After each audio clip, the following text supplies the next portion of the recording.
After being reborn in the era of martial arts, Wang Xian chose to cultivate in his family's martial arts school. To his surprise, the one providing him with massage services was Yi Miu, who had yet to awaken her extraordinary martial arts talent. She was also the belle of the school. Wang Xian's memories were remarkably vivid. Back then, Yi Miu had not yet displayed her remarkable potential in martial arts. Yet she had already become the moonlight goddess in the hearts of all the boys in school.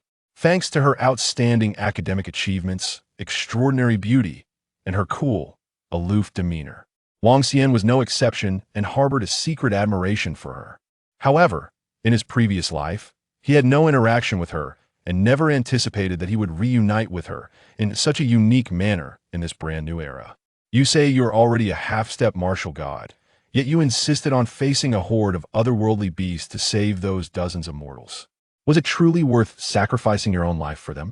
In the room adorned in pure white, various instruments flickered around the hospital bed.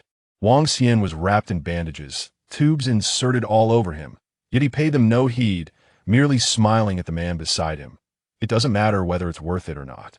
I stepped into martial arts too late, following the old path, and have long exhausted my Buddhist potential. Reaching the 8th realm is already my limit. Moreover, as a martial artist, it is my duty to protect my country and safeguard its people. Beep beep, the instruments nearby pulsed with faint signals. The man by the bedside sighed and said, feigning indifference, as if I don't understand you? It's because among those people was Chun Yuding, right? You've encountered countless outstanding women over the years, haven't you? I see you often enjoying those short videos of little roasted chickens. Are you really that fixated on her? You know, some of those alluring beasts can transform into human women to seduce men. I mainly watch them with the safety of the populace in mind. Get lost. Wang Xian fell silent for a moment, then sighed. Back in my first year of high school, during the initial assessment of martial arts aptitude, I was found to possess a congenital vitality of only 0.1, ranking the lowest in my class, nearly devoid of any prospects in martial arts. I was utterly despondent at that time. If it weren't for the painting she gifted me, I might never have embarked on this path. The initial assessment of martial arts aptitude indicated that the higher one's innate vitality, the stronger one's blood energy, and the easier it was to achieve a leap in life. Even without awakening any martial arts talents, one could still achieve remarkable accomplishments. An innate vitality of 0.1 was a devastating blow for a boy just entering high school and dreaming of a future in martial arts. This was why Wang Xian wasted his first 2 years of high school, idling away and becoming a marginalized figure, a notorious underachiever, until the beginning of his senior year, when he received an anonymous letter. The letter contained only a painting depicting a grown version of himself, clad in a martial god's cloak and wielding a martial god's weapon. It symbolized that he would become a martial god in the future. A ridiculous and naive encouragement. But it was as if a beam of light shone through the dark path behind him, faint yet illuminating a portion of the way forward. From then on, Wang Xian gained some confidence. He then dedicated himself to his studies in university, deepening his martial arts knowledge, and after graduating, he fought on distant planets, facing life and death. Ultimately, he became a renowned half-step martial god within the Martial Arts Alliance of the Blue Planet. And that painting was gifted by the class beauty, Chun Yuding, for at that time, only she excelled in painting within the class. What letter? The man pondered for a moment, then said, wait, when you received the letter, was it after a gym class? Wang Xian nodded slightly, as he recalled it clearly. The man, speechless, remarked, you've got it all wrong. During that gym class, I returned to the classroom for water and saw Yi Miu sneakily running to our class, then tossing a piece of paper into your desk. A few days later, Yi Miu died in a disaster. I thought you had turned your affections elsewhere, which is why you became so infatuated with Chun Yuding. Upon hearing this, Wang Xian trembled as if struck by lightning, his eyes wide with disbelief. Impossible. Later, I asked her, and she said it was from her. How could it possibly be from Yi Miu? She deceived me. Beep. As Wang Xian uttered his last words, the lifeline on the heart monitor fell parallel to his own, never to intersect again. In Rongqing at the North Fist Martial Arts School, on the soft mat beneath the arena. Xian, wake up! In his dazed state, Wang Xian heard a familiar voice, shaking him vigorously. What kind of noise is this? Am I not allowed to sleep a little longer after dying? Dad, stop shaking me, let me be. Hey, Is it a 50D black silk JK, pure desire beauty? Wang Xian suddenly jolted awake, his pupils constricting as he surveyed his surroundings like a hawk. The brand new wooden dummy, the dense plum blossom stakes, the strength tester, the speed measuring belt, and a gigantic character Wu on the wall instantly filled the gaps in Wang Xian's memory. Finally, two familiar faces came into view. The faces gradually overlapped with the shadows in his memory, causing Wang Xian to involuntarily exclaim, "Third uncle, you haven't gone blind? Second brother, where is your prosthetic limb?" As soon as the words left his mouth, both men were left speechless, exchanging glances before each delivered a punch to Wang Xian's temple, rubbing it vigorously. They only ceased when Wang Xian begged for mercy. Wang Xian looked at the two, suddenly breaking into a silly grin that, "Is this a dream?" Third Uncle Wang Dabiao, in his life, had been like a father to him. His parents had passed away early, and he had been raised by his third uncle through thick and thin. Second brother Wang Yan was the son of his third uncle, a true brother in arms. However, during his battles on distant planets, third uncle had been blinded by an ambush from an enemy, and second brother had suffered broken legs due to offending some powerful figures. It was only upon his return that he discovered it was too late. "All right, you little rascal, take a breather for now. They'll have someone massage you in a bit." Third uncle patted Wang Xian's shoulder. "I don't know what you've been through recently to be this diligent. As the saying goes, first year is for the young girl, second year for the maiden, and third year for the mature woman. If you don't nurture in the first year and don't charge in the second, how do you expect to excel in the third? It's too late now." Wang Xian chuckled, choosing not to respond. Third uncle's crude jokes still had the same flavor. He quietly walked aside, pulling out his phone from the coat rack and glancing at the calendar. The new Martial calendar, December 1st, 2024. "I've been reborn," Wang Xian thought gently to himself. This day was one he would never forget. On this day, Rongqing faced a rare class otherworldly beast, the Wind King Falcon attack, causing shockwaves that affected several streets, resulting in thousands of casualties. It was also this day that he had trained to exhaustion at the North Fist Martial Arts School opened by his third uncle, avoiding the perils of returning home or passing through the streets. Moreover, it was this day that Yi Miue perished on Tianfu Street, crushed to pieces by the aftermath of the Wind King Falcon's attack. Yi Miue, in his previous life, he was not particularly familiar with her, as they were not in the same class, and her radiance was too dazzling. He was content to sneak glances at her from afar. After receiving that painting, his thoughts had completely shifted to his classmate, Chen Yuding. If that painting was indeed sent by Yi Miue, Wang Xian took a deep breath, his mind swirling with thoughts. "Xian, Dad has arranged everything for you. Room 18, follow me." Second brother approached from a distance, wrapping an arm around Wang Xian's shoulder, leading him toward the back of the martial arts school. "Wait, I still have things to do. What could be more important than this? Just in time for a newcomer today. Come and have a taste." Could you not say it in such a suggestive way? Wang Xian thought.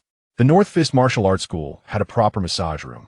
Of course, there were also unofficial options, but those required extra payment. Ahem, the unofficial ones refer to those that could leave you feeling utterly dismantled, using martial arts energy to help students invigorate their blood flow and open their meridians. Such packages started at several thousand.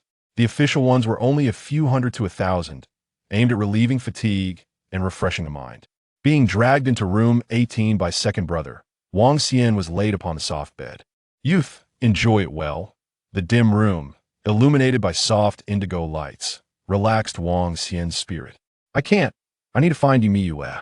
Wang Xian thought for a moment, ready to get up. Suddenly, with a click, the door swung open. A faint, delicate fragrance slithered into his nose, leaving Wang Xian momentarily stunned. The next moment, a low, timid voice laced with a hint of chill resonated. Hello, I'm the massage therapist for room 8. Her voice was like a celestial melody, imbued with an ethereal quality reminiscent of a fairy, instantly evoking deep memories within Wang Xian's mind that it was her. Chapter 2. My hands have lost their strength, but I still have my feet, don't I? Amidst the crowd, I searched for him 1,000 times, and suddenly, upon turning my head, there he was, in the massage room as a technician.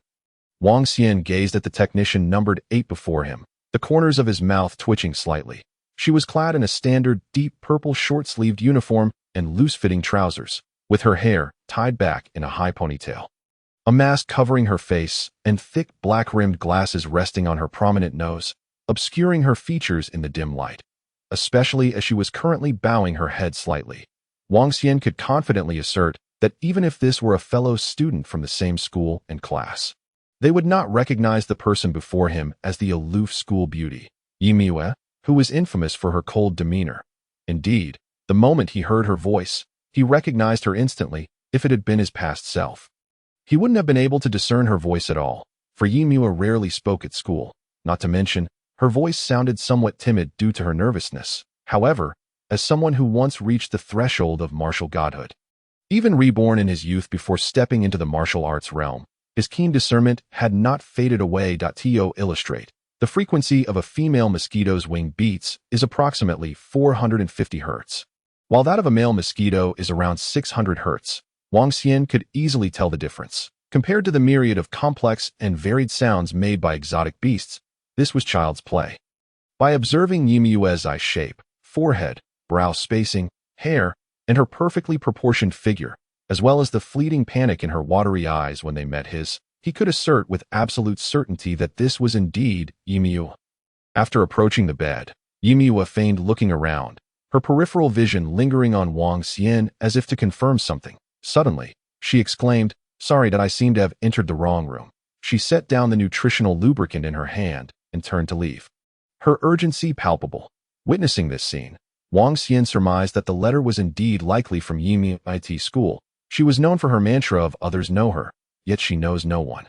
Given that they were not in the same class, she shouldn't recognize him, yet her anxiety suggested otherwise. He couldn't recall how she would know him. They had no intersections in high school that he could recall. Clang. As she opened the door and prepared to leave, Yimue let out a soft sigh. Just then, a voice, half smiling and half sneering, echoed from behind. Quite the disguise, ye the school beauty. The devilish whisper possessed an eerie charm that rendered Yimue frozen in place. As if under a spell, the once loose trousers now accentuated her full curves due to her sudden rigidity. After indulging his gaze, Wang Xian stood up calmly, approached Yimue, and pushed the door shut once more. Click, he locked it decisively. Turning to face Yimue, her previously composed, beautiful eyes were now filled with alarm. Especially upon hearing the sound of the door locking, she trembled slightly, her eyes widening as panic morphed into despair. Wang Xian glanced at the clock on the wall, stretched lazily, and pointed to the bed. "Do I need to spell it out for you?" Yimue remained silent, not responding or moving, silently resisting. In response, Wang Xian took a step closer. The towering figure of 1.85 meters exuded an overwhelming pressure akin to that of a hungry tiger pouncing on its prey, causing the smaller 1.70-meter Yimue to retreat several steps, resembling a frightened little rabbit. Thus, the push and pull continued, and before long, Yimue found herself cornered against the bed, her back against the wall with no escape. She immediately crossed her arms defensively, her eyes reddening, embodying the defiance of one who vowed never to yield. Wang Xian glanced at her. "What does this mean? You're here to give me a massage. Not the other way around. Is there no sense of professionalism?" Yimue was taken aback, and upon regaining her composure, hurriedly picked up the bottle of nutritional lubricant as if it were a lifeline. If it was merely a massage, she could accept that. Seeing Yimue flusteredly unscrew the cap of the lubricant, Wang Xian feigned ignorance and asked, "How long have you been in this line of work?" "Hish, this is my first time." Yimue opened her eyes wide. "Please do not look at me with such a perverse gaze." "All right," Wang Xian said with a serious expression, "I need to check for any odor. Otherwise, what if you infect me? Isn't that the logic?" After a few seconds of silence, Yimue placed her feet on the bed, moving closer. Wang Xian scrutinized her intently, his brow furrowed, examining her from every angle with utmost seriousness.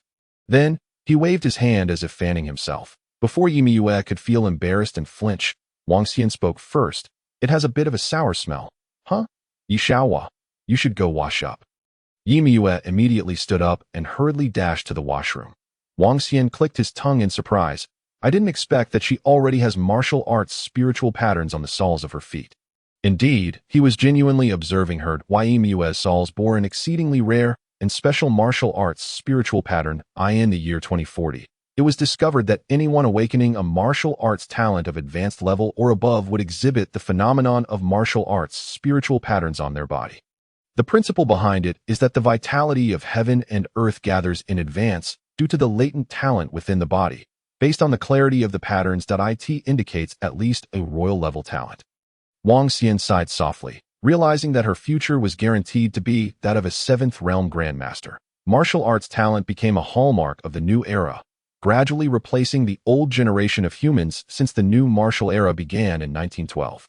Those endowed with martial arts talent are born with extraordinary strength, capable of unlocking the genetic locks of the human body, awakening extraordinary martial skills, and embarking on a grand journey in martial arts. This new era is referred to as new martial. Conversely, those who do not awaken martial arts talent wishing to become martial artists must endure rigorous training through harsh winters and sweltering summers, exhausting their muscles and bones, supplementing their vitality, and practicing exceedingly difficult martial arts techniques, thereby pushing their limits and enduring both physical and mental torment.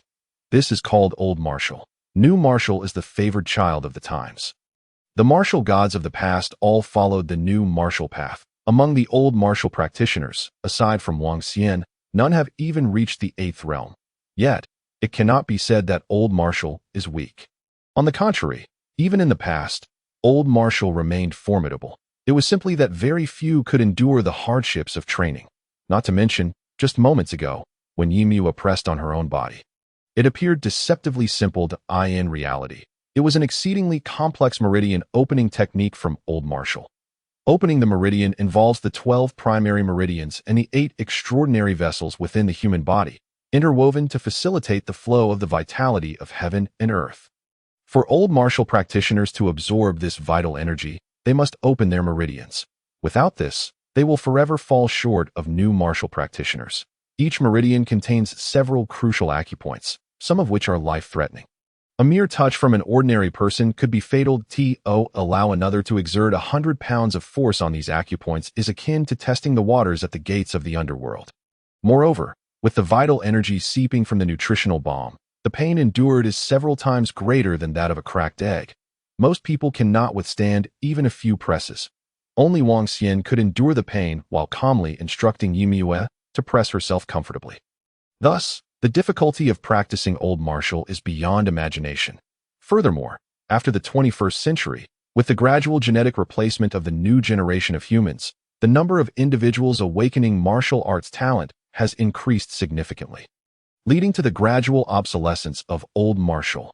Nowadays, over 70% of students in a school will awaken martial arts talent, and very few pursue old martial training. It is expected that during the second semester of her senior year, the day Yimua awakens her martial arts talent will reverberate throughout the entire Rong city. In a small city, having a talent with royal-level talent each year is worthy of celebration.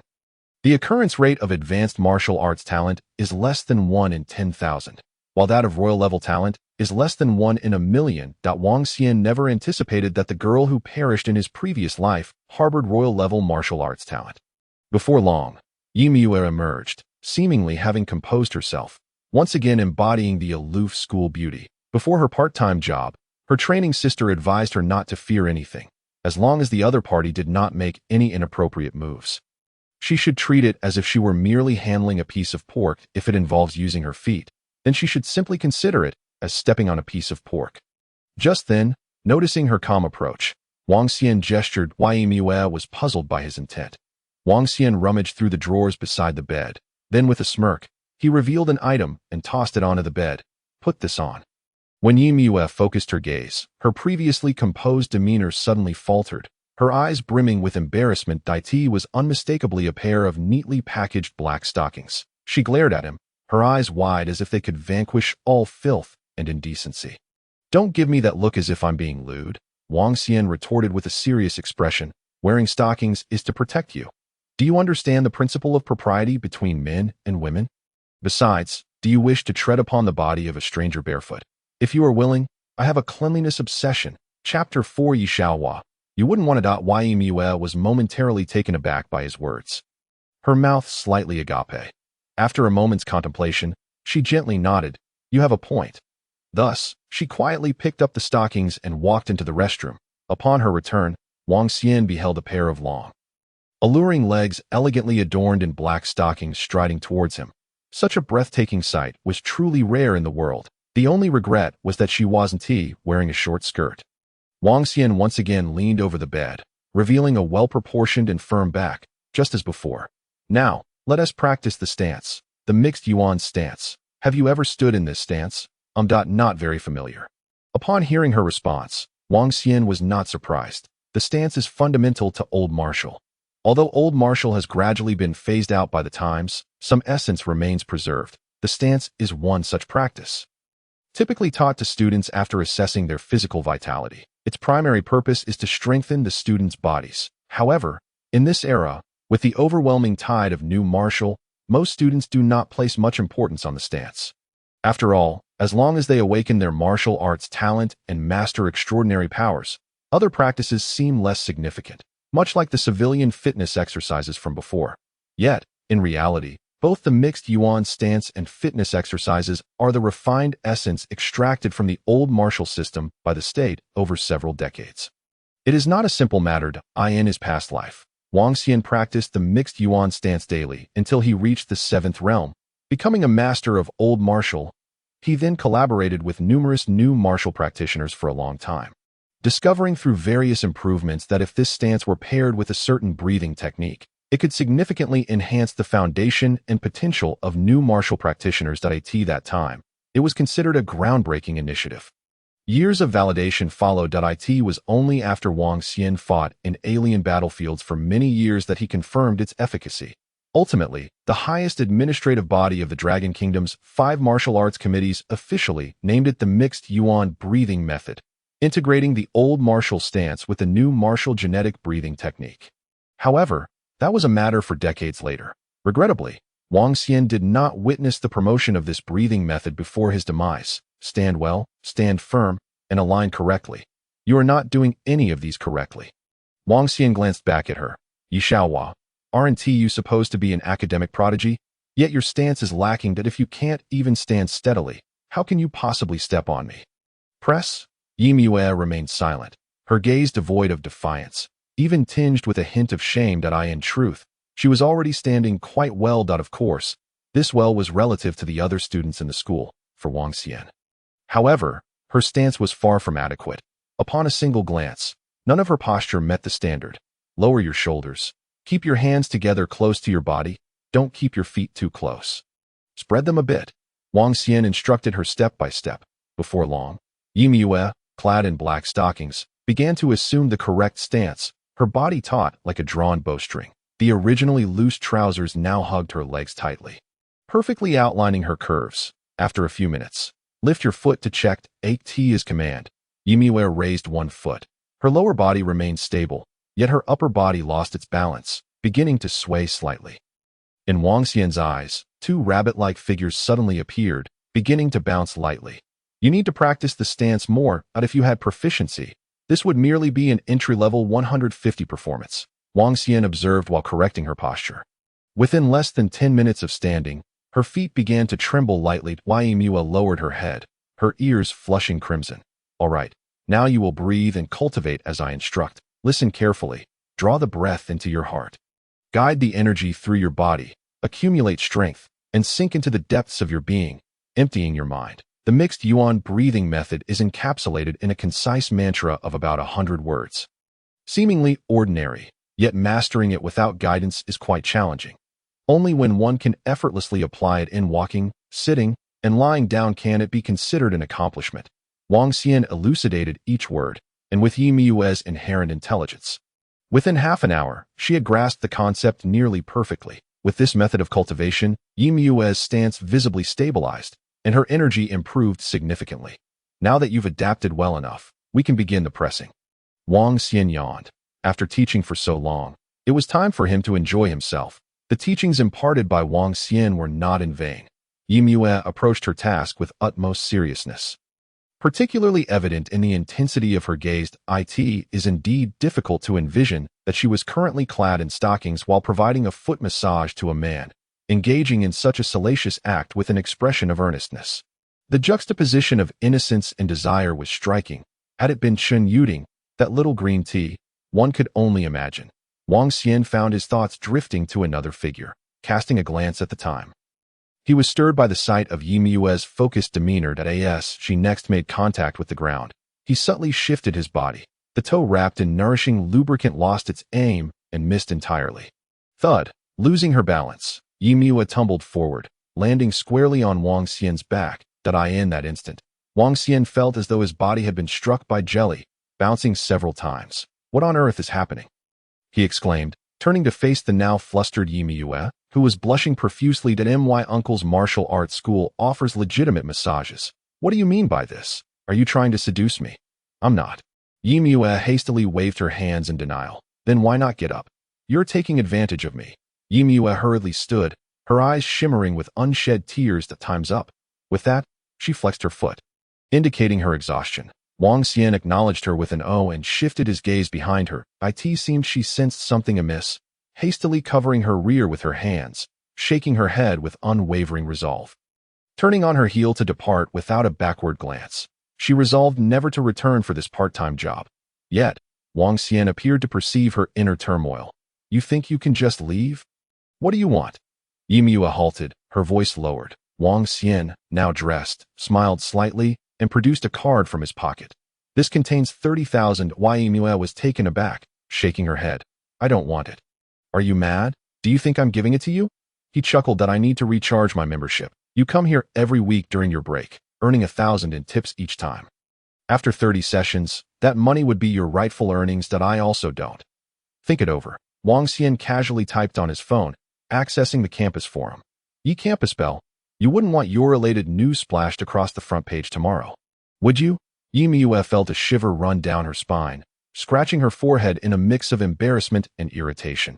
It's been too long. At his words, a mischievous smile crept across Wang Xian's face.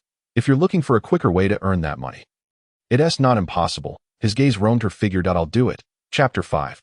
The green tea who came knocking clearly. Compared to other options, massage had become the most appealing choice. Take this back with you. Wang Xian disdainfully handed Yi Miue the remaining half bottle of Tianbao nourishing cream. This stuff is too fragrant for my taste. Yi Miue regarded the half-filled bottle with a slight frown. Hesitant to speak, it wasn't tea that she minded it was used, but it was rather expensive. Even without a label, she could tell it was high-end, as the scent was a pure, natural fragrance. I don't need it. Yi Miue shook her head. Don't need it? Wang Xian pointed at her hands and feet, which appeared weak and fatigued. I'm concerned that next time you massage me, you'll be so limp that you'll end up collapsing on me again. It's for your own benefit, he added. With that, Wang Xian stepped out of the room, tossing the Tianbao cream towards Yi Miue as he passed. She caught it with one hand, while her other tightened into a fist. Struggling to find words in response as Wang Xian was about to exit, she lightly waved her clenched fist at his back, letting out a couple of soft huffs. Unexpectedly, Wang Xian spun around, as if sensing her movement. What are you doing? Trying to hit me? Startled, Yi Miue quickly withdrew her hand, her head nearly buried in her chest as she stammered. No. Wang Xian almost burst into laughter. So, all that aloofness at school was merely a facade. He distinctly remembered Yi Miue, who radiated an icy demeanor, keeping everyone at bay. Despite her remarkable popularity and beauty, she had very few suitors or friends, exuding an air of solitude akin to a solitary crescent moon in the dark night. How could she reveal such a side of herself? At that moment, the silhouette of his second brother appeared at the door. Xiao Xian, that girl Chun Yuding is here looking for you again. Upon hearing the name, Wang Xian was momentarily taken aback, a flood of fragmented memories surfacing. Oh, wait. Wang Xian replied, then turned to Yi Miue. Change into your training attire and come out with me shortly. Yi Miue complied with an realizing she did not want her classmates to see her in this outfit. Meanwhile, in the central training hall of the martial arts school, a beautiful girl with her hair tied in a bun giggled behind her hand. I'll have Wang Xian set up a special practice package for us. We only have 2 months before class divisions, so we need to practice hard to secure a spot in the martial arts class next semester. With bright eyes and a charming smile, she wore a form-fitting outfit that accentuated her curves, capturing the attention of most male students exercising in the room. Even the 2 combatants sparring on the stage paused to steal glances at her. Beside her stood two girls in blue and white uniforms, looking puzzled. Sister Ting, isn't the practice package at the martial arts school quite pricey? Yes, yes, I heard it's charged by the hour. The two friends chattered, but Chun Yuting appeared unfazed. As long as I ask, Wang Xian will agree. She added with a smile, this martial arts school is run by my third uncle. Plus, we can use the training equipment for free. Ah, Sister Ting, you're not implying that. The two girls exchanged glances. That don't say such things. It's not true. Chun Yuting waved her hand dismissively.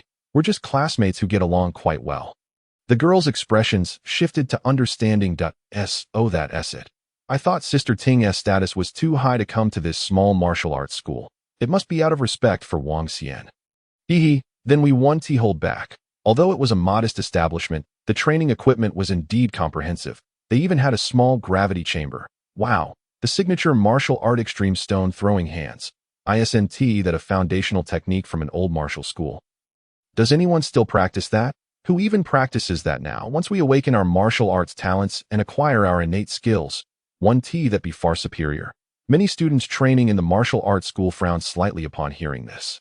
However, they couldn't refute it, as most students here had yet to awaken their martial arts talents. Soon, Wang Xian emerged. Wang Xian, come here and help me practice. Chun Yuting beamed at his arrival, presenting a charming smile.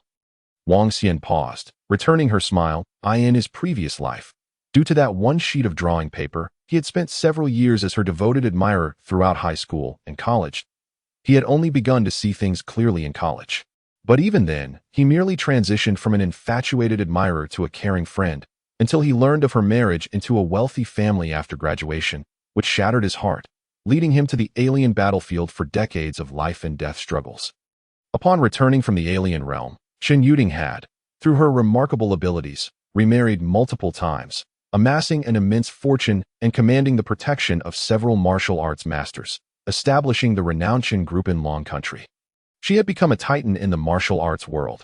Had it not been for the global catastrophe known as the Sorrowful Tide, which nearly obliterated the Qin group, her standing would have been nearly on par with Wang Xian, who had already reached the threshold of a martial god. In the realm of manipulating men, he surmised that even in Long Country, no woman could rival Chun Yuting.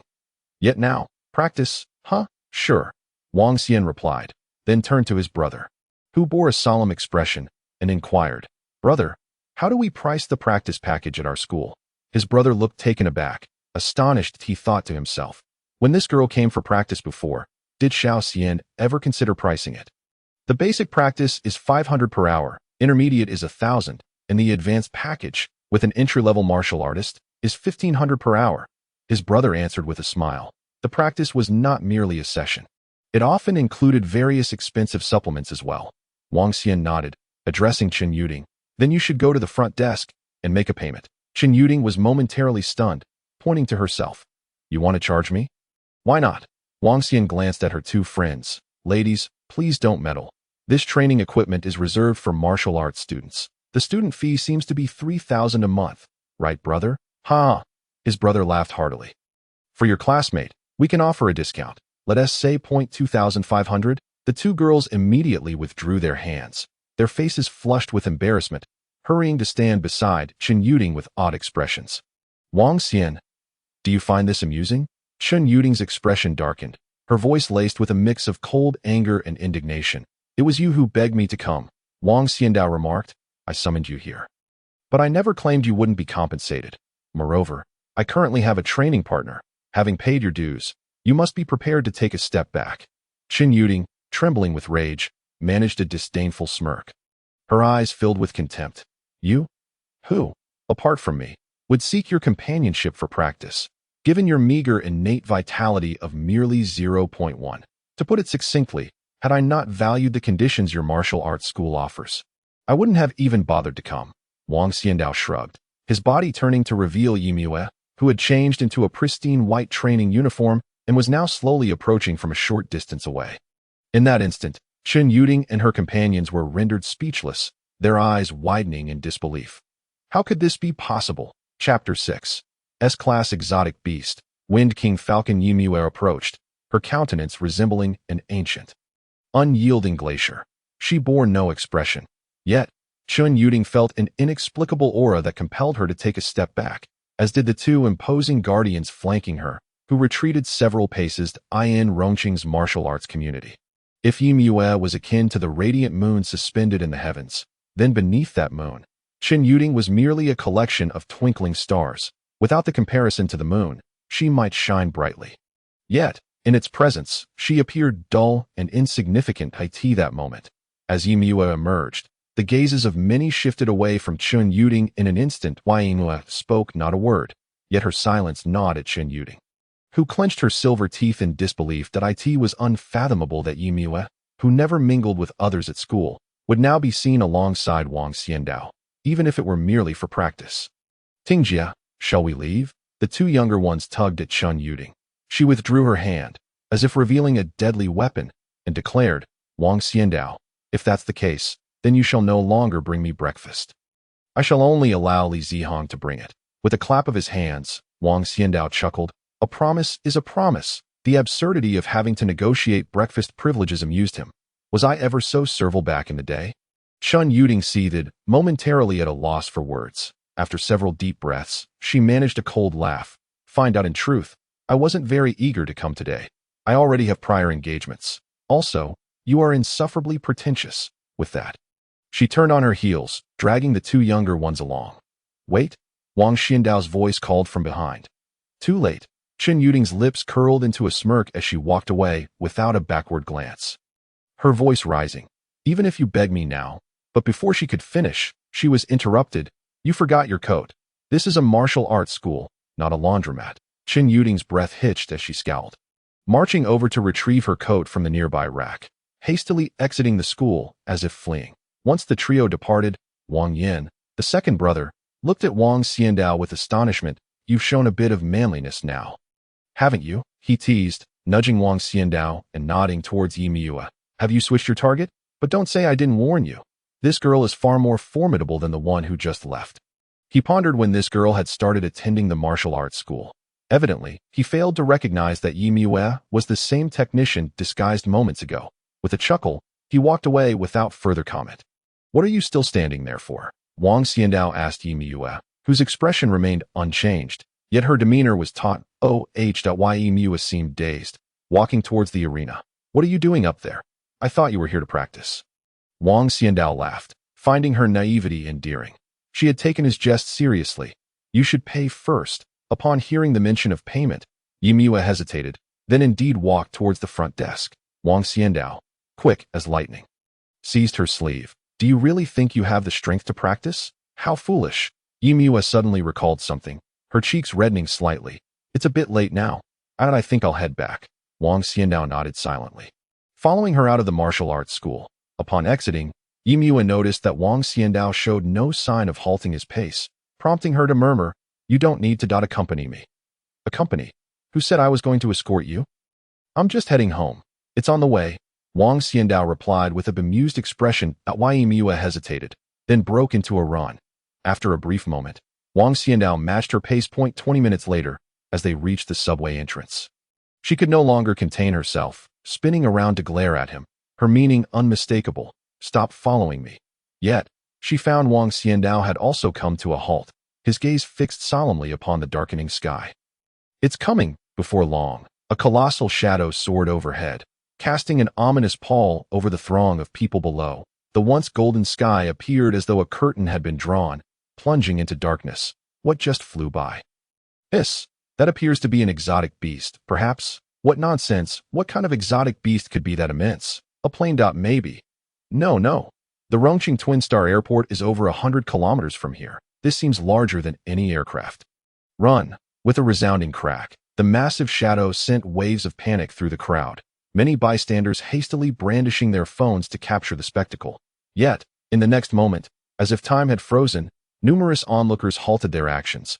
A couple embroiled in an argument stood dumbfounded. Mouthsagape, an office worker, mid-bite with steaming food, remained motionless. Pedestrians attempting to scan bike-sharing QR codes found themselves unable to press the confirmation button. Time had not truly paused, for although they were immobile, their expressions gradually morphed into one of sheer terror, the domain pressure of an S-class exotic beast. Those below the seventh realm of martial arts mastery would experience varying degrees of impact. Even ordinary individuals, despite being at a considerable distance, would feel their resolve quail under its menacing presence. After the giant shadow passed, a fierce gust swept through the streets. Simultaneously, the sky above Rongqing revealed a brilliant blue shield composed of countless hexagonal transparent energy blocks, resembling a protective shell over the city. The Wind King falconed an aerial anomaly, weighing over 200 tons in adulthood, stretching at least 140 meters in length and 50 meters in height. Its typical speed ranges from 7 to 10 Mach. With its piercing hooves capable of shattering bulletproof glass from 10 kilometers away, and a single feather could effortlessly slice through an entire building. Moreover, the feathers of the Wind King possessed the ability to obscure electromagnetic signals. Wang Xiandao appeared unaffected by the pressure, his gaze fixed on the colossal shadow as he murmured, "What had to come has indeed arrived." S-class exotic beasts, also known as city-destroying beasts, signify a tremendous threat to humanity's small to medium-sized cities. Their bodies can withstand the bombardment of intercontinental missiles with ease. Typically, only martial arts masters above the seventh realm can contend with them. The current urban defense forces are woefully inadequate. Wang Xiandao frowned deeply. Although this creature might be considered a minor foe on the alien battlefields of the coming decades, one he could have dispatched with ease back then, its rarity and terror were still overwhelmingly present in today's blue star. A speedster of rare breed, should it accelerate downward from the stratosphere, its velocity could surpass 30 Mach. Coupled with its extraordinary stealth capabilities, even the most advanced anti-missile systems of the Dragon Kingdom would struggle to detect it. By the time one realizes its presence, disaster would have already struck. Such is the nature of exotic beasts. However, Wang Xiandao recalled that a peak 7th realm martial arts master happened to be in Rongqing within the Shishu province at that time. Not long after the Wind King falcon appeared, it was slain by this master. Otherwise, the destruction would not have been limited to just a few streets, nor would the casualties have been merely in the thousands. Yet, despite this, Chapter 7, the first half-step martial god of the old 8 realms in Blue Star history boom, a violent explosion echoed from the other side of the street.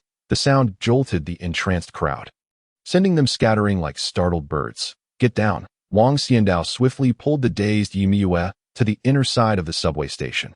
Almost immediately, a tremor akin to an earthquake reverberated through the area. After what felt like an eternity, during which silence reigned, the two cautiously rose from the dust-laden ground as they stood. A series of sharp intakes of breath echoed around them. When Yimiyue turned to gaze at the scene across the street, she gasped, covering her mouth in shock, her eyes wide. The ion defense shield above the city had been punctured in several places. Before them, a bustling commercial street mere meters away had been reduced to ruins in an instant. More terrifying still was the suffocating silence that followed. The center of the road, marked by a barrier, stood as a clear demarcation, one side a paradise, the other a hell. Amidst the wreckage lay several blood-red feathers, each resembling a soul-stealing blade. The mere aftermath of those feathers had transformed an entire street into desolation, with nearly no survivors. Reports from the previous life spoke of casualties numbering in the thousands. Wang Xiandao remained silent. A thousand is merely 1,000, yet 9,000 is also 1,000 at that moment. The loudspeakers outside the surrounding stores and the massive advertising billboard at the center of the building suddenly blared to life. Attention! Attention! This is the Rongqing Guard Safety Bureau, issuing an urgent notification. Our city is under attack by an S-class exotic beast that we are entering a state of emergency preparedness. Citizens in the vicinity of Tianfu District, Hongqing District, Donglai Square, and other nearby areas are urged to seek refuge in the nearest air raid shelters. Master by Hong Tian has already engaged the enemy. We implore the public to remain calm. Martial artists below the 3rd realm should refrain from entering the disaster zone for rescue. To prevent incurring secondary injuries, the fire rescue team, along with the special armed forces and ambulances, will arrive at the disaster area within half an hour. The crowd on the street suddenly awakened from their daze, promptly forming an orderly line along the street, making their way towards the nearby air raid shelter. Wang Xian glanced at the unscathed Yimiyue, feeling a sense of relief. Suddenly, amidst the queue, someone shouted, "Look, it seems there are still people alive in the ruins." The crowd turned their gaze in the direction indicated. Indeed, they spotted a petite figure curled up on the balcony of a 3rd-floor shop. However, that balcony appeared desolate, surrounded by ruin, precariously teetering. Flames roared around it, dense smoke billowing, making it difficult to discern clearly. The person who spoke was evidently a martial artist, possessing remarkable eyesight that it seemed to be a child. The previously orderly line came to an abrupt halt, a flurry of murmurs erupting. Yet, no one left the queue. That aren't there any martial artists above the third realm? Someone inquired. As the question arose, the chatter instantly ceased, plunging everyone into silence, until, from the crowd, a woman suddenly turned to a burly man beside her and asked, "Xionggu, aren't you going to try and rescue that child? All you have to do is climb over that railing. Rush over and bring the child down. It shouldn't take long, right?" She gestured towards the railing that lay across the road. Climbing over it seemed easy. All eyes converged on the man. His expression stiffened, and he frowned, saying, "Rescue? Why would we? As ordinary citizens, we should heed the broadcast instructions and not recklessly attempt a rescue, complicating matters for the authorities. Do you even realize what kind of place that is?" He pointed at the ruins. S-class aberrations possess a natural energy field. Their fallen feathers still emanate a formidable pressure, and they exude a unique malevolent aura. Once that aura enters the body, it will erode a martial artist's flesh, leading to the loss of self. Without professional combat gear and spiritual equipment, and while enduring mental pressure, you, a mere woman, cannot fathom the dangers lurking there. Moreover, should more feathers fall, it could result in immediate death. The broadcast explicitly stated that martial artists below the third realm should not attempt rescues. Before he could finish, the woman quietly interjected, "But aren't you a martial artist of the third realm?" The man paused in his breath, replying coolly, "I possess 989 vitality points. I have not yet reached 1,000. Thus I do not qualify as a third realm martial artist. The martial artist ranks are based on innate vitality. The higher the vitality, the stronger the overall capabilities. The standard for entering the realm of martial artists is 10 points. Second realm is 100. Third realm is 1,000. But you have passed the assessment for a third realm martial artist, haven't you?" The woman's eyes sparkled with hope. The man instantly reddened, bellowing, "What will happen to you all if I were to die? Move along." The woman was momentarily taken aback, falling silent. "Your husband isn't wrong. We needn't interfere. Indeed, going now would only complicate matters. Such rescues require a professional rescue team." Exactly. The broadcast stated they would arrive within half an hour. They might already be on their way. As the crowd spoke up, it seemed to comfort both the man and the woman, as well as soothe their own apprehensions. Yet, gazing at the railing in the middle of the road, their voices grew quieter. The truth was, everyone understood that for a small child, enduring even half an hour was a mere fleeting moment in the face of mortality. However, this did not diminish the reality. Among them were indeed martial artists of the third realm. The railing was hardly a barrier to overcome, but the moment the S-class aberration appeared, it had siphoned away the courage of all present. The railing, merely a meter high, felt insurmountable against the towering fear within their hearts. Yimue tightly grasped Wang Xian's sleeve, her teeth gently clenched, her peripheral vision darting towards the ruins, lost in thought. That was a street she often traversed on her way home, if only she had arrived a little earlier. Suddenly, the grip on her sleeve relaxed, and she noticed Wang Xian had halted, stepping out of the line. Facing forward, Yimue's eyes widened in surprise, and she hurriedly grabbed Wang Xian's arm, exclaiming, Wang classmate, what are you doing?" "What do you think?" Wang Xian replied, gazing ahead. "Don't do anything reckless." Yimue's heart raced, and she quickly used her other hand to grip Wang Xian's arm as well. "This isn't something we can assist with. I won't allow you to do something so foolish. This is not merely a matter of rescuing someone from drowning." Even the third realm martial artists were hesitant. Yimue had never even contemplated such actions. "Rest assured, I am confident." Wang Xian flashed a self-assured smile. Yimue was momentarily stunned, but did not loosen her grip. Observing this, Wang Xian did not immediately break free. Instead, he spoke gently, "Yi classmate, tell me, who am I?" Yimue was taken aback by the question, stammering, "You are Wang Xian, a student from Rongqing Martial High." Wang Xian shook his head, rummaging through his belongings before producing a folded piece of drawing paper. He unfolded it, pointing at the heroic figure depicted and grinning. "I am the future martial god."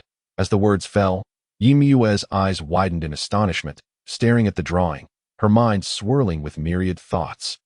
rendering her speechless. Her hands slackened as the future guardian of humanity, the martial god who would protect the nation. Wang Xian handed the drawing to Yimue, slowly removing his outer jacket. If one were to witness and not intervene. If one were to cower before aberrations, that he paused, locking eyes with Yimue, who averted her gaze. Then he continued, I would be betraying the intentions of the one depicted in this drawing. Can I still become the martial god? Yimue lowered her head, her cheeks flushed. Take it. Wang Xian passed the drawing to her. What are you doing? Yimue instinctively released her hands. Help me keep it safe. When I return, give it back to me. With that, Wang Xian cast off his jacket and dashed forward in a single bound. He leaped over the 1-meter railing. From heaven, he plunged into hell, crossing the high wall of fear that loomed in the hearts of the onlookers. Ye classmate, I save you because I am Wang Xian. I rescue others because I was the first to achieve the 8th realm in the history of Blue Star, a half-step martial god. Chapter 8. The star body refining technique activates. Look, how did someone rush in? Wait, who is that boy? Has he lost his mind? Look at his clothes. He's just a high school student. The line was moving forward, eyes never straying the moment Wang Xian dashed out. He was noticed by those around him. Initially, it was thought that the 2 high school students were merely whispering to one another. Who would have guessed that one would suddenly bolt forward? The gathering gazes multiplied, and the advancing line came to another halt. Some gripped the poles at the roadside tightly, others bowed their heads in shame, while some could not help but pull out their phones. Many wore expressions of disbelief, shaking their heads and sighing, and more.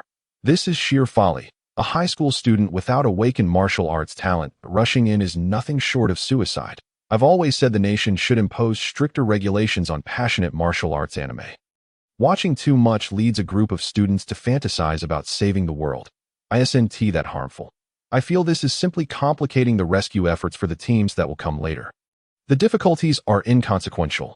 Even if the rescue team arrives, that child will hardly survive. What a pity. Seeing the school uniform from Rongqing Martial High, one would expect that it was a key provincial high school. What are they teaching their students? Among the crowd, the pessimists were in the majority. Some even hurled harsh words. Enough. The previously burly man bellowed, casting a cold glare at those around him who spoke ill. What right do you have to utter such nonsense when you are inferior to a mere high school student? The man's voice was powerful and resonant, instantly silencing everyone. And what gives you the right to say such things? Someone, embarrassed and enraged, retorted, You, a third-realm martial artist, should not. I am not afraid. The man locked his gaze on the one who spoke. But at the very least, I will not seek to alleviate my own meager sense of moral superiority and responsibility by attacking others. You. The first martial god of the Dragon Nation, Zhou Tianlong, once stated, A martial artist may lack many things, but one thing they cannot lack is the courage to face everything. Isn't that just courting death? Someone challenged, You claim he is courting death. Let me ask you, during the invasion of aberrations and the 7-Nation colonial war, how many martial artists willingly marched to their deaths, carving a bloody path? Ensuring you could be born in this era of the Dragon Nation, the challenger fell silent. The burly man's gaze turned icy as he surveyed the crowd. Those who met his gaze quickly averted their eyes. Not daring to speak, SOU, who stand here, lack even the qualifications to become a martial artist. I am not his equal. Among all the martial artists present, none can compare to that high school youth who just dashed out. With that, he stepped forward, not turning to look at the woman behind him, simply stating, Shali, take care of our son. Xiong good.you. The burly man broke into a soft smile, his voice considerably gentler. By the way, allow me to share a secret with you. What is it? There exists a hidden compartment in the second layer of the entrance foyer at home, containing a pair of shoes that if you turn the shoes over, you will discover a stack of cash. Make sure to retrieve it when the time comes. Otherwise, I fear you may never find it in your lifetime. The burly man took measured steps toward the railing. His pace neither hurried nor slow, but steady. Behind him, silhouettes began to emerge, one, then two, until more figures appeared as they crossed the railing and entered the disaster zone. At that moment, a faint, fiery aura began to emanate from his body, enveloping him entirely, a manifestation of the external release of Yuan power, a hallmark of a third-stage martial artist. Only then did the man take a deep breath, beads of sweat forming on his forehead. The few martial artists accompanying him exhibited similar signs of strain, Little did they know, the instant they entered the disaster zone, they were met with an overwhelming pressure. Indeed, the pressure was merely a few distant feathers, barely discernible amidst the dust, especially now, as the disaster zone gradually became shrouded in a faint crimson mist, a sign of malevolent energy overflow. Regions ravaged by beastly invasions often require prolonged periods of yuan power recovery before they can revert to habitable zones. All to expunge the malignant energy brought forth by these formidable creatures. Progress was arduous. The burly man swallowed hard and nodded to the several third-stage martial artists around him. Let us do our utmost. We may not be able to save the people, but at the very least we can return their bodies intact. The somber mood settled over them, yet they all nodded in agreement. They did not believe ordinary individuals could survive in such an environment. By the way, that boy ran quite swiftly. I wonder where he might have collapsed. I have yet to see him. The malignant energy overflow was now several times more severe than before, and our senses and vision have diminished significantly. If only we had divine intent martial artists among us. Their spiritual awareness far surpasses that of their peers. Even in this environment, they could instantly sense their targets. The burly man and his companions supported each other as they advanced slowly. How exhilarating! Wang Xian, with closed eyes, sprinted through the ruins of the disaster zone. The malignant energy permeating his being was of no concern to him. His expression held a hint of excitement. It felt as though he had returned to a battlefield on an alien planet. Words failed to capture his sentiment. How to express it? It was nostalgic, akin to returning home. For, on the alien battlefield, there was not a trace of earthly yuan energy, only thick, viscous malignant energy. That place was the main battlefield of countless starry races. S-level beasts were mere trifles there. Malignant energy? Do not speak lightly of it. It is the only high-level energy that martial artists can absorb on the alien battlefield. Its scientific name, Ling Sha. It is one of the true cosmic energies. On Blue Star, the fear of malignant energy stems from its catastrophic potential to ordinary life forms. Average and low-tier martial artists' bodies simply cannot withstand it. This cosmic energy is far more challenging to absorb and control than the yuan power of Blue Star.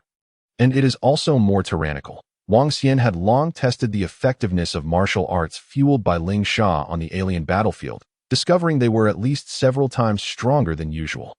When used for cultivation and body refinement, the enhancement to one's physical form was exponential. Otherwise, how could those alien beasts be so powerful? However, the Ling Sha exuding from high-tier beasts, intertwined with the beast's own will, can devastate the consciousness of living beings. Thus, for martial artists of Blue Star, mastering and cultivating this Ling Sha is currently unattainable. They can only avoid it. Wang Xian, however, was different. He harbored no fear of the alien will embedded within the Ling Sha. Speaking of which, even if the true form of the Wind King Falcon stood before him, he would hardly bat an eye. He had thought that upon his rebirth, he would have to wait several years to absorb Ling Sha for cultivation. Yet it came so swiftly.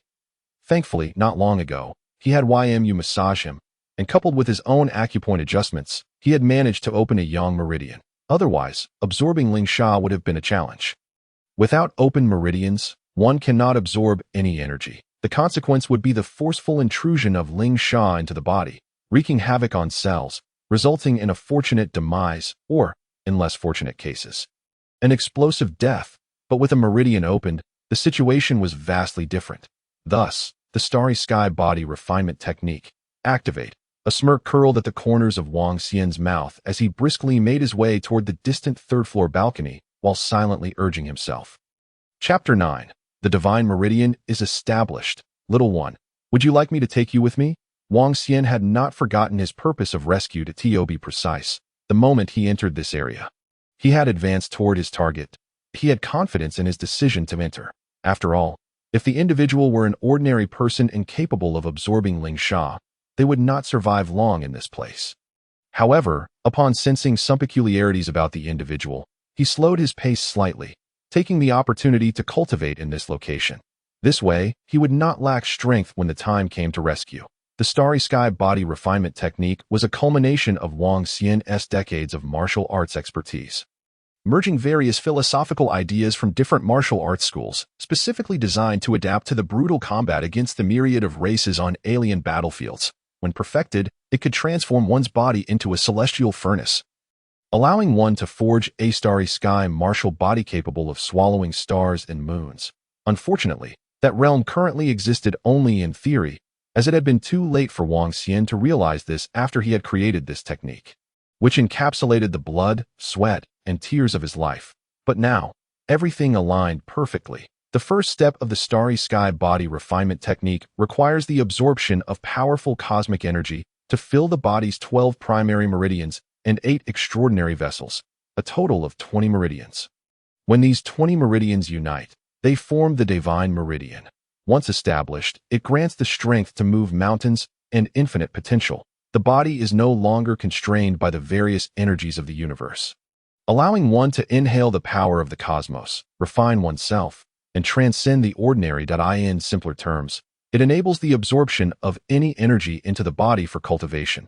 With each step Wang Xian took, waves of Ling Sha surged from beneath his feet, flowing through the previously unblocked Golden Gate acupoint, traversing through Yangjiao, Jianjing, Yamen, Fengqi. Various acupoints, ultimately reaching the acupoint at his forehead, known as the divine acupoint, as a form of cosmic energy. Ling Sha possesses immense destructive power. Each passage through an acupoint felt akin to invaders storming a village, capable of utterly dismantling the entire segment of meridian at the moment of destruction. As Wang Xian breathed and recited incantations, he would utilize the power of Ling Sha to recombine, retracing the original meridian's path to form an entirely new meridian. This is the divine meridian, a fusion of cosmic energy and the physical body. The agony endured during the tearing and recombination process far exceeds the limits of human tolerance, and the danger escalates exponentially if opening a meridian is akin to probing the gates of the underworld. Then the first step of the starry sky body refinement technique, divine meridian, is akin to dancing before the king of hell, a blatant invitation to death. Only the founder, with prior experience, like Wang Xian, would dare to cultivate in such a manner. Fortunately, the Ling Sha here has significantly weakened, and the Yang meridian is not lengthy, with few acupoints. Wang Xian's eyes gleamed brighter, and his body felt increasingly light. His primordial breathing technique had long been perfected to the extent of effortless movement. Thus, practicing the starry sky body refinement technique he created did not require adherence to the postures of traditional martial arts. He practiced while walking. In every stillness and motion he was cultivating. However, there still wasn't enough Ling Sha. Wang Xian glanced around before suddenly heading toward a few scattered feathers not far away. A smile crept across his face as he approached. The feathers of the Wind King falcon were quite substantial, blood-red, and serrated, resembling a gigantic cleaver standing 2 men tall. These few feathers were not large and had diminished considerably without the Wind King falcon's blood supply. Without Ling Sha, they would still be excellent materials on Blue Star. Wang Xian stepped on one of the feathers, and in an instant, a colossal phantom seemed to materialize, roaring at him. This was the residual will of the Wind King falcon embedded within the feather.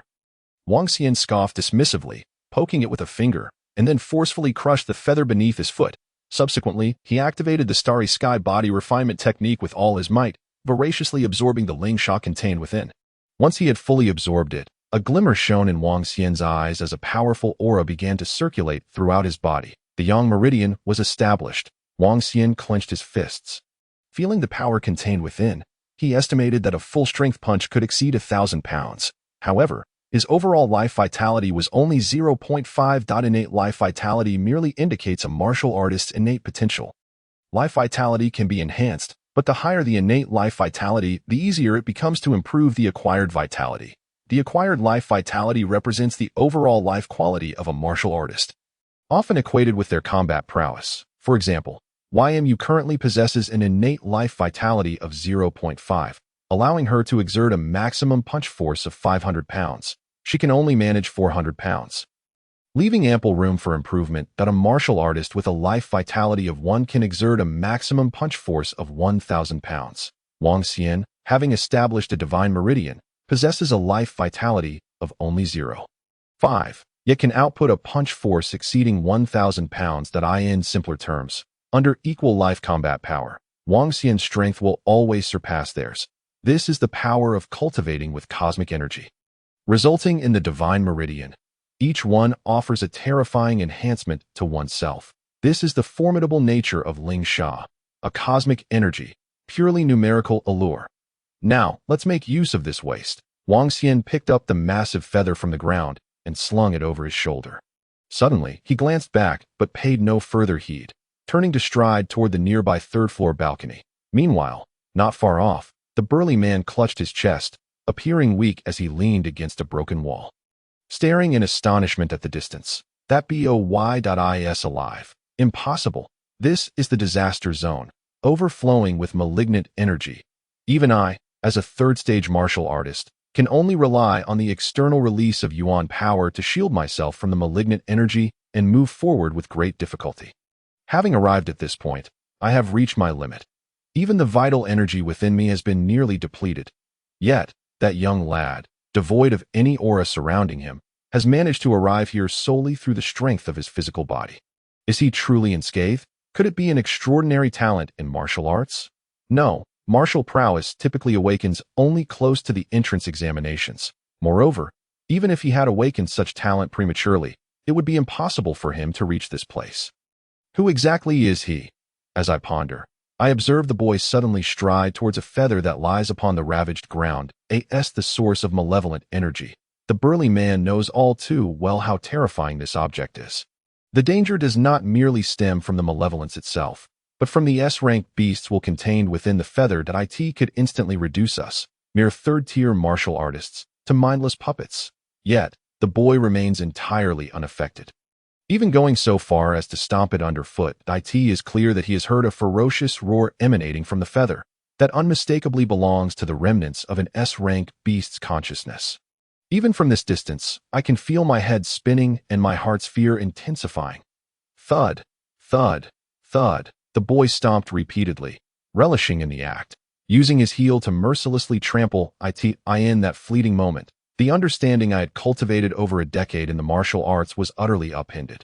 How can a mere 17 or 18-year-old child withstand the onslaught of an S-rank beast's will? Though I continuously rationalize his immunity to malevolence as an awakening of some peculiar martial talent. This, old Xiong. We can't hold on much longer. We must retreat. A fellow martial artist's urgent whisper reached my ears. The burly man paused, breath quickening, his face flushed. After a moment of silence, he suddenly felt a shiver run through him, as if a mighty beast had cast its gaze upon him. Coming back to his senses, he realized the boy had glanced at him. His heart raced with terror. He actually noticed me. The disaster zone was shrouded in mist. As a third-tier martial artist, with nearly 1,000 points of vitality, I could see the boy's silhouette through the crimson haze from a certain distance. How did he perceive my presence? Could it be that his realm exceeds mine? No, the fluctuations of his vitality are extremely weak. He is merely an ordinary high school student. My breathing quickened further, as if the tolling bell of death had begun to sound. Never mind, as long as he remains unscathed. That is enough. With this thought, the burly man, still engulfed in astonishment, turned to leave. Wang Xian waved his hand gently, and the feather in his grasp parted the raging flames, creating a path. He resembled a deity bathing in flames as he entered the marketplace. Soft sobs drifted from the balcony on the third floor. Wang Xian looked up to see a delicate little girl huddled in a corner, her bright eyes gazing blankly at him, dressed in a tattered princess gown. Her alabaster neck adorned with a sky-blue pendant that emitted a faint blue light, enveloping her in a protective aura. She appeared like a little sprite trapped in a quagmire. Wang Xian leaped lightly to the third floor, crouched down, and smiled as he extended his hand. Little one, would you like me to take you away? Chapter 10. If you embrace me, I won't speak of you. December 1, 2024. Today, my mother said that my father would come to see me. I suspect I misheard. The last time I saw him was 5 years ago on my birthday. He returned that day, dropped off a beautiful gift box, and gave me a brief hug that I counted the seconds in my heart, totaling 3 minutes and 36 seconds. I cannot forget. That was the third time I met my father. The first time was when I opened my eyes as a newborn, the second when I fell gravely ill at 3 years old. If it weren't for my mother frequently mentioning him, I would doubt whether I even had a father. I asked my mother about him. She told me he was a hero, involved in too many things. So, sweetheart, you must not blame him. Blame him? Why would I blame him? I have hardly seen him. When I voiced this, my mother fell silent for a long time. What is a hero? I inquired further. A rare pride appeared on my mother's face. A hero is someone who, in times of danger, will spare no effort to save the people from peril, to turn the tide. I nodded and asked, then when my mother and I are in danger, will my father also come? Yes, because your father is our hero. Then I won't blame my father. Just then, the heavens collapsed. Blood mingled with flames, consuming everything. An eerie silence enveloped the surroundings. Life lay dormant amidst the ruins and the dim, blood-red atmosphere painted the area like a hellish scene from a story. Yet, I was unafraid, for I believed my father would come. I had simply been waiting for a long time, until the inferno of hell was parted. I did not wait for my father. Instead, I awaited my hero. Little one, would you like me to take you away? Wang Xian gazed at the girl before him, his mind devoid of any recollection. He could only sigh. So many had perished in this disaster. In haste, aside from Yumi Yue, he could only save one more. He felt a twinge of reluctance. The little girl remained unresponsive, prompting Wang Xian to wave his hand and gently shake his head. She seemed to have been rendered speechless by fear. It was understandable. This place could easily be described as a hell on earth. Corpses lay scattered everywhere, and he had long grown accustomed to it. Feeling no discomfort, a little girl, in such a perilous situation akin to an apocalyptic scenario, to have survived without succumbing to fear was already fortunate. Yet, this necklace must be a defensive artifact of at least 100,000 level. Right? The pendant around the girl's neck was no ordinary item but a rare piece in the modern martial arts society, known as a martial arts protective gear. Such equipment is categorized by energy levels. Much like the realms of martial artists, divided into several tiers. A protective gear reaching 100,000 level is classified as a legitimate 5th-tier gear. There exists a multitude of types of martial arts gear: offensive, defensive, interference, enhancement, transformation, flight, and so forth.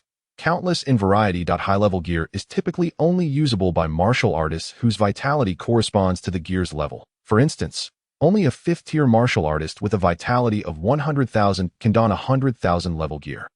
The type the little girl possesses, which can automatically defend and is unrestricted, is known as an unrestricted protective gear. In gaming terms, it would be referred to as no level restrictions. It is an exceedingly rare piece of equipment. Even ordinary people who are not martial artists can utilize it, and it activates automatically upon being attacked. Without this, the little girl would not have survived in such an environment for so long. However, this item could not endure for much longer. It was likely on the verge of breaking.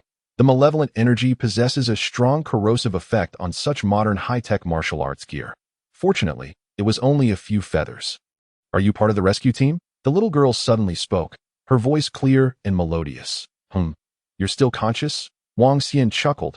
No, but let me take you away first. With that, he crouched down, gesturing for her to climb onto his back. The little girl shook her head. Big brother, can you carry me? Wang Xian was taken aback, looking at the 7- or 8-year-old girl. Why should I carry you? In fairy tales, the prince saves the princess by carrying her. She said earnestly, but I'm not a prince. But big brother, you are my prince. Wang Xian was momentarily speechless, finding it both amusing and exasperating. How does one so young know how to say such charming things? What will happen when she grows up? Who taught her? No way. Wang Xian waved his hand dismissively. He then spread his hands and grasped the nape of the little girl's neck, lifting her as one would a pig. In an instant, he hoisted her up. This will do. The little girl tilted her head, observing Wang Xian, not at all upset. Big brother, do you have a girlfriend? Rest assured, if you carry me, I won't accuse you of being a pervert. Wang Xian thought to himself, you hardly count as a girl, just a little child who hasn't even grown hair yet. You can at most be classified as a child. Wang Xian couldn't help but chuckle. Seemingly sensing his thoughts, the little girl asked, Big brother, do you think I'm very small? Wang Xian retorted, you're only 7 or 8 years old. How could you not be small? The little girl shook her head, but you are at most 10 years older than me. 10 years isn't a lot. That's nearly a whole decade. Wang Xian replied that if we both become martial artists, she began counting on her fingers, we could easily live for 100 or 200 years. By then, if you are 110 and I am 100, you won't be much older than me. Wang Xian. That seems somewhat reasonable, but that won't work. Sigh. The little girl lamented, then big brother, you should carry me. I'm not a kitten or a puppy. Being held like this hurts my pride a little. You certainly have a lot on your mind. Wang Xian set her down, crouching once more. The little girl adjusted her skirt, tidying her bangs, and then wrapped her arms around Wang Xian's neck, climbing onto his back. Wang Xian supported her feet with his hands and jumped down from the balcony. The azure light enveloped them both. Big brother, Are you a martial artist? Not yet. If you're not a martial artist and not part of the rescue team, why did you come here to save people? I know. You must be my future lover. Reborn to save me to make up for past regrets. You read too many novels. Then why did you come to save me? There's no reason to save someone. But they didn't come. Wang Xian was taken aback. Can you see outside? It is abundantly clear. Their absence is not due to a lack of desire, but rather an inability and a fear to come. That I am here because I wish to be. And I am capable and unafraid to do so. Is it really that simple? The little girl's voice carried a hint of despondency. Yes, it is indeed that simple. Wang Xian patiently accompanied the girl, exchanging words back and forth. When the burly man emerged, he slumped directly against the railing. Fortunately, the first batch of rescue teams had already arrived. Xionggu, cried a woman, her eyes filled with anticipation as she rushed forward. Tears brimming in her eyes. The line had not departed with many, and countless gazes seemed to be filled with hope. After calculating the passage of time, it had already been half an hour. Not only had the first group of rescuers arrived, but there were also reporters who had rushed to the scene and guards maintaining order. Uncle, may I ask if you have found out? A voice, tinged with urgency yet coolness, reached the burly man's ears. He looked up to see a classmate of the high school student. The martial artist accompanying him also sensed the surrounding silence, which was laden with expectation. One of them spoke softly. I'm sorry, we have not found these words. A heaviness settled in the hearts of the crowd. Yimua suddenly clenched her fists, her eyes slightly blurring, as if the world spun around her. In truth, this was largely within everyone's expectations, especially upon seeing the few third-tier martial artists emerge in a state of near collapse. Even martial artists of such caliber, traversing the disaster area, had already lost half their lives. How could one expect a fragile life, let alone a high school student, to have survived? The burly man remained silent. He wished to say perhaps the youth was still alive. Yet, he hesitated to offer hope only to let it shatter. My name is Chung Wu, a guard from the Tianfu District Security Bureau. That we are aware of the specific circumstances, said a guard in a cerulean uniform as he approached, looking at the third-tier martial artists with a serious and respectful expression. Even if we cannot find them, we do not blame you. Those who dare to enter the disaster area to search for survivors under such circumstances are truly commendable. He added, we will take it from here. With a slight sigh, he reflected on his experience in dealing with such disaster zones. He understood better than these ordinary individuals that in areas ravaged by A-grade exotic beasts, the survival probability for ordinary people was roughly 10%. However, in zones afflicted by S-grade exotic beasts, the chance of survival approached near zero. He could only hope that a few martial artists would emerge from the disaster area at that moment. A voice of astonishment broke through from nearby. Captain, we have sensed life fluctuations. It seems someone is emerging from the disaster area. He immediately turned to look, and a wave of gazes converged. From the misty ruins, a figure gradually became discernible. Chapter 11. There the heroes, the silhouette, delicate and ephemeral, emerged from the crimson mist, walking neither hastily nor slowly. In an instant, the crowd's eyes widened. When the figure finally emerged from the disaster zone, a roar of jubilant cheers erupted from the crowd. Well done. I told you this kid could do it. That child must be among the very few to have survived this catastrophe. What of those who had previously claimed he was heading to his doom? Once I become a martial artist, I too shall achieve such feats. In that moment, all prior words transformed into a tribute to life and a testament to resilience against suffering, seemingly dispelling the ominous clouds and fears brought forth by S-grade exotic beasts. The martial artists who had plunged into the disaster area also stared wide-eyed, rubbing their eyes as if to confirm they were not mistaken. Only the burly man let out a sigh of relief, validating the thoughts that had lingered in his mind. What he had witnessed inside was most certainly not an illusion. As a guard tasked with maintaining order, Cheng Wu immediately locked his gaze onto the two figures. His eyes filled with astonishment and an indescribable shock swelling within him. Captain, it seems they are wearing level 5 combat gear. That a team member reported. My eyes are not deceiving me. And that little girl. He furrowed his brow, hastening over and gesturing behind him to stop the reporters and media personnel who were eager to rush forward. Upon closer inspection, the one saving them was indeed a high school student. Tall and handsome, with a youthful countenance that seemed strikingly familiar. Young man, are you all right? Cheng Wu inquired. Wang Xian shook his head slightly before lowering the little girl he had been carrying. Unexpectedly, she struggled for a moment and refused to let go. Big brother, are you going to abandon me just as I emerge? It is safe here now, Wang Xian replied, at a loss for words. Besides, I need to go home, but I'm still feeling weak. The little girl's voice was a low whimper, clinging tighter to him. The medical personnel nearby, ready to take her, found themselves in an awkward position, unsure whether to move or remain still. Wang Xian, indifferent to the situation, reached back to grasp the girl by the nape of her neck, intending to lift her. No. The little girl reflexively let go and jumped from behind Wang Xian, exclaiming with a look of helplessness. Big brother, can you please not do that?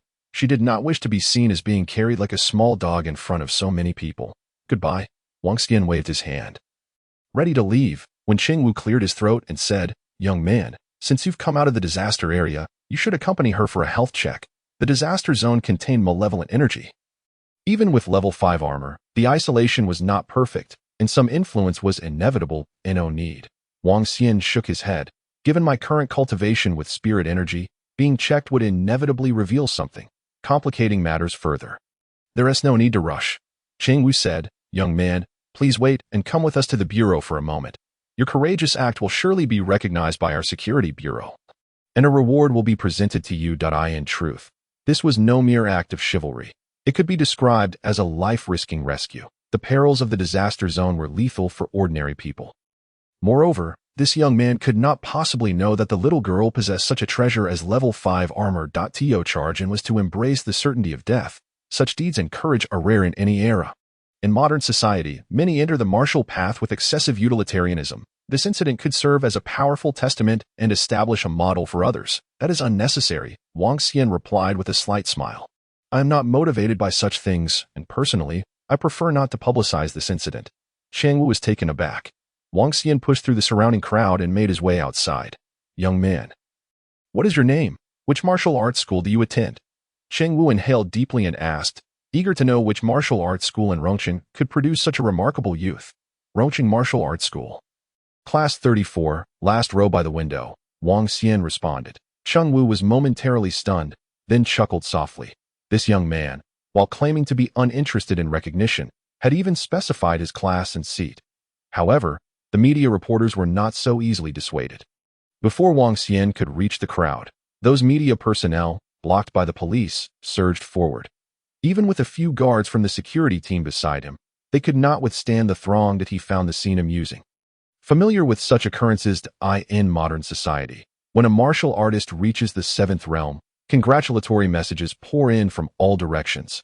Noble families, alliance members, business tycoons, and wealthy clans. The numbers are countless. In contrast, a mere swarm of reporters was a trivial affair.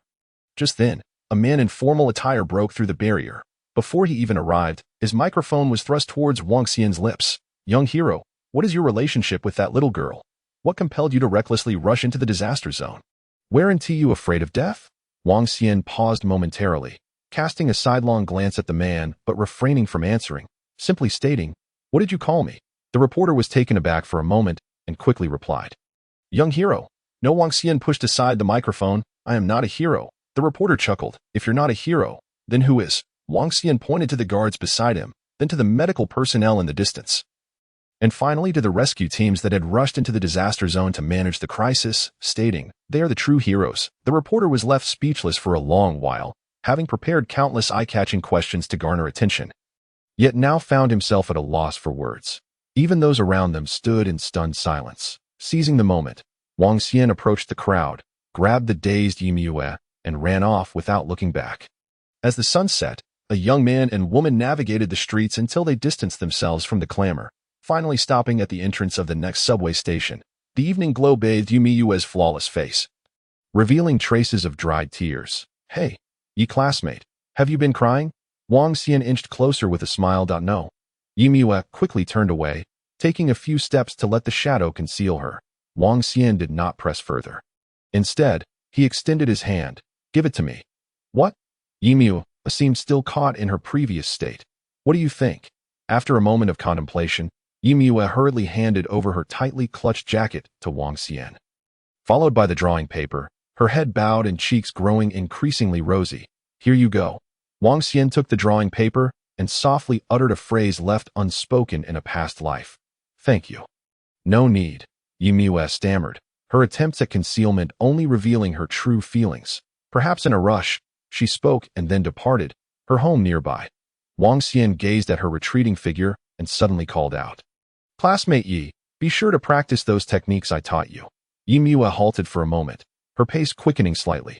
"Otherwise, if there's no improvement during your next massage," Yi Miwa bolted away, vanishing from Wang Xian's sight in a matter of moments, leaving only a lingering sense of embarrassment in the air. Chapter 12. Do you want her to suffer from coldness in the palace? At the Rongqing Security Bureau, by Han Tian. Just returned to the bureau. Cheng Wu had barely caught his breath when a booming female voice echoed from above, his brow furrowed, wondering who had dared to address a master so directly. Was there no sense of decorum? Moreover, if it weren't for the master stepping in today, the entire Rongqing would likely have faced dire consequences. How many more lives would be lost, he pondered, observing his colleagues, who wore expressions of apprehension. He understood the gravity of the situation. Arriving at the door of the break room, Cheng Wu stole a glance inside. There stood the 7th Realm Master, who had just fought valiantly against an S-class beast. Still bearing wounds. At that moment, the master, face flushed, growled softly, "I must eliminate that creature at the earliest opportunity." Before he could finish, he was interrupted. "Don't talk to me about that. My only question is, why didn't you save your daughter first?" Facing the 7th Realm Master was a strikingly beautiful woman, though her expression was now somewhat fearsome. Cheng Wu's heart sank. He realized this was Master Bai's wife. If he had gone to rescue Xiaoxi first, even a brief delay could have resulted in countless casualties in Rongqing. "I am a 7th Realm Master. It is my duty to serve my country and its people." The Master's resolve was unyielding. And Cheng Wu listened with solemnity. "You can't even protect your own daughter. What can you do for the country and its people?" The woman shouted in anger, pointing at him with relentless accusations. The Master's face was a mixture of sorrow and pain, yet he remained silent. Cheng Wu could no longer bear to listen. His heart raced with apprehension. He hurried inside and announced loudly, "Master Bai, I have good news. Just now." The following day at Rongqing Martial High, Wang Xian, with a shoulder bag slung over one shoulder and breakfast in hand, stood at the entrance, gazing at the familiar gilded characters.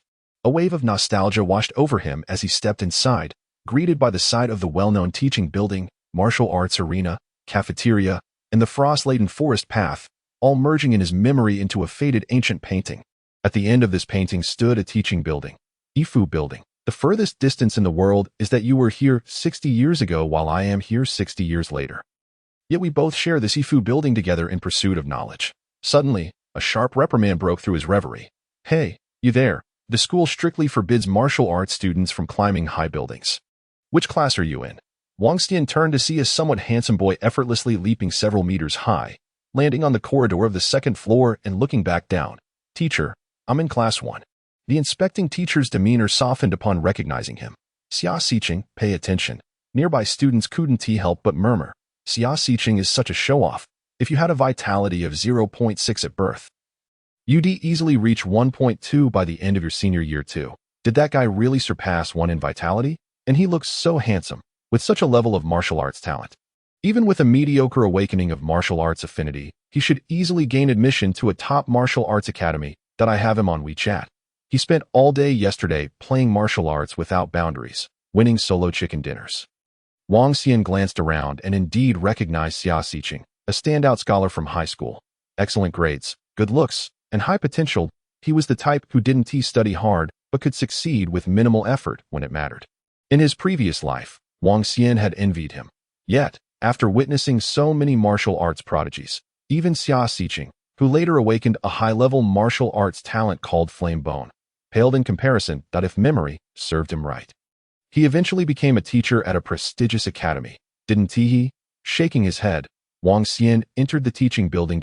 As he neared the entrance of Class 9, he paused to take a look. Yi Miwa was indeed in Class 9. It was 6 in the morning, and the classroom was small, with only 40 desks. Yi Miwa, dressed in a slightly faded school uniform, sat quietly in the center of the front row. Close to the teacher's desk, the throne of the class, a seat not easily occupied by just anyone. She was the only one present, her eyes closed in silent reading. Wang Xian glanced around, slightly furrowing his brow. He walked straight in and tapped lightly on Yi Miwa's desk. "Teacher, good morning." Yi Miwa, still with her eyes shut, instinctively called out, but upon realizing who it was, she froze. "Classmate Yi, you seem to be in good spirits."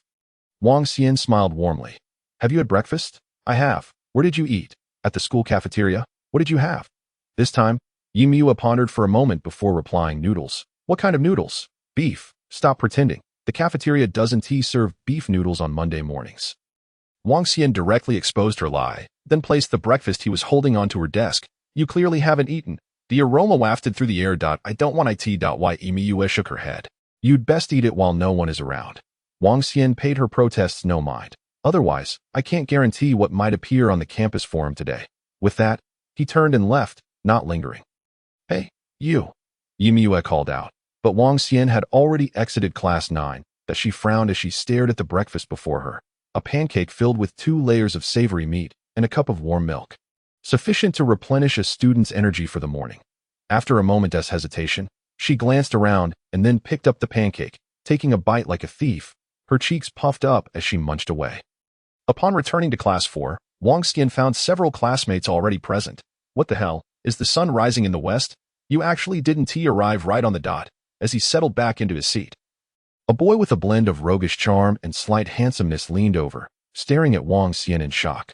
What are you doing here so early? Planning a rebellion? Wang Xian shot him a sideways glance. Zhou Shuquan, my high school best friend. From afar, he looked ugly. Up close, he was somewhat handsome, but upon further inspection, he was both ugly and handsome. His academic performance in both arts and martial arts was among the best in the school.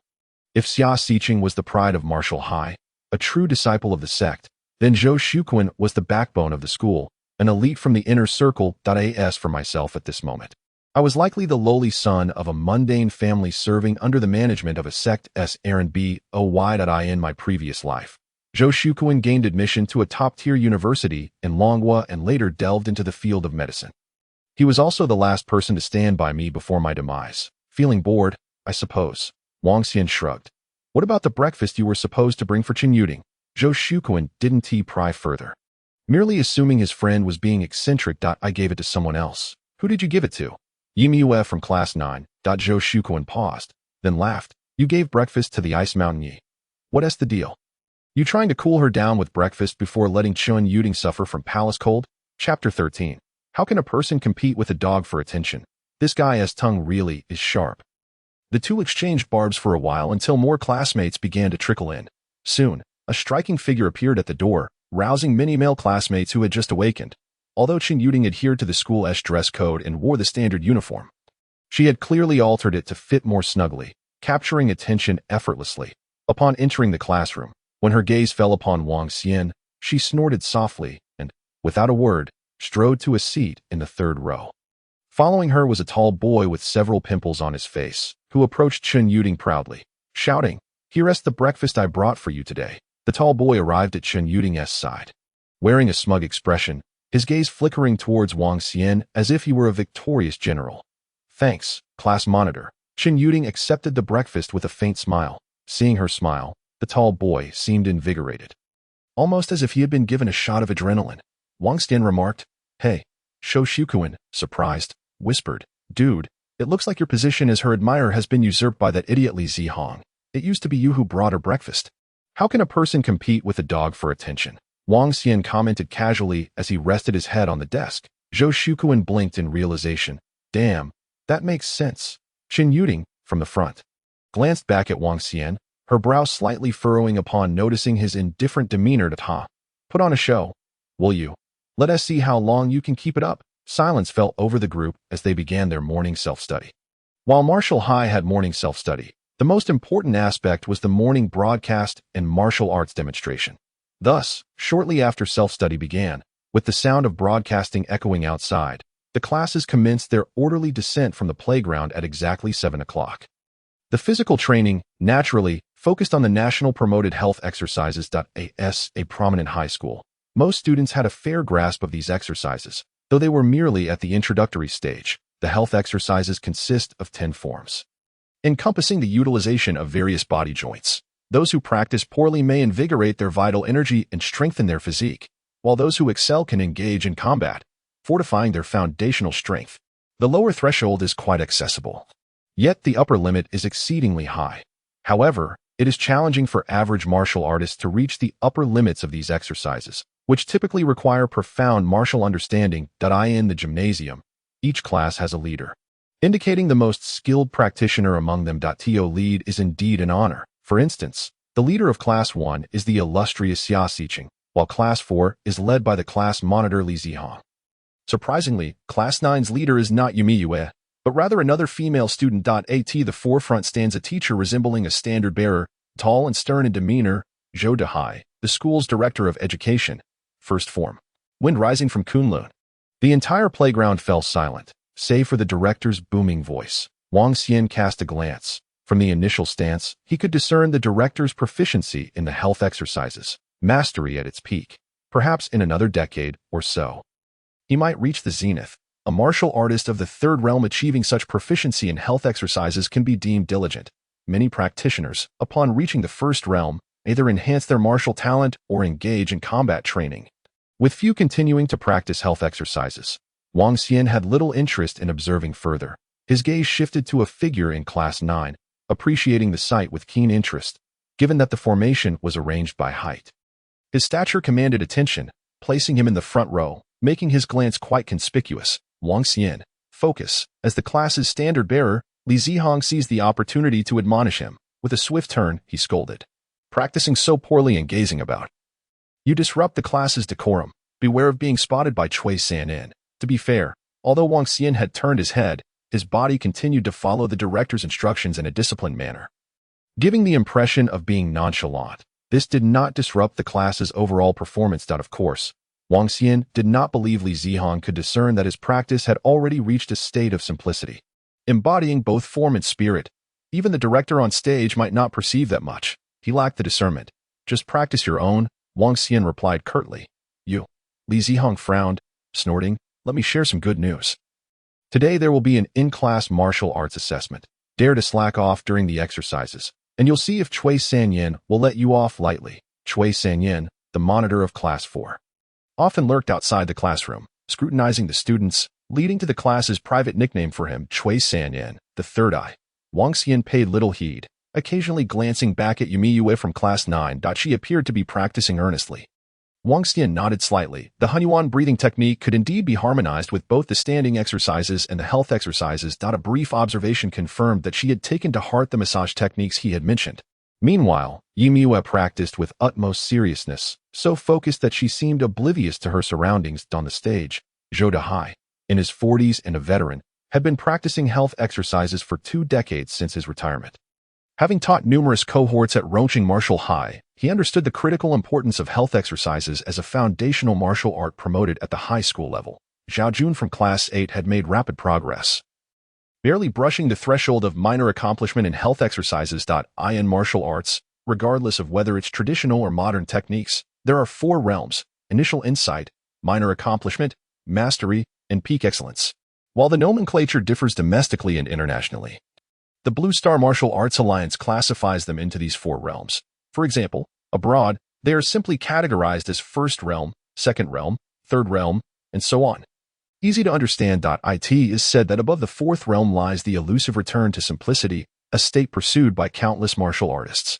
Achieving such a realm allows even the most rudimentary martial arts to unleash tremendous power. Wu Bai from Class 3. How many months has it been? Stagnant.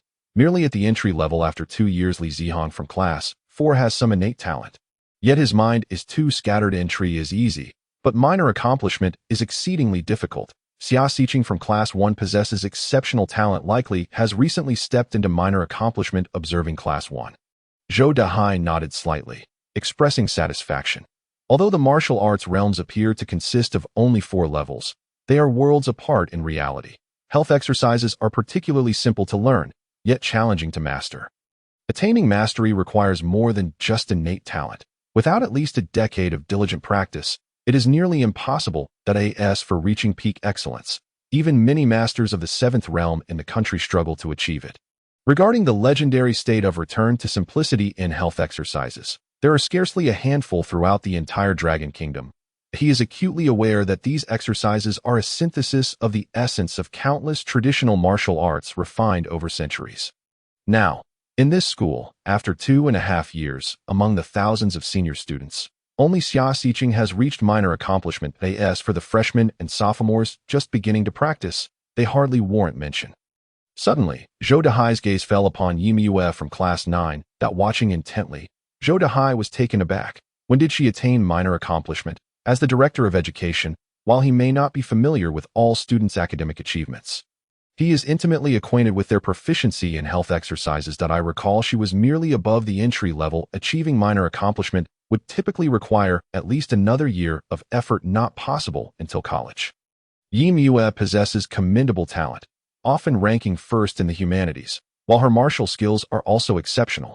However, mastering health exercises is no simple feat. Even in university, it remains a compulsory course, and many top martial academies require students to reach mastery in health exercises as a graduation prerequisite. Yet, observing her focused demeanor, her form practiced to perfection, each movement subtly stirring the surrounding vital energy, Zhou Dahai began to suspect he was seeing things. Could it be a sudden epiphany? A smile crept onto Zhou Dahai's face. It must be so. Otherwise, such significant progress would be inexplicable. However, only Yimue at that moment knew she was merely recalling the massage she had given Wang Xian the day before. Quite impressive. Indeed, Zhou Dahai was thoroughly satisfied and turned his attention back to the students. Suddenly, he froze, his body instinctively entering the ninth form, hunting the heavens, abruptly coming to a halt. Wait, this student's level, why can't I comprehend it? Chapter 14. I shall see how long you can keep up the charade. Zhou Dahai stared intently at a figure in Class 4. At first glance, the way the student practiced health exercises appeared standard, unremarkable, not significantly different from others. But upon closer inspection, Zhou Dahai noticed that those surrounding this student seemed inexplicably drawn by an unseen force, each movement beginning to unconsciously align with the student's rhythm. The vital energy in the environment remained unchanged. Is this a martial aura? Zhou Dahai's breath quickened, his gaze fixated on the student. If one could master a martial art to the peak level, demonstrated by a martial master of the 7th realm or above, it would generate a formidable martial aura. Within such an aura, even those with lesser talents would naturally be drawn in, gaining insights into the intricacies of the martial art.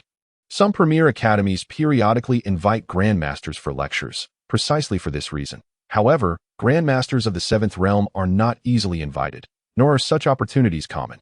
Even at Rongqing Martial High, it may take years to secure even one visit. Yet, should they manage to do so, the school's admission rates could see a substantial boost. Impossible, I must be seeing things. This student seems to be Wang Xian, with a congenital vitality of 0.1.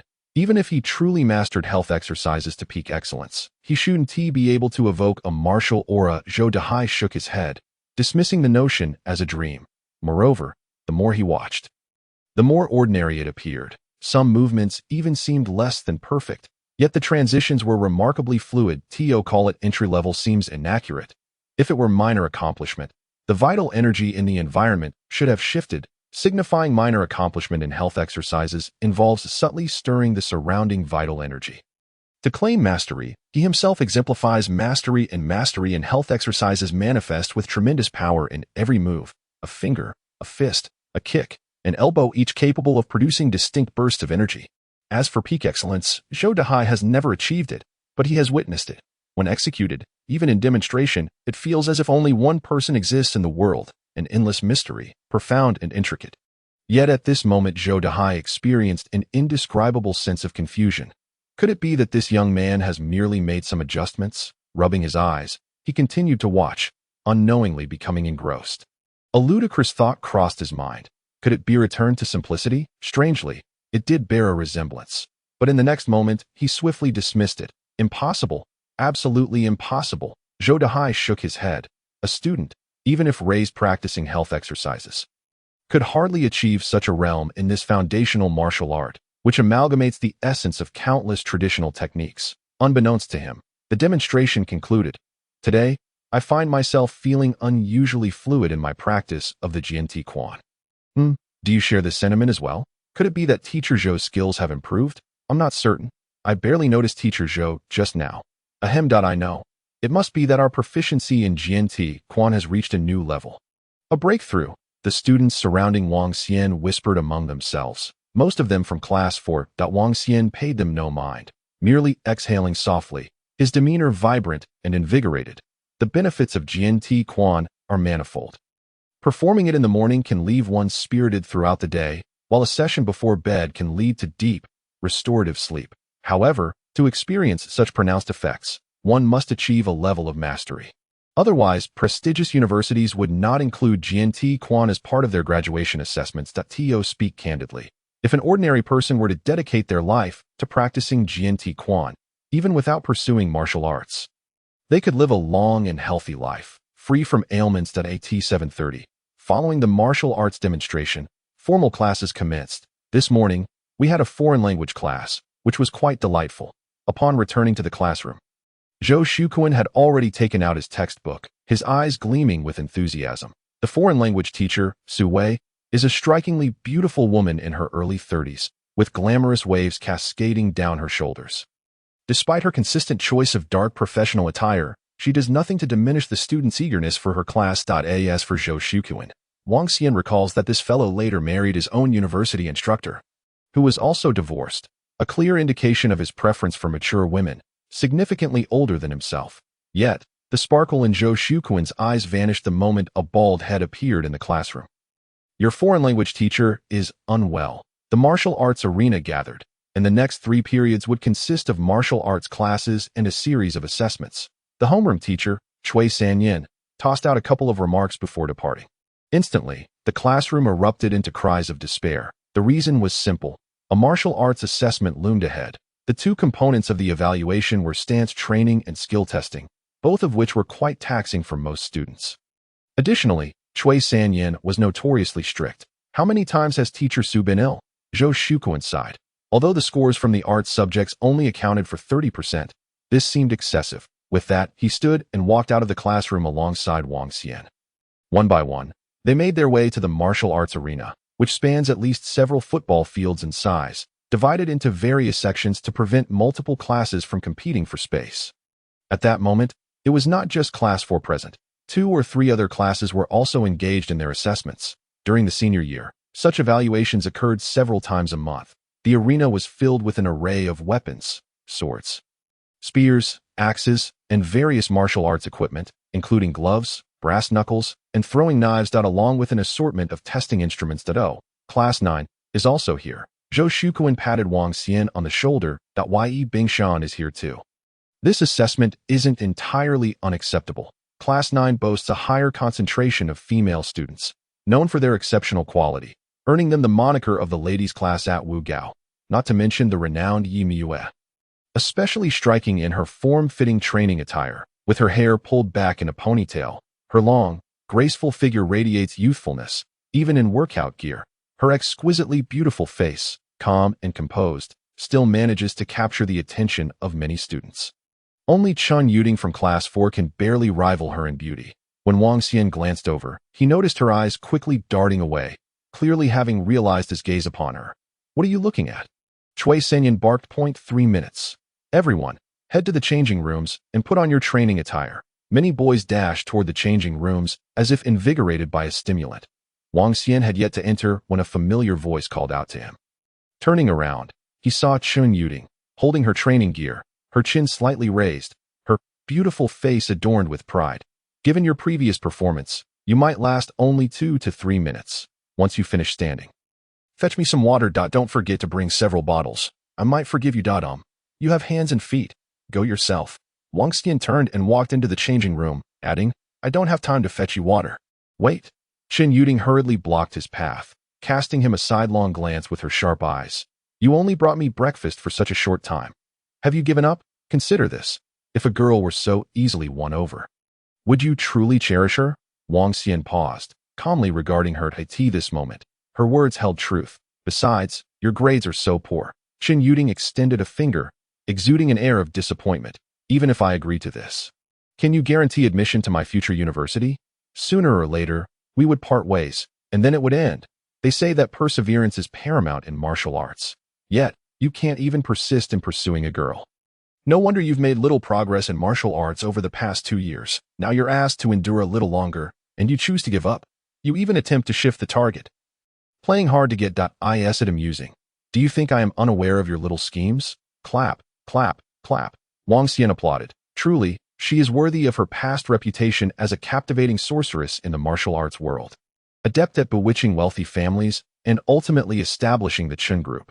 Her talent in PUA is already evident at this juncture. To be fair, she had a point, just as Wang Xian was about to respond.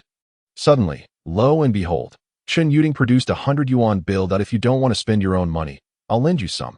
At the very least, put on a show and persist. Otherwise, throughout your entire high school, you wouldn't have managed to complete a single task. Witnessing this, Wang Xian paused, feeling something was amiss. What does she mean? Is she offering me money to pursue her? No, the Chen Yuding of my past life was a manipulative vixen, not a benevolent figure. Has she suddenly awakened to a new understanding? I mean, no offense.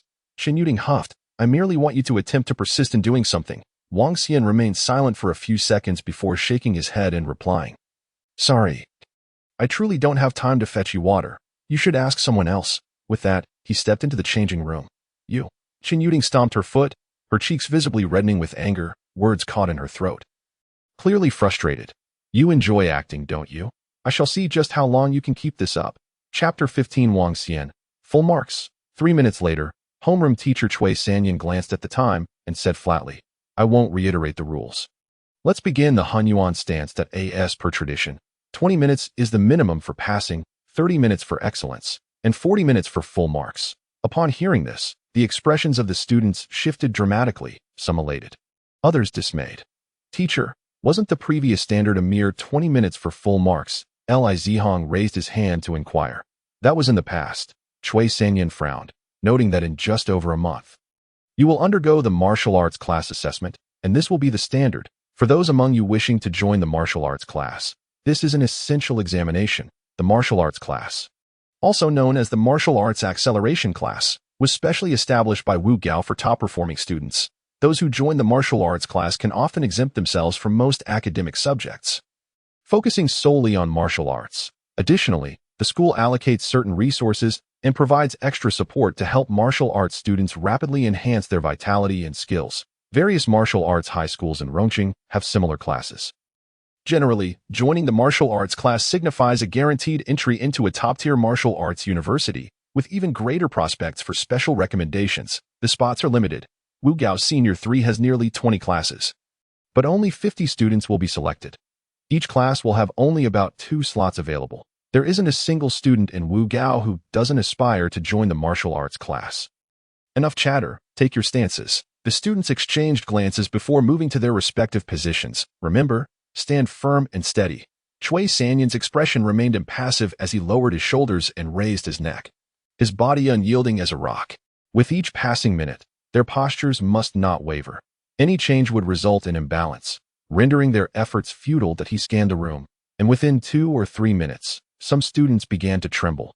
Thud, the weights atop their heads, shoulders, and thighs dropped to the ground. 3 minutes and 52 seconds. Cui Sanyan frowned at a girl. Yuan Xi.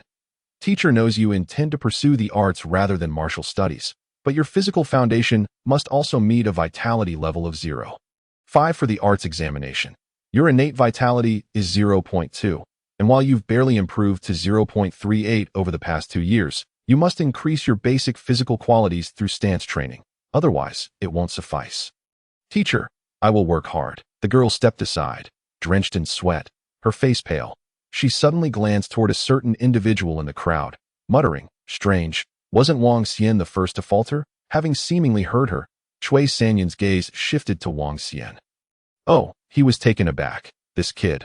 Wang Xian stood calmly, resembling a statue, utterly motionless. His joints appeared as precise as a measuring ruler. Even his gaze seemed to freeze, as if he had merged with the world around him. Unshakable. What a perfect Hunyuan stance. Cui Sanyan was astonished, marveling at the textbook standard of Wang Xian's posture. But how long can he endure? Time passed slowly, and one by one, the students began to succumb. 10 minutes mark a significant milestone, and half the participants have already faltered. Amidst the crowd, Chen Yuding could not help but steal a glance at Wang Xian, who was still standing resolutely at a distance. Impossible. How could he still be standing? Chen Yuding, focus. Yet, after merely a second of distraction, she was chastised by Cui Sanyan. The necessity for intense concentration rendered every moment of the stance practice a test of willpower. Only those students who had already succumbed to fatigue could look on with envy at their remaining peers.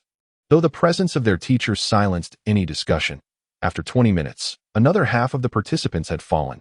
Only a mere 10 or so remained upright, by 30 minutes. Each passing moment tested their resolve. The weights on their heads, shoulders, arms, and legs felt as though they had transformed into an insurmountable mountain. 35 minutes. Only 5 individuals remained standing. Chen Yuding, Zhou Shuquan, Li Zihong, the martial arts committee member Long Biao. And the final contender, Wang Xian. At 36 minutes. Zhou Shuquan succumbed at 37 minutes. Long Biao followed suit at 38 minutes. Li Zihong fell as well. In that instant, only 2 individuals were left standing, and nearly every gaze in the class was fixated on these two. Specifically on Wang Xian. Zhou Shuquan, lying on the ground, was so exhausted that he could barely think. When did my buddy become so proficient in his stance practice? This is making me feel quite unfamiliar with him. Li Zihong, with a pallid complexion that was hard to discern due to his prior fatigue, stared intently at Wang Xian, feeling as if he were in a dream. Even the presence of Cui Sanyin could not stifle the whispers that began to circulate among the students. When did Wang Xian become this formidable? With a life force of only 0.1, it was rumored that he had not improved to 0.2 in 2 years and had been lethargic. He could barely last 2 or 3 minutes before.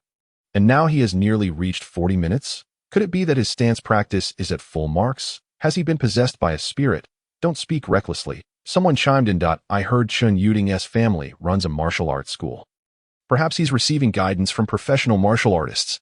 Cui Sanyin, however, had no time to address the students' murmurs, his gaze firmly fixed on Wang Xian. With only 2 contenders left, it appeared to be an even match. However, the students could not perceive the truth. He could clearly see that Chen Yuding was already at her limits, while Wang Xian seemed to be thriving. 40 minutes. Time us up. Cui Sanyin gently pressed the timer. In the next moment, Chen Yuding collapsed onto the ground, her weights clattering against the floor. She lacked the strength to do much more than turn and stare at Wang Xian, her eyes wide with astonishment. Wang Xian, with a nonchalant motion, easily lifted his weights and set them aside with casual grace. Chen Yuding had achieved full marks. Wang Xian.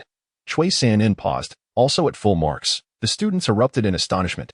It seemed that this individual could still stand. Wang Xian merely cast a casual glance at Chen Yuding, remaining silent. Chen Yuding could stand for 40 minutes only because that was her limit. Wang Xian could endure for 40 minutes simply because 40 minutes was the benchmark for perfection. Everyone, take a 10-minute break and hydrate. Next up is the skill assessment.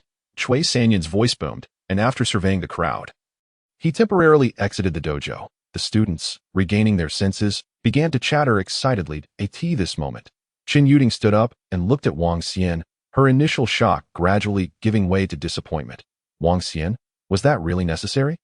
Wang Xian picked up a towel. What are you on about? You barely broke a sweat.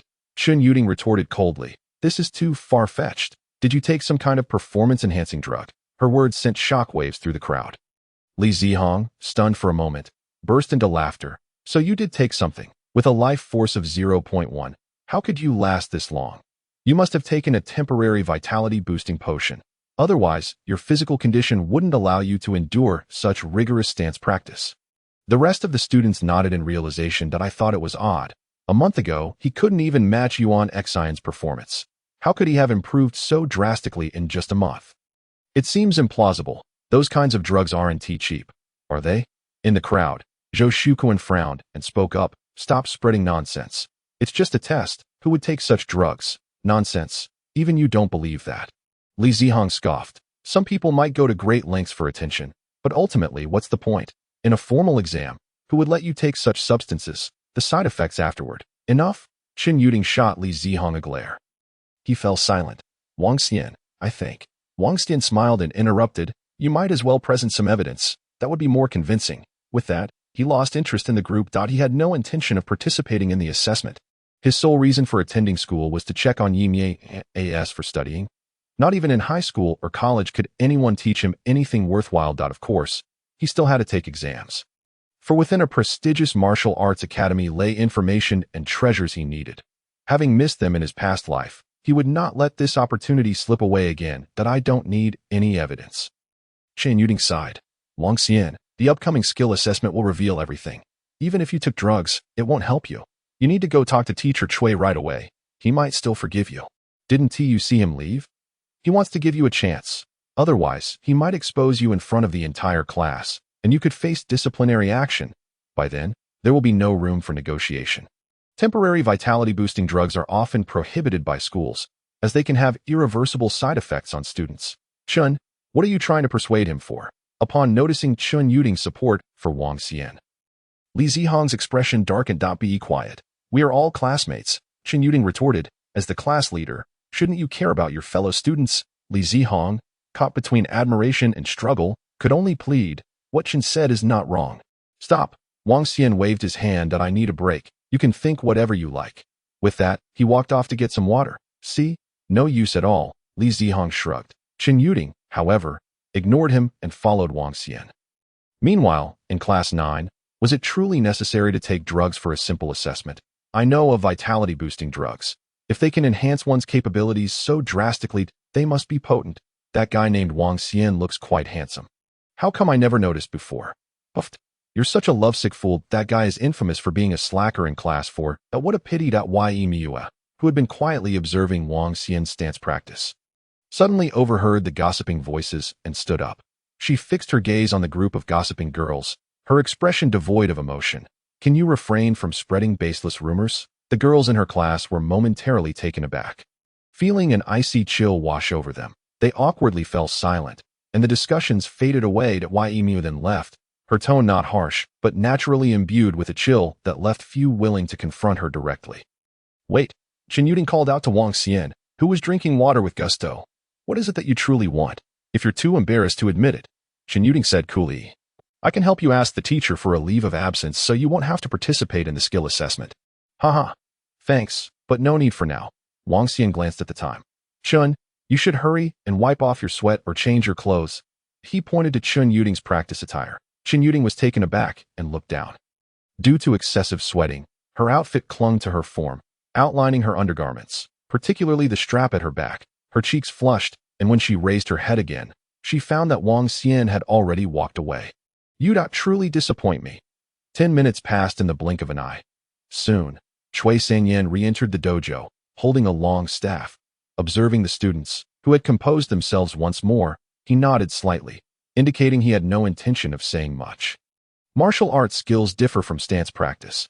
This is one of the core components of the martial arts examination. Cui Sanyan spoke slowly. After selecting your weapons, step onto the platform in the order of those who fell first. He paused, as if implying something, casting his gaze over each student. The skill assessment is a vital subject that tests your overall martial arts proficiency.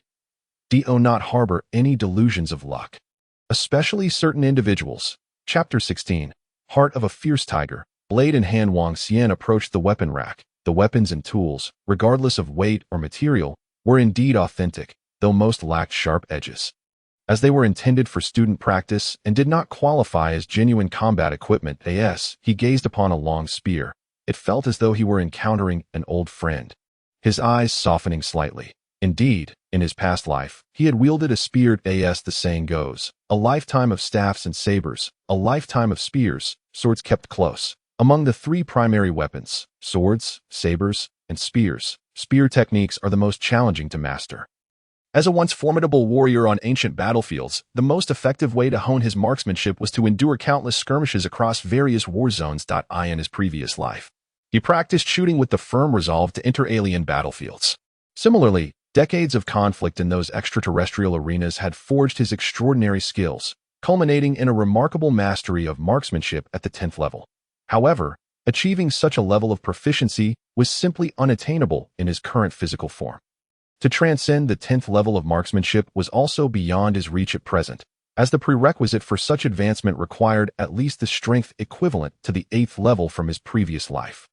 Beyond firearms, he was also adept with throwing knives. His familiarity with other weapons was minimal, having scarcely trained in them, though he had engaged in combat with skilled practitioners of various high-level weapon arts.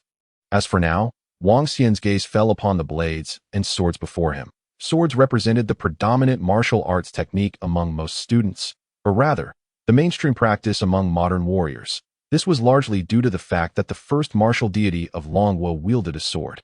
In contrast, knives were the choice of a select few students, while firearms were even rarer, typically reserved for those contemplating a military career. Otherwise, it was likely that very few within the entire school practiced with guns. Other weapons such as hammers, axes, halberds, and fist blades were seldom chosen unless one had awakened the corresponding martial talent. Otherwise, they were scarcely considered in this new life. Wang Xian naturally would not opt for firearms, as there was little room for improvement in his marksmanship. Instead, he preferred to seize the opportunity during his growth phase to learn one or two additional techniques, drawing upon his martial understanding and combat prowess from his past life. This was not an arduous task. Moreover, if he were to truly utilize his marksmanship, it would likely overwhelm teacher Cui as well. Therefore, Wang Xian grasped a beautifully crafted Sichuan knife. This was a masterwork of ancient cold weaponry in Longhua, and after undergoing modern technological enhancements, it surpassed its ancient counterparts in hardness, resilience, and aesthetic appeal. Even the unsharpened practice blade emanated a subtle chill with its sharp edges, suggesting a hint of lethal prowess. Sword techniques emphasized intention, while knife techniques focused on spirit. Nurturing one's spirit was akin to nurturing the knife itself that moment. Cui Sanyan's voice interjected, "You've utilized fist blades in your first 2 years, switched to swords in your third, and now you're considering knives?" The use of fist blades stemmed from the martial arts focus of his uncle's dojo, where he had received some early influence. In his 3rd year, following a certain letter, he transitioned to sword techniques while pursuing Qin Yuding. "I shall use whatever I wish," Wang Xian replied. "A knife is like a fierce tiger, a sword, like a soaring phoenix. To master the knife, one must have the heart of a tiger within. If you have no experience with knife techniques, it would be unwise to use this as a skill assessment," Cui Sanyan remarked. Casting a discerning glance at Wang Xian merely shook his head, and seeing this, Cui Sanyan chose not to press further. Before long, the classmates had selected their weapons, forming a circle around the combat arena. Although this martial combat stage appeared modest, roughly the size of a basketball court, it was equipped with advanced technology capable of millisecond-level holographic scanning. Engaging in a match would yield real-time and precise assessments of the combatant's skill levels, as well as their vitality ratings. In all of Rongqing Martial High, there were only 3 such platforms. "Are you serious about this?" Zhou Shuquan whispered beside Wang Xian, fiddling with a short sword while casting furtive glances at the arena. "What? You truly intend to go up for the assessment with a knife?" Zhou Shuquan cleared his throat. "It's not that I doubt you, but Cui Sanyan is notorious for his intolerance of failure. If you can't withstand a single strike, it's all right if I can't," Wang Xian replied. "I'll just strive harder next time." He had mentally rehearsed countless knife combat scenarios. It was his first time handling a knife. He felt he had a general grasp of the situation. Zhou Shuquan hesitated, sensing that Wang Xian's words held merit, yet he was unable to articulate any counterargument. At that moment, Cui Sanyan leaped onto the stage. "I will only utilize 1 point of vitality for this assessment." This was the basic requirement for the standardized test. The screen above the stage promptly displayed the information. Cui Yang, vitality, 1.as, a 3rd-level martial artist. Cui Sanyan naturally adjusted his strength for the assessment. "Yuan Xian, you are first," he instructed, holding a long staff with a calm demeanor. Yuan Xian, wielding a long sword, promptly stepped forward. The screen immediately indicated Yuan Xian, vitality, 0.39. This was hardly different from what Cui Sanyan had mentioned, indicating his deep understanding of the student's conditions. "Attack," Cui Sanyan commanded, remaining motionless. Yuan Xian hesitated for a few seconds before charging forward to strike. Unfortunately, Cui Sanyan did not budge, effortlessly deflecting the long sword with a single palm strike, sending Yuan Xian stumbling back and flying off balance. The onlookers were left in awe at the stark disparity in skill. Even with a vitality of just 1, the gap in technique was insurmountable. Yuan Xian could not withstand a single blow. Yuan Xian, sword technique score, 26. The score flashed on the screen behind the stage, revealing a dismal result, barely above the entry-level threshold. Naturally, given that Yuan Xian was a humanities student, such expectations were not unreasonable. Hence, Cui Sanyan refrained from any harsh criticism, though the severity in his gaze caused a chill to run through the crowd. This was relatively lenient towards Yuan Xian. Next, Cui Sanyan continued, lacking strength, unable to maintain a firm grip on the sword. With a vitality of 0.3, you couldn't even unleash half of your potential. He had reiterated countless times that knife techniques required spirit. Yet this student couldn't even meet his gaze. What business did they have with knives? Cui Sanyan precisely articulated each student's strengths and weaknesses, shaking his head in dismay. It was often said that weapons were extensions of one's fists and feet. These students barely grasped the fundamentals of basic physical training. How could they hope to progress in martial arts? Aspiring to become a martial artist was no simple feat. Perhaps most were merely waiting for their martial talents to awaken, hoping for a dramatic leap into greatness. With a sigh, Chui Sanyan felt a twinge of melancholy. Though many students felt a pang of shame, they were not excessively disheartened, as they anticipated their own awakenings. Only a select few were deep in thought, reflecting on their shortcomings. Chui Sanyan is truly formidable, Zhou Shuquan mused, rubbing his sore shoulders after managing to withstand a couple of strikes. His swordsmanship score reached 82, placing him among the top students in class. That if he could achieve a score of 100, he would officially enter the first level of swordsmanship, enabling him to train in more advanced foundational sword techniques. The subsequent student, Li Zihong, also achieved a score exceeding 80. Regrettably, none could withstand even 3 strikes from Chui Sanyan. It was commendable enough that Chui Sanyan had to make a move at all. Finally, it was Qin Yuding's turn. Chapter 17. First-level knife techniques, shocking the audience. Qin Yuding, vitality. 1. The crowd collectively inhaled sharply. Only 2 students remained untested. She was the only one in the class with a vitality score of 1. While others like Zhou Shuquan hovered around 0.7, equivalent to Chui Sanyan's level. Well done, Chui Sanyan acknowledged, nodding slightly. You've improved by 0.2 since last time. That's significant progress. His praise was rare. Qin Yuding, wielding a long sword, performed a formal sword salute. Attack. The moment the command was issued, she darted forward like a launched javelin. Excellent. Chui Sanyan was momentarily taken aback, not expecting such significant improvement. Yet, he remained unfazed. Sword techniques hinge on intention. At that moment, Qin Yuding resembled a drawn sword, radiating sharpness. In mere moments, the two exchanged 3 blows. On the 4th strike, Qin Yuding relinquished her sword, launching it towards Chui Sanyan's right shoulder in a spinning arc. However, he showed no signs of evasion, effortlessly deflecting the sword. Unbeknownst to him, Qin Yuding anticipated this and gracefully leaped to catch the sword mid-air, executing a flawless 360-degree spin before counterattacking. Her elegant form captivated the attention of many. Yet, Chui Sanyan seemed to possess an uncanny awareness, swiftly reversing his grip on the staff to block her strike. With a gentle flick, he sent Qin Yuding sprawling. Fortunately, her foundation was solid. She landed gracefully, using her sword to absorb the impact, regaining her balance. Well done. Your speed and technique are commendable, Chui Sanyan remarked, a hint of satisfaction gracing his features, though he noted that her power fell short. With 1 vitality point, her maximum striking force could reach 1,000 pounds, yet she had only managed to unleash a third of that. What you lack is precisely that. Otherwise, you could have withstood several more strikes. The screen displayed Qin Yuding, sword technique score, 99. The classmates erupted in astonished murmurs. This score was nearly at the first-level proficiency threshold.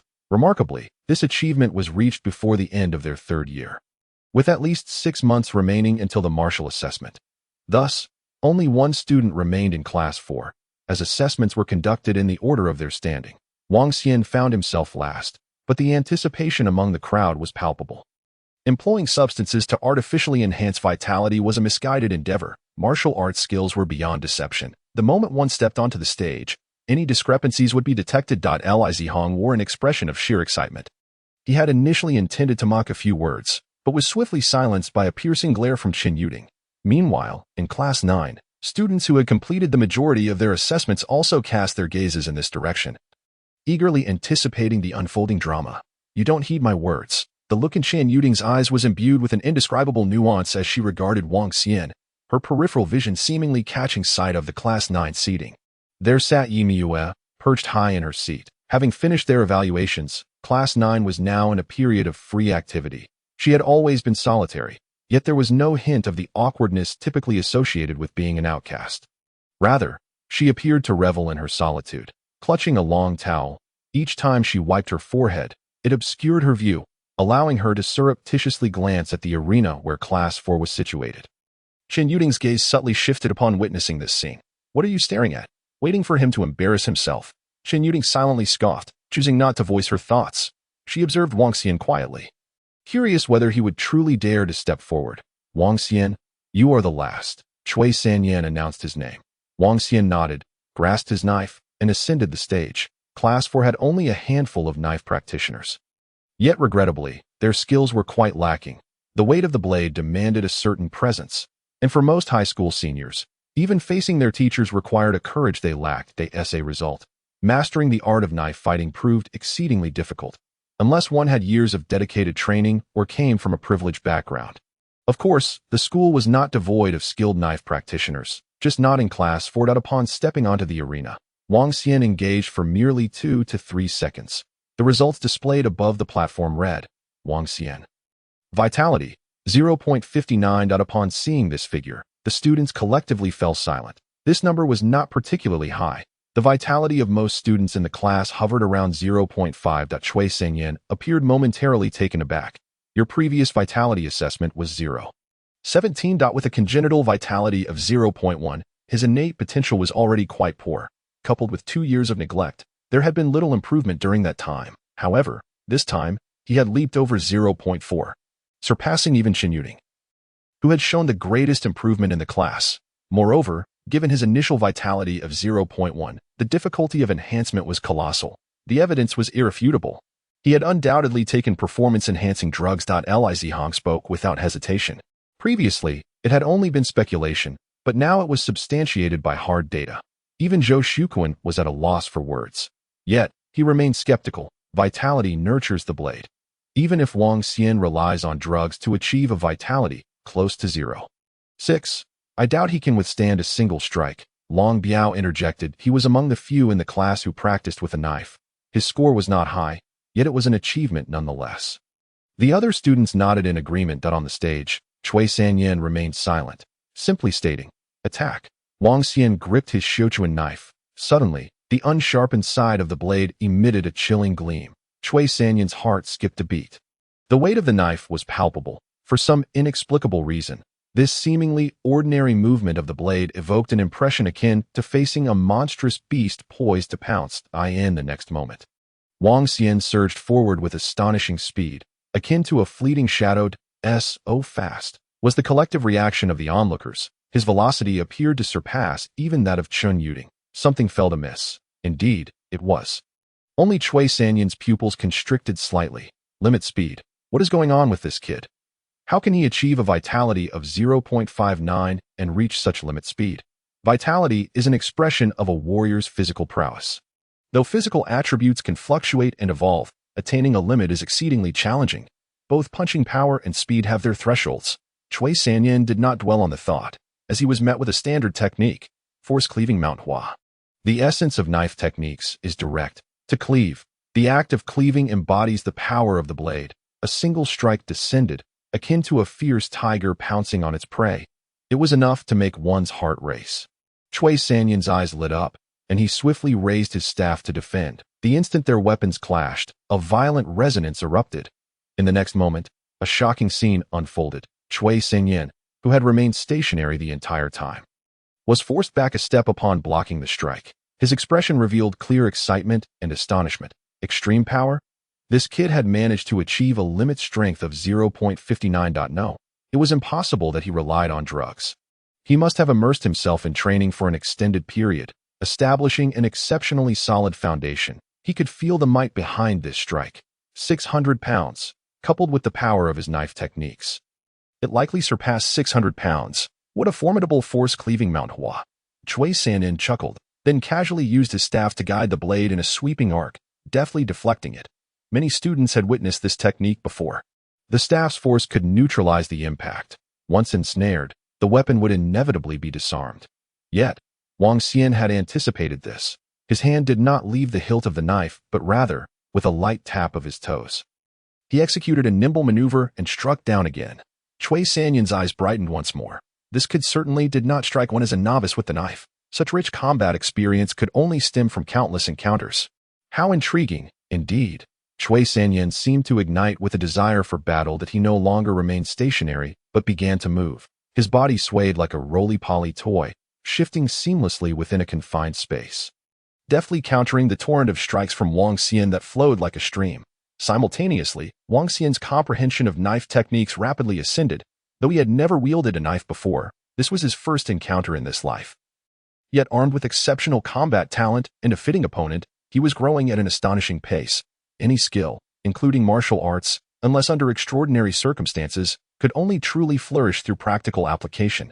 Yet, at this moment, the onlookers were rendered speechless. The two combatants had exchanged several blows in the blink of an eye, their speed so rapid that the audience dared not blink, even their breaths frozen. However, the disparity in vitality caused Wang Xian's speed to gradually diminish, and the force behind his strikes began to wane. Cui Xingyan, on the other hand, exhibited little change. Even when suppressing his vitality to 1, his movements were ghostly, elusive, and continuously neutralized Wang Xian's onslaught. More than 10 exchanges passed in an instant. After another clash, Wang Xian's expression remained unchanged, and his breath steadied. He gazed at the Shochuan knife in his hand, silent yet contemplative, as if he had gleaned some insight. That should suffice, Cui Xingyan observed. Recognizing that his opponent had reached his limit, from here on, he could manage at most one more strike. However, breaking through his third-tier staff technique, combined with his elusive footwork, was utterly impossible. Wang Xian closed his eyes. Focusing his energy, suddenly he angled his knife again. Cui Xingyan realized this would be the final strike. The back of the blade flickered with a thunderous gleam. This momentum. Even at this juncture, his spirit had not waned. Cui Xingyan inhaled deeply. 1 strike emerges, 2 strikes exhaust, 3 strikes decline. This final strike still possessed such vigor. Yet, in this moment, Wang Xian's speed had slowed. Many classmates felt they could react in time. Cui Xingyan furrowed his brow, sensing something was amiss, until, at approximately 5 steps away, Wang Xian leapt forward, raising his knife to cleave downward, once again executing the initial strike, force-cleaving Mount Hua. Still this move, Cui Xingyan mused internally, thinking that merely this technique would be too simple to counter. Yet, the fact that Wang Xian could deliver this final blow already impressed him immensely. However, as that strike was about to descend, something fell off. Cui Xingyan's eyes widened in sudden realization. The previously unhurried momentum surged down like a thunderclap. It bore the weight of 1,000 pounds. He had advanced. Was this a fast, slow strike? Cui Xingyan raised his staff to defend, but the simultaneous speed and strength sent him reeling back several steps. Even his long staff exhibited slight deformation. It was only after 5 steps that Cui Xingyan managed to steady himself. Swiftly sending the opponent flying, Wang Xian landed firmly, flicking his wrist to send the long knife soaring onto the weapon rack. Dozens of meters away, he turned and casually remarked, "I lost." Simultaneously, a bright 3-digit number illuminated the screen. Wang Xian. Knife technique skill, 125, first tier. Upon witnessing this, the martial arts arena erupted into a cacophony of astonished voices. Chapter 18. Footwork of the Mind. In the martial arts arena, countless eyes gazed in disbelief at the unfolding spectacle. From the very beginning, Wang Xian's first strike had forced teacher Cui back a step, a feat that was astonishing in itself. It was worth noting that none among them had managed to achieve such a feat. Subsequently, he had exchanged over 10 moves with teacher Cui, an extraordinary display, especially considering his vitality was below 0.6. Even in the end, he had pushed teacher Cui back several steps. Throughout the encounter, he had never once been at a disadvantage. The glaring words on the screen proclaimed, 125 points. Knife technique, first tier. Unbelievable. When had Wang Xian ever trained in knife techniques? At present, it seemed only a student from class 10 had just reached the first tier in knife skills. I feel like his first strike could cleave me in two. This cannot merely be attributed to drugs, can it? The crowd buzzed with incredulous murmurs. Among them, some believed Wang Xian had indeed taken drugs, while others were convinced he had not. Now, with irrefutable evidence laid bare, many felt their consciences pricked. Yet, the overwhelming sentiment was astonishment at the battle they had just witnessed. After all, no one in class 4 had managed to engage in more than 10 exchanges with teacher Cui. I knew it. How could my Xiener possibly take medicine? Zhou Shuquan pointed at Li Zihong and the others, scoffing incessantly. What more do you have to say? Li Zihong's face flushed, partly due to the earlier incident, and partly in astonishment at Wang Xian's remarkable score. Meanwhile, Qin Yuding appeared momentarily dazed, her eyes reflecting a mix of surprise and joy, yet there was a hint of peculiarity when she glanced at the descending Wang Xian. Approaching him, she suddenly inquired, "Wang Xian, I apologize. I misunderstood you earlier." Her gaze was sincere, as if she were earnestly apologizing. Wang Xian paused slightly, merely shaking his head. He found it curious. Chen Yuding seemed far more mature than she had been during their high school days. Could it be due to Yemiu's influence? I have a question. Who did you learn your swordsmanship from? Chen Yuding asked slowly. Wang Xian refrained from responding. No one present would know that it was his first time wielding a blade. To be precise, from the moment he fought against Teacher Cui, he had been rapidly advancing. After the bout, his swordsmanship had directly crossed into the next tier. Simultaneously, he had gained some insights. Perhaps it was time to return and digest it all. After a while, he should be able to touch upon the threshold of the second tier. With the experience from his past life in martial arts, mastering other weapons indeed progressed much faster. Wang Xian chose not to answer, and Chen Yuding did not press further. The only teacher at the school proficient in swordsmanship was the homeroom teacher of Class 10, or perhaps it was an external martial arts academy. Meanwhile, in Class 9. Wow, Wang Xian is rather handsome. I've witnessed Pang Sandao's combat in Class 10, and it felt entirely different. That guy's swordsmanship lacks this kind of dominance and carries a hint of nonchalance. The essence of swordsmanship lies in its vigor. A deficiency in momentum inevitably leads to a lack of flavor. Pang Sandao treated his teacher as a mentor during their duel, displaying a hint of timidity. This fellow earlier treated the teacher not as a mentor, but as a genuine adversary. On another note, if he hasn't taken any medicine, his stance is quite formidable. There are hardly a few in our class who can endure for 40 minutes. Moreover, he appeared at ease. Something feels quite off, because there are very few individuals in the school who practice swordsmanship. Initially, it was thought that sword techniques could not compare to the elegance of saber techniques. But at this moment, Wang Xian had imparted a lesson. Swordsmanship can also be remarkably stylish. However, unlike the ethereal grace of swordplay, the dominance of saber techniques exudes a grandeur akin to mountains and peaks. Yumiyu appeared through the gap in her towel, stealing glances while murmuring, just like others. Equally overbearing and unreasonable. At that moment, all right, gather around. Cui Sanyan gestured with his palm. Taking a deep breath. In contrast to these students, he saw things much more clearly. He was unaware of whom Wang Xian had learned his swordsmanship from. But from the outset, his technique had certainly not reached the first tier. Rather, it was only at the moment the final strike landed that he stepped into the first tier. Before that, he had entirely relied on his true limits of strength and speed to confront his opponent. Throughout this process, he had not revealed any weaknesses. Naturally, Cui Sanyan found this utterly astonishing. How could a slacker who had wasted 2 years possess such innate combat talent and experience? Most students would reveal flaws within 2 or 3 moves. Otherwise, they could have exchanged a few more blows with him. It could be said that Wang Xian had pushed his strength close to 0.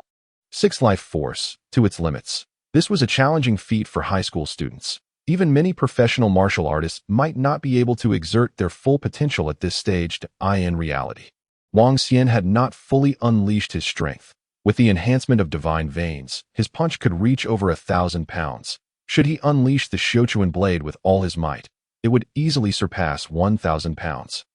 He had merely showcased what was perceived as 0.6 life force in the eyes of the teacher, not his utmost limits. If he were to activate a few more divine veins, the increase in power would be even more terrifying. At that point, he could potentially overpower 10 with a single strike. Students, Wang Xian's progress teaches us a valuable lesson. Cui Sanyan addressed the students from the platform, his gaze profound. The 3rd year of high school is a pivotal year. It is never too late to embark upon the path of martial arts. The teacher understood that some of you are merely waiting for your martial arts talents to awaken, believing that it could alter your destiny. He did not deny this, but you must understand, it is not only the awakening of talent that can change one's fate. The students remained silent. Clearly not all were in agreement. By the way, teacher, how did you effortlessly neutralize our techniques while standing still, drawing a circle in the sand with your staff? Zhou Shukuan interjected. Cui Sanyan smiled and replied, it is due to body technique. At the Fengzuan level of body technique, Fengzuan literally means the body is within a minuscule space, untouched by dust. When one reaches this level of body technique, they can evade even the dust that drifts within a confined space. Upon hearing this, the students' eyes brightened. It sounded impressive. You need not concern yourselves with such advanced body techniques at present. This is a skill only attainable at the 3rd tier. Cui Sanyan's expression turned serious. You are far from achieving perfect control over every part of your body. If you wish to practice body techniques, focus on the plum blossom stance, enhance your responsiveness, and improve your speed. The student's expressions inevitably turned a shade of disappointment. In simpler terms, It meant that if they hadn't even learned to walk, they shouldn't think of running just yet. Fengsuan level body technique. Wang Xian chuckled inwardly. Back then, he had only mastered it after nearly graduating from university, hadn't he? Chapter 19. Flowing water swordsmanship, astonishing comprehension, mastered in one go. After the small test concluded, Teacher Cui retained Wang Xian for a private conversation. Wang Xian, please tell me honestly, Cui Sanyan said softly. Have you awakened your martial arts talent automatically? Wang Xian replied, I'm sorry to disappoint you. Teacher Cui. I may not awaken any martial arts talent. Naturally, Cui Sanyan would think this. He could understand, as awakening martial arts talent would cause the latent power within to erupt, resulting in an instant leap in life force. For instance, if one's life force was merely 0.5, awakening even a low-level martial arts talent could potentially elevate it to 1, effectively doubling it. The more formidable the talent awakened, the more the life force would surge. Otherwise, countless students would not be eagerly anticipating the awakening of their talents to reverse their fates. Typically, general martial arts talents require external forces to guide their awakening, if one could awaken them independently. It would only suggest one possessed an extraordinarily high martial arts talent, causing the latent power within to become unbearable. Wang Xian shook his head. Cui Sanyan scrutinized Wang Xian for a moment, but did not press further on this matter. As there were other possibilities for a minimal increase in life force. What about your swordsmanship skills? Cui Sanyan had to inquire, as it was simply too astonishing. Wang Xian pondered for a moment, seemingly recalling something, and said, actually, for the past 2 years, I've been playing an online game related to martial arts. Cui Sanyan was taken aback, suddenly enlightened. You mean martial arts without boundaries, right? Could it be that you've been practicing swordsmanship in there for the past 2 years?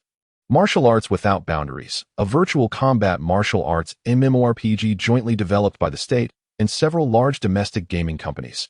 While it could not replicate martial arts combat with 100 accuracy, it could achieve over 90 realism. The game aimed to elevate the foundational martial arts level of all citizens in Longwa. It featured countless amateur martial artists, professional martial artists, and occasionally even virtual battles with 7th-tier martial arts masters. Of course, honing martial arts skills in this game differed significantly from reality, but prolonged immersion would undoubtedly have a considerable impact in the real world. Not just the past 2 years, but more recently. Wang Xian replied casually. Then it seems you have a remarkable talent for swordsmanship. Cui Sanyan exclaimed, clearly excited. With just over a month left, feel free to come to me with any questions during this time. Our class has 3 spots available in the martial arts class. Strive for it. By the way, having reached first-tier swordsmanship, theoretically, you can choose a foundational swordsmanship technique to practice. You may select a 3rd-tier foundational sword technique from the school's martial arts library for observation. As he spoke, Cui Sanyan's demeanor turned serious. Remember to choose only one. Do not be greedy that if you can fully comprehend a foundational martial arts technique within a month, your entry into the martial arts class is guaranteed. Wang Xian nodded slightly. The term martial arts inherently implies a formidable lethality. Generally, high schools only offer foundational level martial arts. Above that is advanced martial arts, typically requiring a 3rd-tier martial artist to practice. Further up is superior martial arts, usually necessitating a 6th-tier qualification for training. The highest level of martial arts is the national-level martial arts, of which there are only a few in all of Longwa. National-level martial arts are aligned with martial gods. Without a martial god, one need not even consider it. Additionally, practicing martial arts requires reaching a certain skill tier. Otherwise, comprehension becomes exceedingly difficult. For instance, one with only 1st-tier swordsmanship would find it challenging to grasp advanced martial arts techniques. It's not that they cannot comprehend them at all.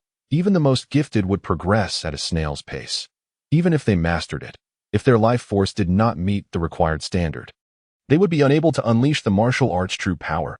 After the small test concluded, there was only one academic class left.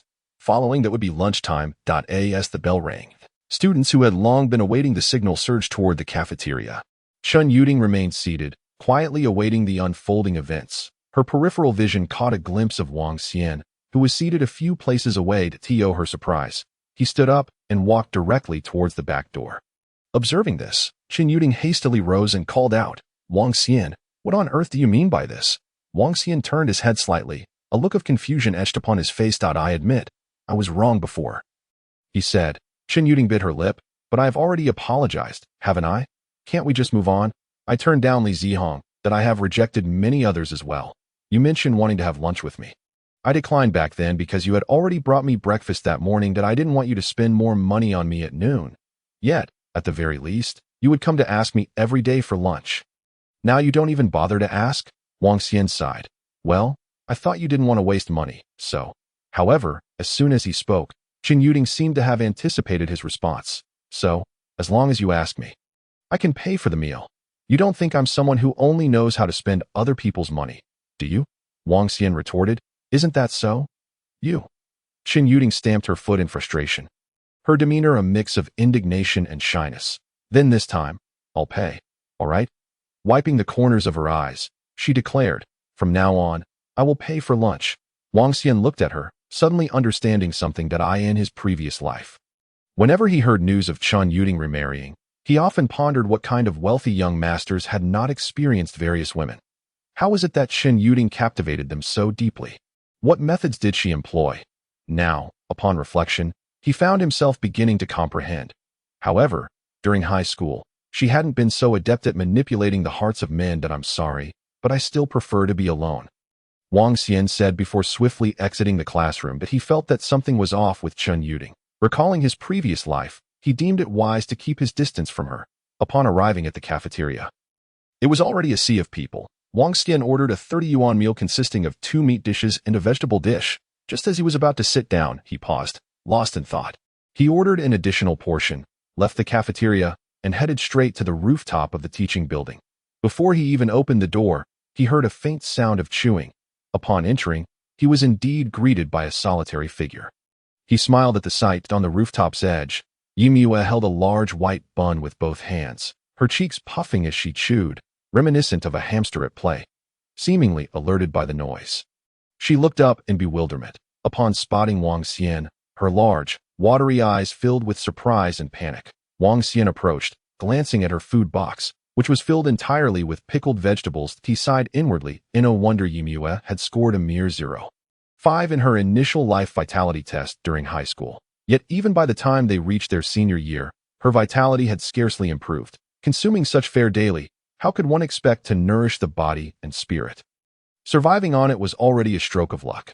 Life vitality represented a person's overall physical quality. To enhance one's vitality, one must either train or eat well.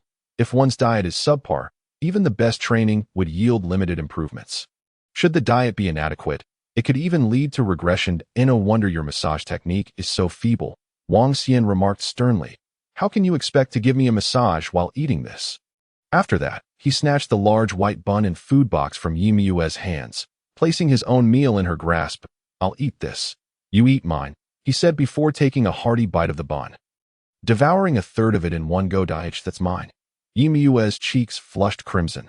That was what I was eating, she hesitated to say aloud. What's yours is mine now. Wang Xian swiftly finished the bun, savoring its flavor despite its lack of nutrition. Yimue held onto her food box, momentarily unsure whether to eat or not. It smells so good. The cafeteria staff was known for their excellent cooking, offering succulent braised pork and fragrant chicken legs. Are you waiting for me to feed you? Wang Xian teased, rubbing his hands together. All right then, just remember to tip me. He pretended to reach for the chopsticks. No, it's not necessary. Yimue's face turned a deeper shade of red as she turned slightly away, beginning to eat on her own. She took her time, hardly touching the tender braised pork or the juicy chicken leg, while quickly finishing off the stir-fried greens along with her rice. As the meal neared its end, she managed to grab a piece of braised pork. Why aren't you eating the rest? Wang Xian frowned, having already finished his second portion. I'm full, Yimue replied. Wang Xian glanced at her flat stomach, unable to believe her claim. You call that full? Who are you trying to fool? Wasting food is shameful. Yimue shook her head, contemplating. I want to save it for later. Wang Xian, so you didn't prepare your own dinner, did you? He chose not to press further and redirected the conversation. How did I look at the martial arts arena this morning? Yimue blinked, turning her gaze to the distance. I didn't see. Wang Xian chuckled, moving to sit at the other end of the bench. After a moment, Yimue pulled out a notebook. These are my notes for some cultural subjects. Wang Xian raised an eyebrow, taking the notebook and flipping through it, nodding in approval. While cultural scores were not the primary focus for martial arts examinations, poor performance in key subjects would hinder admission to martial arts universities. The notes were meticulously crafted. Towards the end, he encountered several beautifully written entries detailing various foundational sword techniques, complete with thorough explanations and annotations, even highlighting their strengths and weaknesses. Among them, one technique bore a star mark, seemingly a special recommendation. Flowing water sword technique, a third-tier foundational martial art. It slices through water as effortlessly as drawing a blade, capable of cleaving through waterfalls and waves with unmatched power. If one can master the flowing cloud blade wave, it rivals first-tier foundational martial arts. At its pinnacle, each strike surpasses the last, with the strongest strike capable of unleashing fivefold power. Familiar with sword techniques, Wang Xian recognized that this particular style seemed exceptionally suited to him. Beneath the description, it noted, available for borrowing in the third martial arts room on the first floor of the library. Second to last row on the left, Wang Xian.so detailed. Wang Xian turned to Yimiua. She maintained a calm demeanor, quietly organizing her food container, though moments later, her earlobes flushed a bright red, resembling glistening rubies. You've put in a lot of effort. Wang Xian smiled. He wasn't sure when the earlier notes were penned, but the detailed descriptions of sword techniques were undoubtedly composed during the last class. But I'll take your advice, Wang Xian chuckled. Tucking the notebook away, he would start by learning the flowing water sword technique. To his surprise, this girl possessed considerable insight into martial arts, after only witnessing him demonstrate the technique once that morning. She could instantly judge its suitability for him. Such discernment and sensitivity to martial arts were rare, even among esteemed instructors like Teacher Cui. After school that afternoon, Wang Xian promptly made his way to the library. Following the notebook's guidance, he indeed located the manual for the flowing water sword technique. Modern manuals typically featured holographic projections demonstrated within the martial arts room and could not be taken outside. Furthermore, participants were strictly prohibited from disseminating the information prior to training. For instance, the signature martial art of his uncle's dojo, the Extreme Pathstone Breaker, required core students to sign an agreement to avoid sharing. Any unauthorized dissemination could lead to legal consequences, naturally. Without holographic demonstrations, it was not easy to share the techniques even if one wished to. Inside the martial arts room, a holographic projection of a young man demonstrated the technique while reciting its incantations.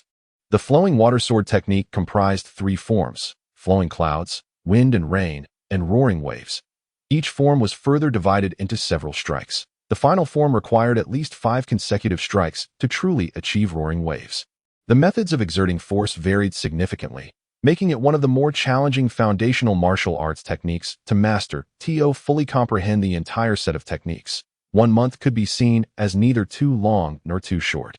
For someone with a natural aptitude for swordplay, it would suffice. However, for Wang Xian, after observing the demonstration, he gently picked up a wooden sword prepared in the room. He mentally reviewed the technique before the next moment. He swung the sword, moving like flowing clouds and wielding the blade like water. Within the martial arts room, a wave of energy seemed to rise around Wang Xian, fueled by the sword technique's connection to the surrounding qi. Soon after, the rain and wind transformed into a formidable tempest, obscuring the light. As he altered his sword's momentum, the raging storm coalesced into towering waves, roaring throughout the room. After executing 5 strikes, he unexpectedly manifested a faint, water-like sword aura that coalesced around the wooden sword. The flowing water sword technique that was mastered. Wang Xian chuckled softly, deactivating the holographic projection. With just a single attempt, he had comprehended it in an instant. Chapter 20. Entering the realm of martial arts, the real battle begins. This sword technique was indeed exceptional among foundational martial arts. After effortlessly mastering the techniques, Wang Xian departed from the library, and on his way home, he continuously replayed and reflected on what he had learned. With the wisdom gained from his previous life in martial arts, he could easily discern the unique aspects of this particular swordsmanship. The technique flowed like water, embodying the essence of wielding a blade. Given his current progress, if he were to engage in sparring with a suitable opponent for a month, achieving mastery would not be difficult. To rapidly elevate his martial arts prowess, nothing surpasses the effectiveness of practical combat. The ideal scenario would be to find a suitable opponent who is both free and consistent. Although his uncle's martial arts school is a commendable option, most of the students there primarily practice boxing. It would be inappropriate for him to engage in swordplay with them. Thus, he had no choice but to turn to the internet. Visiting other martial arts schools would incur costs, and Wang Xian felt that was unnecessary.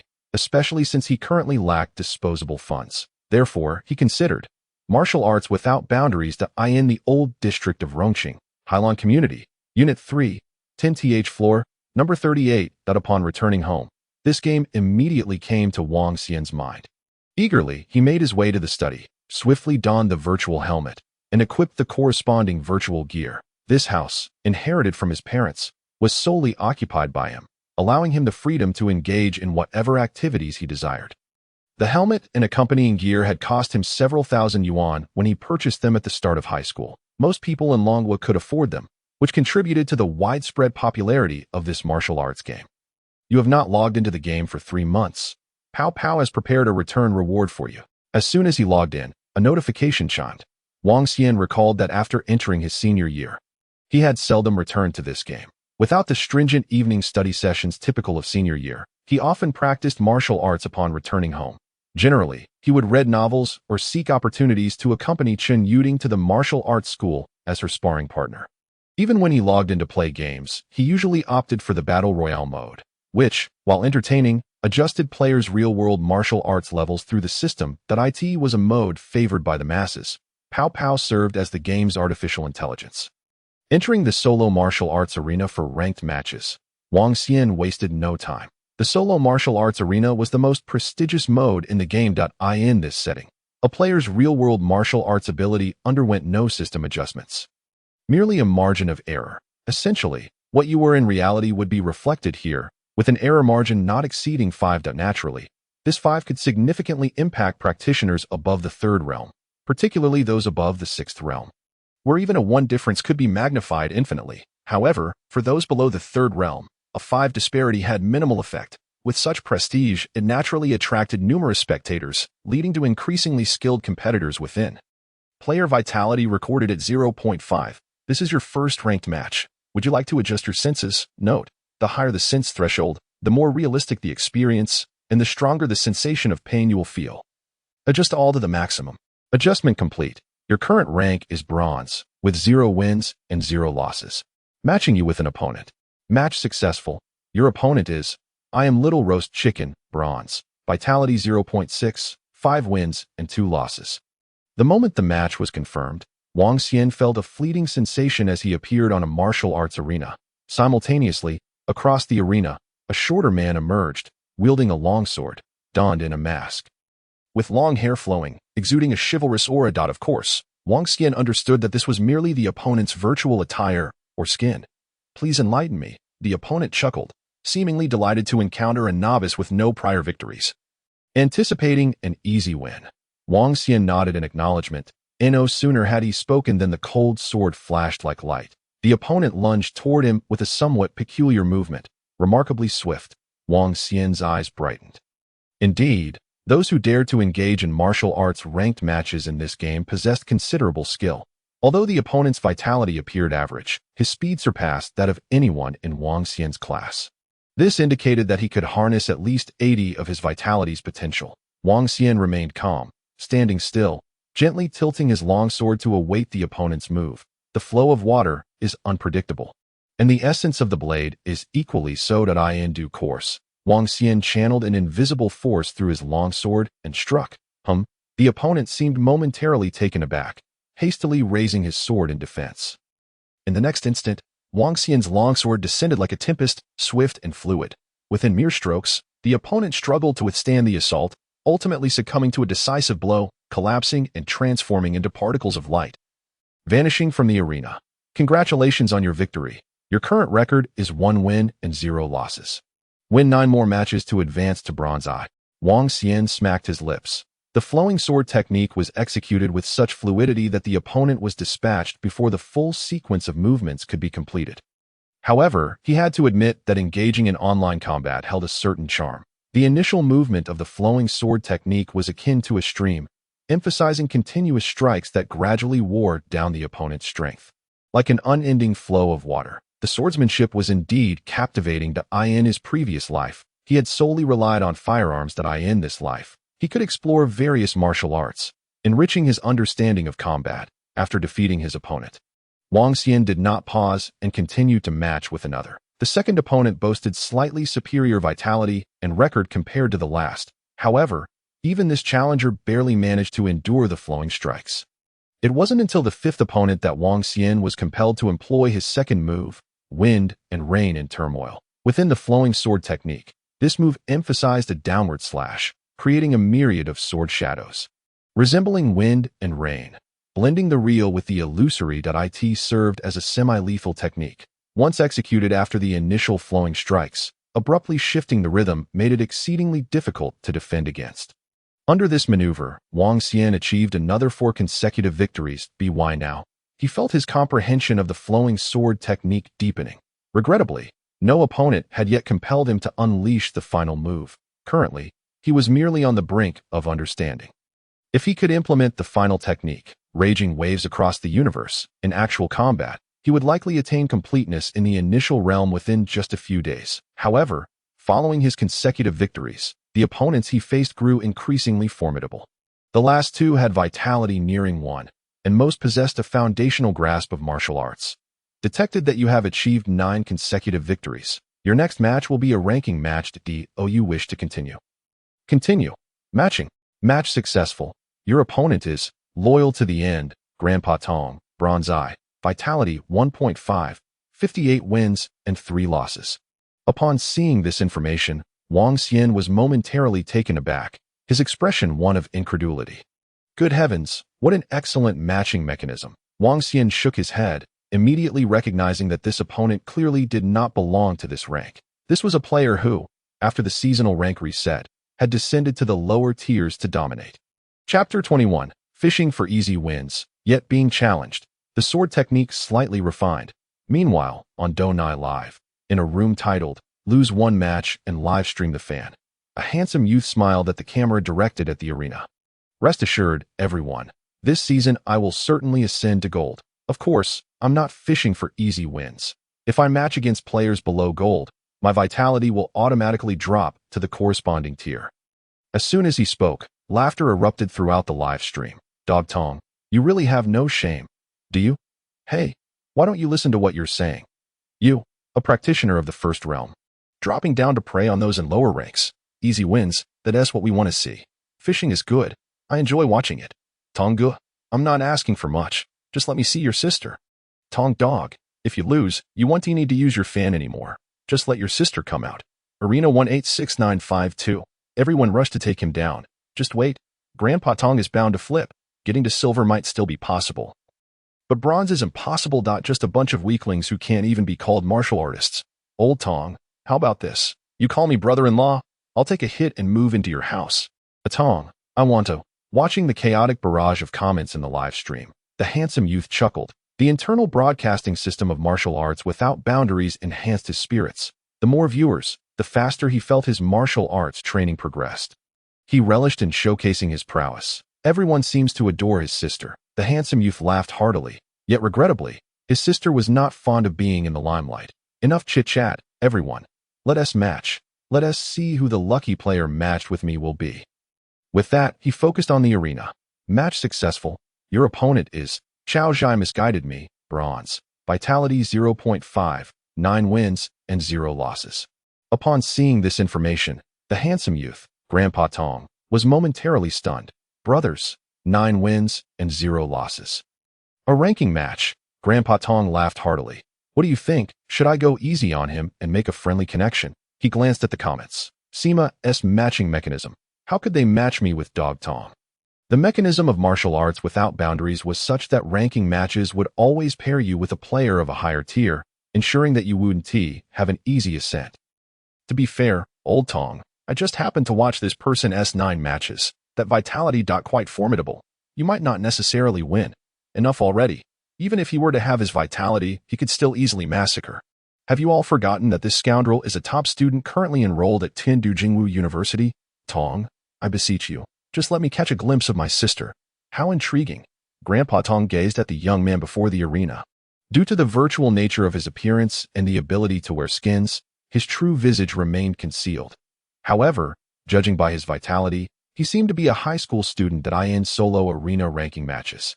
Most high school students are at the bronze level, with only a select few exceptionally talented individuals reaching silver. The silver rank corresponds to a martial artist with a vitality of 10. A first-stage warrior. Generally, when matched against higher-tier warriors, most would opt to lower their vitality to achieve a semblance of fairness. Not to mention, he is a prominent streamer.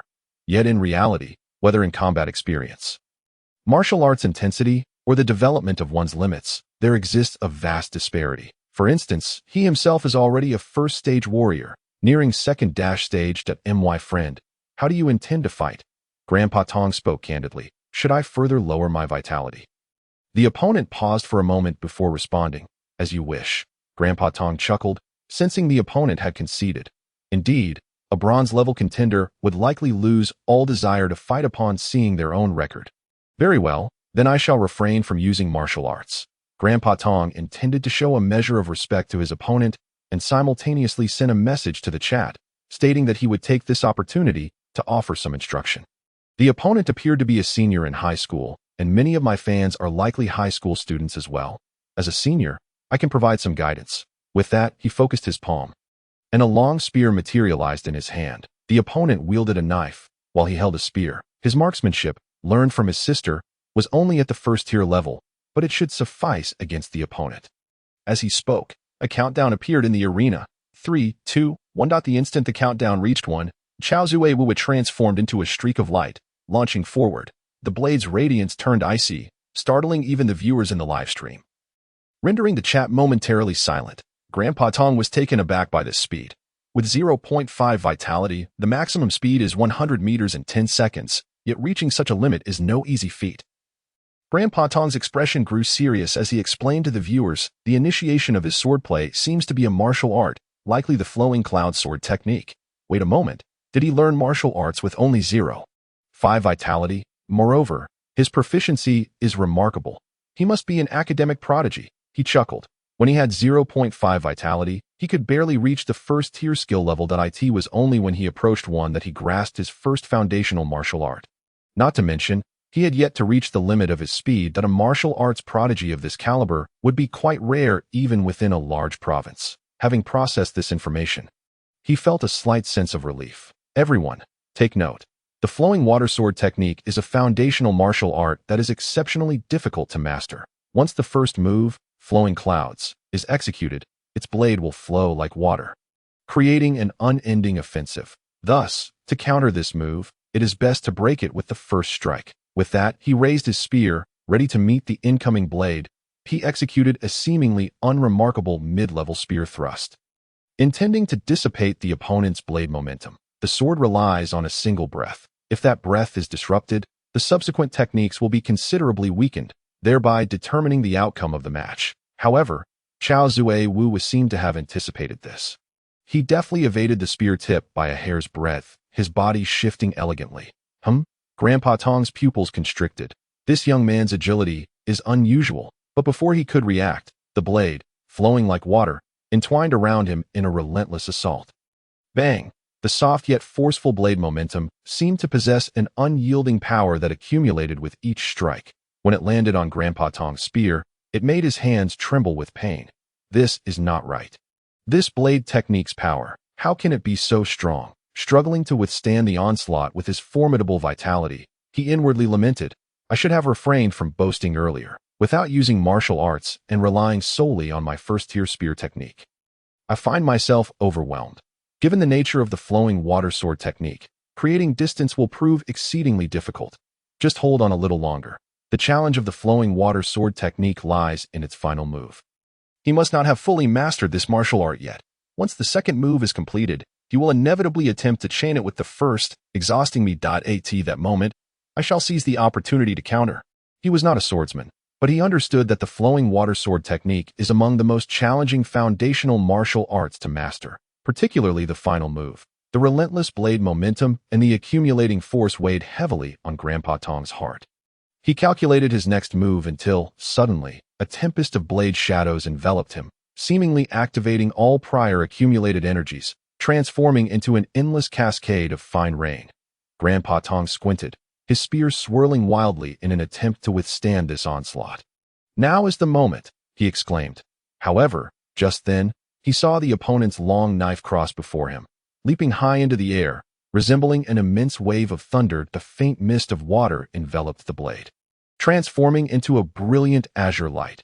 Waves roar the universe. Chao Zue Wu executed 2 consecutive strikes mid-air, each more radiant than the last. In an instant, the azure glow coalesced into a colossal wave of blades, overwhelming Grandpa Tong's spear. The tremendous force, exceeding twice his own, sent Grandpa Tong's spear flying from his grasp. "You have died."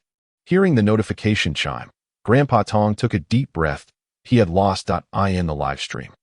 The chat was frozen in disbelief. This person is extraordinarily strong. Grandpa Tong's heart raced. That was undoubtedly a near-complete mastery of the flowing water sword technique. The crucial detail was that he only had 0.5 vitality. Such vitality could fully manifest a foundational martial art, a feat that could only be described as the extreme of extremes. Not to mention, the proficiency with which he executed the flowing water sword technique was remarkable.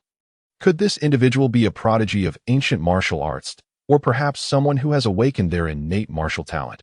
Impossible. Those who awaken their martial talent cannot possess vitality lower than 1. He furrowed his brow. Moreover, the most puzzling aspect was that this fellow seemed well-versed in spear techniques. His initial mid-level thrust was seemingly anticipated, as the opponent evaded it with such ease. Where did this person come from? He did not notice the chat in the live stream erupting in frenzy. Instead, he pondered deeply. This individual's strength is commendable, yet he is overly arrogant. He refrains from using martial arts and still relies on a spear. Wang Xian shook his head, removed his helmet, and logged off. This online combat experience was enlightening for him. In the days to come, he would simply need to digest this knowledge, and he should be able to advance the flowing water sword technique from a basic understanding to a minor achievement. Then he would return. Chapter 22. Minor Mastery of Swordplay. The master demonstrates martial arts. A few days later, at 4.m.by Xuanwu Lake, near Hailong Community, the willows swayed gently, and the dew glistened like a marsh. In a low-lying area by the lake's edge, a figure wielding a wooden sword moved with the grace of a tiger. The momentum of the sword was impenetrable, as if summoning waves of water. The morning mist swirled and gathered around the blade. Suddenly, at a certain moment, the figure leaped high and struck the lake's surface with 3 powerful slashes. Whoosh! The invisible blade force coalesced into a point, slicing through the air. In that instant, the calm surface of the lake erupted, creating 2 towering waves several meters high. Whoosh! The figure sheathed his sword, gazing at the lake's surface, nodding slightly. After achieving minor mastery of Waves Roar the Universe, he could consecutively unleash 3 strikes exceeding his own strength, each blade gaining in potency. The third strike would be 3 times his own immense power. To achieve such a feat, with only minor mastery, is indeed impressive within foundational martial arts. The essence of martial arts lies in maximizing one's potential. For instance, if a vitality of 0.5 equates to a force of 500 pounds, then utilizing martial arts would amplify that strength. The degree of amplification depends on the martial art itself. Typically, foundational martial arts can only amplify strength by 3 to 4 times at their peak. However, the flowing water sword technique can achieve 3-fold amplification in minor mastery, and at its pinnacle, it can unleash 5-fold strength, surpassing most foundational martial arts. This bears similarity to the extreme path stone-splitting hand from his uncle's martial arts school. A purely fist-based martial art. Its maximum potential can reach 6-fold strength. Yet, this martial art is notably more challenging to master and may impose a certain backlash on the body. After sheathing his sword, Wang Xian jogged a few laps along the lake to warm up before heading to school. Today is Sunday, and it has been a week since the Wind King Falcon attack. According to their agreement, Yimue would come for a massage after school this afternoon. As Wang Xian made his way to school, he pondered deeply. This past week, Yimue's progress has been remarkable. Every day at school, he would sneak up to the rooftop at noon to feed her, and he could sense her growing strength.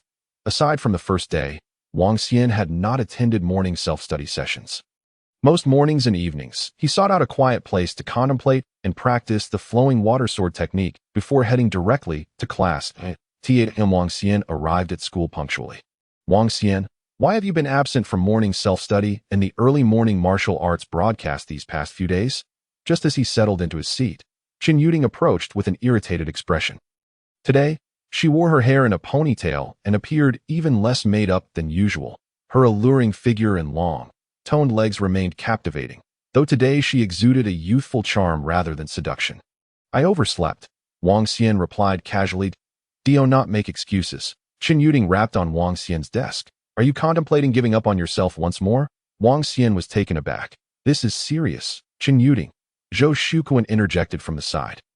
With my Xian's innate talent, he must be secretly practicing on his own, biding his time until the next martial arts class selection, when he will quietly astound everyone. Isn't that right? Zhou Shuquan winked at Wang Xian. You need not offer him an out, Chen Yuding scoffed. His level in swordsmanship is merely at the first stage. He should have begun training in foundational martial arts by now. However, I checked, and he has only visited the school library once to borrow books on sword techniques. What can one visit achieve? Perhaps he finds martial arts too challenging. Li Zihong chimed in gleefully. Just a few weeks ago, Xia Xiqing borrowed books from the library 3 times and consulted teachers several times before mastering a basic martial art. Even that prodigy needed 3 visits. Wang Xian.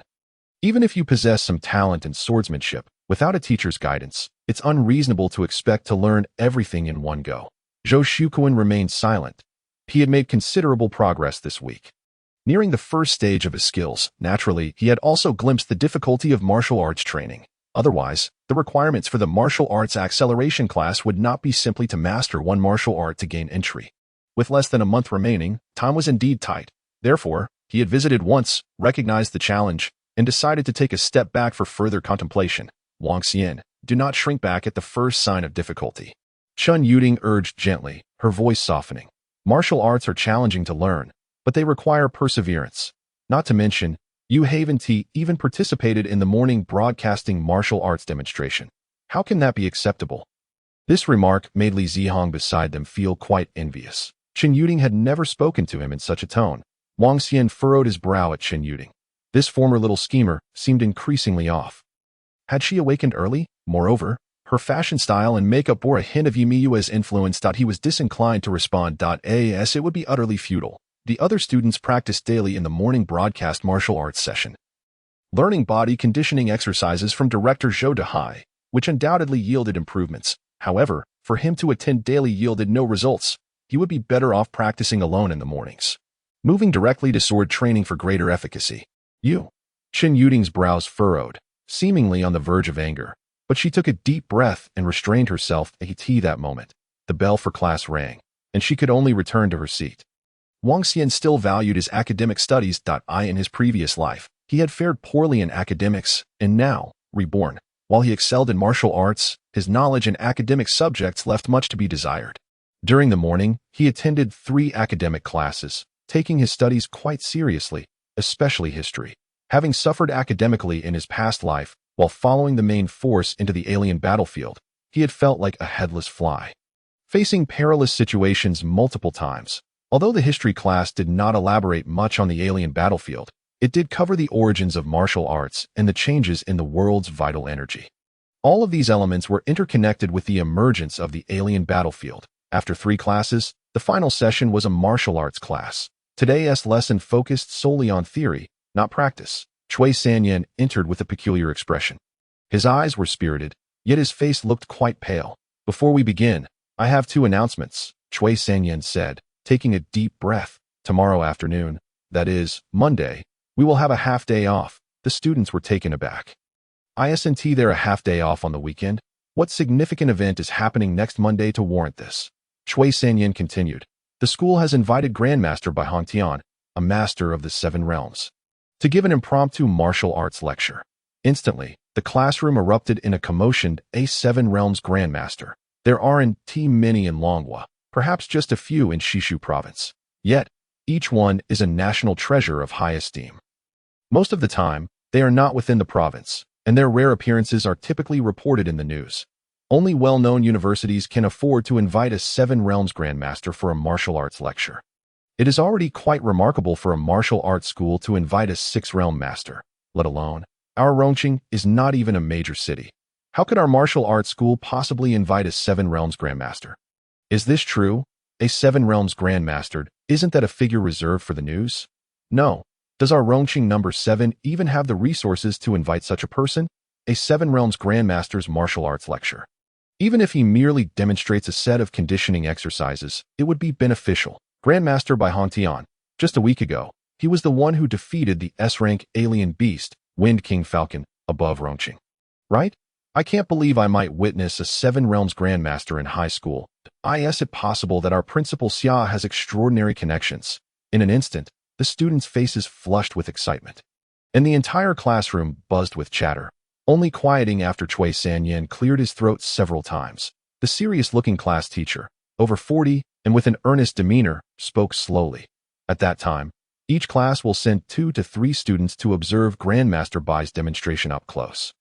And there may be a chance to receive guidance. Our class has 3 slots. The students paused momentarily. This was an incredible opportunity. Even if they did not receive personal guidance, merely observing a Grandmaster's demonstration would undoubtedly yield insights, allowing even the least talented to glean something from the experience. Teacher, about those slots. Chen Yuding frowned. Isn't it related to the martial arts class slots? The school has not specified. Cui Sanyan replied casually. The martial arts class requires assessment.as for these 3 slots. Each class will select based on the student's circumstances. Currently, the tentative order is Chen Yuding, Li Zihong, Zhou Shuquan. When Cui Sanyan announced this, the students were not surprised. For these 3 had consistently ranked within the top 5 in terms of innate vitality and actual performance over the past 2 years. Likewise, they were the ones vying for entry into the martial arts class.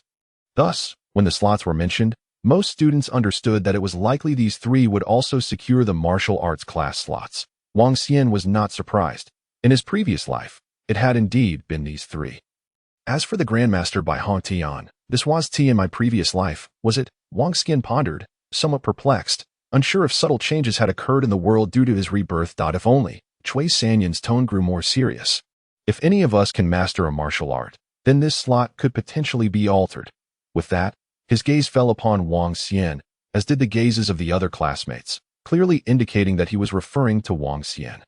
After all, he was the only one who had demonstrated first-stage skills in the previous assessment. Teacher Li Zihong chuckled. Wang Xian hasn't even attended the morning broadcast martial arts session this week. And he has only visited the library once. How could he possibly master datum? Before he could finish, he was met with a glare from Chen Yuding. Teacher. Chen Yuding shot Wang Xian a disapproving look. Isn't that a bit hasty? Didn't you say there's still a month left? Cui Sanyan waved his hand. You need not speak. Wang Xian, what do you think? Wang Xian shook his head. Remaining silent, he had no intention of joining any martial arts class. Once he entered, he would have no winter break, and he would continue training at school. However, he had other plans for this winter break and did not think much of the meager resources the martial arts class offered. It would provide little to no assistance. Moreover, if he were to seize a slot, Zhou Shuquan, who would fall last in the order, would inevitably be displaced. Thus, he could not bring himself to do such a thing. As for witnessing a Seven Realms Grandmaster's demonstration, he held little interest. Having encountered several Seven Realms Grandmasters in his previous life, he found little merit in a mere demonstration. He might be more intrigued by a martial god's exhibition. Sigh. Cui San sighed deeply, his eyes reflecting a mixture of reluctance and regret. After class, during the lunch break, Cui Guoyang arrived at the school conference room with a sullen expression. The conference room was already filled with class teachers from the senior year. At the forefront were Principal Xia of the martial arts school and the Director of Education, Zhou Dehai. Principal Xia, I would still like to advocate for our classmate Wang Xian, Cui Guoyang said solemnly. Even if he is not qualified to enter the martial arts class, he must at least be allowed to join tomorrow's presentation. He possesses exceptional talent in traditional martial arts. The other teachers remained silent. Principal Xia, around 50, had a refined appearance, but merely smiled. Teacher Cuid, oh, you think anyone can receive guidance from a Seven Realms Grandmaster? The first-class teacher chuckled. Traditional martial arts talent. A student with an innate vitality of 0. 1. No matter how high his talent, there is a limit. Besides, what era are we in?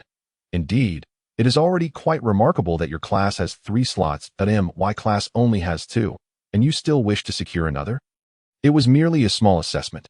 What can that prove? Indeed, the homeroom teacher of Class 5, Yu Guang, occasionally casts glances at Principal Xia, pondering whether talent can truly be compared to that of student Xia Xiqing. When it comes to innate martial prowess, that individual mastered a martial art in less than a week, which is a remarkable testament to extraordinary talent. Chui Guoyang coldly scrutinized the homeroom teacher of Class 5. If Xia Xiqing could master a martial art in a week, what circumstances must he possess? During school, any teacher could provide guidance at any moment, and after school, there were dedicated instructors to offer assistance. Students had the privilege of accessing a martial art without time constraints, and even the opportunity to invite a master for live demonstrations. Before learning, there were specialists to lay the groundwork. And as for provisions, that goes without saying. What of Wang Xian? He had languished for 2 years, indulging in games, yet managed to translate that into real-world skills. Given time and further guidance, he could likely master a martial art within a month. Yet, he found himself at a loss for words. No one anticipated that the school could indeed invite such a formidable grandmaster of the 7th realm. Contemplating this, he turned toward Principal Xia. The other homeroom teachers also looked to Principal Xia. Bewildered by how he could summon such a powerful figure, the school prides itself on fairness. Principal Xia spoke slowly, stating that Elder Bai was willing to come, and we must present some capable students. Otherwise, how could our school maintain its reputation? Teacher Chui, I ask you, if you were a grandmaster of the 7th realm arriving at a martial arts academy, only to find among your designated students one who had languished for 2 years, what would your sentiments be? It would be an affront, an insult to oneself, and a dereliction of duty towards the school. The assembly fell silent, acknowledging the truth in that statement. You must understand. Principal Xia earnestly surveyed the crowd. The invitation sent to Elder Bai was not solely from our martial arts academy. Rongqing No. 1 and No. 4 high schools also extended invitations. Their strength surpasses ours. Yet, it is our 7th high school that succeeded in inviting him, and they are all watching closely. If they were to witness us sending such a student forward, what might they think? Chui Guoyang remained silent, merely surveying the others. In fact, Zhou Dehai interjected suddenly. I believe that student Wang Xian, he recalled the morning a week prior, that boy's health enhancement fist. Even now, he felt a lingering understanding. Over the past few days, his own health enhancement fist had subtly improved. He contemplated that if he could observe it a few more times, perhaps a breakthrough was within reach. However, he never anticipated that the boy would only attend on the first day and subsequently neglect to return. So lackadaisical. Director Zhou, what do you think? A glimmer of hope sparked in Chui's eyes that I think it merits consideration. Zhou Dehai coughed lightly. No need for consideration. Principal Xia decisively dismissed the notion. The number of participants has been finalized. This is how it shall be. Prepare your students for tomorrow. While we cannot expect Elder Bai to take a keen interest in them, at the very least, they must not embarrass us. On the balcony of Yifu Building, Wang Xian finished his meal, basking in the sunshine as he made his way to the rooftop. From a distance, he observed a beautiful figure. Perhaps it was due to a week of good nourishment. But Yi Mue's complexion had improved significantly compared to before. Previously, her face was pale, her eyes cold. Though beautiful, she lacked vitality. Now, her cheeks retained their pallor, yet bore a hint of rosy hue. Those watery eyes sparkled with a newfound brilliance. At that moment, she stood sideways, gazing out at the distant clouds. The voluminous blue and white school uniform could no longer conceal her graceful waist and hips. Her long, sleek black hair was tied in a high ponytail, with a single lock cascading down her back, swaying gently in the breeze, leaving traces of youth in its wake. The girl closed her eyes, extending a hand to shield her forehead from the blaring sun, yet unable to obscure her exquisite facial contours. Wang Xian approached, suddenly remarking, "Are you contemplating what to wear this afternoon for my massage?" The sound startled the girl, who had been relishing the afternoon sun. Yi Mue's cheeks, which had only a hint of color, instantly flushed deeper, though her tone remained frosty. "We're work attired as per our agreement, once a week. After all, we only have 1 day of rest each week." "That won't do," Wang Xian replied. Yi Mue turned her head. "I will give you several options." Wang Xian narrowed his eyes, counting on his fingers. 1 to JK uniform. 2 to fitted work dress. 3. Black silk short skirt. Choose 1. Yi Mue could no longer maintain her composure. Her gaze at Wang Xian a mixture of embarrassment and annoyance. Each option was bolder than the last. How could one wear such attire for a massage? None of these are acceptable. Not willing. Are you? Wang Xian feigned disappointment, furrowing his brow, then added, "In that case, I have another option for you. You can come to my home for the massage, and as for what to wear, you can decide that yourself. There are no cameras at home, and it won't be easy to run into acquaintances at the martial arts school, right?" Yi Mue pondered for a moment, compared to the embarrassing outfits he proposed. This was indeed a viable option that I can wear whatever I want. Yi Mue confirmed. Wang Xian nodded earnestly, adopting a nonchalant demeanor. Only then did Yi Mue softly reply in the affirmative. Ultimately, it was her decision regarding attire. At that point, she could simply wear a bit more no problem, Wang Xian thought, amused by Yi Mue's adorable demeanor. Little one, once you arrive at my home, the choice of attire will no longer be yours. Chapter 24. Street Challenge. After finishing lunch, the afternoon was designated as free time. In the third year of high school, aside from monthly breaks, students only enjoyed half a day off every weekend. Such precious time led most students to opt for relaxation. Wang Xian exited the school, intending to return home and practice his flowing blade techniques in the solo arena. To be frank, martial arts can easily become addictive. Particularly the euphoric sensation that accompanies the mastery of power. Coupled with Wang Xian's keen awareness of his progress and insights into swordsmanship, it almost compelled him to immerse himself in it endlessly. However, mere steps beyond the school gate, a melodious voice called out to him. Wang Xian. The voice was both familiar and strange. Wang Xian slightly turned his head and spotted a little girl by the roadside. Looking up at him cheerfully, the girl donned a light blue lambswool jacket, fluffy like a cloud from the heavens. Below, she wore a black pleated skirt paired with black leggings and stylish ankle boots. A playful yet fashionable ensemble that made it easy to overlook her young age. Especially with girls maturing early, she appeared nearly 150 centimeters tall with the added height of her shoes. To top it off, her delicate features peeking out from beneath a knitted beret made it difficult not to take a second glance at you. Wang Xian squinted, instantly recognizing her as the little girl he had rescued from the ruins on the day of the Wind King Falcon's attack. No way, at 7 or 8 years old, she's already this stylish. Wang Xian glanced down at his own school uniform, then surveyed the surrounding blue and white, momentarily at a loss for words. She trotted over, her fair face beaming with joy. That I knew you wouldn't forget me. How do you know my name? Wang Xian questioned, puzzled, as the little girl barely reached his shoulder. He didn't recall leaving her with his name that day. I asked. I was at your school lesson trance, inquiring among the third-year students if there was a tall, good-looking boy with a bit of a rough tongue and poor grades. One of them mentioned there was indeed such a student named Wang Xian in their class.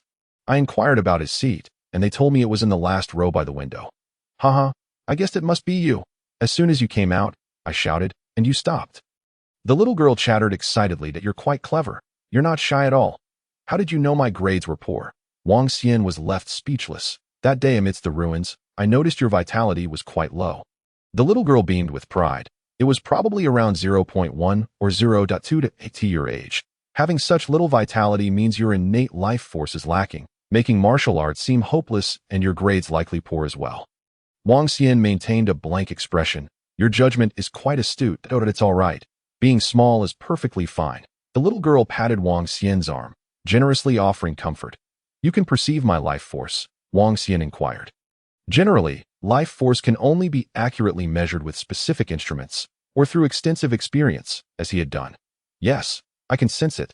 The little girl nodded. Everyone can perceive a general sense. However, it's not in numbers. Just a color. The depth varies from person to person. At this point, the little girl cast a curious glance at Wang Xian, but did not elaborate further. Have you awakened your martial arts talent spontaneously? Wang Xian looked at her, contemplating such a possibility. That day amidst the ruins, when she mentioned being able to see the crowd outside, he had an inkling if that were the case, it would indeed be remarkable. Shoo!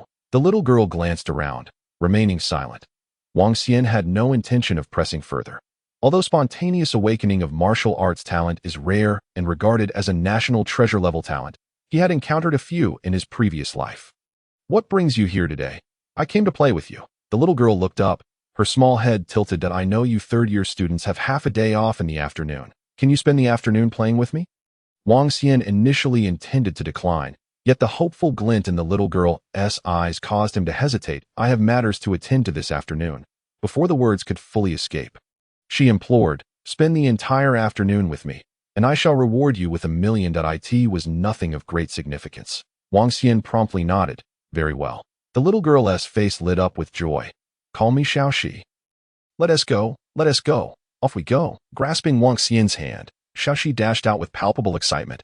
Across the street, inside a luxury car, A refined woman gazed through the window at the retreating figures of the large and small pair. "Is that the boy who rescued Xiao Shi?" she inquired, her tone devoid of any emotional inflection.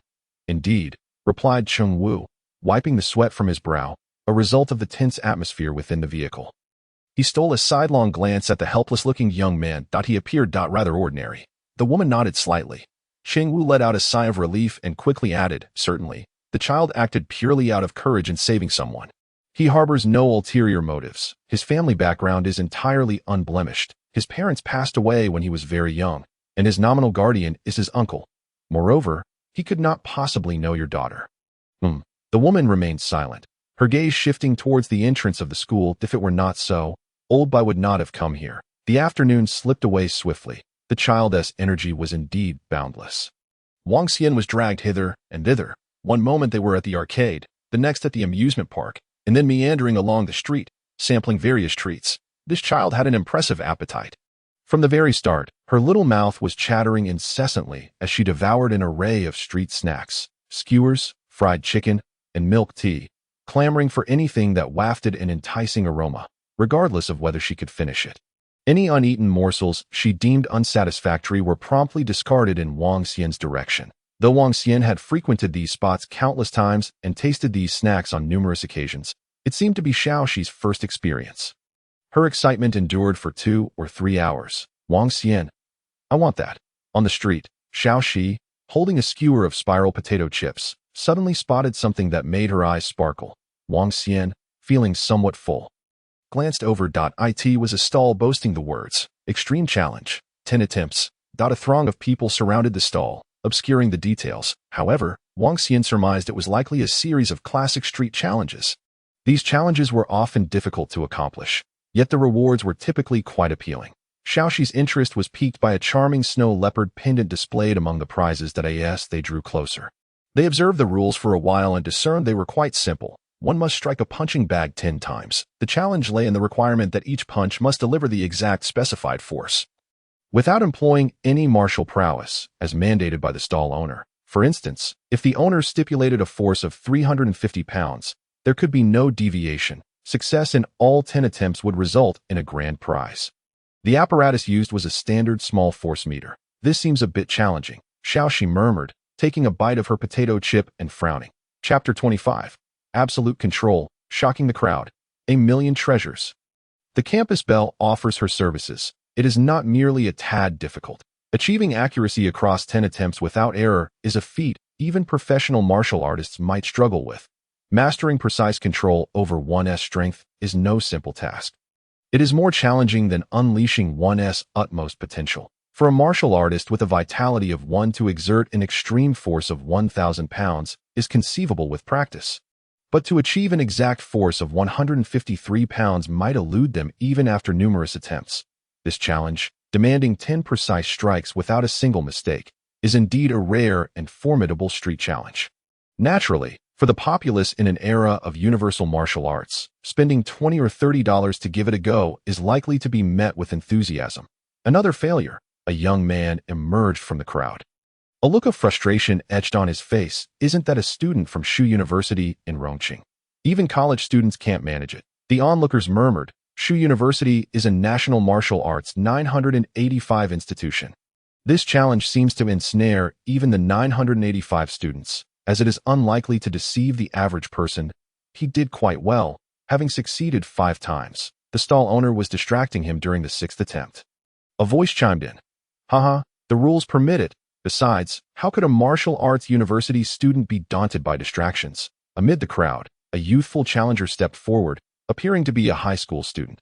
"This must be from Tiannan Affiliated First High School," he mused, noting the school uniform. Tiannan First High School is a national key high school. The crowd buzzed with excitement.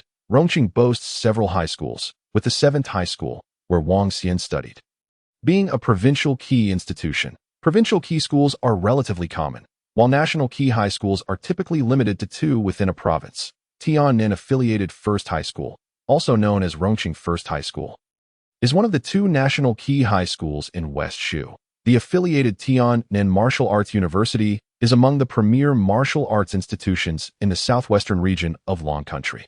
Thus, Martial students from such top-tier high schools are certainly a cut above those from the 7th high school. The boy who stepped out appeared to be of similar age to Wang Xian. Likely a senior in high school, donning glasses and maintaining a calm demeanor, he handed the stall owner 30 yuan and prepared himself by putting on the boxing gloves. The stall owner nodded slightly and began counting. With the emergence of a strong contender, the difference in skill was immediately apparent. The prodigy from first high school demonstrated exceptional prowess, executing each punch with precision. It was only on the 8th punch that he faltered, missing by approximately 2 pounds, eliciting gasps of admiration from the crowd. Wow, this high school student is even more impressive than the university student, they exclaimed.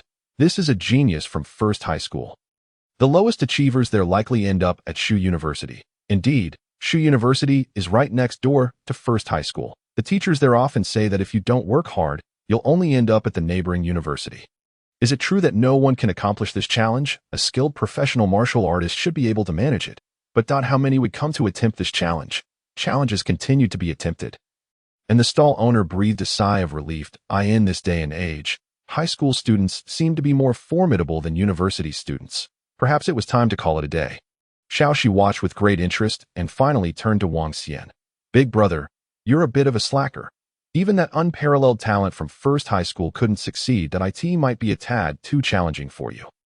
Let us give it a try, Wang Xian replied, clearing his throat. After all, she was the little benefactor, and her wishes deserved effort.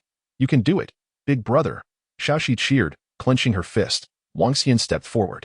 The stall owner's expression shifted upon seeing another student in uniform, initially startled before bursting into a smile. A student from the 7th high school. The 7th high school is nothing compared to first high.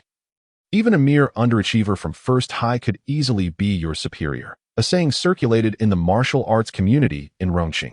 The 7th high school is the grandson of the 4th high school, while the first high school is the master. What it meant was that any random student from first high could be regarded as a superior to those from the 7th and 4th high schools. Of course, the stall owner was happy to receive money, especially when presented by a charming girl. His demeanor softened further, contemplating perhaps to go easy on the next attempt, allowing for 10 easy-to-achieve integers. Here you go, old man, Xiaoxi said, handing over 30 yuan. Good, good, the stall owner, reminded of his granddaughter by the porcelain-like little girl, inquired. By the way, who are you to him? I'm his girlfriend, Xiaoxi declared earnestly. At her words, the crowd's expressions shifted dramatically, casting wary glances at Wang Xian. How young? They murmured the child bride. The stall owner's face darkened. Don't speak nonsense, she is my sister, Wang Xian quickly interjected, casting a warning glare at the little benefactor, who merely winked playfully in response. The stall owner said nothing further, instead expressionlessly announcing the 10 numbers, 69, 174, 248, 156, 265, 267, 346, for 76, 99, for 99. That he wrote them down to prevent any forgetfulness. Upon hearing the numbers, the crowd gasped in astonishment. So, we're going for the highest difficulty, are we? The numbers were a chaotic assortment, with significant fluctuations, making the challenge even more arduous. Wang Xian merely glanced at the figures and donned the boxing gloves. In the next moment, he focused and struck the punching bag, delivering 10 punches in rapid succession, seemingly without any method or build-up. As if he had entirely relinquished control, the entire process lasted no more than a few seconds, leaving the onlookers in stunned silence. However, as Wang Xian removed the gloves and strode towards the prize section, the crowd finally regained their senses. The stall owner, about to intervene, noticed the force meter displaying a delayed response, revealing the 10 numbers, 69, 174, 248, 156, 265, 267, 346, for 76, 99, for 99. In that instant, the entire venue inhaled sharply, collectively petrified. Even the outstanding talent from Class 1, who had yet to depart, stood frozen in the crowd, his face a portrait of astonishment as he gazed at the 10 digits. Not a single error. Gulp?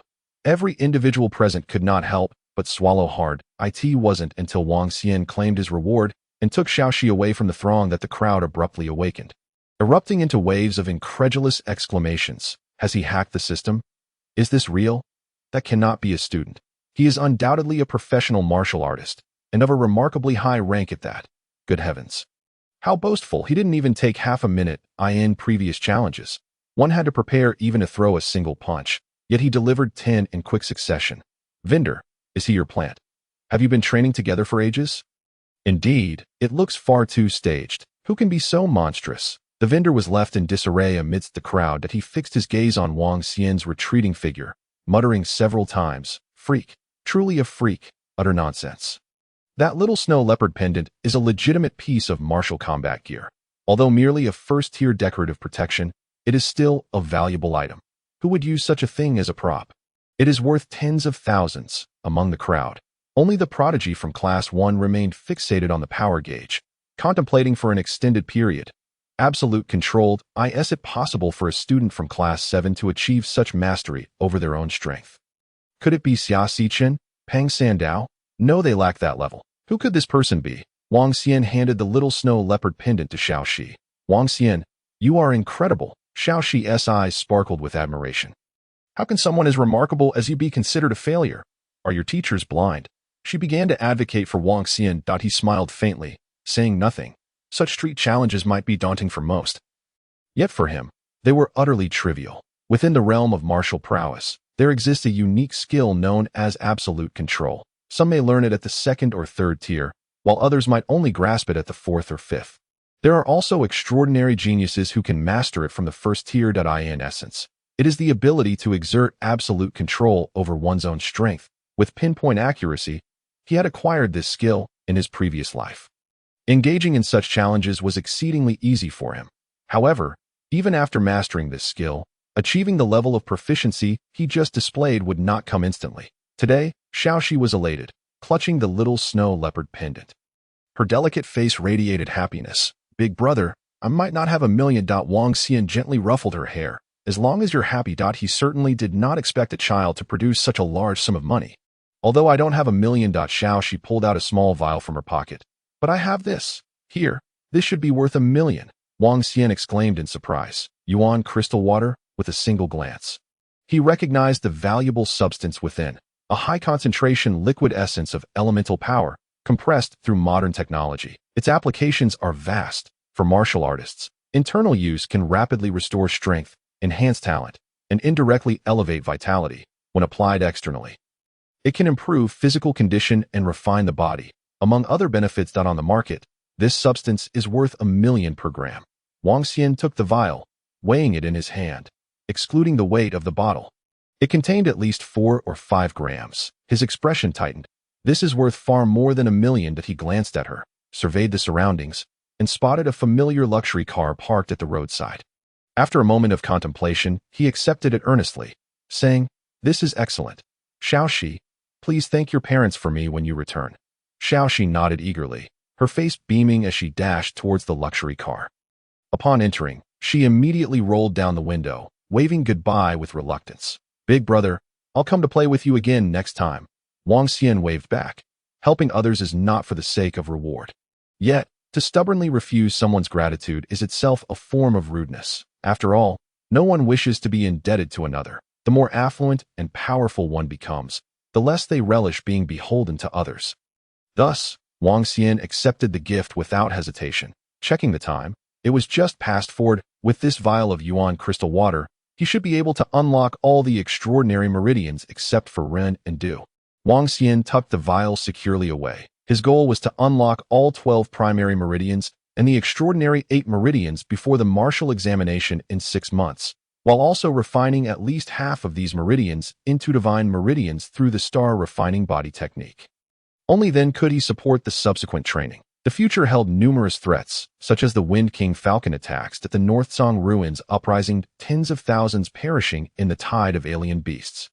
The eastern Jiangxi, where 2 X-class ancient beasts unleashed colossal tsunamis, millions sinking beneath the waves, the central demon suppression tower going out of control, causing chaos from alien beast souls for months in a province, leading to countless individuals losing their sense of self and turning against one another. The Central Asian wormhole, the emergence of the demon court, igniting a 1,000,000-strong demonic war that engulfed a third of the eastern Asian continent of Blue Star, resulting in even martial gods falling. And lastly, the wailing tide of despair originating from the alien battlefield, sweeping across Blue Star, claiming millions of lives and nearly toppling the planet. Alien colonization. Wang Xian gazed at the azure sky, his expression complex. And finally, the alien battlefield.it is the ultimate dungeon of Blue Star, the source of endless dangers. In the beginning of the cosmic expanse, his mind was filled with countless events from his previous life. Events where he could only curse his own impotence and inability to avert the catastrophic tide that I end this life. Perhaps it will not be the same. Thus, he must strive to grow stronger. As he calmed his thoughts, his phone screen lit up. Wang Xian focused his gaze. It was a message from the school beauty. Yimiyu, where is your home? Ida will come over shortly.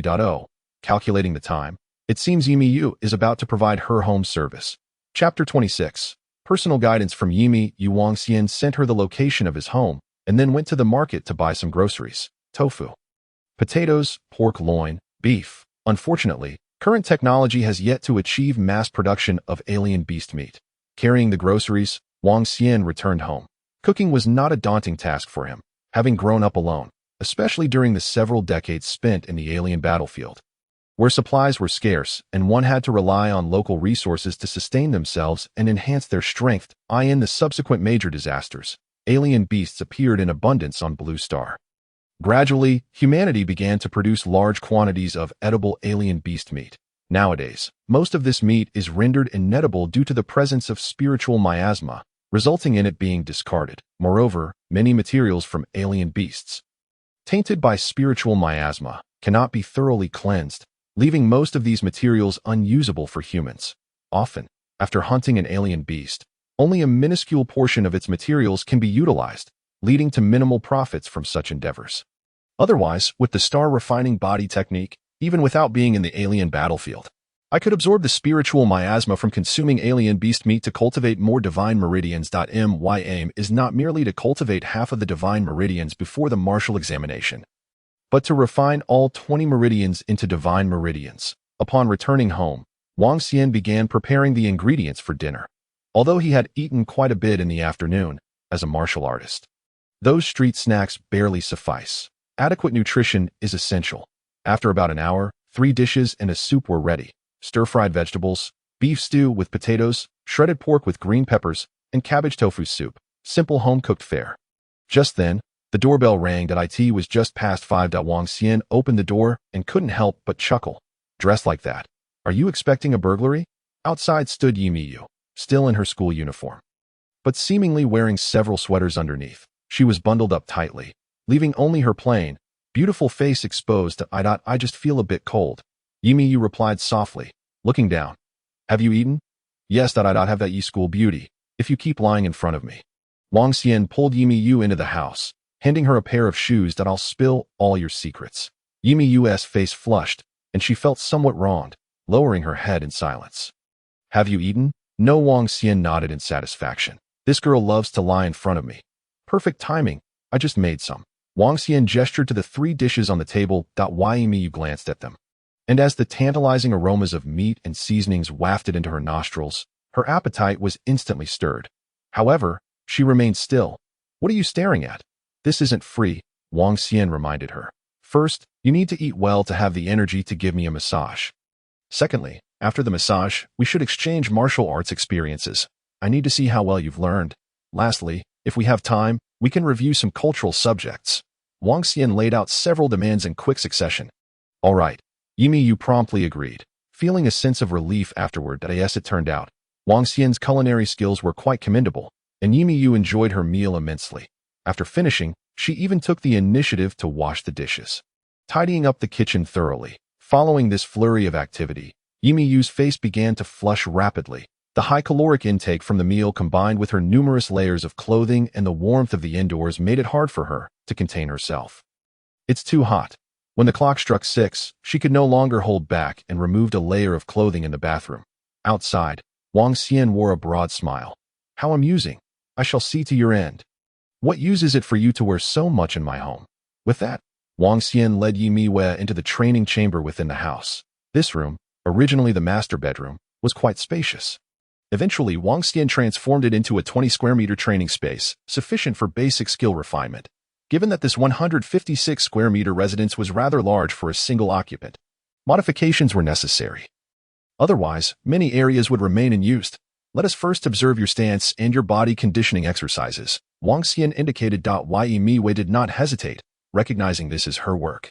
Thus, before Wang Xian's gaze, she executed a series of body conditioning exercises and maintained a standing stance for 20 minutes. As for the unique breathing technique, she employed it entirely. The progress was remarkable. Very well, Wang Xian offered some brief guidance. After a week of adjustment and the benefits of the primordial breathing technique, Yi Miwei's vitality had likely reached 0.8. Such advancement was indeed extraordinary. Typically, a regular student would struggle to attain even a 0.1 increase in vitality within a week, let alone 0 to 0.1. It could only be said that possessing a high innate vitality and exceptional aptitude was truly gratifying. Coupled with the primordial breathing technique, a foundational practice that transcended modern methods by at least 60 years and integrated both new and old martial arts, Wang Xian felt quite pleased. As the first experimental subject of the primordial breathing technique, he inquired, "By the way, what martial arts have you studied?" Yi Miwei pondered. "For the past couple of weeks, I have been studying this sword technique at the library." "What sword technique?" "The two instruments sword technique." "Have you mastered it?" "Not yet." Yi Miwei replied, alternating between the standing stance and body conditioning exercises, already glistening with sweat. Even after having just removed a layer of clothing, she felt somewhat uncomfortable. The instructor mentioned that this martial art is quite challenging to grasp. "With my aptitude, I should be able to master it within a month at most." Yi Miwei's sword technique had evidently reached the first level much earlier. Otherwise, she would not have excelled academically. If not for her vitality constraints, she would surpass that Xia Xiqing. The two instruments sword technique. Wang Xian mused. "I recall that it is a foundational sword technique characterized by a harmonious blend of rigidity and flexibility. With ancient and simplistic movements, its difficulty is somewhat lower than that of the flowing blade technique." Yi Miwei expressed surprise. "Aren't you a practitioner of the blade? And yet you are familiar with this sword technique?" Wang Xian certainly knew of it, but was unaware of the cultivation methods. In his previous life, he had encountered numerous opponents wielding swords and even witnessed a sixth realm martial master employing this foundational sword technique. Of course, the mastery displayed was of an unparalleled level, showcasing immense power and effectiveness. Any martial arts master, regardless of their primary discipline, would possess a profound understanding of techniques outside their own. As the saying goes, all paths lead to the same destination. Mastery of one technique opens the door to mastery of all. Even if Wang Xian did not practice the blade, his proficiency in other skills would not lag behind. He was merely currently more intrigued by the blade. "Demonstrate it for me. Execute as many moves as you can." Wang Xian contemplated. Yi Miwei nodded in agreement. She approached martial arts with utmost seriousness, her mind devoid of any distractions. A foundational sword technique. It involved only 3 moves. However, the variations within these moves were fewer than those of the flowing blade technique. The sword technique emphasized intent. This harmonious sword technique, alternating in speed, possessed graceful postures while subtly aligning with the cosmic cycles. Particularly the final move, the two instruments' convergence, enveloped her in a whirlwind of sword shadows. Yi Miwei was just shy of comprehending this last move. "What did your instructor say?" Wang Xian inquired after observing. "There are many skilled instructors at school in sword techniques." The instructor mentioned. Yi Miwei contemplated. "The final move requires an understanding of the meaning of two instruments' convergence. If we consider the human body as one, then the two hands represent two. Wielding a sword signifies the two instruments. To achieve two instruments convergence, both hands must be capable of executing any variation simultaneously. I am not able to do that yet." "Indeed," Wang Xian nodded, acknowledging the high caliber of the instructors at the prestigious high school. "While I may not know how to cultivate this particular move." Wang Xian smiled faintly. "I do understand how both hands should change simultaneously. It is a matter of sensation." With that, Wang Xian moved closer to stand behind Yi Miwei, naturally grasping her left hand. Chapter 27. Yi Miwei, you are truly remarkable. Once more, I shall channel my energy, and my strength will surge. What are you doing? Yi Miwei became flustered. Do not move. Wang Xian's expression turned serious as he controlled Yi Miwei's left hand and picked up another blade. From this point on, you shall wield the sword, and I shall wield the blade. We will practice without relying on martial arts, utilizing only foundational techniques. Your hand shall now be considered my own. Do you understand? Yimiwe paused, seemingly enlightened, and nodded. Thus, Wang Xian grasped one of Yimiwe's hands, engaging in a duel between his blade and her sword, despite Yimiwe having shed only a single layer of clothing. Wang Xian could still perceive the delicate curves of her back. Yet, he gave little thought to it. The clash of blade and sword resonated as Yimiwe felt as though her other hand was beyond her control. A profound and solid force coursed through Wang Xian's palm. Bang, bang, bang. In no time, the wooden sword in Yimiwe's grasp was sent flying. This sensation. Why Yimiwe closed her eyes, immersed in the experience. Indeed, Wang Xian smiled slightly.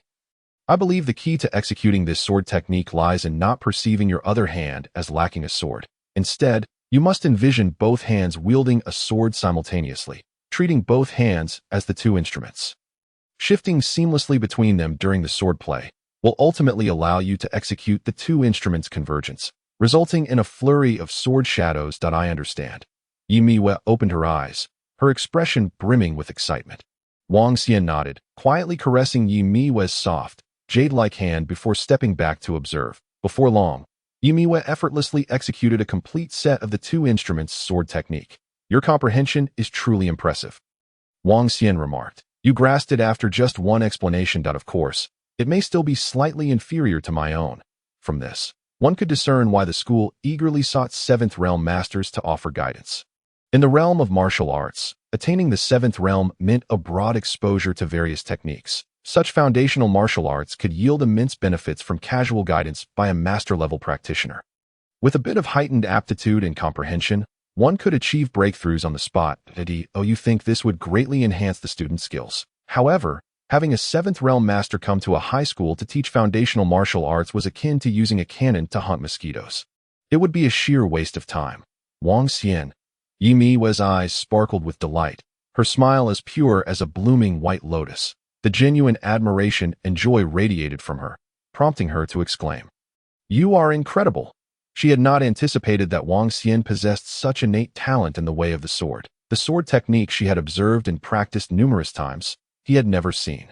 Yet he could comprehend it merely from her verbal description. If he were to truly study this sword technique, he would likely master it after merely glancing at the manual once or twice. In that moment, she felt rather foolish and slow-witted. Why do you not learn the sword? Not interested. Yimiwe's expression dimmed slightly. Such a high aptitude for swordsmanship, yet he chose to pursue the blade instead. However, his skills with the blade were also at the first level, and his talent was not lacking. Was it? Will you be performing on stage tomorrow? Yimiwe asked. No. Yimiwe was taken aback, seemingly puzzled. Why not? With your martial arts talent so high, why isn't your class allowing you to perform? If you had guidance from a master, learning a blade technique would surely be effortless. You would even have the opportunity to join the martial arts class. Surely you would garner the favor of the master. Perhaps it is due to my innate vitality and overall quality being subpar, Wang Xian casually remarked. We have 3 slots in our class.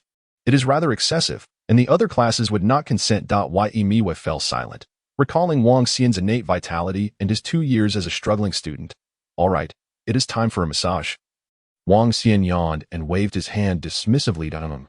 Yimiwe nodded. Suddenly, she bowed her head, fidgeting, and remained motionless. What? Having second thoughts? No.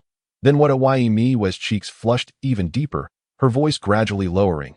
I feel a bit uncomfortable, but I would like to return home for a moment, and then come back. Return home for what? It is nearly 7. After an hour of massage, it will be 8. You can catch up on studies until 10. If you go back and forth, you will have no time. That's not. I just. Yimiwe's face turned crimson.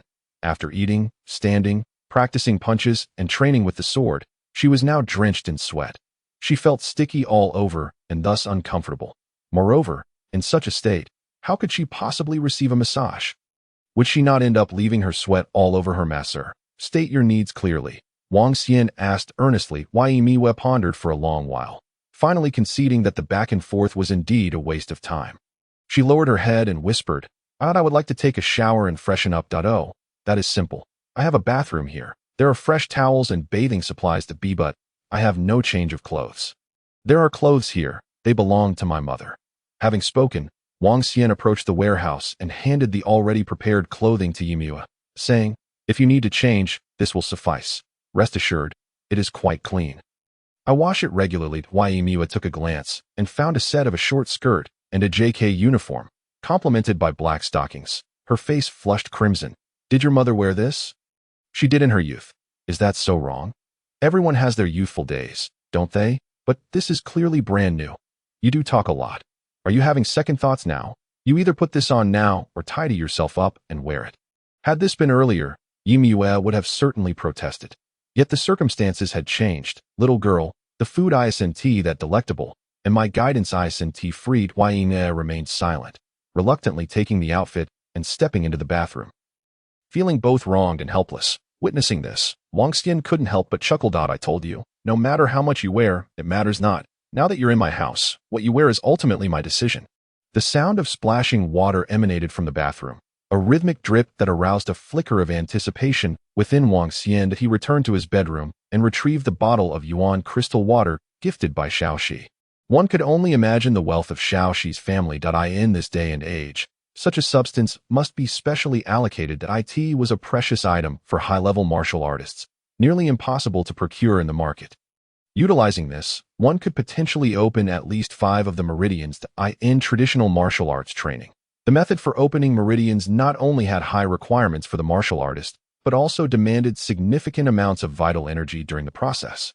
The previous bottle of nutrient paste barely allowed for the opening of the shortest meridian. In contrast, this bottle of yuan crystal water was worth 1,000 times more than that paste. It would undoubtedly suffice for opening several more challenging meridians that, if utilized skillfully, even the most difficult Ren and Du meridians could be attempted.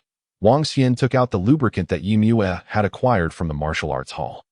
Naturally, he had informed the hall about the massage service. As the payment was processed through them, he opened the small bottle, and a surge of potent vital energy spilled forth. He inhaled deeply, carefully adding a few drops to the lubricant.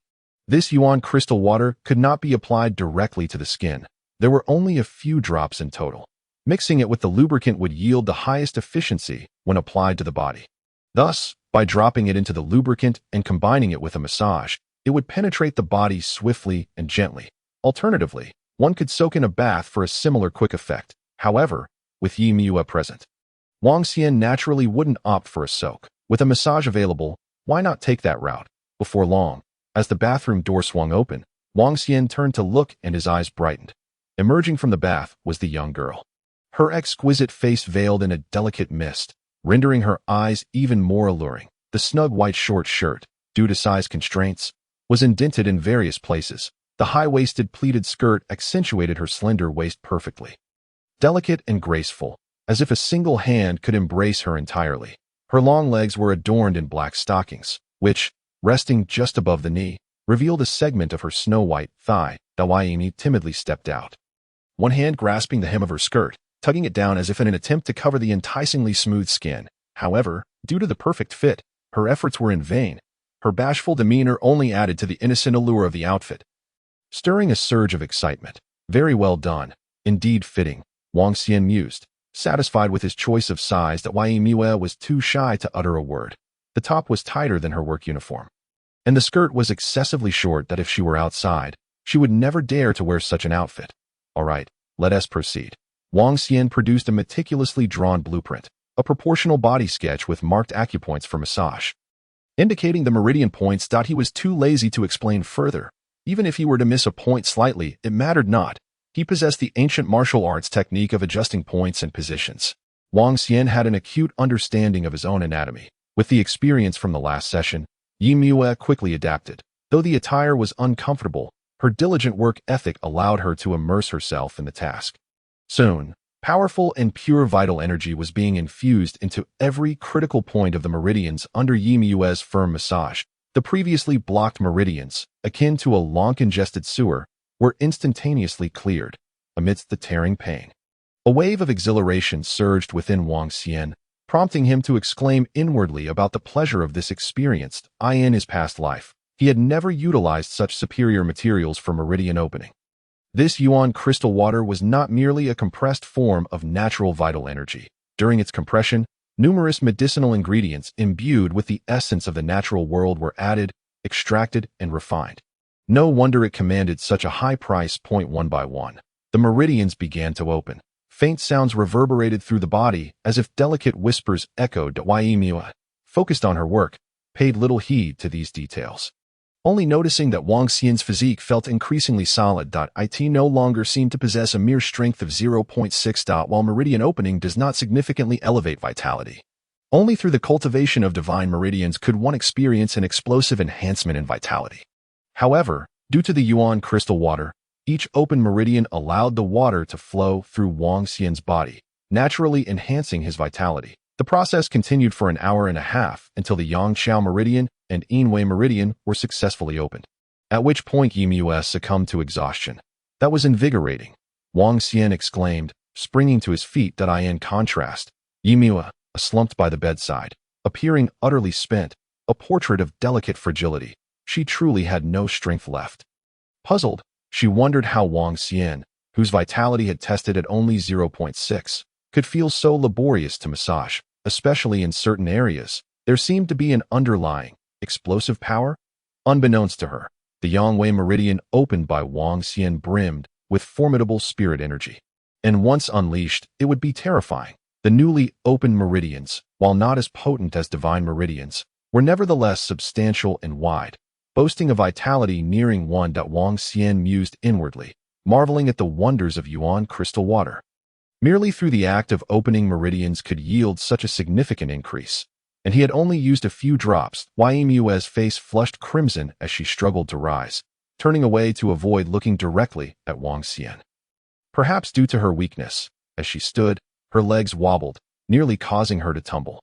Wang Xian was quick to grasp her arm, and their eyes met for a fleeting moment. Yimi, her gaze flustered, hastily turned away and rushed out of the bedroom. It's getting late. I must leave. What's the rush? Allow me to escort you. Also, change into another outfit, Wang Xian said, retrieving a proper school uniform. Surely, you don't wish to go out in this attire? You did this on purpose. You had suitable clothes all along, yet you made me wear this. An indignant voice echoed from the living room. That my home is filled with clothes. I simply couldn't find them earlier. Hurry and change into this. From now on, this outfit is only for wearing here. And thus, time slipped away unnoticed. By the following day, Wang Xian arrived at school, feeling refreshed. Upon reaching the entrance, he spotted a grand red banner. Welcome Master Bai to our school for martial arts guidance. He chuckled softly and entered. Chapter 28. Master Bai, I would like a student to come up. The entire school was in shock. The atmosphere on campus today was distinctly different, besides the banner at the entrance. Media reporters dressed in professional attire were also present within the school. Hey, who is the top student in your school? Haha, that would undoubtedly be Xia Xiqing from Class 1. Actually, I think Yimue from Class 9 is quite impressive. How could that be? From what I know, Xia Xiqing's performance is at the pinnacle, and he has mastered a basic martial art. The reporter exclaimed, No wonder Master Bai is visiting your school. It seems there is some merit to it. This remark left the students who had been caught somewhat embarrassed. Actually, both Class 1 and Class 4 have students too. I believe Master Bai is coming to Class 7 because of our better atmosphere. Haha. The reporter chuckled, lightening the mood with a casual question. Who is the most handsome student in your school? That's hard to say. I think I'm quite handsome myself. Perhaps Xia Xiqing is the kind of handsome that resembles an idol star. Actually, Pang Sandao from Class 10 is also quite good, but he has a rugged appearance. Wu Bai from Class 3 has a scholarly elegance about him. I think Wang Xian from Class 4 is also not bad. Who is Wang Xian? The students were unable to contain their chatter. The girl who interrupted last had a flushed face and waved her hand in a flustered manner. It's Wang Xian from Class 4. He's somewhat of a rogue charm, occasionally with a hint of melancholy. Upon hearing this, the reporter sensed a story and pressed further. Is Wang Xian academically gifted? Does he possess any special talents? The girl quickly shook her head. Witnessing this, the reporter's face displayed a look of regret, and the most beautiful one. This question seemed devoid of controversy, as several interviewed classmates responded in unison. That must be Yimue. Not long after, the class bell rang. The reporter handed out a few small gifts to the students and waved, saying, Thank you for the interview. The students promptly entered their classroom. How peculiar. The reporter, filled with confusion, thought to himself, is this really all there is to number 7 high? Why would the Grandmaster choose to come here? A staff member beside him chuckled. Perhaps there are a few promising talents at no. 7. Can anything be better than number 1? The reporter shook his head. From what I know about number 1, The formidable students there must surpass even that Xia Xiqing, with some even possess innate vitality exceeding one. Mastering martial arts at this stage indicates a certain talent, yet number one is not without its own, perhaps even more. The school has its connections and backing. The Grandmaster despises relying on connections and influence. He cannot tolerate any form of sand in his eyes. That is indeed strange. Let's observe, after all, they have an afternoon break, and we are here to document.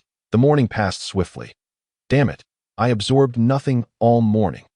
Zhou Shuquan's gaze was fervent as he incessantly complained to Wang Xian until the final class bell rang.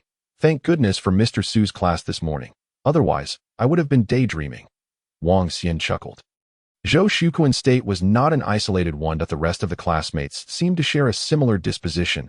In this global era of martial arts, countless students grow up immersed in a martial environment. The Seven Realms Grandmasters, not to mention on a global scale, are indeed figures standing at the pinnacle of martial arts. Why is there no excitement in you? Well, were you up to last night? Zhou Shuquan inquired. That I didn't even play games last night. I was too excited to sleep. I had Yi Xiaohua come to my house for a massage last night. It felt amazing that you're more delusional than I am. Zhou Shuquan retorted, exasperated. In my dreams, I would at most think of Mr. Su. You dare dream of Yi Bingshan. See, when I speak the truth, no one believes me at this moment. Chen Yuding, who had been listening, furrowed her brows and glanced back at Wang Xian. She was even less convinced. You think about these things every day. Chen Yuding stood up, exuding an expression of disappointment. Wang Xian, although your innate vitality is low, you clearly possess martial talent. Why don't you put in the effort? You had such a great opportunity yesterday afternoon and evening. Why didn't you go to the library to study martial arts? You didn't even seek guidance from the teachers. I had some expectations for you. After saying this, she didn't wait for Wang Xian to respond and left the classroom in disappointment. What a pity. Li Zihong beside her smirked. What are you laughing at? Zhou Shuquan scoffed. At least she still has expectations for my friend Xian. Unlike someone who doesn't even qualify for others' expectations. You. Li Zihong's expression changed. All right, let us go eat. Wang Xian stretched lazily, showing no interest in the quarrel, and pulled Zhou Shuquan along as they exited. Today, the cafeteria was unusually crowded.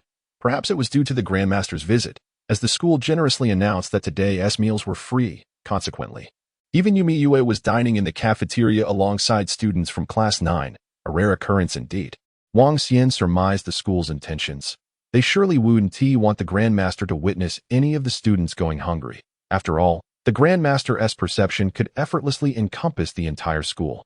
After finishing their meal, as Wang Xian was about to return to class, Chen Yuding suddenly emerged from a corner. Wang Xian, do you have something else to discuss? Wang Xian raised an eyebrow. Later, when you're on stage. Chen Yuding's eyes held a complex expression. I will find a chance to mention you to Grandmaster Bai. In a public setting. He surely won't refuse you. When the time comes, don't let anyone down. This left Wang Xian momentarily stunned. You want to help me? He grasped her intention. Is that not acceptable? Chen Yuding shot him a fierce glare. Your actions disrupt the school's arrangements. Wang Xian regarded her with interest. Aren't you afraid the school will blame you? As long as you perform well, the school won't hold me accountable. Don't you understand this? Chen Yuding's calculations were quite subtle.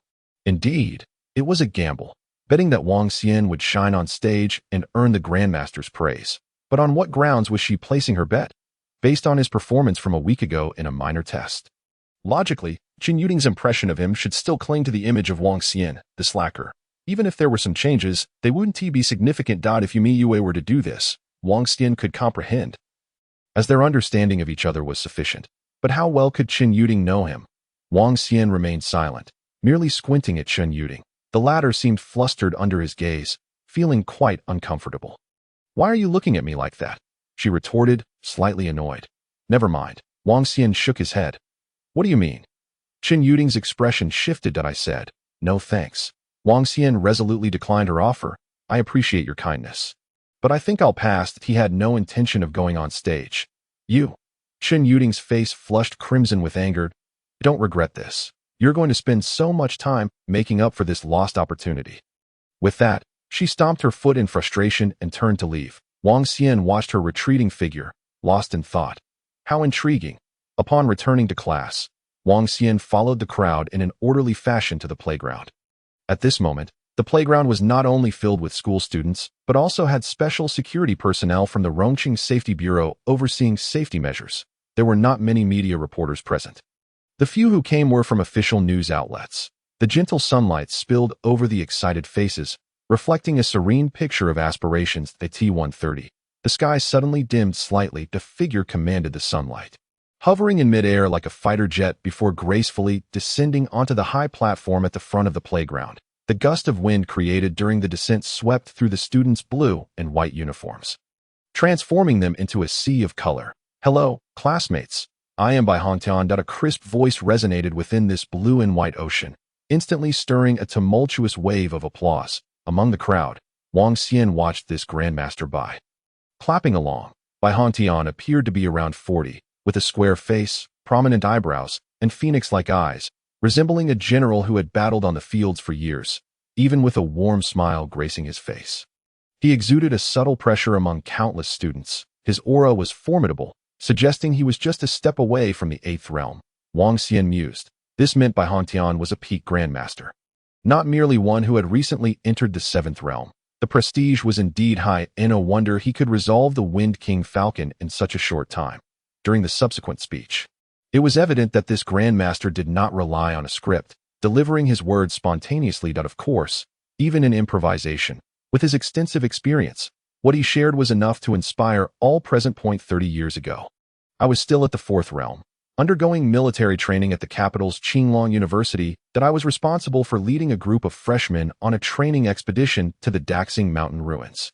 Those students were not much older than you. Bai Hongtian's voice was not loud and lacked a microphone, yet it reached every student's ears clearly. At that time, the Daxing Mountain ruins had been uncovered for quite some time and were designated as a Grade D site by the Martial Arts Alliance. This meant that the highest level of beasts encountered would be Grade D. Grade D beasts possess strength comparable to our 3rd realm. However, this is the maximum. In reality, there were mostly EF-level beasts.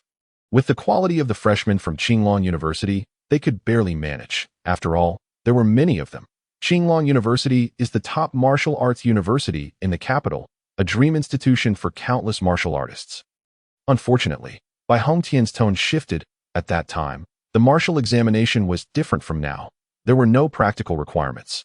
Thus, they had hardly ever faced beasts, having only engaged in battles with holographic beasts in advanced simulation rooms. Consequently, despite being top students from Qinglong University, they were frightened out of their wits within the ruins. This was also why practical requirements in martial examinations were significantly increased later on. Many students chuckled. Bai Hongtian smiled and added, "As the instructor back then, I, too, laughed at them, mocking their fears, until, while leading them deep into the ruins, we encountered a beast, the Tian Kinemoshi. This was a Grade A beast." A Grade A beast corresponds to the 6th realm. The crowd held their breath tightly. The disparity in realms was staggering. Would they not be utterly annihilated? Even if they attempted to flee, they would likely escape only a few paces. I mused. Bai Hongtian paused momentarily, then spoke with a slow deliberation. At that time, I was so frightened that I nearly lost control of my bowels. The crowd fell silent for a heartbeat before erupting into hearty laughter. Wang Xian chuckled lightly. It was a perfectly normal reaction. Faced with the extraterrestrial races on that alien battlefield, even a master at the 7th realm would likely be terrified to the point of losing composure. Bai Hongtian seemed somewhat reflective. In the face of such formidable beasts, annihilation is not uncommon. However, I pondered, my demise matters little. What if among my cadre lies a prodigy, a future martial god? To perish here would be an unbearable fate. The chance of victory was almost non-existent, yet to abstain from battle equated to certain death. Thus, Bai Hongtian gazed at the multitude of students. I must take the first step, even if it leads to my own demise. At that moment, I felt I had truly become a martial artist, grasping the essence of martial valor.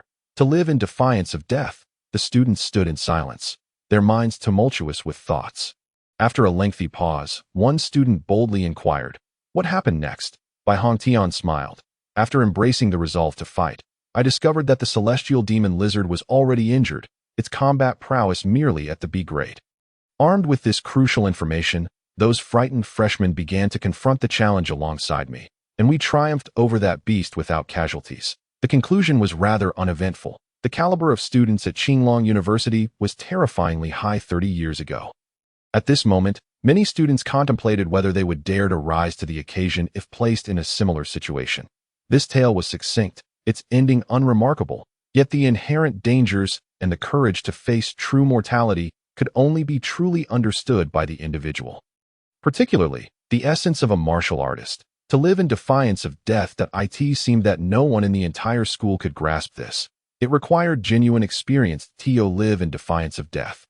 The essence of a martial artist. Wang Xian had also comprehended this, having recognized it even earlier than Bai Hongtian, who realized it at the fourth realm. Wang Xian, however, attained this insight after graduating university. As a mere second realm martial artist, while entering the alien battlefield. Even then, he was merely providing backup support. Following the speech, the formal martial demonstration commenced. Bai Hongtian first descended from the platform, likely to prepare. Many students remained engrossed in the story he had recounted. Ahem, I am Principal Xia. Next, Bai Qianbei will demonstrate martial arts at our school, so please bear with us as we make some preparations. On the platform, the scholarly-looking Principal Xia grasped the microphone, and representatives from each class ascended one by one. Upon hearing this, each class's homeroom teacher immediately turned to their class and nodded.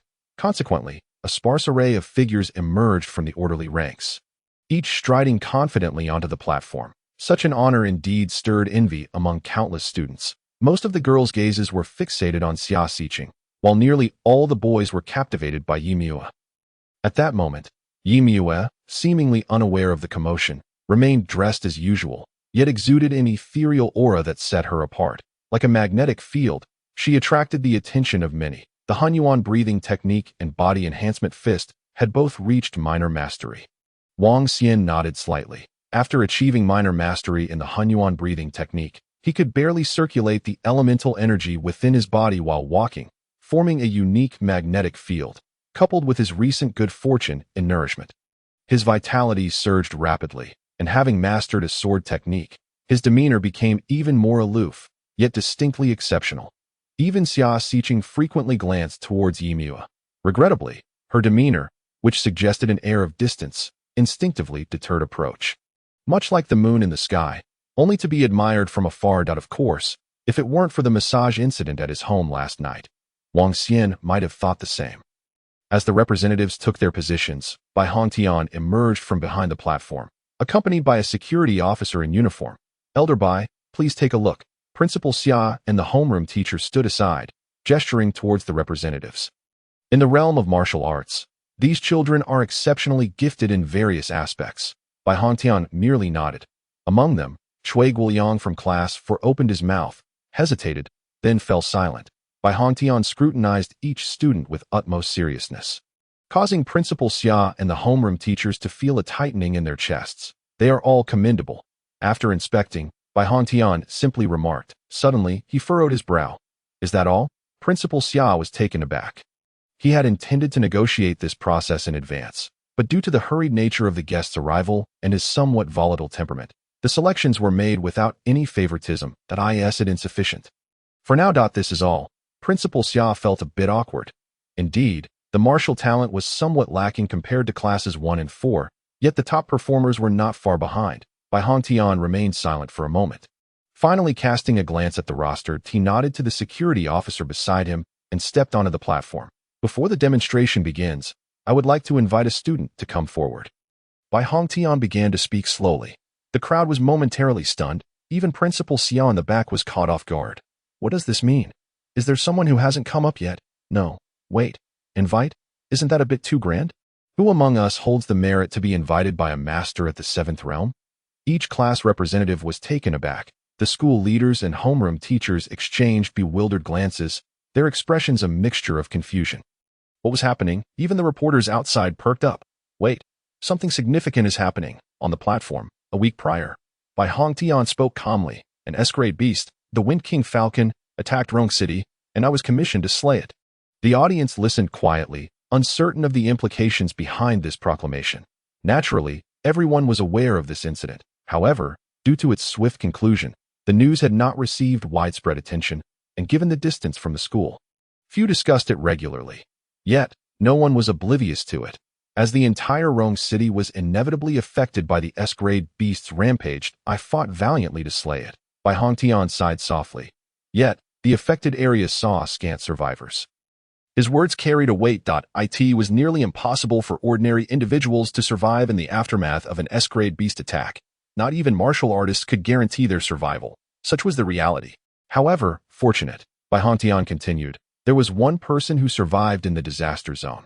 She was only 8 years old. An 8-year-old child could not possibly endure alone in such peril. Bai Hongtian scanned the students present, his voice softening considerably. Students, do you recall the story I shared earlier? The students nodded in unison. The essence of a martial artist is to live in defiance of death. Bai Hongtian's voice grew louder. I feel ashamed. I grasped this truth only at the 4th realm. Yet, I never anticipated that someone among your age group would already comprehend this principle. Indeed, Bai Hongtian paused. The one who rescued this child was a senior from Class 7. On that day, with a resolve to face death, he charged into the desolate disaster zone to save her. Upon hearing this, countless individuals inhaled sharply, trembling with emotion. Wang Xian. In that instant, a multitude of realizations dawned upon the crowd. The entire playground erupted with fervor. The school leaders in the back were similarly astonished. Wait, our school produced such a talent. A high school senior dared to charge into an S-grade beast disaster zone. In a moment, the homeroom teachers glanced at one another, bewildered. When did we teach them this? Even if we had, would anyone truly dare to do such a thing? Isn't that just courting death? Yet at that moment, whether it was Principal Xia or the homeroom teachers behind him, as well as the students below, they all understood that this was the reason he came to Class 7. Countless minds, save for Yimiu's, were filled with questions. Wait, which student is so remarkable? At this moment, the special officer beside Bai Hongtian spoke up. I am Chung Wu from the Rong City Security Bureau. The disaster zone gradually recovers this week. I have come alongside the master to present this student with an honorary commendation and personal rewards. As the words fell, all the students present felt an inexplicable sense of pride. Our school indeed had such an extraordinary individual. Then, Bai Hongtian proclaimed, thus, Class 4, row by the window, the last seat, is a student named Wang Xian. Please come to the stage. Boom! The audience erupted. Chapter 29. The martial demonstration, the flowing blade technique at its peak. The instant Bai Hongtian finished speaking, Wang Xian felt the searing gaze of the crowd upon him, akin to the blazing sun. Wait, is this truly necessary? In truth, when Wang Xian saw Chung Wu, he had already guessed some of this. He initially thought that perhaps after the event, they would find him to present an award or something similar. However, he never anticipated it would occur at this moment, and especially not from Bai Hongtian himself.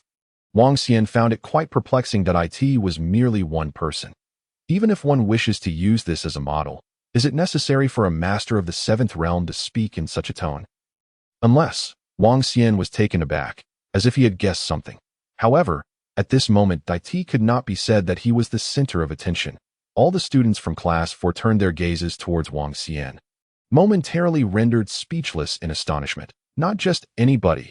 You usually keep a low profile, yet you are this impressive. To be fair, aside from the last minor test, Wang Xian had essentially been a transparent figure in Class 4. Of course, he was somewhat handsome, but in a prestigious high school, one's looks are of little significance. Who would have thought he could achieve something so grand, especially to brave the disaster zone and heroically rescue others? The master of the 7th realm himself had uttered the word please. This was far more impressive than any announcement from the entire school. Wang Xian felt a twinge of helplessness. He had not intended to step forward. Yet when faced with the situation, he would not shrink back. He stood up, the collective gaze upon him like a GPS, locking onto him. This was even more shocking and enviable than when the class representatives had taken the stage earlier. Because this time, regardless of gender, all eyes were on Wang Xian. Wang Xian. His expression remained unchanged, as if walking home or to school. He ascended the platform with steady steps. Upon reaching the stage, the gaze of his fellow classmates was noteworthy. But the looks from the dozens of class representatives were distinctly different. Not to mention, Qin Yuding's eyes were filled with complex emotions. Humph. No wonder you rejected me. It seems you already knew you would take the stage. Didn't you know? Wait. Logically speaking, if the school were aware, they would have added a quota. It appears the school is unaware. Of course, the school was oblivious. The moment Principal Xia saw Wang Xian step onto the stage, he regretted it deeply. Damn it, with such a significant event, why didn't you mention it sooner? He shot a glare at Cui Guoyang, who felt the principal's gaze and thought, I didn't know either. However, he couldn't help but display a proud smile. Look, this is my student, regardless of his potential, grades, or talent. Whether he can get into a renowned martial arts school in the future, his character and courage have already surpassed countless others, because, let alone the students below. Even a teacher would hesitate to brave the disaster zone to save others. There simply wasn't that kind of courage among the crowd.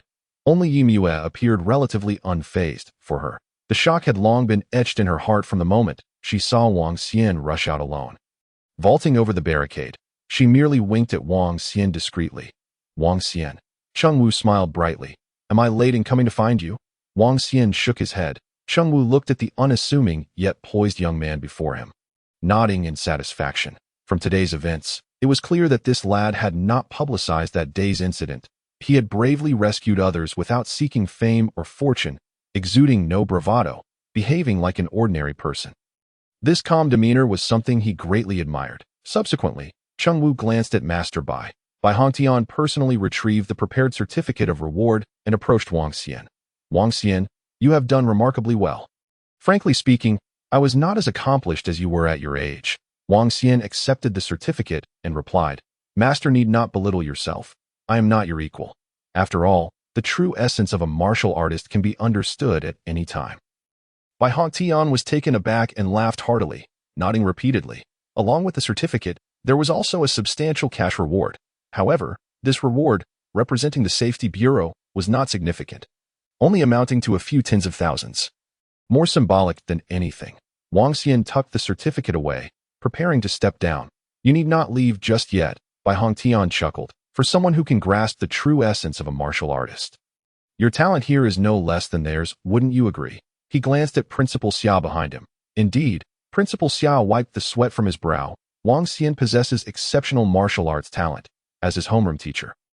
I can vouch for that more than anyone, regardless of whether Wang Xian had been a poor student or his innate vitality before. In the eyes of the principal, Wang Xian was now the brightest star of the school. Compliments were necessary. Cui Guoyang quickly nodded, briefly summarizing Wang Xian's situation. Yet Bai Hongtian waved his hand dismissively. No need. The crowd instantly perceived that Master Bai clearly did not care about this. After all, Master Bai had traveled far and wide. What top martial arts universities had he not visited? What prodigies had he not encountered, frankly speaking, before awakening their martial arts talent?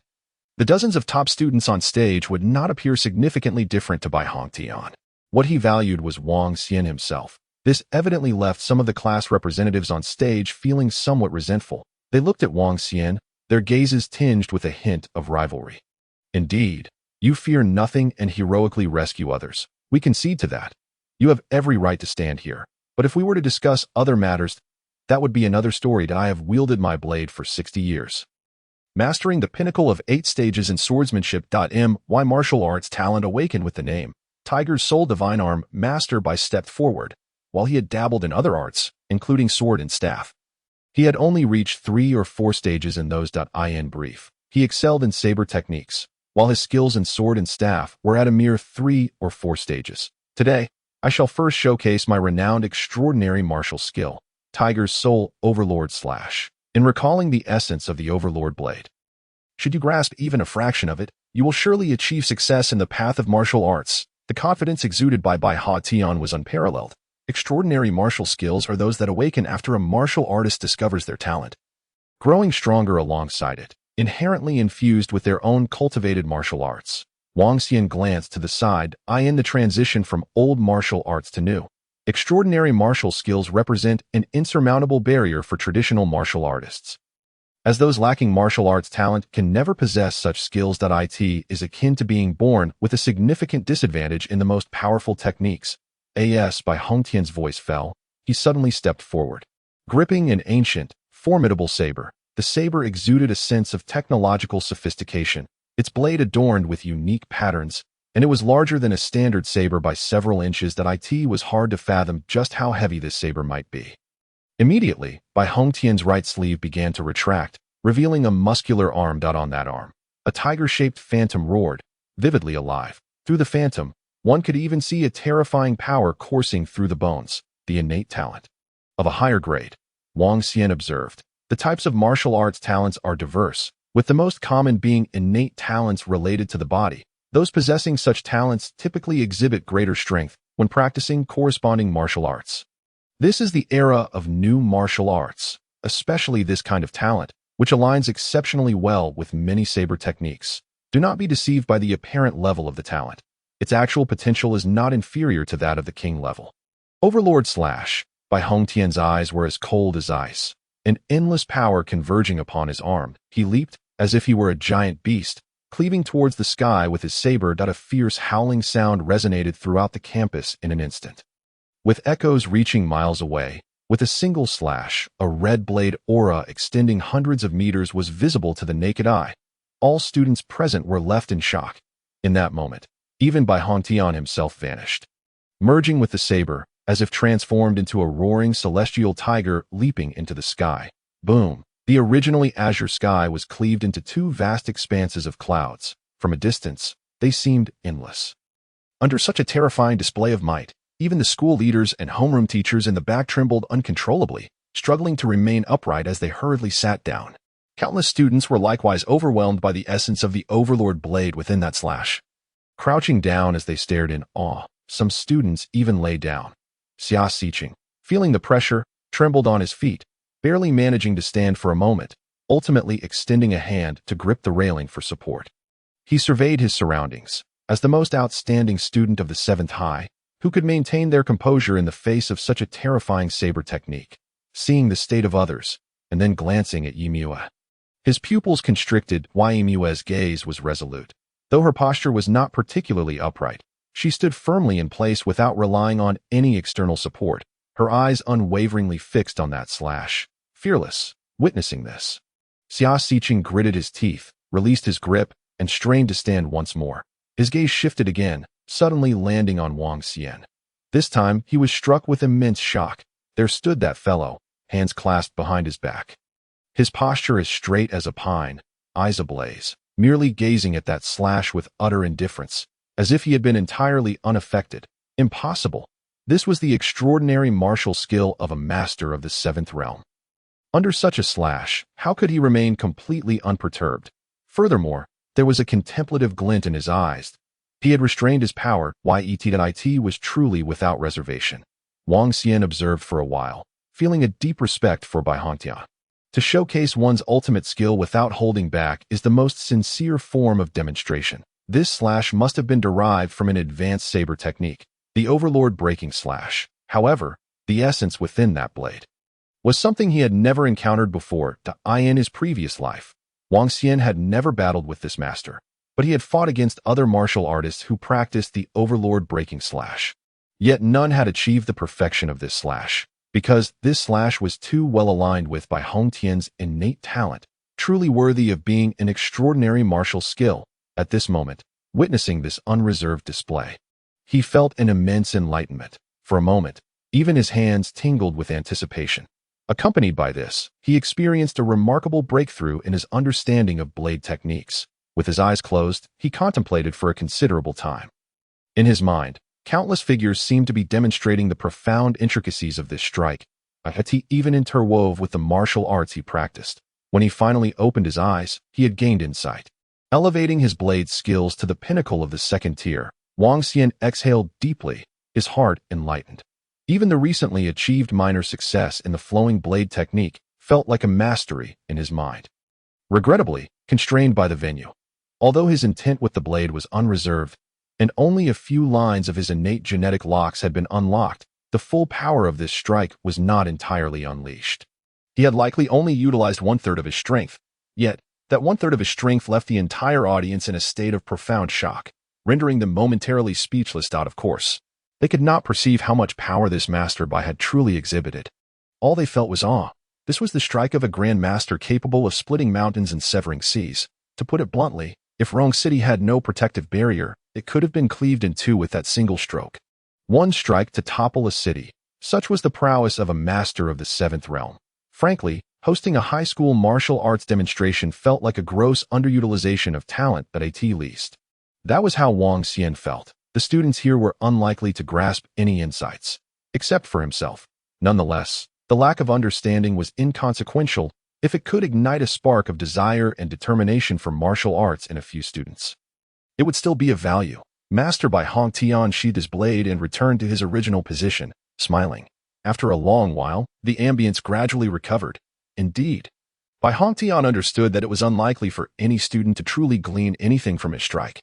After all, these students were still in the most fundamental stage. He only hoped they would strive a bit harder for martial arts in the future, and that would suffice. The school leaders behind him were palpably anxious.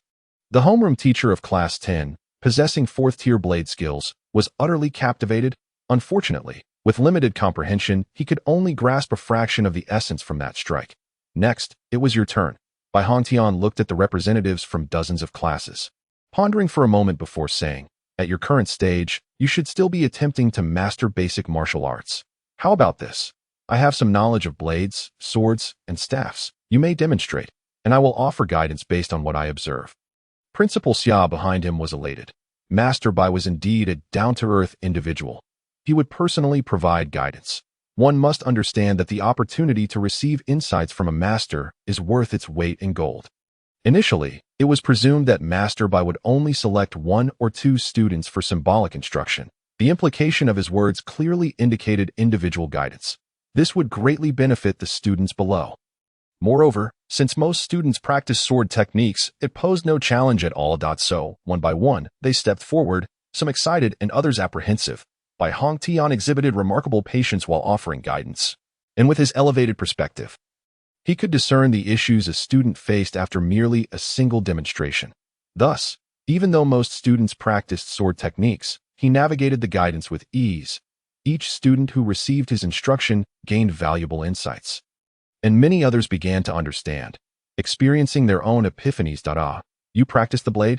After a considerable time, Bai Hongtian's gaze fell upon a youth named Peng Sandao, and he felt a sense of joy. Among so many students, there was finally one who wielded a blade.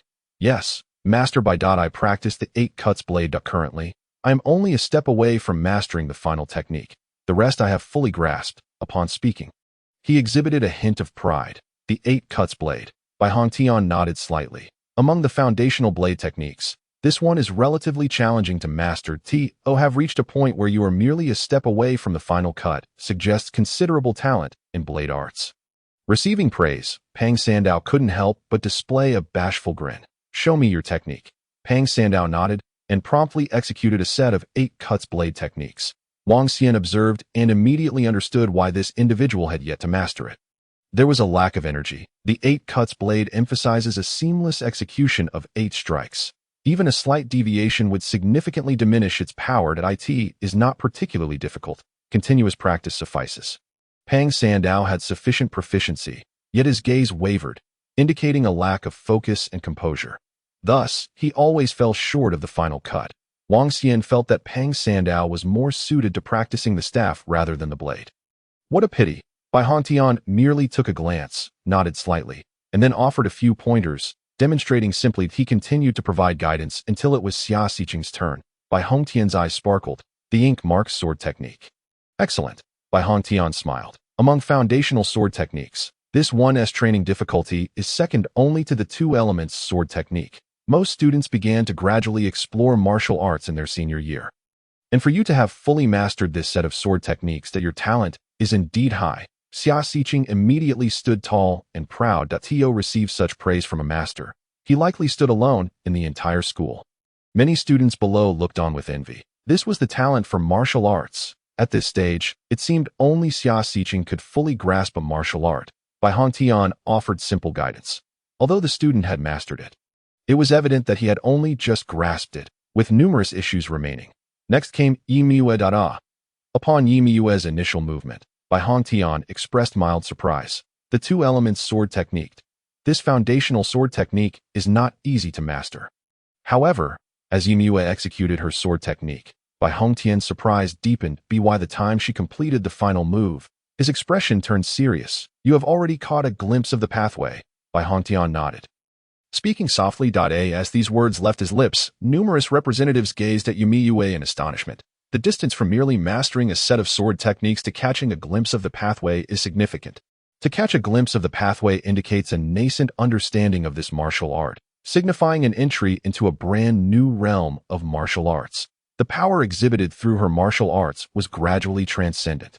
The homeroom teachers behind her exchanged astonished glances. After all, they roughly understood the situation of each class's students. The Yimue belonged to Class 9. At this, the homeroom teacher of Class 9 wore a proud expression. I never anticipated this child would learn this sword technique so quickly. It must be my excellent teaching. However, he felt somewhat puzzled, because just yesterday morning, he had inquired about Yimiue's progress to AT that time. She was still some distance from mastering it. How could such progress be made in such a short time? Something felt off. Quite off, indeed. Yimiue cast a fleeting glance toward Wang Xian, then quickly averted her gaze. After practicing secretly last night, she had gained substantial insights. Even in her dreams, she had envisioned it. Now, as one of the only 2 individuals in the school to grasp martial arts, her level surpassed that of Xia Xiqing, instantly attracting the attention of countless students. In response, Bai Hongtian offered merely a few brief pointers. Generally, once one enters the realm of martial arts, practical experience outweighs guidance, unless one encounters a bottleneck. However, having just glimpsed the pathway, it was equivalent to a mere 1 proficiency in the realm.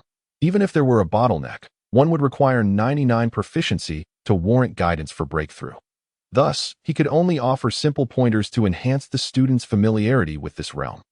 After Bai Hongtian completed his guidance for each student, it was finally Wang Xian's turn. Bai Hongtian's expression bore an unprecedented seriousness.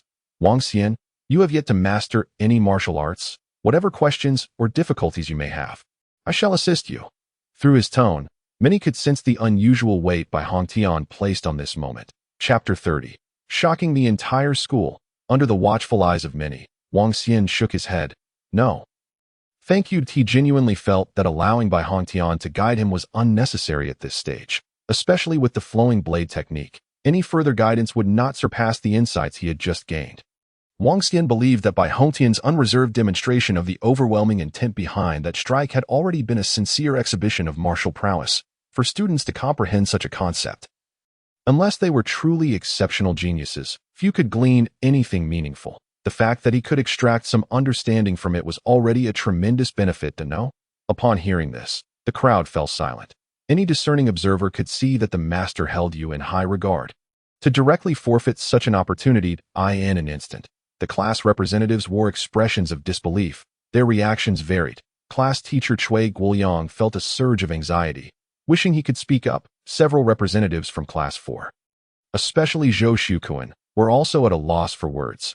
Principal Xia watched with a racing heart, fearing he might displease Master Bai, and was the first to speak. Well, Wang, your blade skills are commendable. However, since you have just broken through to the first tier, you probably haven't had the time to study foundational martial arts, right? As numerous students listened, they finally understood that he hadn't studied yet. What could the master possibly guide him on? Surely, a Grand Master of the 7th realm wouldn't be expected to teach you foundational martial arts right on the spot. Where would one find such entitlement? Master Bai's brow furrowed slightly. Is that so? Principal, Wang has indeed not neglected his studies. Among the representatives, Li Zihong, a classmate, chuckled. About a week ago, he visited the library to observe and study foundational martial arts, but he only went once. He didn't dare to elaborate further. Yet everyone understood. While Xia Xiqing had practiced thrice and took 3 to 4 weeks to fully master it, Yimiue, with even higher talent, took half a month. Wang Xian had only gone once. And that was a week ago. Isn't that tantamount to having made no progress at all? Cui Guoyang frowned slightly upon hearing this. He was well aware of the situation and felt a lingering sense of regret in his heart. Yet, he couldn't shake off an unsettling feeling. Logically, Wang Xian's talent and swordsmanship should be considerable. He shouldn't have given up after learning just once, or perhaps, could it be that he mastered it entirely after a single attempt? Impossible. Cui Guoyang shook his head. Qin Yuding gazed at Wang Xian, contemplating whether to speak up. Suddenly, Yimiue softly remarked, classmate Wang possesses remarkable talent in swordsmanship. He should be mastering it swiftly. I hope Master Bai can offer him some guidance. Upon hearing this, the crowd fell into stunned silence, especially the male students present. No way. Yi Bingshan actually spoke up for a boy. In such a setting. Impossible. It must be a figment of their imagination. Although Yi in our class isn't entirely mute, she has never proactively spoken on behalf of anyone. Could it be true? No way. This is too amusing. The several affluent second-generation students in school who wouldn't dare to pursue the goddess are now witnessing her advocate for someone. Wang Xian truly deserves to be cursed. The atmosphere below was chaotic. Clearly, Yi Miyue's words had an earth-shattering impact. Qin Yuding's eyes widened as she looked at Yi Miyue in disbelief, her expression growing increasingly complex. Li Zihong was also taken aback, glancing at Yi Miyue, his jealousy soaring to new heights. Yet, he dared not utter another word. Wang Xian merely cast a casual glance at the group, his gaze landing solely on Yi Miyue's eyes darted away, unable to meet his gaze. Not a problem. Bai Hongtian laughed heartily. Even if you've just begun, I can certainly teach you. What martial arts have you learned? Show me what you've got. His implication was unmistakable.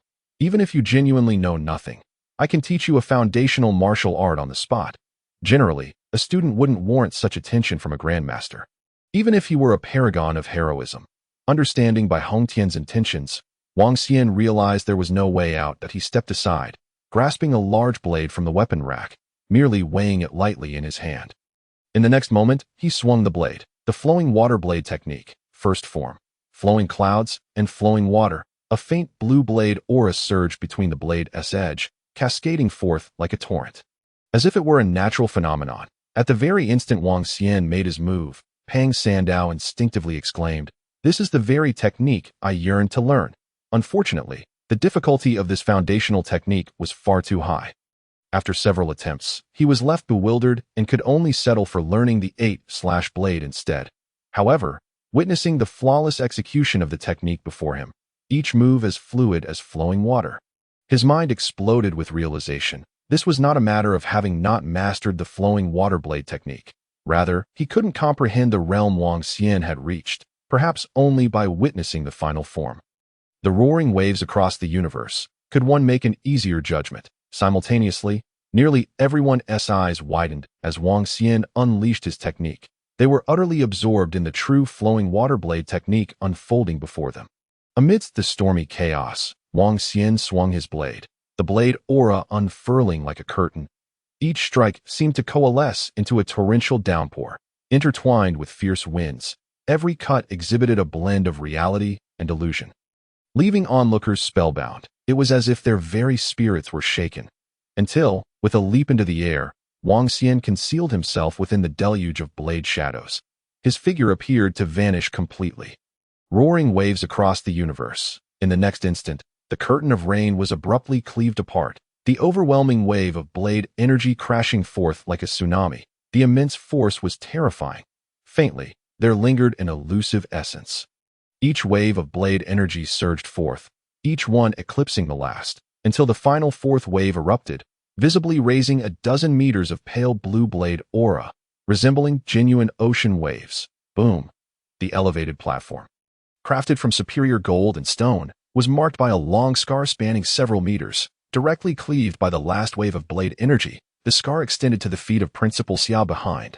As the dust settled, Wang Xian casually tossed the long blade back onto the weapon rack.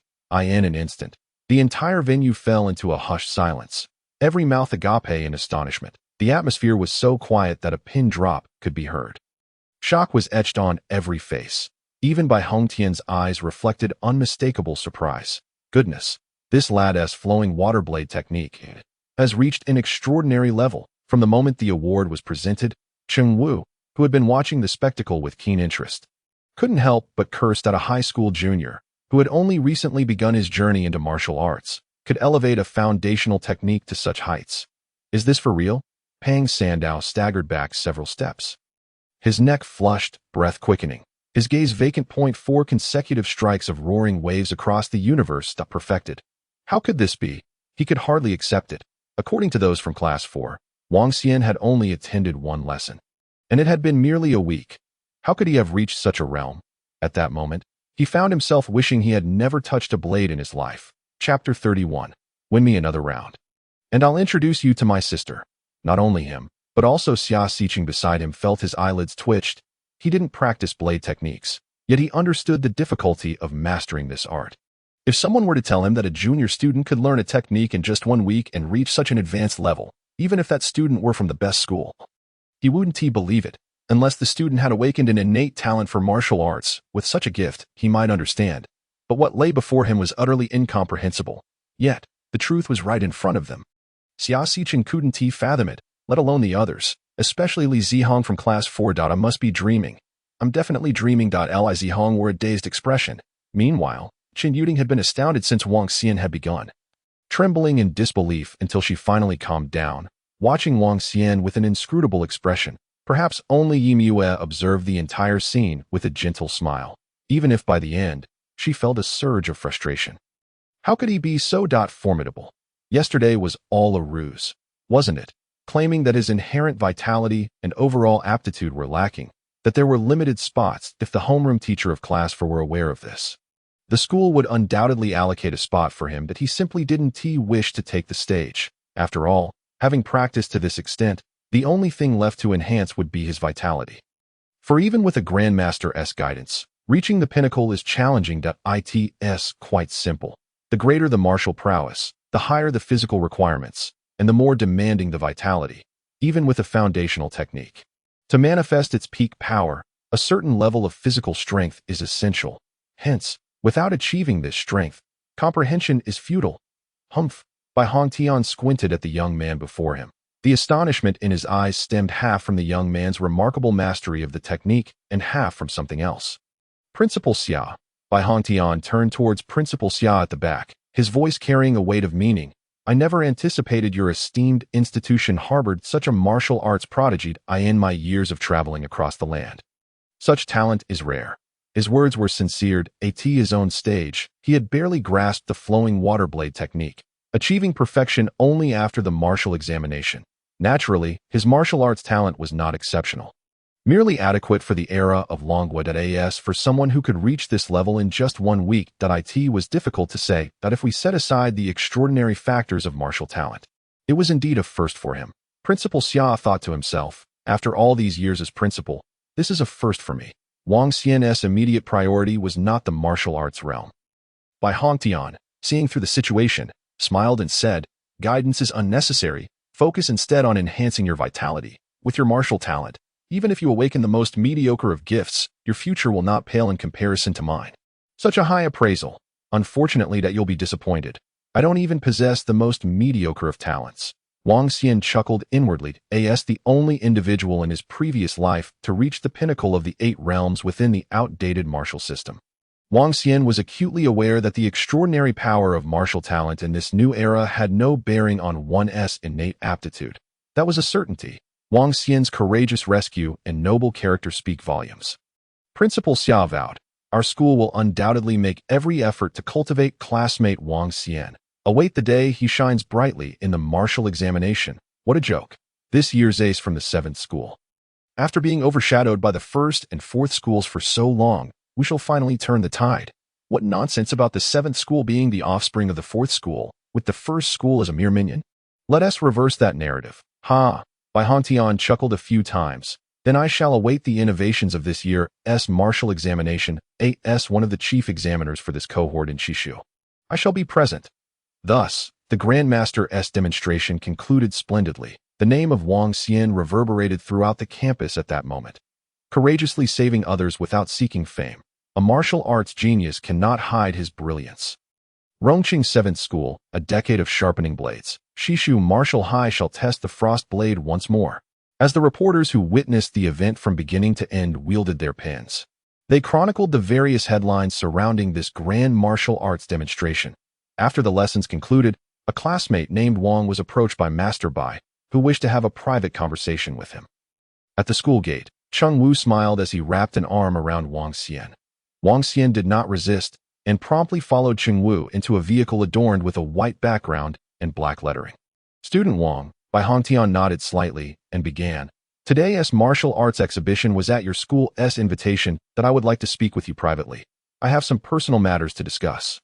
Wang Xian nodded in response. After a moment of contemplation, Bai Hongtian slowly remarked, When you executed the final move of the flowing blade technique just now, I sensed a hint of my extraordinary martial skill, Tiger's Blood. Overlord Slash, by Hong Tian paused. Have you seen me perform before? No, Wang Xian replied candidly. Bai Hong Tian narrowed his eyes slightly. Then did you gain any insights while watching my performance? Not particularly, just a slight comprehension. Wang Xian humbly stated, I still have a long way to go. In truth, Wang Xian believed that with further practice, he could thoroughly grasp the essence of Bai Hong Tian's Overlord Slash and seamlessly integrate it into his flowing blade technique, thus illuminating it with newfound brilliance. Bai Hong Tian instinctively sighed in relief. No, I genuinely thought you might have comprehended my Overlord's Slash merely by watching me perform it once. That would indeed be astonishing. Even beyond my comprehension. Seeing this, Bai Hong Tian smiled faintly and added, I have one more thing to say. I wish to personally thank you. As soon as the words left his mouth, Wang Xian inquired directly. Are you a family member of Xiao Shi? Bai Hong Tian nodded in acknowledgement. Yes, the little girl you saved is my daughter. Wang Xian responded with an having previously assumed that Xiao Shi was the daughter of some influential figure, and he had deduced it from the stage earlier. You need not thank me. Wang Xian shook his head with a smile. For Master Bai, you owe me nothing. Why do you say that? Bai Hong Tian asked. Puzzled. You saved Rongqing and me. I saved your daughter. Therefore, you naturally owe me nothing. After saying this, Wang Xian opened the car door and stepped out, leaving the two inside in a prolonged silence, without uttering a single word. Wang Xian spoke the truth. Whether in this life or the previous one, without Master Bai's intervention, countless lives would have been lost in Rongqing, and he himself might not have survived. Upon returning home, Wang Xian did not dwell on the events of the day, but rather reflected on his gains, the second pinnacle of blade techniques, and the essence of Master Bai's Overlord Slash. Let us apply it in real combat. Wang Xian contemplated, realizing that while the realm of comprehension typically required levels 4 or 5 of skill, it did not preclude the possibility of understanding it ahead of time. Skills would inevitably reach that level. Once the flowing blade technique achieved its purest form, he could make slight improvements. Gaining a deep understanding now and gradually integrating it into the flowing blade technique would serve as a preparatory measure. Wang Xian valued breakthroughs through practical combat, tirelessly honing his lower limits. Since he aimed for real combat, he naturally would engage in martial arts without boundaries. It had been nearly a week since he last logged in. Upon entering, he was greeted with, "You have 99 friend requests." The game's intelligent AI, Bubble, incessantly chimed in. Wang Xian opened the notifications and discovered that one was from Till Death Do Us Part, Grandpa Tong, the opponent from his last battle a week prior, who had persistently sent requests.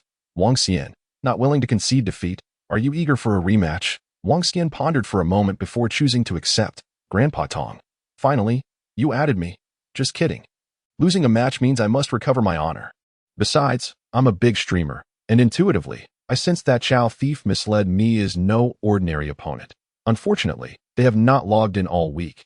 Just as Wang Xian was about to respond, the person sent an invitation for a one-on-one duel. Wang Xian promptly declined. Chow Thief misled me. You're coming again. You can't defeat me at that level. Grandpa Tong. No, I simply didn't use my martial arts last time. Are you brave enough for a rematch? Wang Xian chuckled. Even if you had used martial arts, it wouldn't have made a difference. Back then, there might have been a slight chance for victory, but now, with my flowing blade technique refined to perfection, you truly stand no chance. Moreover, after our last battle, I gauged your strength and found it lacking in interest. It would be better to match with someone stronger. Such dual invitations do not count towards personal records. Chow Thief misled me. Not interested. Grandpa Tong. So you plan to win one match and leave? Huh? I haven't slept all week. How about this? If you win against me again, I'll introduce you to my sister. He promptly sent over an exquisite photo he had prepared. Chapter 32. The form of a crane. Not long ago, during a live stream, Grandpa Tong pointed to his adversary's response and feigned indignation, exclaiming, "This guy is so ungrateful. He wins one match and then disappears for a week." In truth, ever since that day, he had been restless, unable to sleep. Although the show was indeed entertaining, with the streamer being humiliated, it was also a spectacle that viewers loved to watch. Grandpa, I defended you against the haters, but they convinced me otherwise. Have you been unable to sleep these past few days? Tong. Trust me, that kid won against you once, and he probably realizes you're a big streamer. Did he want to agree to a rematch? Otherwise, he would have to explain to others how he lost. You should quickly offer your sister as a sacrifice. Young boys can't resist that, trust me. You mean to say you understand teenage boys so well? Of course I. Haha, you just want to see Sister Tong. Dante you? What Sister Tong? That's my family. Watch your words. The bullet chat was certainly amusing. Upon seeing this, Grandpa Tong felt a sudden clarity. After a bit of back and forth, he sent over the prepared, exquisite photo. This image was captured by a viewer during his previous live stream. It was the only time his sister had revealed a glimpse of her form, alongside half of her face, instantly captivating countless viewers in the live chat. In the image, the woman was clad in a form-fitting black martial outfit, pointing at the screen. Although only a portion of her body was visible, it still showcased her alluring curves and a flawless profile.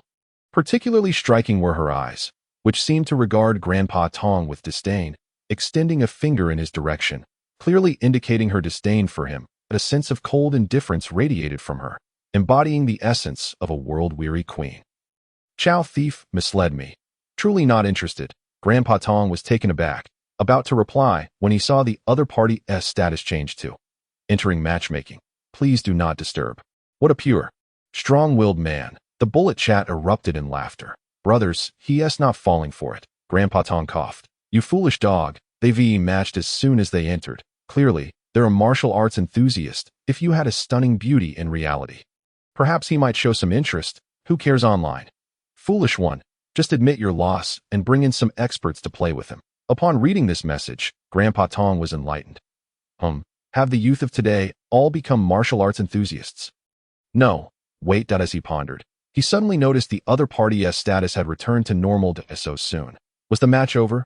Grandpa Tong glanced at the results and was momentarily stunned. Another victory. I just spectated for a moment. Dante, humiliate yourself. Tong, you really can't win against him. Is that true? I also watched. I think if old Tong goes, he'll just be humiliated. Don't talk nonsense. Last time, Tong didn't hold back at all. It's only been a week. If he's serious, he could easily dominate. Wait, don't you all underestimate the prestige of Tiandu Jingwu University? Don't be ridiculous. Universities have proper practical training classes. If they get serious, it's no joke. Reading the bullet chat, Grandpa Tong smiled slightly and sent another message. Grandpa Tong, how about this? If I lose, I'll find you some strong experts to play with. Chow thief misled me. How strong? Grandpa Tong. Much stronger than me. But it'll be a best 2 out of 3. Chow thief misled me. That's acceptable. Just let me know when you're ready. Grandpa Tong. Alright. As soon as he finished speaking, the other party went back to matchmaking. Truly a martial arts enthusiast, Grandpa Tong thought. After a moment's contemplation, he devised a plan and immediately messaged a player with the ID the form of a crane. Grandpa Tong, spectate me. Hurry, the form of a crane. Get lost. Grandpa Tong. Alright then. After a few seconds, Grandpa Tong added, Sister, my opponent might know how to use firearms. The form of a crane. How knowledgeable, Grandpa Tong. Hard to say. You'll know when you see it. Just guide me a bit. The other party did not respond. Grandpa Tong smirked and laughed heartily. Brothers, we're bound to win this round. I've called my sister to help me from the sidelines. Old Tong, you're truly a novice. You fool, is this how you play? Chow thief misled me. What the hell? This kid is using hacks. What a show. Old Tong, you couldn't sell your sister. So now you're using her as a cheat. New here, what's the sister's strength? What strength? In their early 20s, do the 4 realms of martial artists truly understand? Nonsense. Can someone in their early 20s really be at the 4 realms? Do you think I'm ignorant? This is not a fabrication. Zhao Dong once showcased his sister's martial artist badge. Undeniably at the 4 realms. A genuine prodigy, though I'm not sure which university he hails from. I'm dying of laughter, a best of 3 format. I can already see the showmanship at play. In the first round, he pretends to be utterly defeated, allowing the opponent to feel victory is within grasp. In the subsequent 2 rounds, he teams up with his sister, dismantling the opponent's techniques and effortlessly turning the tables, leaving the opponent's mentality shattered. Truly a novice. Now that you mention it, wow, it really is a novice. Grandpa Tong gazed at the barrage of comments with displeasure. What do you mean? Do you all assume I will inevitably lose? Dante, you understand my capabilities? Fine. Just watch as I prove myself. After saying this, he glanced at the opponent, noting that after a mere 10 minutes, the opponent had consecutively won several matches. This was indeed rather absurd. Once the opponent concluded their match, Grandpa Tong immediately invited a duel. Zhaozai has accepted your challenge. Your opponent is Zhaozai, Bronze Eye, Vitality 1, 17 wins, 0 losses. Oh, this kid's vitality has increased by 0. For in just a week, Grandpa Tong paused slightly. That's rather rapid. Considering his high martial arts aptitude, it's understandable he must be a top student from a prestigious high school. Meanwhile, Wang Xian stepped onto the martial arts arena invited by the opponent. Before it even began, various spectators began to trickle in around the arena. Wang Xian had already surmised that the opponent was likely a streamer or some minor internet celebrity, which didn't come as a surprise. In this day and age, martial arts influencers and stars are quite commonplace. Are we starting? Wang Xian inquired. Just a moment. Grandpa Tong scanned through the spectators until he spotted a figure clad in black, wearing a mask, and nodded in satisfaction. The next second, the countdown for the arena began. 3, 2, 1.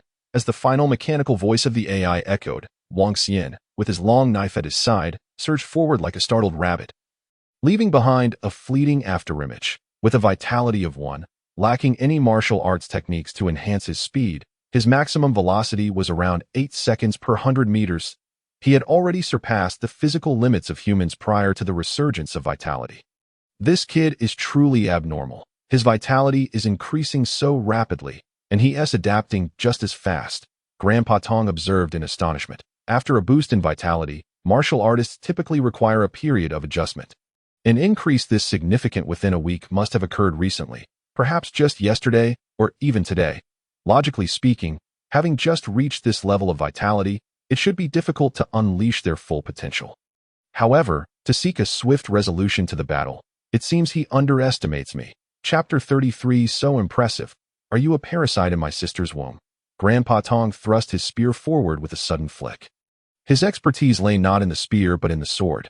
Yet, due to certain circumstances, he had mastered a set of spear and staff techniques. The saying goes, a spear can pierce a line, while a staff can sweep a wide area. This martial art holds the group offensive capabilities of a staff, while possessing the concentrated assault of a spear. In simpler terms, it is overwhelmingly dominant against both single and multiple opponents.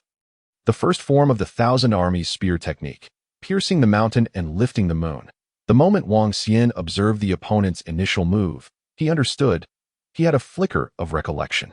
Though his speed did not falter in the slightest, unfortunately, the opponent's proficiency in this spear technique was just barely adequate. Were it at the pinnacle of mastery, perhaps they could have exchanged blows.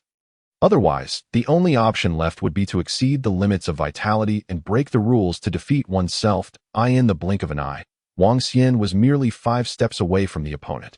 This was an optimal distance. Grandpa Tong's eyes widened in astonishment, a smile curling at the corners of his mouth. Everything was going according to his calculations. This distance was perfectly within the attack range of the first form, piercing the mountain and lifting the moon. The next second, the spear tip, akin to a mountain being pierced, contained immense force as it traced a graceful arc through the air, descending with the cold glint of a blade. Wang Xian chuckled, his form remaining unperturbed. With a casual motion, he used the back of his knife to block.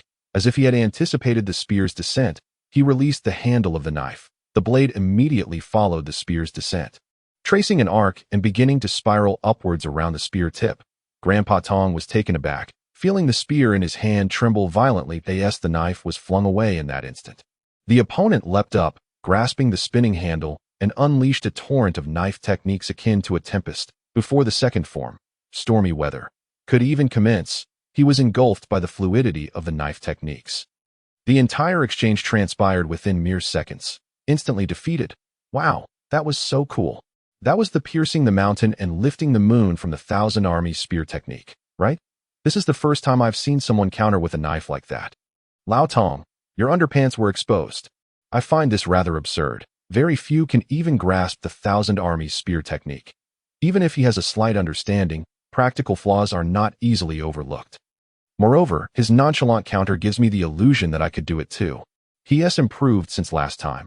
Last time he used a mid-level spear technique. This time, at least he showcased a martial art. Newbie. The barrage of comments continued to entertain. Yet, Grandpa Tong fell silent, momentarily bewildered. Am I truly this inept? It took me half a year to grasp the Thousand Armies spear technique, and 2 years to achieve minor mastery. In school, aside from a few prodigies, hardly anyone could withstand the first form, let alone counter it. To be countered in such a manner is utterly absurd.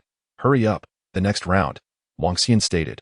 After a while, he felt he had gained some insight into the Overlord's blade. Unfortunately, these opponents made it challenging for him to fully unleash a complete set of flowing knife techniques. He could not integrate them with the essence of the Overlord's blade. It was frustrating. Mastery of flowing knife techniques is unreasonable. He craved a true master. Let us finish this quickly and move on to something more substantial. Wait. Grandpa Tong cleared his throat, glancing toward the black-clad spectator. Then check the message board. A figure resembling a crane has sent you a voice request. Grandpa Tong sighed in relief as soon as he accepted. A voice as cold as celestial music resonated. You're worthless. That felt good. Sister scolded me. After 2 months of waiting, I finally heard Sister Tong's voice again. Say it again, and I'll come out. You guys are truly abnormal. Huh, where's my tissue? I can almost envision the shocked expressions of the opposing team. To be honest, this feels a bit shameless. Could I request guidance from the sidelines? Just a mere gimmick. Based on my understanding of Lao Tong, even if he loses, he will still satisfy the other party's requests. Old Tong gazed at the barrage of comments floating above the arena, coughed softly, and murmured, Sister, how should we approach the next match? He was now completely devoid of confidence. He even began to doubt that this kid was a high school student. Nowadays, high schoolers, barring a few exceptions, hardly practice spear techniques at all. Moreover, why would someone who specializes in knives bother with spears? He indeed understood spear techniques, showing some level of skill. You were countered because your spear technique is only at a basic level. Far too lacking. The cold voice continued. Your foundation is insufficient, and the spear techniques you display are riddled with flaws. In the next round, as long as he closes and simply unleash the final form of the Thousand Armies spear technique. Sweeping the Thousand Armies, no need for any other techniques. That if he initiates a close-range attack, unleash the second form, reversing the universe. This form is guaranteed to hit at close range. There's no means of countering it. However, if sweeping the Thousand Armies fails to connect, what if he seizes the opportunity in the gap? I understand. The cold voice frowned. Listen to me. After sweeping the Thousand Armies, if he is not foolish, he will inevitably seek the openings in your back and attack from behind. At that moment, do not hesitate. Simply execute the basic spear technique, the returning horse spear. A waste of space. Only rely on those seemingly powerful martial arts techniques. Little do you know, the segmental spear technique is foundational and can be combined with any spear martial arts. Old Tong was taken aback, then immediately rejoiced. Sister, you truly have a plan. Your strategy is cunning. As soon as he finished speaking, he turned to the barrage of comments and declared, Brothers, I've learned a new technique. This time, victory is certain. Thus, he promptly confirmed his preparations. In the next round. It began immediately. Wang Xian, naturally without hesitation, charged forward the moment it began. He aimed to fully unleash his knife techniques. As offense was the quickest route, he had no interest in waiting for others to attack. Moreover, most knife techniques emphasize offense, and this time, sweeping the Thousand Armies. It truly a grand move. As Wang Xian closed in, he observed the opponents swinging their spear in front of them, creating an impenetrable defense. Trying to force me to attack close range. Take a hit from reversing the universe.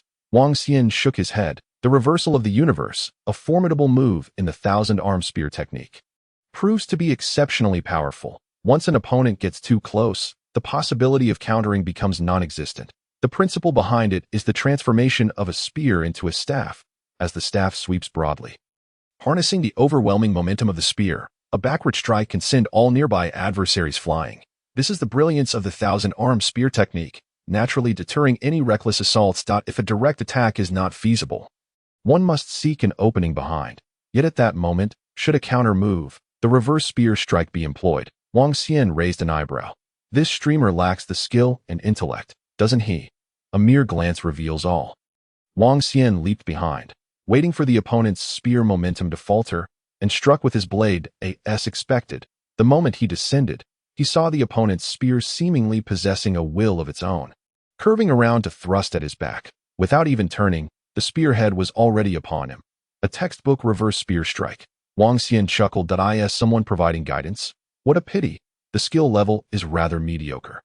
Merely some practical tricks. He remained unflustered, casually sidestepping, as if he had anticipated this, gliding past the spear's tip. Everything was impeccably timed, as though rehearsed countless times. Then, with a move like a stormy night, he unleashed a flurry of blade shadows that engulfed the opponent in an instant. "You have died." "Impossible," Grandpa Tong exclaimed. "Did you completely foresee my moves? Damn it, how impressive you are. Are you a parasite in my sister's womb?" He instinctively glanced at the shadowy figure in the spectators' area. "Is it over?" Wang Xian yawned. "Such trivial tactics lack intrigue. Where is the expert you mentioned?" "Trivial tricks," Grandpa Tong shivered. Despite being in a game, he felt an icy chill creeping through the network, coursing through his entire being. "This is bad. It seems my sister is angry." Grandpa Tong sent a message. His proud sister had never experienced such a setback, and yet it was dismissed as mere tricks. Not a good sign at that moment. The figure in black from the audience leaped down. "Then allow me to challenge you." Wang Xian glanced at the message. "Player shaped like a crane has sent you a duel invitation. Chapter 34, I want to see my sister's great thunder." How to fight? Wang Xian did not decline. It was evident that the challenger was the expert guiding the little streamer. To be fair, the previous tactic, in his view, was indeed trivial tricks. Had it been someone else, even a second-tier martial artist would have suffered. As for this streamer, if not for the suppression of vitality, they would merely be a first-tier martial artist. In other words, that tactic could potentially allow someone to surpass their limits to defeat an opponent. If they were of the same realm, it would be a complete slaughter. Regarding the use of external assistance and guidance, Wang Xian was indifferent. After all, streamers are all about the entertainment value. They likely care little for victory or defeat. "Step into my arena," shaped like a crane said lightly. Wang Xian nodded, accepting the challenge. The person wore an ancient black assassin's outfit, complete with a mask. Their voice altered to a neutral tone, making it difficult to discern gender. But that was of little importance. What mattered was the ability to fight. "Meanwhile, brothers, I must go watch my sister's challenge." Grandpa Tong cleared his throat. "That is the rule. My sister generally does not allow spectators outside her friend list for her duels. So, I must temporarily inconvenience you all. Wait for my report on the outcome." At this moment, the barrage of comments continued to reminisce about the fleeting battle. Upon hearing the streamer's voice, they erupted in complaints. "Damn it, you don't consider us brothers, do you? Let my sister allow spectators." "Just finished watching, still savoring that it was quite thrilling. That I'm somewhat intrigued by this chow thief." "Don't, Grandpa Tong. Let me see that no other intentions. Just to learn." "Damn, I'm itching with curiosity." Tong lost both matches, and so decisively. To be honest, in the second match, I felt any top-tier expert could have won without difficulty. I want to see my sister's great thunder. Aren't they all wearing skins in the game? What's so great? Do you not understand? In martial arts, the maximum reduction of physical attributes can only be 20%, even with a skin. Once in motion, it undoubtedly becomes a great thunder. Looking at the chaotic comments, Grandpa Tong felt a twinge of excitement as he temporarily closed the stream. He then entered his sister's personal arena spectator area. Not everyone enjoys being watched. Many customize their privacy settings so only friends can view.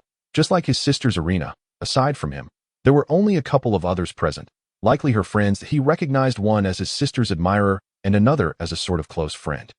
Both remained silent, their expressions filled with curiosity and evident surprise. Grandpa Tong understood that his sister rarely invites others for duels. He was uncertain who might emerge victorious. His eyes sparkled with curiosity, and he couldn't be bothered to greet the other two. That he vaguely anticipated the chow thief. Yet, he found it nearly impossible. After all, he was well aware of his sister's prowess and skill level. Your vitality is 1. Thus confined to a vitality of 1. In the arena, shaped like a crane, masked, revealed no expression, simply showcasing martial skills. Wang Xian nodded, preparing to indicate he was ready to begin. The arena's countdown commenced. The opponent wielded an ordinary long spear. Shaped like a crane elegantly flourished it, charging forward in the final second of the countdown. Simultaneously, Wang Xian surged forth.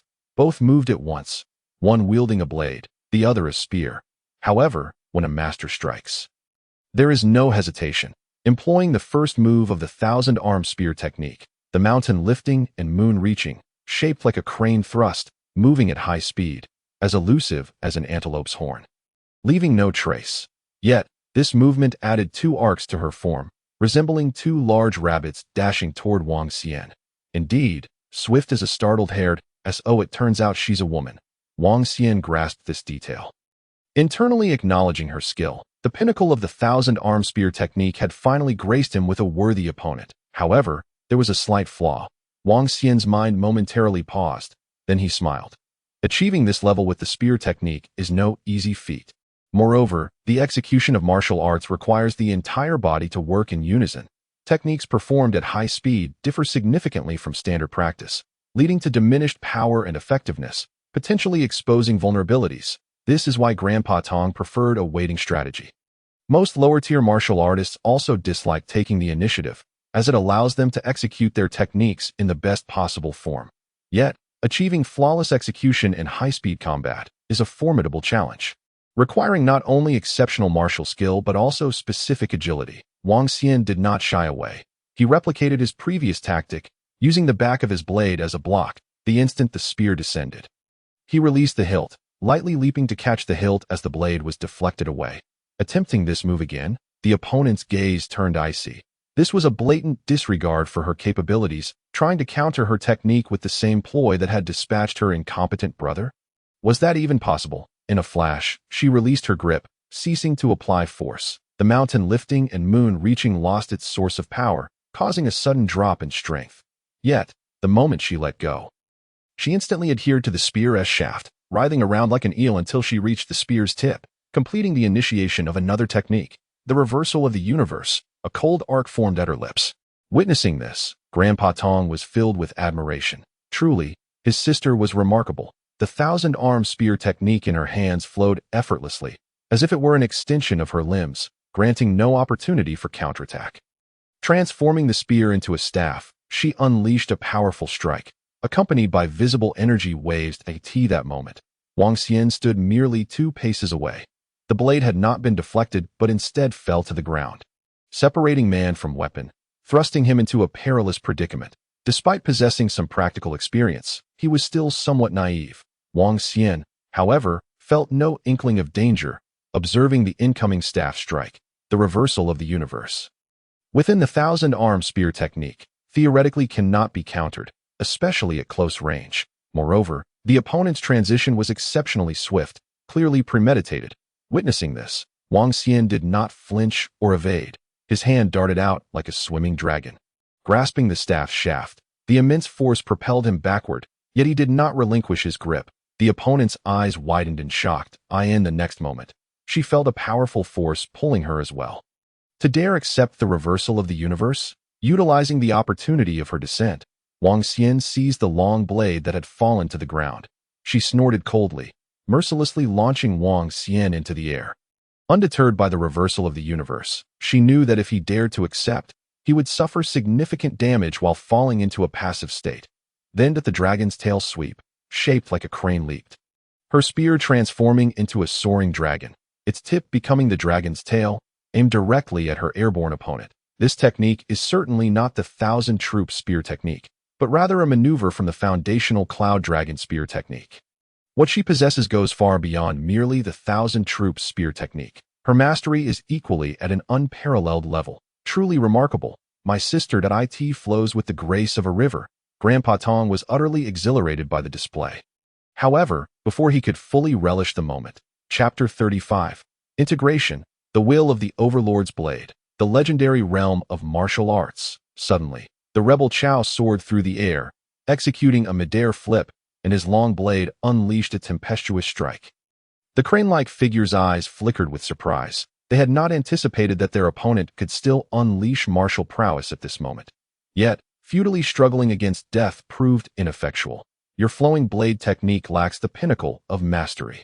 Indeed, it was of no use. Beneath the sweeping tail of the heavenly dragon, her long spear exuded an overwhelming aura, swiftly engulfing the myriad of blade shadows. The disparity in realms manifested perfectly in the martial prowess at that instant.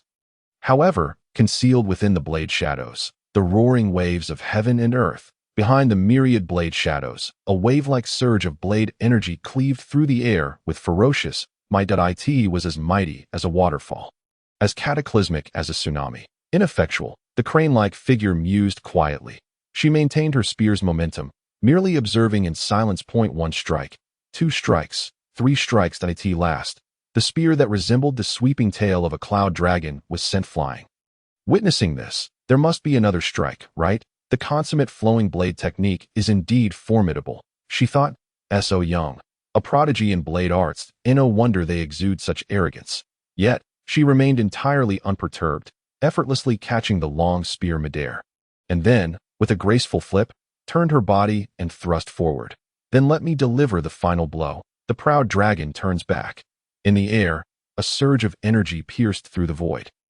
As if a dragon's roar echoed, the final move of the cloud dragon spear technique, she transformed into a streak of azure light, lunging toward her opponent. At that moment, the fourth strike of the roaring waves of heaven and earth was unleashed.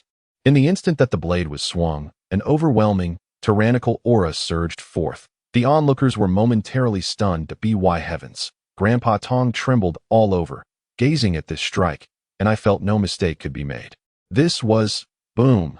The great blade slays the dragon. The shockwave surged. The two figures rapidly separated. The crane-like figure gazed at the information hovering above the arena, her expression no longer calm, but filled with astonishment. She fixated on the seemingly ordinary swordsman not far away, managing to utter 2 words, blade intent. The final strike of the roaring waves of heaven and earth contained an essence of blade intent. Her first thought was disbelief. Blade intent is typically grasped only by those who have reached the 4th stage and immersed themselves in their craft for many years. Even she, at present, has yet to fully grasp a single gun technique's essence, still lacking a touch of refinement. Yet the opponent had managed to express the essence of blade technique through the basic flowing blade technique. Moreover, it was so overwhelmingly powerful, perfectly complementing the roaring waves of heaven and earth. No, wait, have you just comprehended it? She quickly realized if the opponent had comprehended blade intent, they would have employed it long ago. Thus, there was but one possibility. They had been utilizing her, leveraging this battle to attain insight into blade intent. You deliberately placed yourself in such perilous circumstances to gain understanding. Her eyes widened. This was a method of combat that only circulates in the most brutal of battlefields, requiring an exceptionally high level of combat talent. Who exactly is this person? She glanced at her useless younger brother in the observation area. Grandpa Tong was utterly bewildered, indicating he had no idea. Where did this formidable figure come from, perhaps? Wang Xian merely shrugged. Feeling quite satisfied with the outcome of this battle, he had achieved his goal of fully comprehending by Hong Tian's overlord's blade intent and simultaneously integrating it into the flowing blade technique. The essence of intent, at this stage, does not yield a particularly strong effect when manifested. Intent, in terms of current martial arts, does not directly amplify the power of techniques but instead applies psychological pressure on the opponent, dismantling their energy flow in a devastating manner, thereby indirectly enhancing one's strength through profound skill. In simpler terms, it was the blade intent that had utterly intimidated the opponent, not that the opponent's technique was weaker than his own.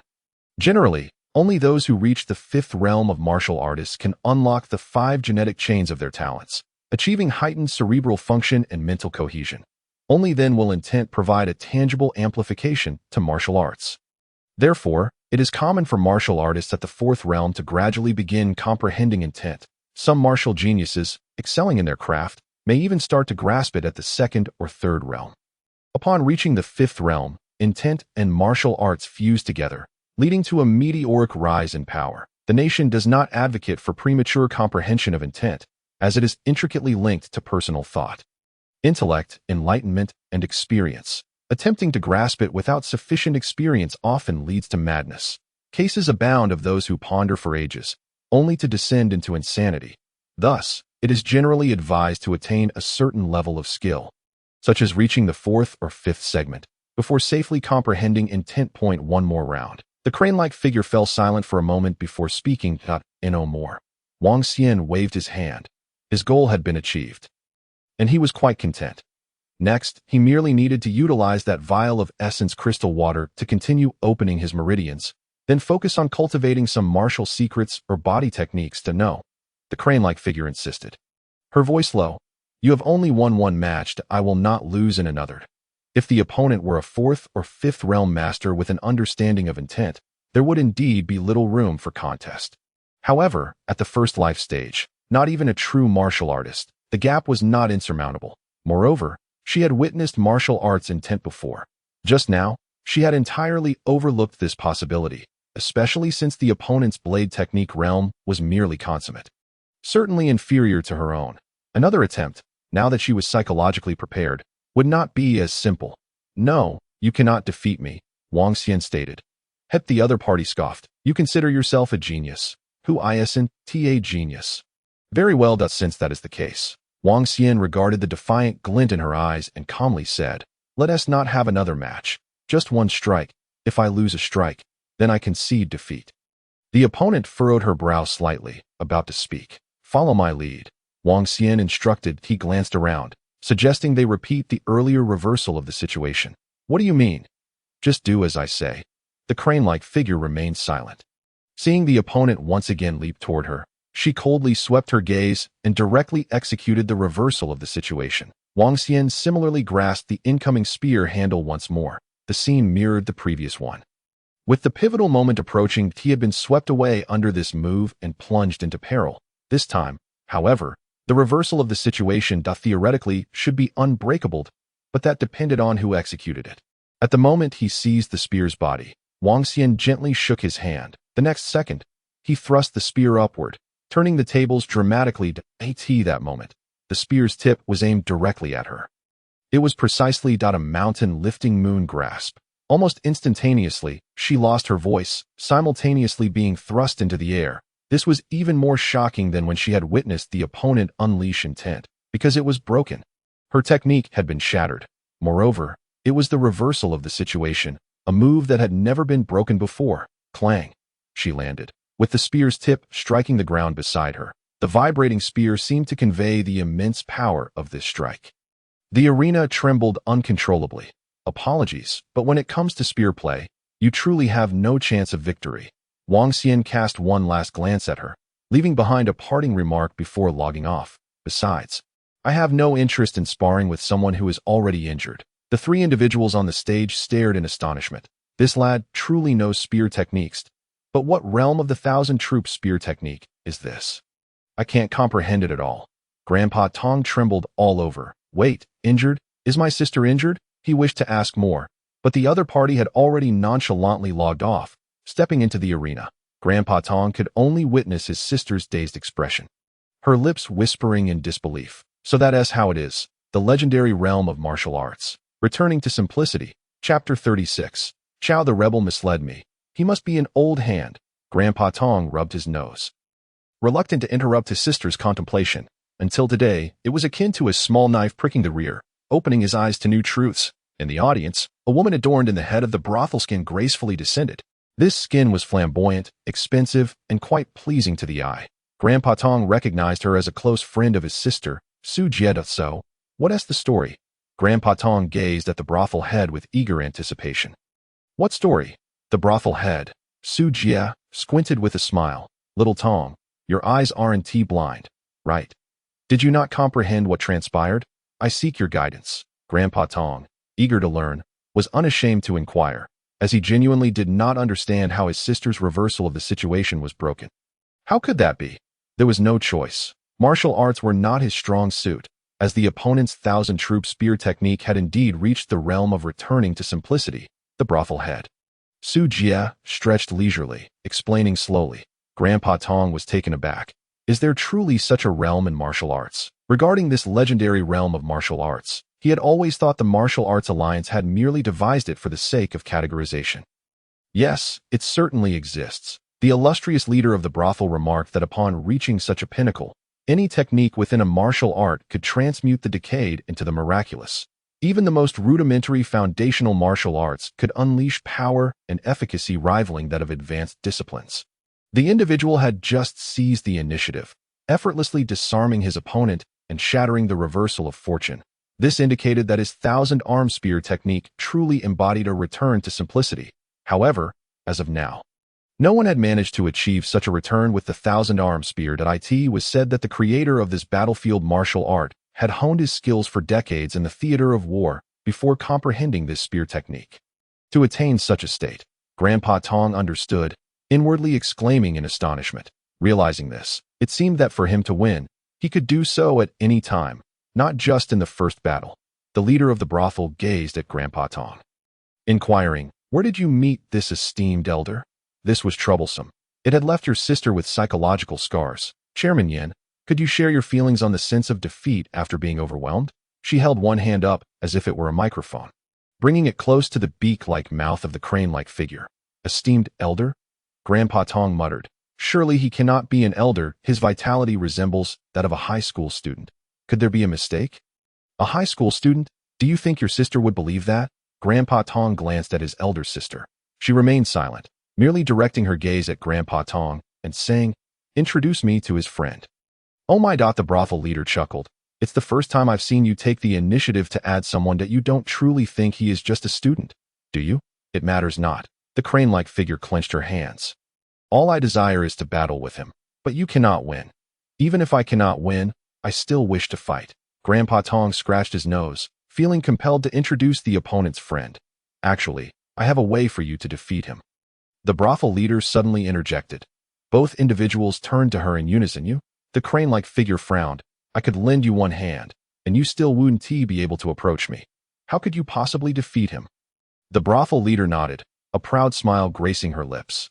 "I can. Pray tell. Consider his name. Chao Zai Wu. What of it?" "What of it?" The brothel leader explained.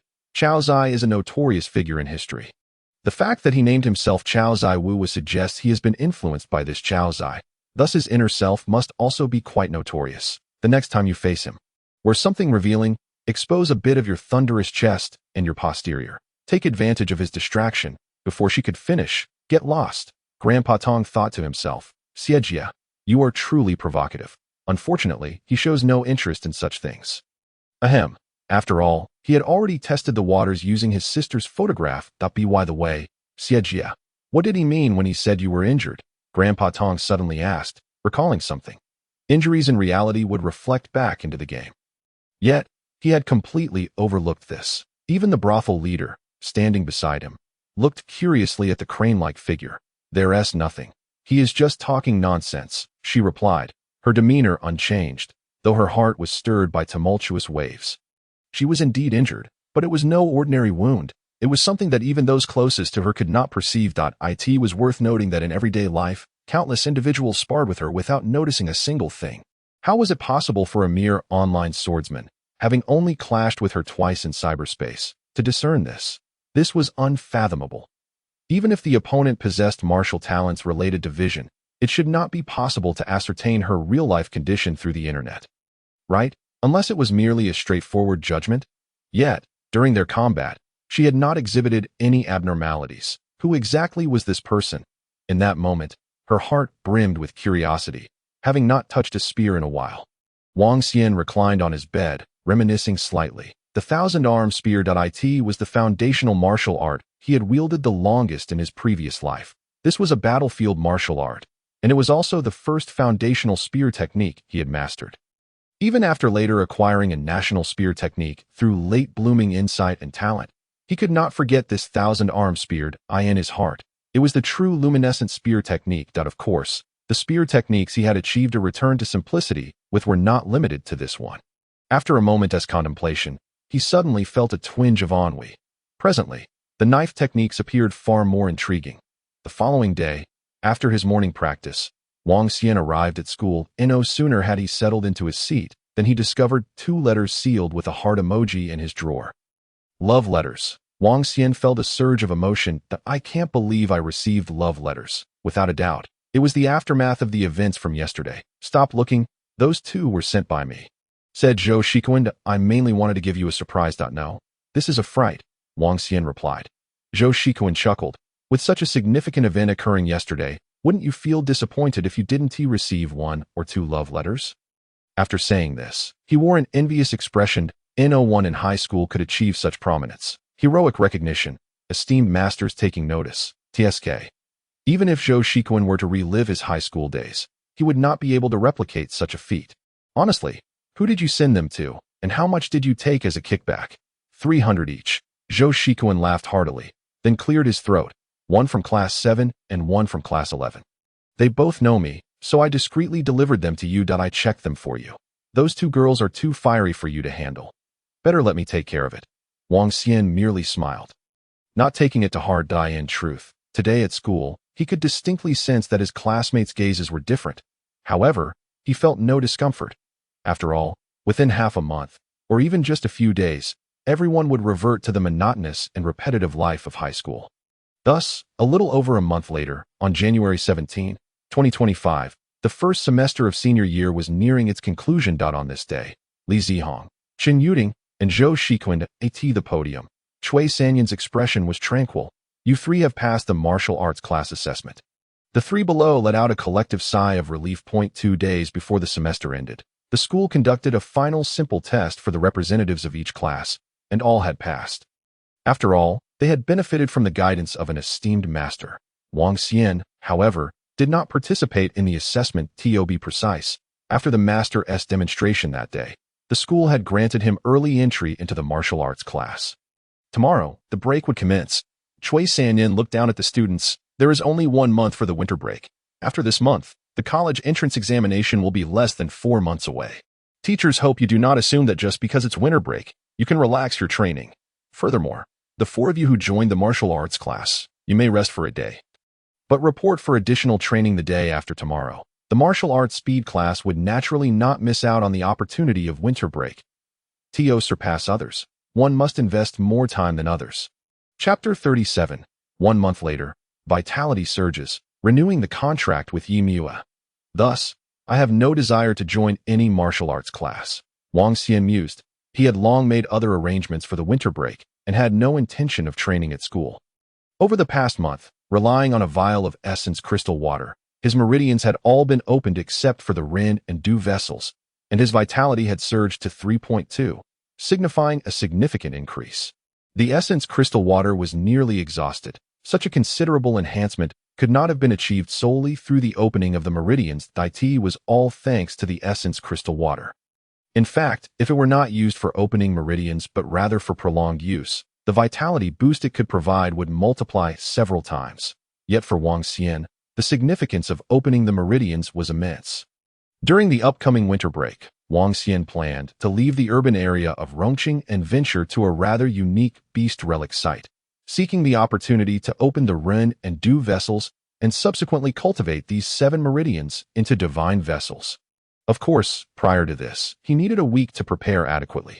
Therefore, he could not afford to waste time training in the martial arts class. After school, Teacher Cui retained Wang Xian and the other 4 martial arts class students, leading them to the school's martial arts training room. Nearly 50 individuals had already gathered there. This was the entirety of the martial arts class. The martial arts class was led by Zhou Dahai. Director Zhou, from now on, any training and issues you encounter in the martial arts class will be handled by Director Zhou. Though it is winter break today, Director Zhou has matters to discuss with you new students of the martial arts class. After Teacher Cui finished speaking, he left the training room, leaving the 4 behind. I won't waste words. Zhou Dahai coughed lightly. On the morning of the day after tomorrow, you will gather at the Tiandao Club in Rongqing. There, we will train collectively. The general training content will consist of high multiplication gravity chamber training, holographic intelligent beast adaptation training, and a segment on body technique traps. Upon hearing this, everyone's eyes brightened. The school also had a gravity chamber, but it only accommodated below 5 times the gravitational force. Generally, once vitality reached 1, the body's strength far exceeded that of ordinary individuals. Training under 5 times gravity yielded poor results at that point. High multiplication gravity was necessary. However, the school lacked the facilities. Typically, one would need to obtain a membership at a martial arts hall or visit specific martial arts clubs to find suitable conditions. Naturally, if one's family was affluent, they could purchase a high multiplication gravity chamber outright. Yet most families could not afford such luxuries. The same applied to the holographic beast adaptation training. The school had none whatsoever. In fact, while there were holographic beasts as wild monsters in the martial arts realm's entertainment mode, they were not intelligent. It is merely a collection of prearranged data, devoid of any training significance. In contrast, the holographic intelligent beasts possess a degree of AI wisdom, constructed through a multitude of algorithms to form their models. Their strength undoubtedly differs from that of genuine beasts, yet they remain sufficiently safe for the training and agility. Mastering such skills is far more challenging than honing weapon techniques. Likewise, the martial arts associated with agility are also more difficult to cultivate. Wang Xian is not unfamiliar with these concepts. In fact, aside from the holographic intelligent beasts, his uncle's martial arts dojo has all the necessary training environments, albeit they pale in comparison to the Tian Dao Club. Founded by the former martial god Zhao Gang, the Tian Dao Club boasts thousands of branches across Long Country. Zhao Gang, the second martial god in the annals of Long Country's history, is renowned for his dual mastery of sword and saber, making him a historical figure of note. The school's collaboration with the Tian Dao Club grants students access to invaluable training resources, a testament to the martial arts program's depth, even among the few students from affluent families. There exists a palpable longing for such opportunities. After Zhou Daihai elaborated on some details, he dismissed the assembly as Wang Xian was about to depart. He noticed Yimua lingering behind. He stepped outside the training room and waited. Soon hearing a voice from within. "Teacher, may I skip tomorrow's training?" "Why?" Zhou Daihai furrowed his brow. "I understand your circumstances. In the martial arts class, aside from Wang Xian, your overall abilities surpass those of Xia Xiqing. Your vitality has even reached 2.8 with access to the gravity training room. Your vitality will increase even more rapidly. Why not attend?" Wang Xian, listening from outside, shook his head. Based on his previous experience, Yimiue's vitality had already exceeded 3. Not far from his own after using the elemental crystal water. It was undeniable that Yimiue's innate vitality was exceptionally high, and her physical enhancement was accelerating at an alarming rate. Moreover, she possessed a latent talent for martial arts that surpassed the king level. Coupled with the formidable assistance from the Hunyuan breathing method, her growth trajectory was becoming increasingly formidable. Of course, once his divine pulse awakened, he would still be able to easily manage this young lady. At that moment, Yimiue lowered her head and murmured, "The Tian Dao Club charges fees." Zhou Daihai was taken aback, caught between laughter and exasperation. "Child, it's merely a few thousand yuan. They only charge a nominal fee. Typically, to utilize their training equipment, the monthly membership fee starts from tens of thousands. Indeed, a few thousand yuan could grant usage time during a winter break. Even for the school, without a certain background and resources, it would be nearly impossible to arrange. This amount barely covered maintenance for the equipment. Furthermore, I know your family situation is not ideal. Hasn't the school provided you with the highest scholarship?" Zhou Daihai pondered, concluding that there was no reason for her to fret over such a sum. But Yimue appeared anxious. "I still think it's better to pass." Zhou Daihai seemed to recall something, hesitating before sighing. "Think it over, and if you've made up your mind, come to gather tomorrow." With that, he exited the classroom, casting a sidelong glance at Wang Xian. Ahem. Zhou Daihai pretended not to see him and left. Wang Xian, in turn, feigned ignorance and remained. Moments later, Yimiue emerged, her head lowered, her expression somewhat dim. Bang! Yimiue collided into Wang Xian and a thought flickered through his mind. This girl seems to have grown a bit since the last time she gave him a massage. A few days ago, he hadn't noticed the change. Why haven't you left? Yimiue took a few steps back, looking at Wang Xian, hastily attempting to regain her composure. According to our agreement, Wang Xian pinched his chin and suddenly remarked, "Since the last massage, I've exhausted the membership fee I charged for you at the dojo. Haven Ti, how many sessions did you use?" Yimiue's face flushed 0.8 times. "Let's renew our arrangement," Wang Xian suggested. Yimiue shook her head vigorously. "Is it too few?" "No, it's not that it's just too many." Yimiue murmured softly that it wasn't merely too many. She felt she hadn't done a particularly good job, and thus it hardly warranted the price. Wang Xian had paid 30,000, and each session could at least be worth 3,000 if the dojo's technicians earned less than a tenth of what she charged. "How about this? In addition to massages, you come to my house periodically to do some chores, cook meals, clean, and so forth." Wang Xian calculated the time, considering it was just for one winter break. "But I won't pay you." Yimiue looked up, stealing a glance at Wang Xian. Initially, she did not refuse. After a moment of thought, she quietly said, "All right." She had previously felt she was getting a good deal from the massages. Although Wang Xian often found various reasons for her to wear that embarrassing outfit, at least he had never laid a hand on her.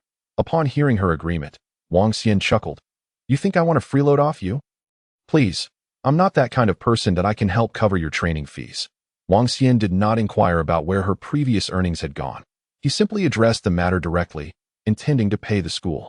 All right, it's a pleasant decision. Remember, if I don't see you the day after tomorrow. With that, Wang Xian shot her a look that implied, if you don't come, you know what will happen. Before departing, Yu stood there in a daze, her watery eyes reflecting only Wang Xian's retreating figure. Chapter 38. Martial Arts Secret Technique. Butcher's dissection of beasts. Wang Xian was not privy to the details of Yi Mue's family situation, nor had she ever mentioned it. The fact that she did not disclose it naturally indicated her desire for privacy. Therefore, Wang Xian also refrained from prying into her familial background. Yet, even without inquiry, he could surmise that it was likely troubled. A gambling father, a gravely ill mother, fractured siblings, a broken home, surely one of these must apply. Xiao Xian, the new year is approaching, but don't forget to visit your parents' graves before the holiday. Your teacher informed me that you'll have a day off tomorrow. You should go then. Upon returning home, Wang Xian received a message from his second uncle.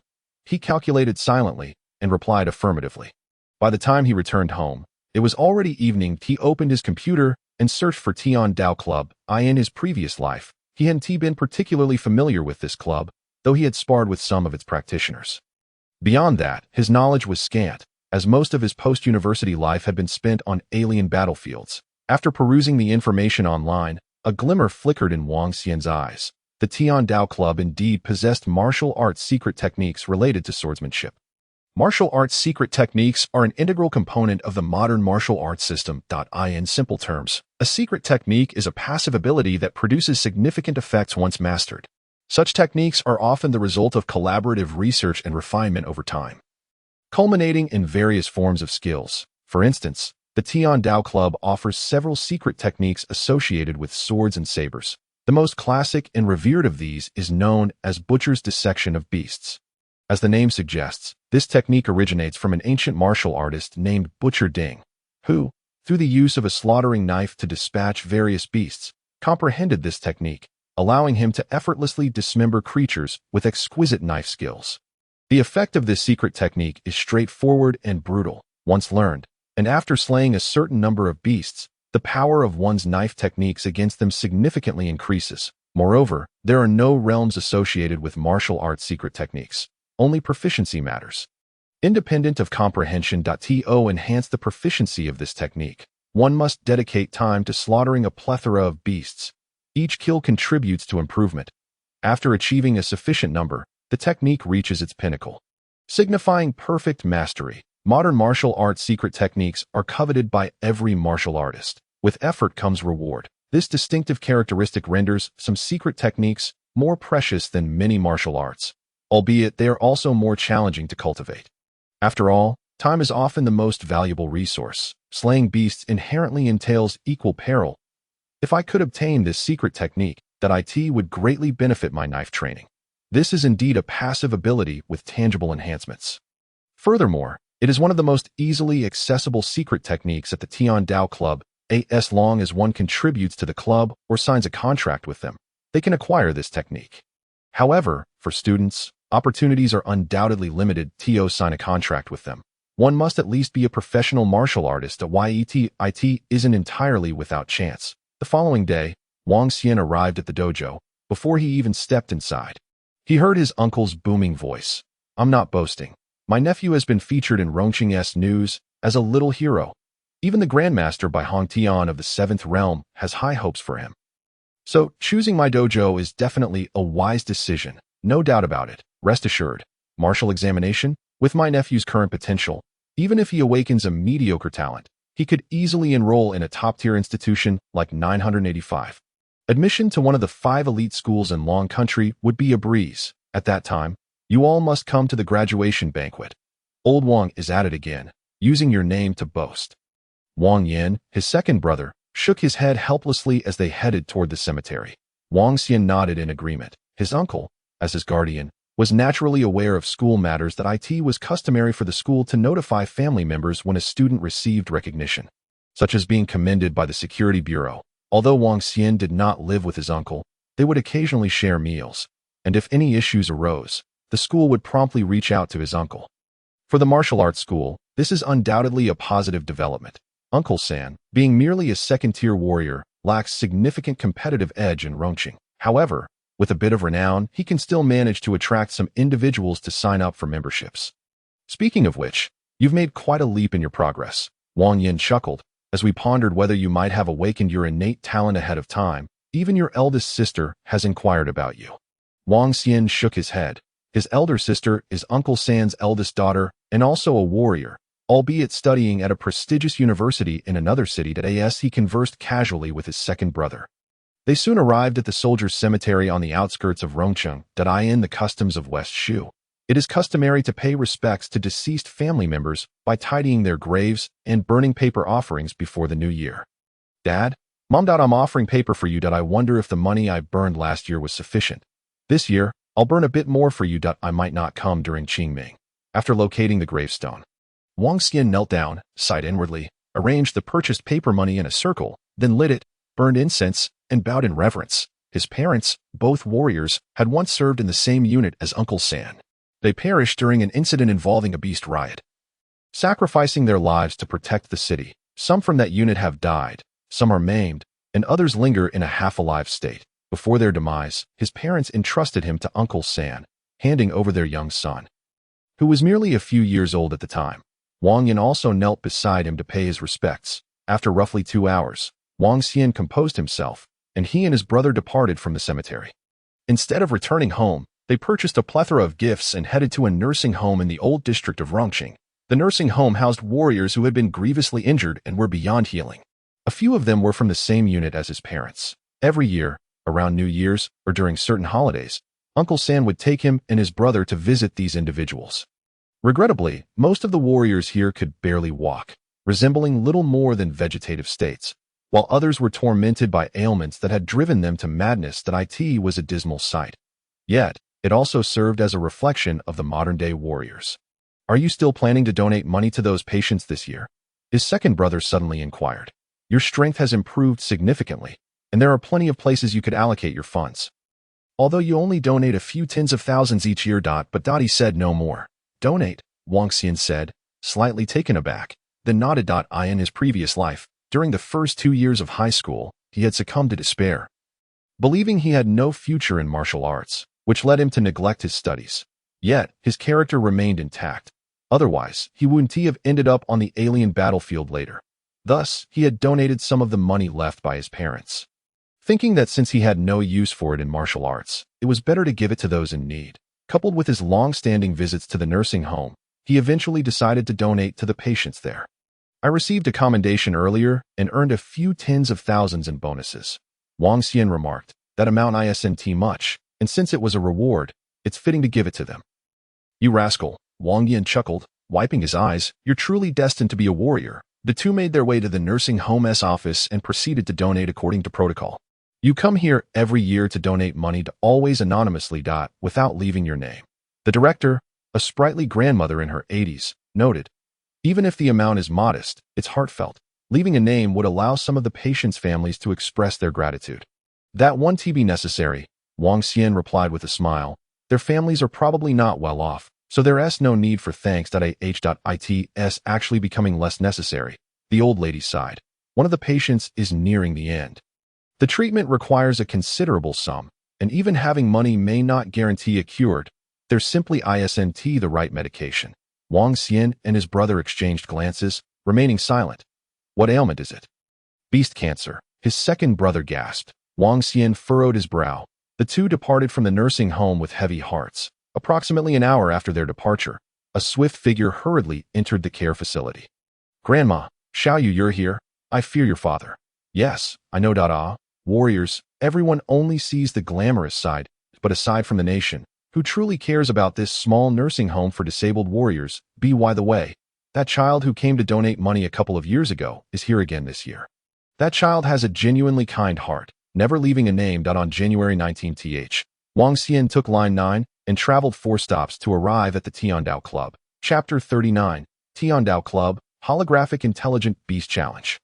When Wang Xian arrived, the lobby of the club was already filled with a throng of students. Over here, Zhou Shuquan waved at Wang Xian. As he approached, he overheard a group discussing that it's not just us from No.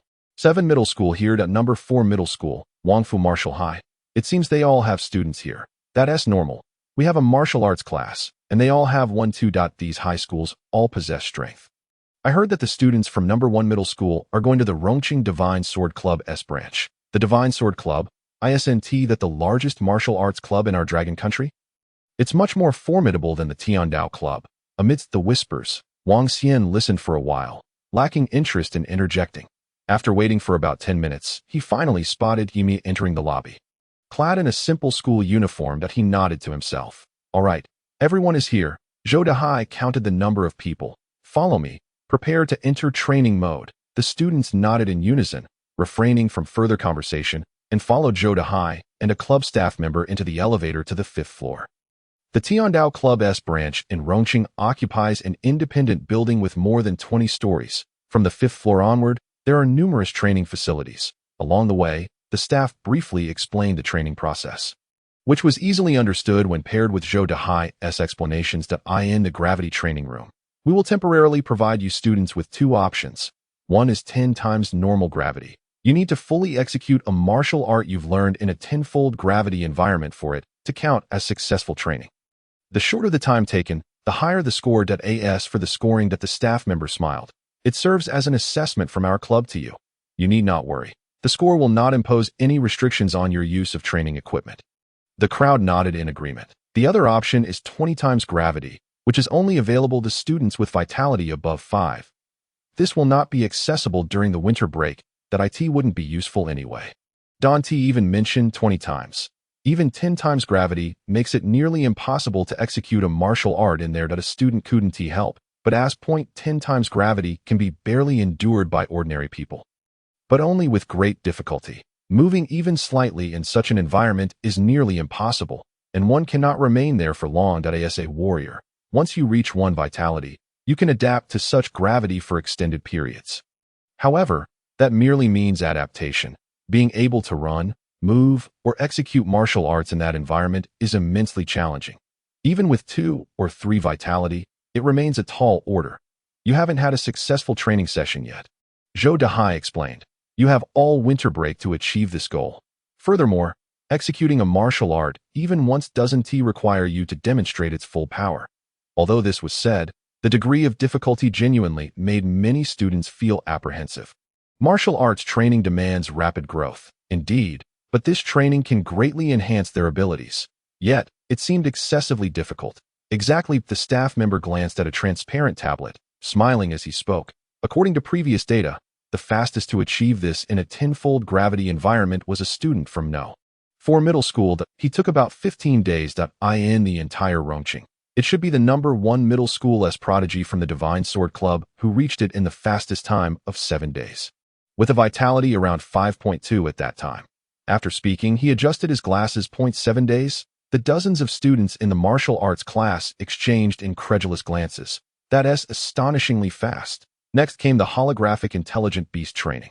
The staff member chuckled. Currently, we only have the AI beast model of the first-tier beast, the saber-toothed wolf, available. What you need to accomplish is to defeat one in the holographic environment for it to count as successful training. The saber-toothed wolf model possesses only about 1/3 of the strength of a real saber-toothed beast. The martial arts students looked at each other in astonishment. This shouldn't be too difficult. Right? Zhou Shuquan smiled confidently. After all, it's only 1/3 of its power. I feel we could take it on right now. The other students seemed to agree that this challenge appeared manageable. The staff member smiled but remained silent. At that moment, the elevator doors opened. The 5th floor was spacious, with a large screen situated in the center. The screen displayed a student facing off against a fearsome giant beast. Tan Tianza, come on.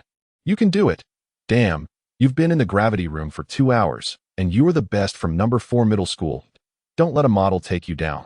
This saber-toothed wolf looks surprisingly realistic. No.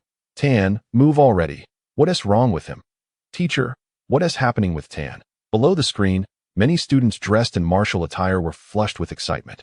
Wang Xian and his companions were precisely observing this scene. On the screen, the youth stood motionless, his gaze icy, yet his entire body trembled slightly. A sense of dread arose within him. Unable to withstand even the might of the exotic beast, Wang Xian thought to himself. It is indeed remarkable that he can even move. When faced with an exotic beast, the most daunting challenge is not how to engage in battle, but rather how to conquer the fear that resides within one's heart. Although the model's strength may only represent a mere third of a true exotic beast, its imposing aura was strikingly realistic. Counting down, Wang Xian observed as the ninth second approached at that moment. The saber-toothed wolf let out a fierce roar, causing the youth to shudder, his eyes betraying a flicker of fear. In the next instant, it lunged forward with a ferocious leap, tearing him to shreds with a single claw. This spectacle sent chills down the spines of the onlooking students. Immediately thereafter, the saber-toothed wolf suddenly leaped towards the screen. It's coming out. Run. However, the instant the model breached the screen, it disintegrated into a flurry of symbolic data. Leaving everyone in a state of shock, the youth who had just faced the challenge was the top student from the martial arts class of the 4th high school. The staff member smiled warmly at Wang Xian, noting that his vitality was at 3.5, and he had mastered a set of mountain climbing staff techniques, having just reached a minor level of proficiency. How could he not endure even a single strike? Upon hearing this, the crowd collectively inhaled sharply. The difficulty of this training seemed overwhelmingly high. Was it truly so challenging to defeat such an exotic beast model in just 7 days? And how formidable would a real exotic beast be? No one knew. Rongqing was equipped with a special defense system, rendering most inhabitants oblivious to the threat of exotic beasts. In that moment, these sheltered students began to comprehend the true power of the exotic beasts. Furthermore, the staff member continued, "For you students, our Tiandao Club offers a challenge with exotic beast models before the martial arts examination. The greater the number of exotic beast models you defeat, the more rewards our Tiandao Club will bestow upon you. Should you achieve a 10-game winning streak, we will sign a Class D investment contract with you in advance." Zhou Dehai nodded in agreement, stating, "Holographic intelligent exotic beast training will be of utmost importance for your future cultivation. This year's martial arts examination has placed a 40 weight on practical combat scores. The distribution of scores in the martial arts examination is as follows. Academic performance accounts for 10. Martial arts skill and vitality for 30. The original talent strength constituted 30, and practical combat also accounted for 30. Now that practical combat has increased by 10, its significance is evidently heightened. The state is placing greater emphasis on practical combat." In fact, Wang Xian was aware that in a few years, this proportion would rise to 60. This year's reform in the martial arts examination was a harbinger, signaling that a tide of exotic beasts would soon flood Blue Star. As for the final training element involving agility, the staff member pondered, "You must survive in a simulated battlefield filled with gunfire. That alone would signify success. Typically, we recommend that you complete gravity training and agility training before challenging the holographic intelligent exotic beasts." As another large door on the floor opened, a youth with a somewhat uncomfortable expression emerged. It was none other than Tan Tianza from the 4th high school. "Teacher, I would like to give it a try." Xia Xiqing gazed fervently at the big screen. "Any time is fine." Zhou Dehai nodded slightly, but warned that it would affect his state. Xia Xiqing glanced at Tan Tianza before stepping into the simulation room. 15 seconds later, he emerged with a pale face. The crowd murmured in disbelief. Was it not too swift a demise? To secure the most basic investment contract requires defeating 10. Zhou Shuquan clicked his tongue, stating that he felt it might take an entire winter vacation to conquer it. With merely 3 or 4 months remaining until the martial arts examination, the primary issue was the overwhelming aura of that exotic beast. Xia Xiqing frowned, confessing that he was unable to quell the fear within him, unable to even raise his sword in response. Of course, its speed was also astonishingly swift. Only 10 victories would yield a low-level contract. This felt entirely disproportionate. "The lowest Class D contract," the staff member replied nonchalantly. "Each year we begin by investing 5 million in you, not including the provision of appropriate martial combat gear, gene infusion potions, agility martial arts, foundational elemental force techniques, and exclusive martial arts secrets from our Tiandao Club." Upon hearing this, the crowd gasped in astonishment. Such a generous contract. All you need to do is contribute a certain amount of points annually to the club after becoming martial artists in college. The contract lasts for a minimum of 3 years. The staff member's demeanor was proud. "Currently, in Rongqing, only 2 students have secured our Class D contract during their high school years. This. No one dared to underestimate this basic contract. All right, everyone has heard the training details." Clearly, Zhou Dehai clapped his hands, urging everyone to change clothes and prepare. The crowd dispersed in a flurry. "With only Wang Xian remaining. Do you have something to discuss?" Zhou Dehai smiled slightly. Yes, Wang Xian nodded. I have a request. Speak. Well, after today, I would like to temporarily refrain from training until school resumes. Wang Xian cleared his throat. Zhou Dehai looked at him, utterly baffled. What do you mean? What are you planning? Principal Xia has repeatedly stressed that you are our school ace. Whether or not we can surpass the 4th high school and the 1st high school hinges on your performance. And now you tell me you don't want to train? Are you out of your mind? Absolutely not. Zhou Dehai firmly refused, lowering his voice. What are you thinking day in and day out? I tell you, Principal Xia and I are striving to secure a Class D contract for you at the Tiandao Club. We've even lowered the requirements for you as long as you endure through the winter vacation. Even if you only meet 2 of the training requirements, the Tiandao Club will consider signing a contract with you. Courtesy of Master by S influence with those resources, your martial arts examination performance will surely soar. Wang Xian remained silent. This was indeed a good opportunity that moment. A hearty voice echoed from afar. Old Zhou, you're here. This must be Wang Xian, right? Not bad, not bad. He looks like a fine specimen. Wang Xian turned to see a robust, middle-aged man approaching. Vice President Zheng? Zhou Dehai immediately waved, smiling. How did you come here? This man was Zheng Changhong, the vice president of the Tiandao Club branch.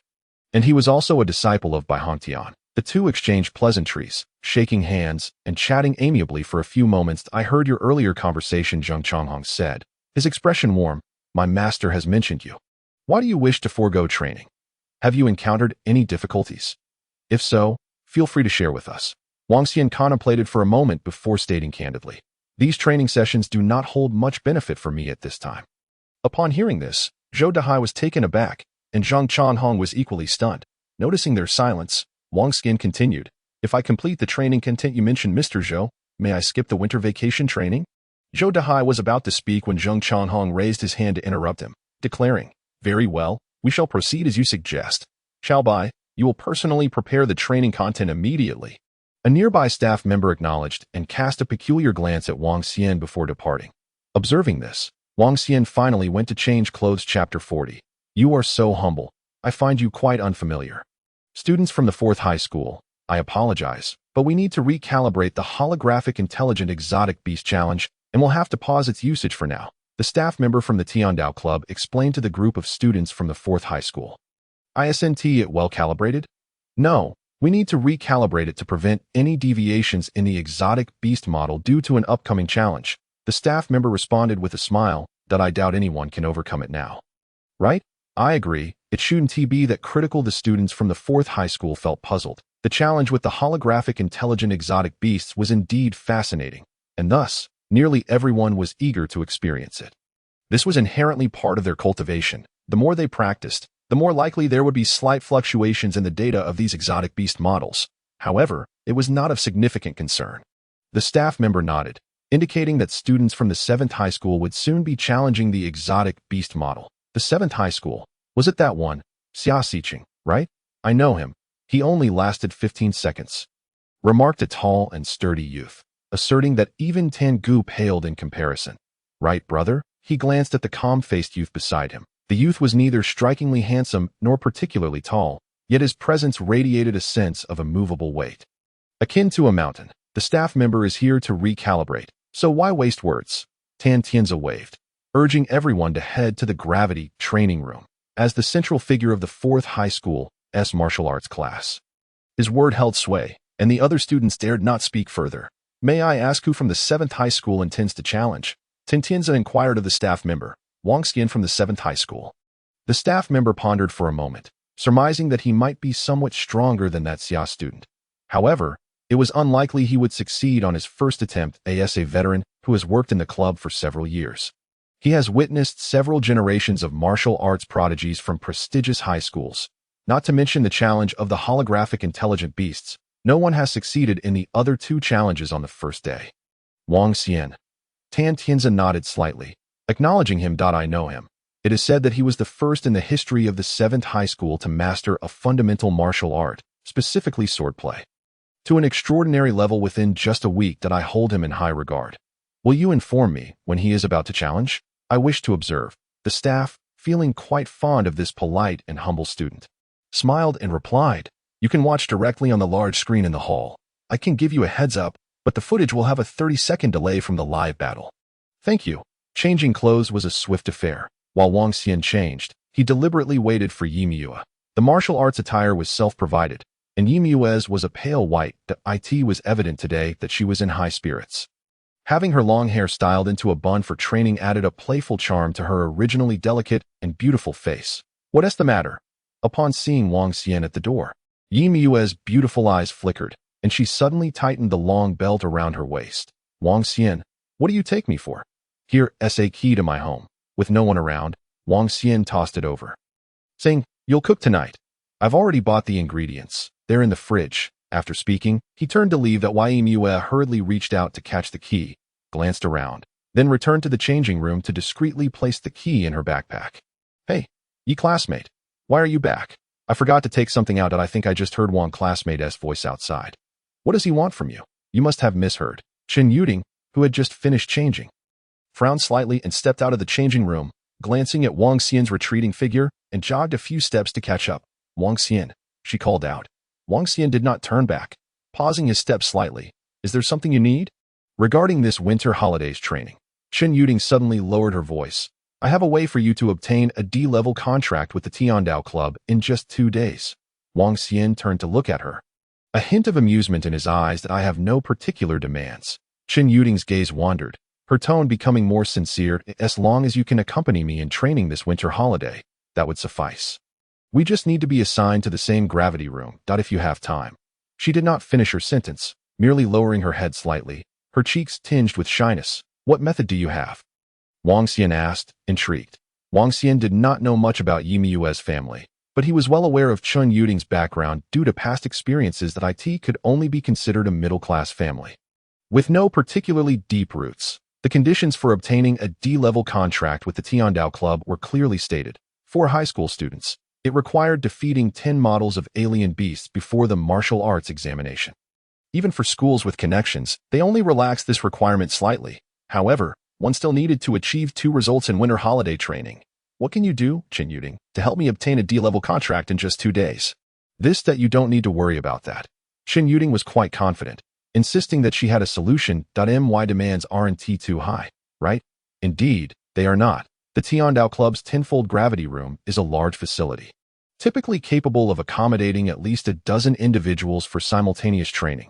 The martial arts class has fewer than 50 students, as long as they are divided into 4 gravity rooms for concurrent training.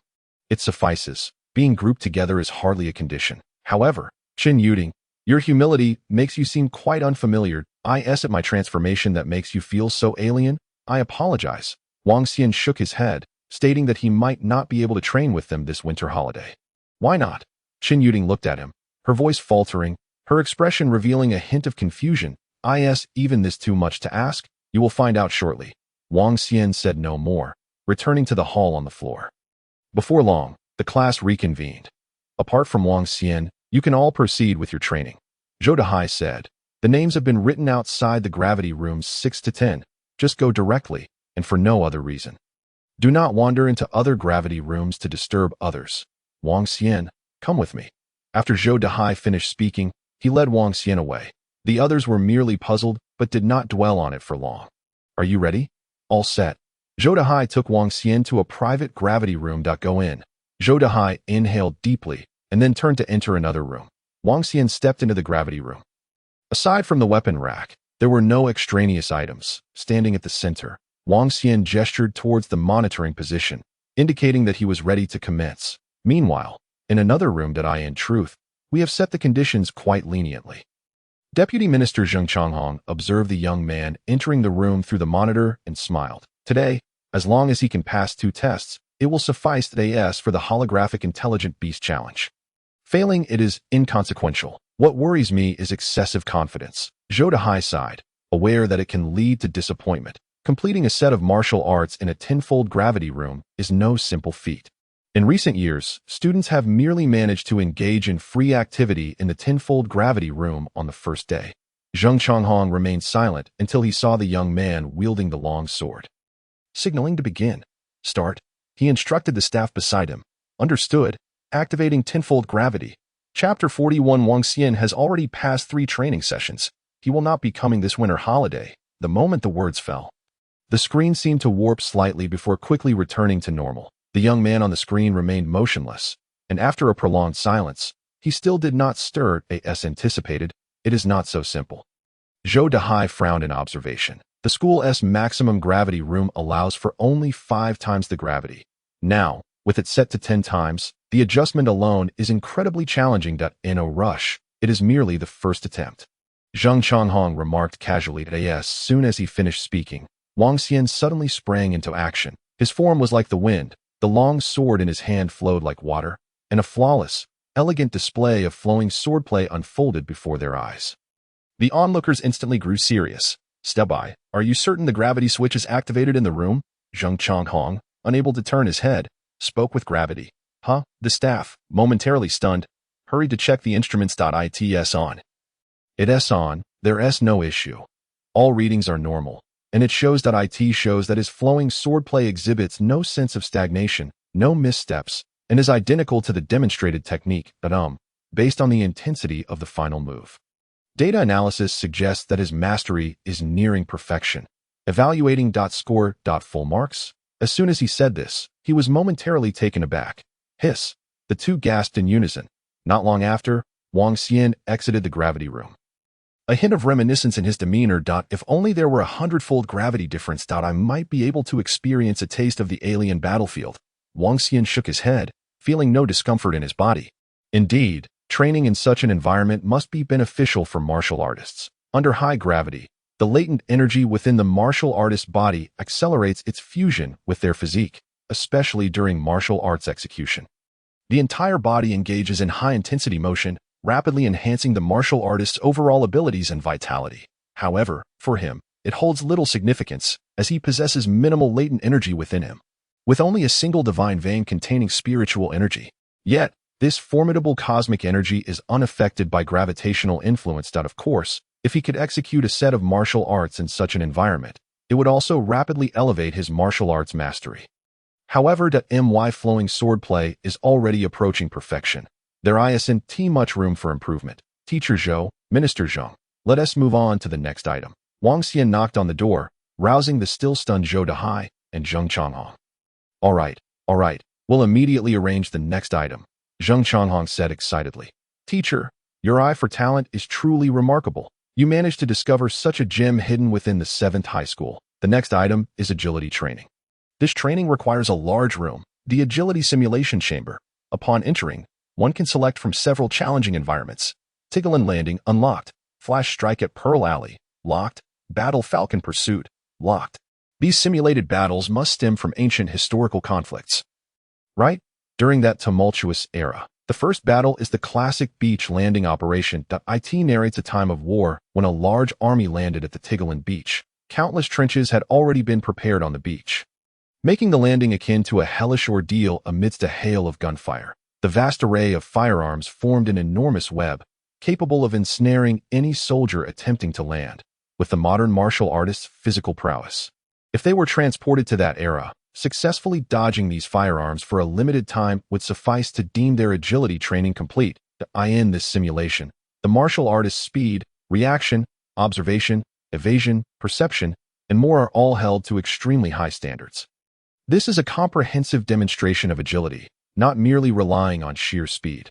Generally speaking, as long as one can achieve a certain level of agility, referred to as millisecond-level reaction, they possess a foundational ability to pass.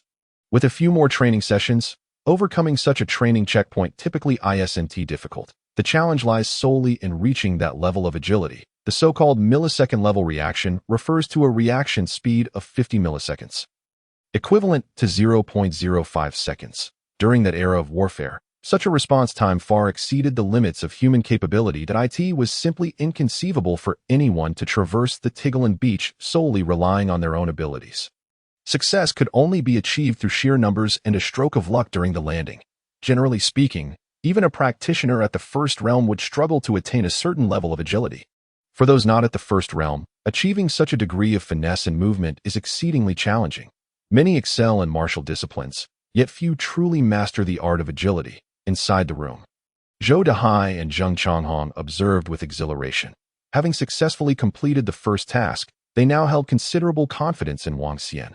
Wang Xian gestured to signal the start with a grand sweep of his arm. Zheng Changhong commanded the staff to initiate the simulation stage immediately.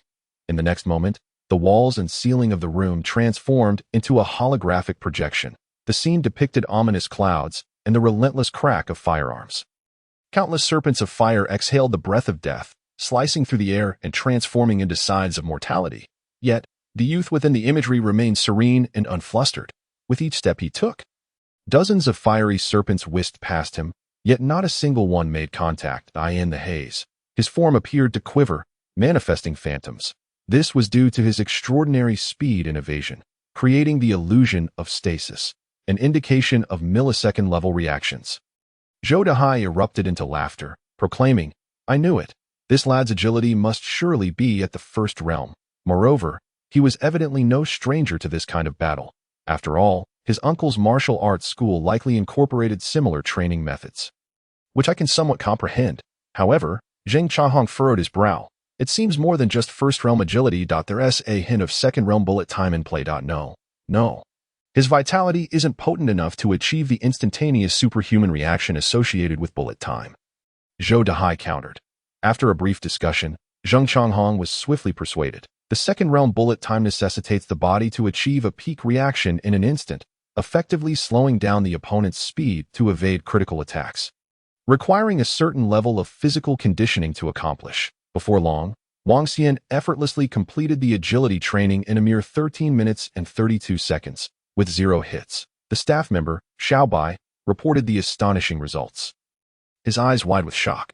This stage marks the best performance in our history, outpacing the second place by nearly a minute. Quite remarkable. The second-place contestant was merely a student from the previous top martial arts class testing here for fun.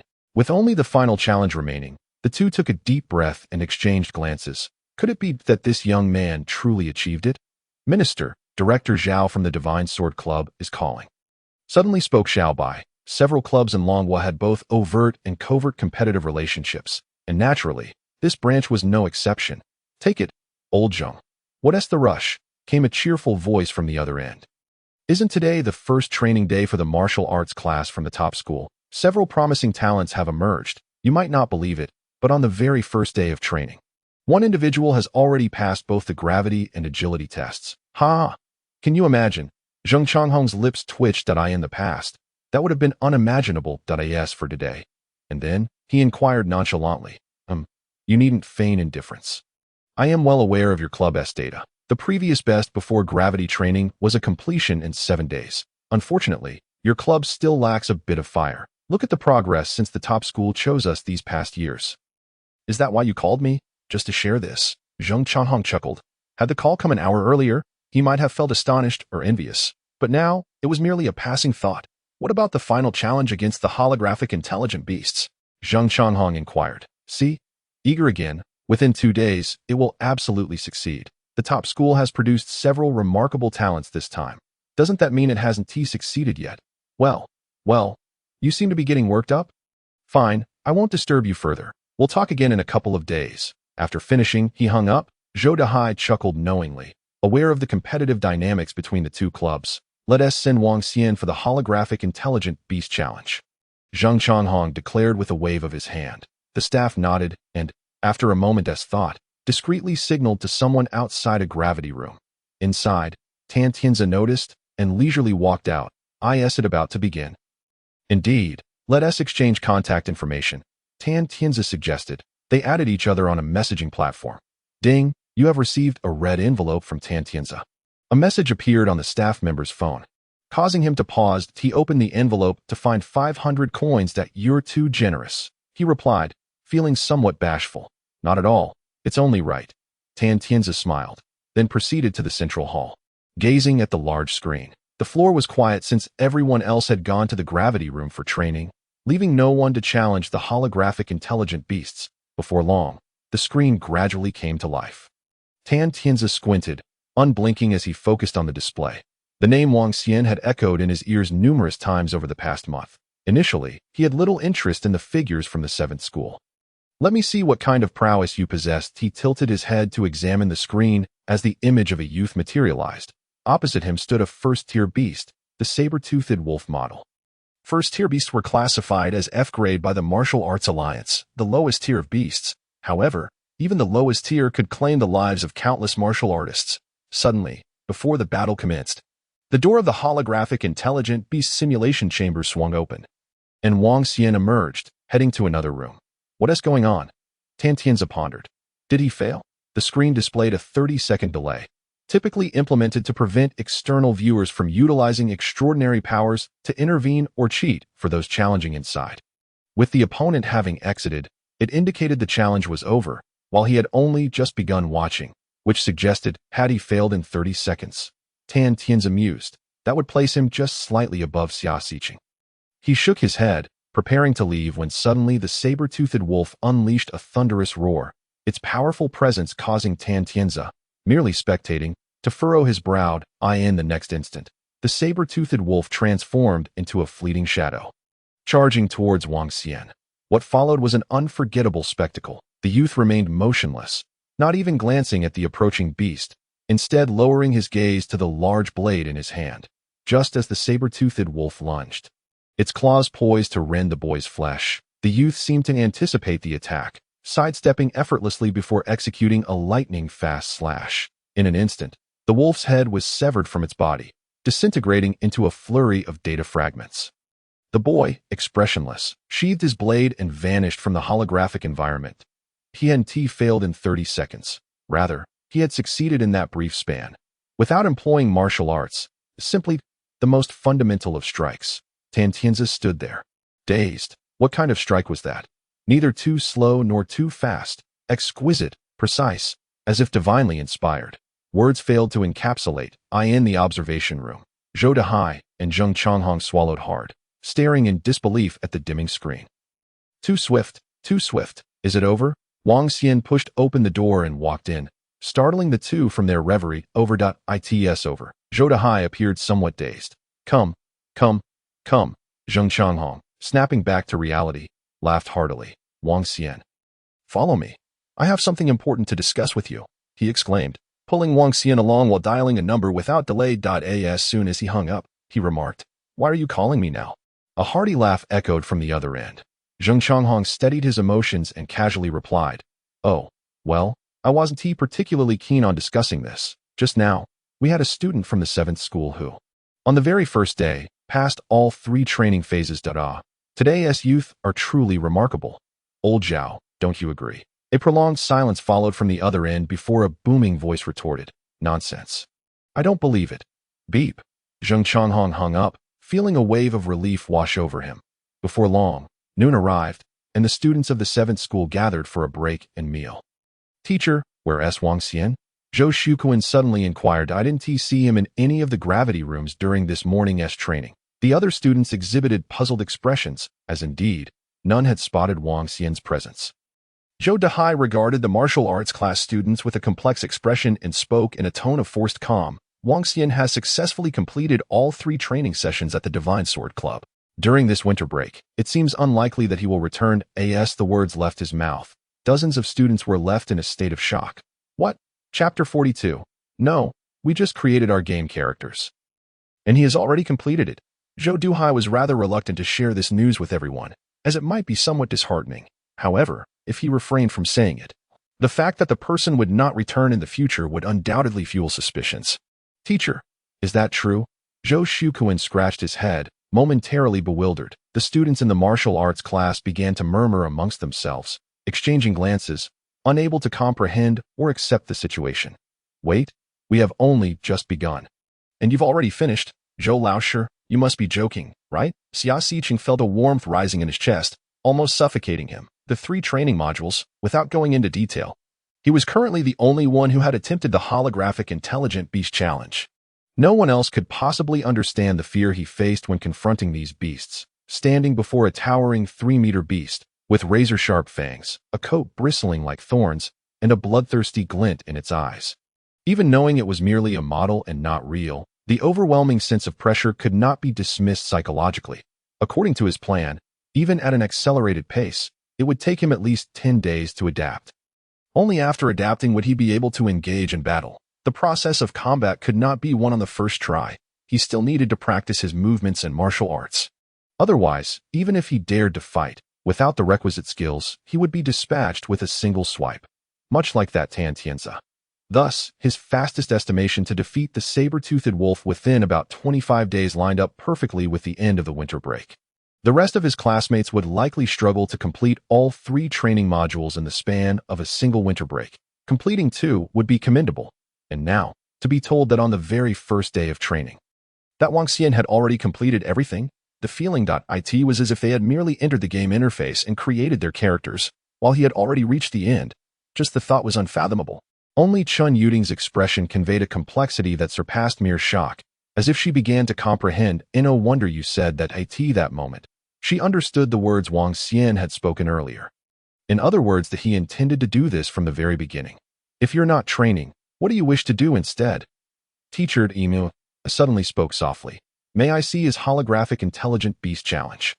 Yes, I want to see too. Teacher, please let us have a look. Zhou Duhai sighed and shook his head. There is nothing worth seeing. After lunch, you all should continue training. If you watch, you'll likely be unable to sleep for days. With a single strike, devoid of any martial arts, the most ordinary blow concluded the battle. Reflecting on it now, Zhou Duhai found it almost unbelievable. That strike appeared deceptively simple, even giving one the impression that they could do it too. Yet, 10 minutes on stage demanded 10 years of effort off stage. What did Zhou Duhai witness in that strike? An understanding of the saber-toothed wolf's behavior and reactions, precise timing, and a solid foundational skill set.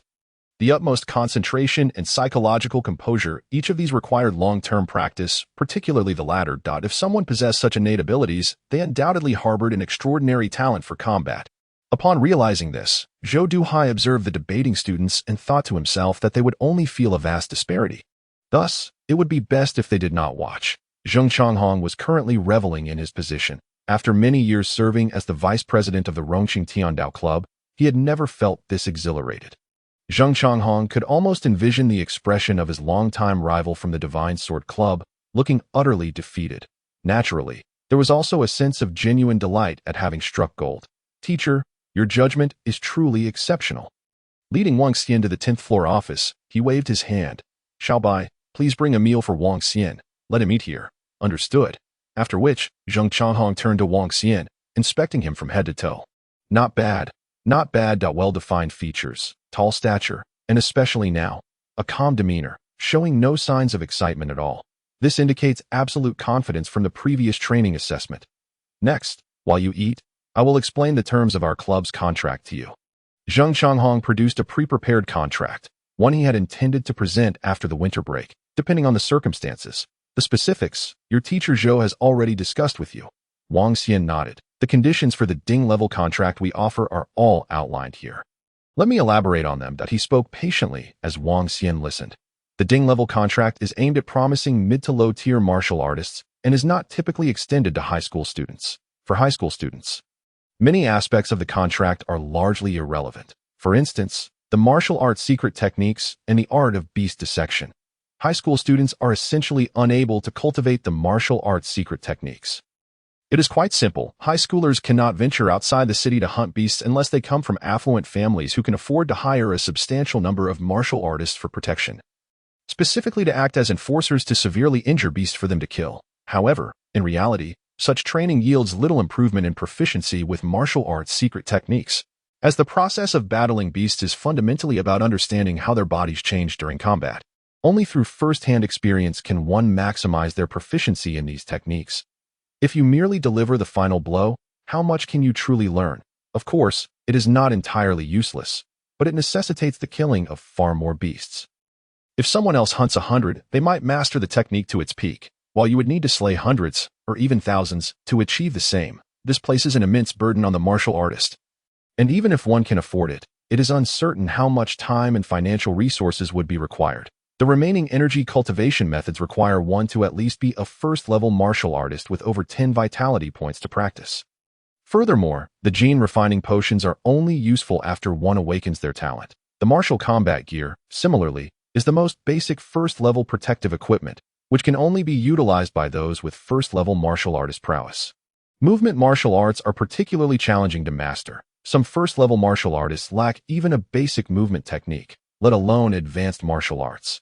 Thus, in reality, The most beneficial aspect of this contract for high school students may simply be the $5 million in funding.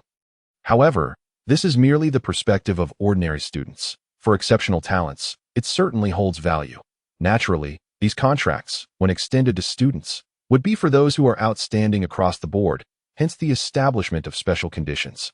As a prodigy recognized by the Grandmaster of the Seven Realms, with Principal Xia of Seven High as a guarantor, the Tiandao Club agreed to provide a contract slot, contingent upon Wang Xian completing 2 training modules by the end of the winter break. Now, having completed all 3 on the very first day, he has exceeded expectations. As for the obligations placed on the second party in the contract, they are relatively straightforward. Even simple, it merely requires fulfilling certain club requirements.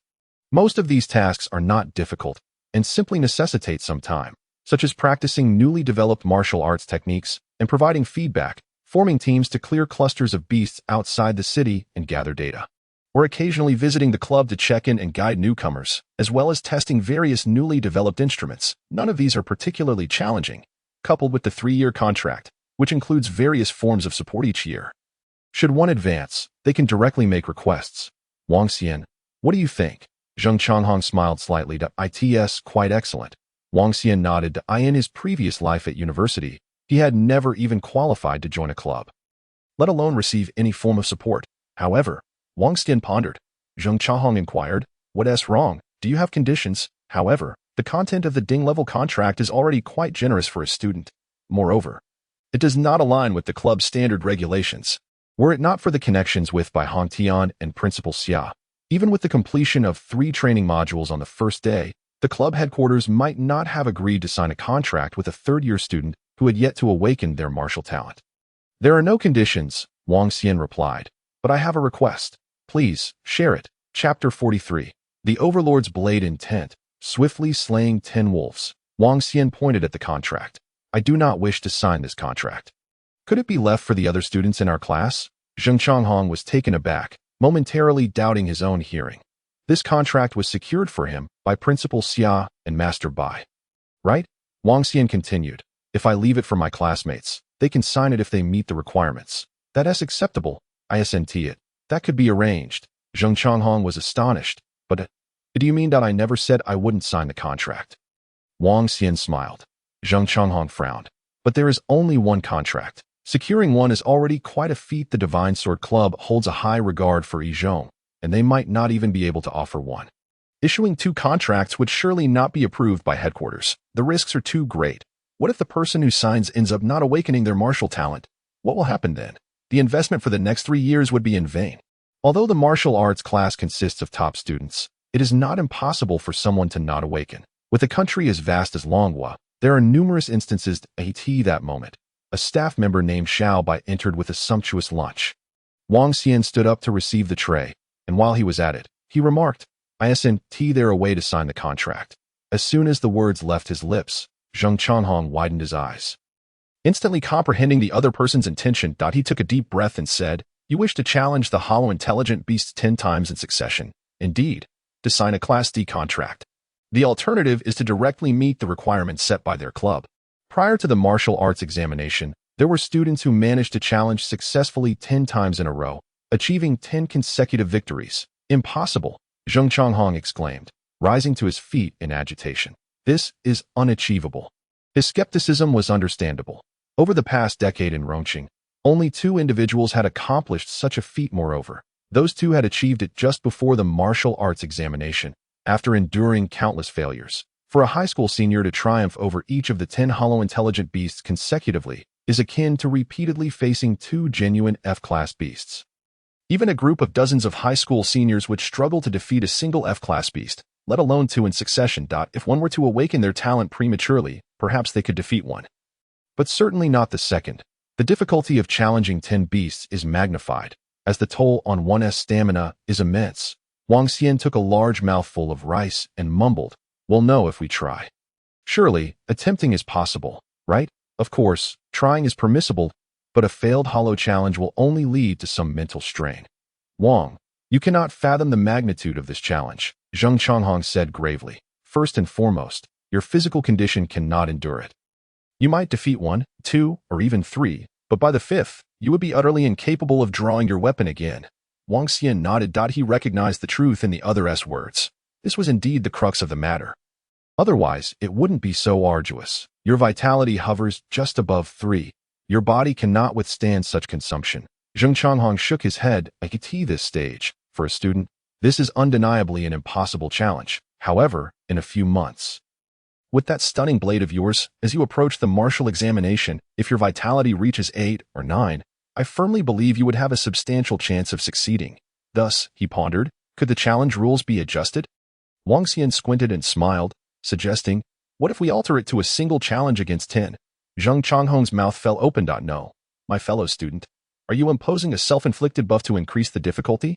That does not constitute a leniency. It purely escalates the challenge. Facing 10 beasts collectively is equivalent to confronting nearly 3 genuine F-class beasts. In reality, it may not be that exaggerated, but to face 2 at once is nearly impossible for a high school student. Even those 2 who previously signed contracts could not achieve it. Let us not even mention it. If 10 saber-toothed wolves were to rush at you, unless you possess 3 heads and 6 arms, no one could withstand that. The difficulty is relative. At times, a change in perspective can make combat simpler. Wang Xian finished his meal and let out a satisfied burp. Zheng, why not allow me to give it a shot? Upon seeing this, Zheng Changhong refrained from further objections. Xiaobai, go prepare. All right. The staff member trembled. It had been years since any student dared to undertake this challenge. Take a break. I'll speak to old Shou. Zheng Changhong contemplated, and not long after, Zhou Dehai stormed into the office, exclaiming, Wang Xian, have you lost your mind? He gazed incredulously at the youth leisurely sipping tea. Confidence is commendable, but what you exhibit transcends mere confidence. Teacher, there's no need for such dramatics. I'm merely challenging. If I fail, I can always rest afterwards, right? Wang Xian replied nonchalantly, isn't that so? He spoke with such ease. Yet if successful, Wang Xian continued, then I shall pass that contract to my classmates. If I fail, I'll sign it myself. You intend to give it to Yimiyue? I never specified. As long as the contract's requirements are met, anyone is eligible. Wang Xian smiled. If I fail the challenge, then so be it. Perhaps I shall try again later. This way, having 2 contracts is even better, right? There's no loss in failure, and success guarantees profit. Zhou Dehai scrutinized Wang Xian, dubious of his claim to such deep camaraderie with his classmates. Most likely, he intended to reserve it for Yimiyue. Given her rapid progress, very well. The teacher consents. Zheng Changhong nodded slightly. Sighing, you may attempt it, but I advise you not to harbor any expectations. You cannot fathom the despair of facing 10 saber-toothed wolf models. Wang Xian considered this, nodding.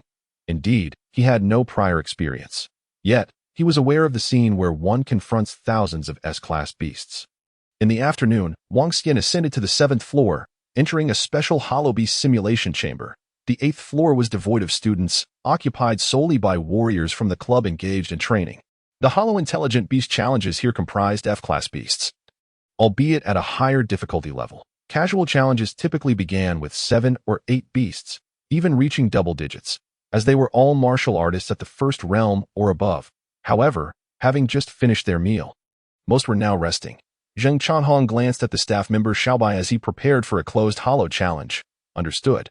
Moments later, all arrangements were finalized. In the observation room, only Zheng Changhong and Zhou Dehai remained. Even the staff member Xiaobai was absent. There was no need for such caution. Zhou Dehai understood Zheng Changhong's intent. Wang Xian was unlikely to succeed, and it would merely serve as a form of training.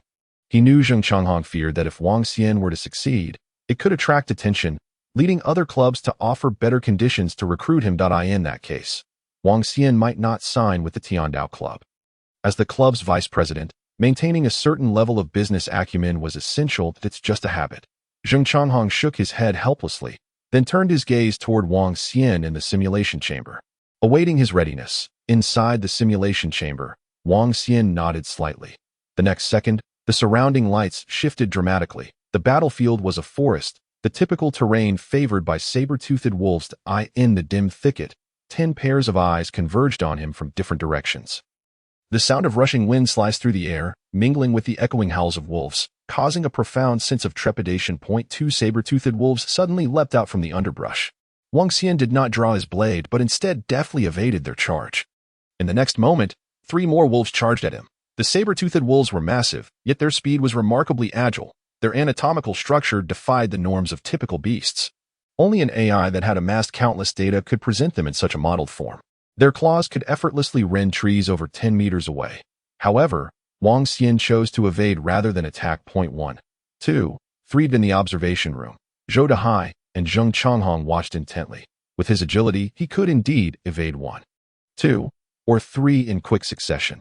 Yet these saber-toothed wolves possessed genuine beast-like behavior logic in their modeling. Thus, it was only a matter of time before they would converge and leave him with no escape. That was the most terrifying aspect, and the most intractable. Beasts are not foolish. While F-class beasts may lack high intelligence, their combat IQ is exceptionally elevated. As expected, not long after, the 10 saber-toothed wolves emitted a synchronized roar. In the next instant, they charged at Wang Xian from all directions, strategically blocking all his avenues for evasion. Unless he could execute an advanced maneuver requiring 3 segments of agility, such a level of agility necessitates a vitality of over 100 to be feasible. Otherwise, it would be impossible to evade the simultaneous attacks of so many saber-toothed wolves. The two men widened their eyes, their breaths halting momentarily as the 10 wolf shadows closed in on Wang Xian. Mere 10 steps away. This distance meant that for the saber-toothed wolves, a single leap would suffice. He was on the brink of failure. In the next instant, Wang Xian abruptly drew his blade and leapt up, transforming into a fleeting shadow. In that instant, a torrent of blade shadows filled the air. The immense wave of blades surged forth, reminiscent of a tsunami converging from every direction, the tyrant blade intent. Roaring through the cosmos, without a moment's pause, for consecutive strikes cascaded like waves. In the blink of an eye, towering waves of blades surged forth, engulfing the surroundings. Simultaneously, a formidable blade force poured forth like a mountain. Akin to a tyrant wielding a blade, under the might of the tsunami-like blade waves, the 10 charging saber-toothed wolves froze in their tracks, their bloodthirsty eyes reflecting a flicker of fear. Bang, bang, bang. The crisp sounds of shattering resonated as the 10 saber-toothed wolves, positioned a mere 10 steps away, were instantly engulfed by the overwhelming tide of blades. Wang Xian gently descended, sheathing his sword as he exited the chamber. In a fit of rage, he had vanquished all saber-toothed wolves in one fell swoop. This was the optimal solution for his challenge. That was the tyrant blade intent. Meanwhile, the two in the observation room were utterly bewildered, their minds clouded by disbelief. Chapter 44. Wang Xian, striving with all my might. Barely prevailing. On the 7th floor of the Tiandao Club, a composed young man stepped out of the elevator. Yuan Ge, the front desk staff on the 7th floor, hurriedly greeted him. The youth nodded slightly, scanning the lobby before his gaze settled on the darkened screen. Puzzled, why has the screen dimmed? It seems that someone is challenging the holographic intelligent beast. There are challengers every day. Should we shut it down? The youth smiled slightly. I'm not sure. It was Minister Zheng's directive. I see. At that moment, a group of martial artists emerged from the various training rooms on the 7th floor, gathering around the youth and greeting him with smiles. Brother Yuan is here. Brother Yuan has arrived. Let us quickly exchange a fist bump. Brother Yuan, your aura has solidified a bit more. You're almost at the 2nd realm, right? Truly worthy of the club's direct contract. We, the contracted workers of the club, simply cannot compare. What training are you undertaking today, Brother Yuan? I'm here to assist you. All training rooms on the 7th floor cater to one-realm martial artists. However, most of them are not contracted with the Tiandao Club, but rather are contracted workers under a different employment arrangement, allowing them to train here due to this affiliation. Brother Yuan chuckled. I will soon be dispatched on a mission. The higher-ups have instructed me to select a few teammates and bring along a newcomer. Upon hearing this, everyone eagerly volunteered. Choose me, choose me. Me. My vitality is at 75. I'm about to unlock my first gene lock. My strength is absolutely sufficient. Brother Yuan, you excel at blades, focusing on offense. I specialize in staves, and, combined with my intermediate talent, Mountain Bone, I can provide solid defense, ensuring your safety, brother.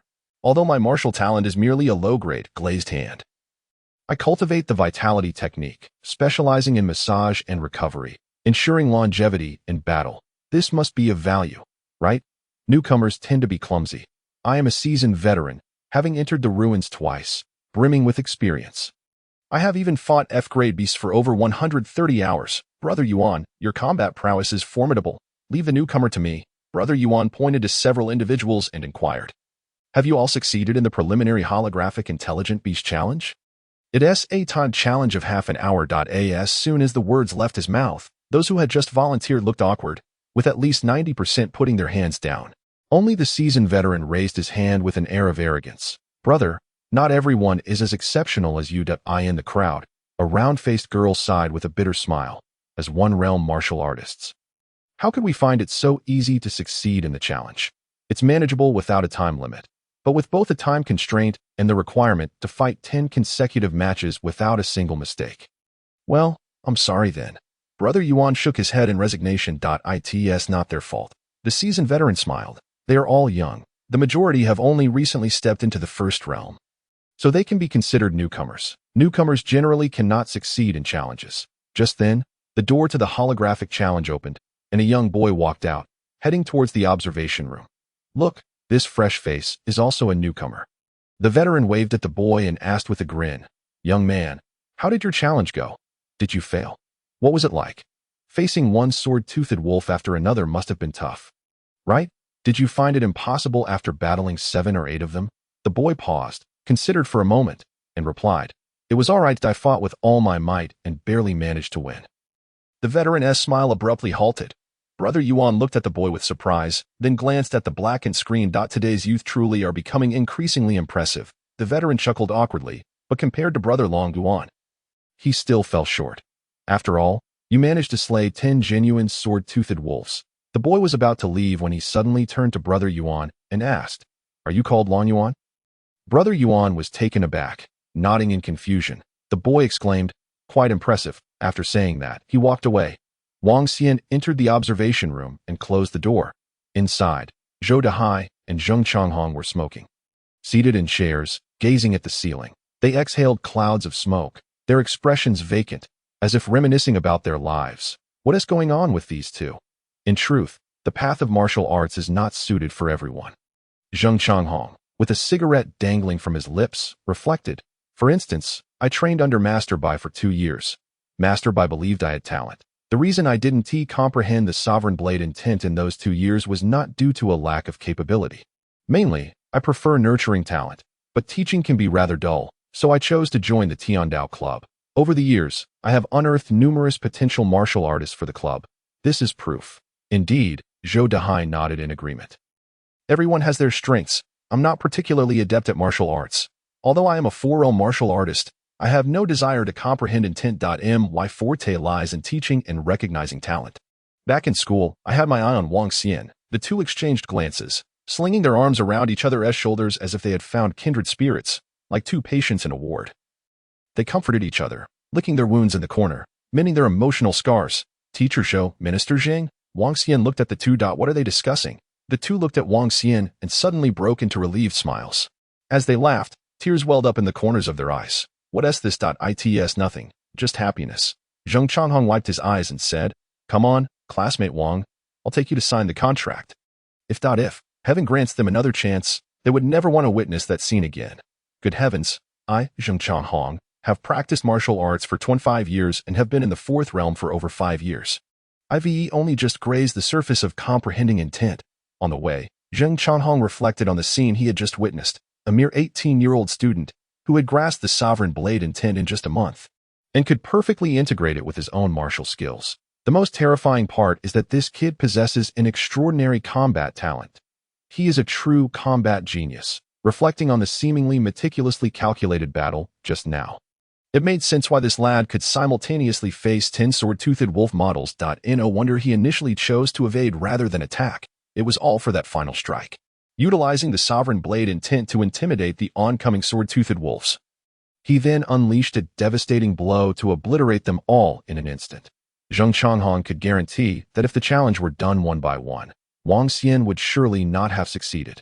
But a genius is a genius, turning the impossible into the possible, daring to undertake what others would not. As for Zhou Dahai, he no longer wished to say anything. He had initially felt concerned that showing the video of Wang Xian slaying a sword-toothed wolf to the martial arts class might undermine their confidence. Well, how the tables have turned. As someone who has also been in the 4th realm for quite some time, he still had not touched the threshold of comprehending intent. It was quite disheartening. For a moment, Zhou Dahai suddenly felt that Wang Xian not coming during the winter break might not be such a bad thing after all. Chapter 45. Acquiring Secret Techniques, the Butcher of Beasts. The Astonishing Demon Blade, the Bloodthirsty Blade. Following this, signing the Class D contract went smoothly. After a while, I decided to report to headquarters TOB on the safe side. Zheng Changhong looked at Wang Xian and said, before the martial arts examination, let us upgrade your contract to Class C. The club has 4 standard contracts. A, B, C, and D. A Class C contract is no longer available for 1 or 2 realm martial artists. It requires an individual to possess great potential and to complete certain special assessments. Unless there are exceptions, such as students awakening exceptionally high talents, those students are often sought after by other clubs as well. In Zheng Changhong's view, Wang Xian has fully demonstrated the potential for a Class C contract. If he awakens an even more formidable talent, his future is boundless. At least, in all the years at this branch, Wang Xian is the most gifted martial artist he has encountered. It is said that in several top universities, many second-year and even first-year students have been able to comprehend intent. However, that is university. This is high school. Moreover, the conditions are different. Master Bai only demonstrated extraordinary martial techniques once at number 7 middle school and showcased the sovereign blade intent just once. Yet, he was able to understand it. Such talent is truly astounding. Thus, Zheng Changhong looked at Wang Xian. If other clubs approach you, I hope you will consider carefully, classmate Wang. The contract has already been signed. Wang Xian replied with a smile. Zheng Changhong cast a deep glance at Wang Xian. Clubs have their ways of poaching talent, and they could easily dissolve a contract, even though today's events are known to no one else. He understands that if Wang Xian desires, no one can stop him from joining another club. I'll take my leave now. Zhou Dehai, watching the two sign the contract, felt relieved. The school had issued a task to ensure Wang Xian signed a contract with the club during the winter break. Now that this major task was complete, he could afford to relax a bit during the upcoming training. By the way, Zhou Dehai turned to look at Wang Xian.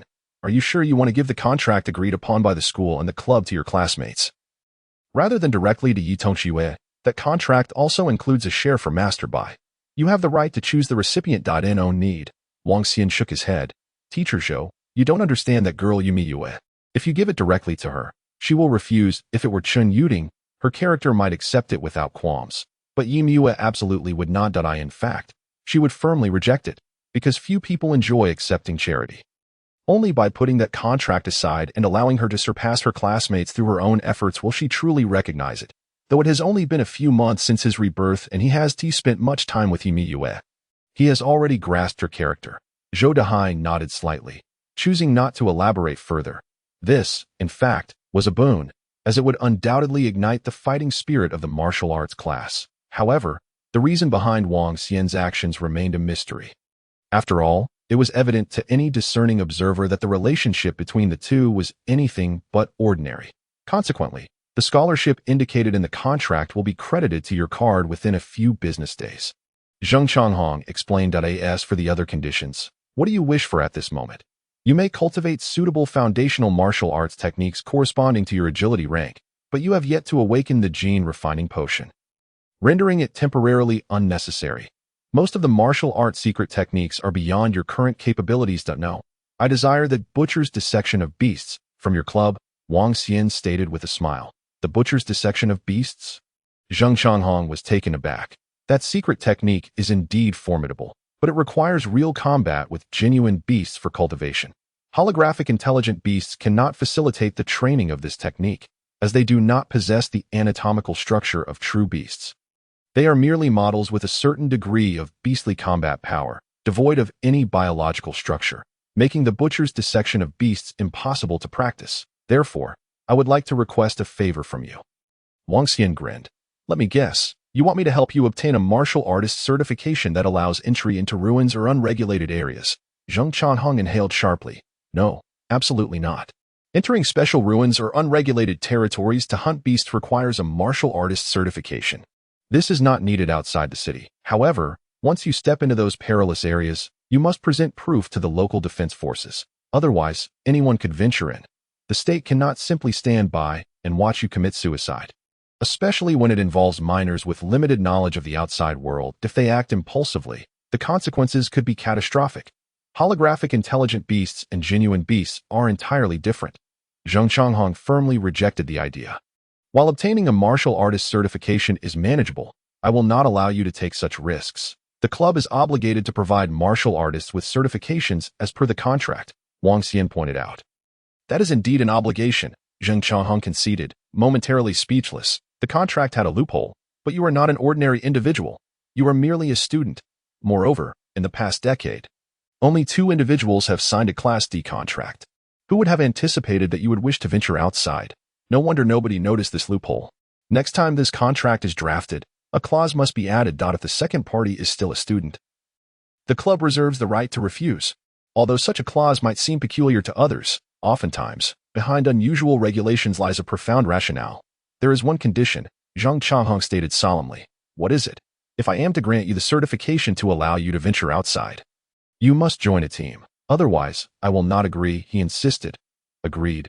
Wang Xian nodded, planning to seize an opportunity to slip away when the time came. Speaking of which, he recalled that individual named Long Yuan from earlier.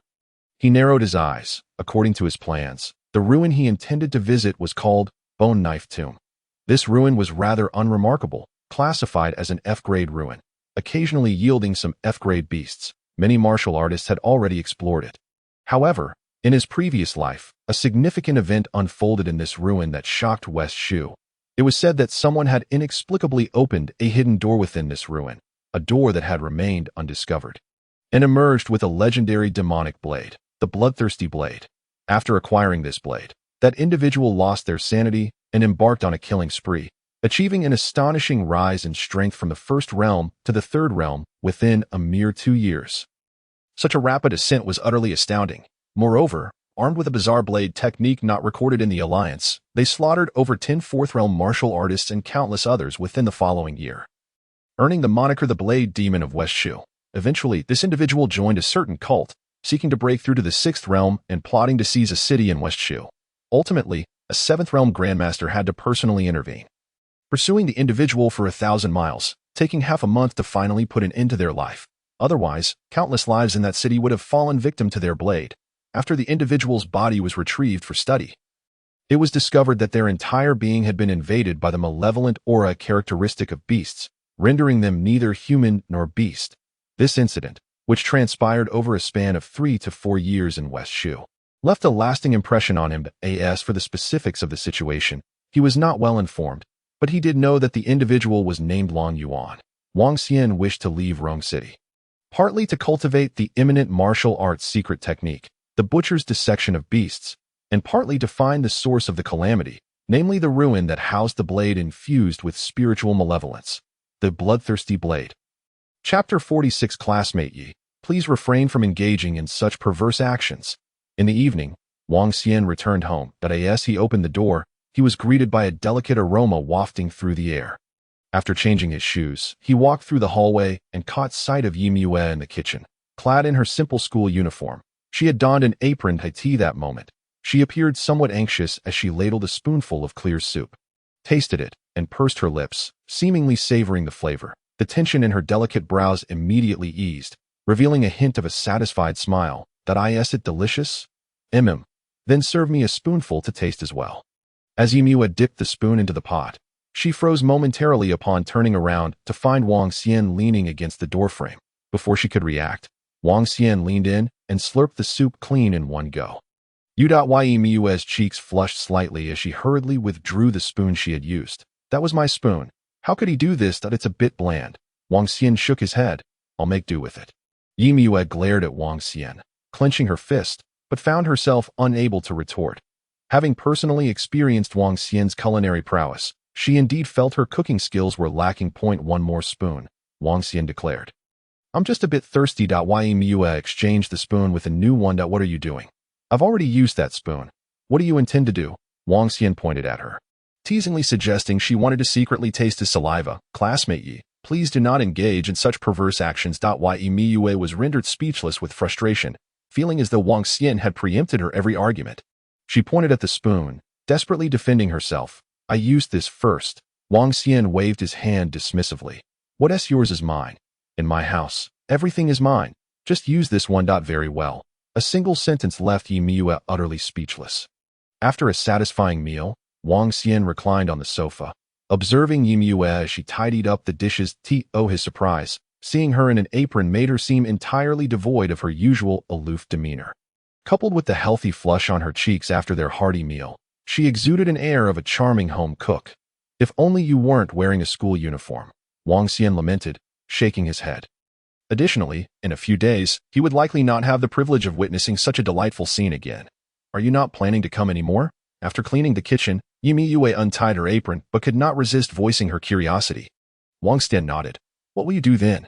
Of course, I'll be off to have some fun. Wang Xian replied. I worked hard to surpass all of you merely to grant myself a winter break. Yimue fell silent for a moment before saying, Teacher Zhou mentioned that if any of us can complete the club's 3 training tasks during the winter break, we will be awarded a Class D contract. Did you not sign a contract with the club?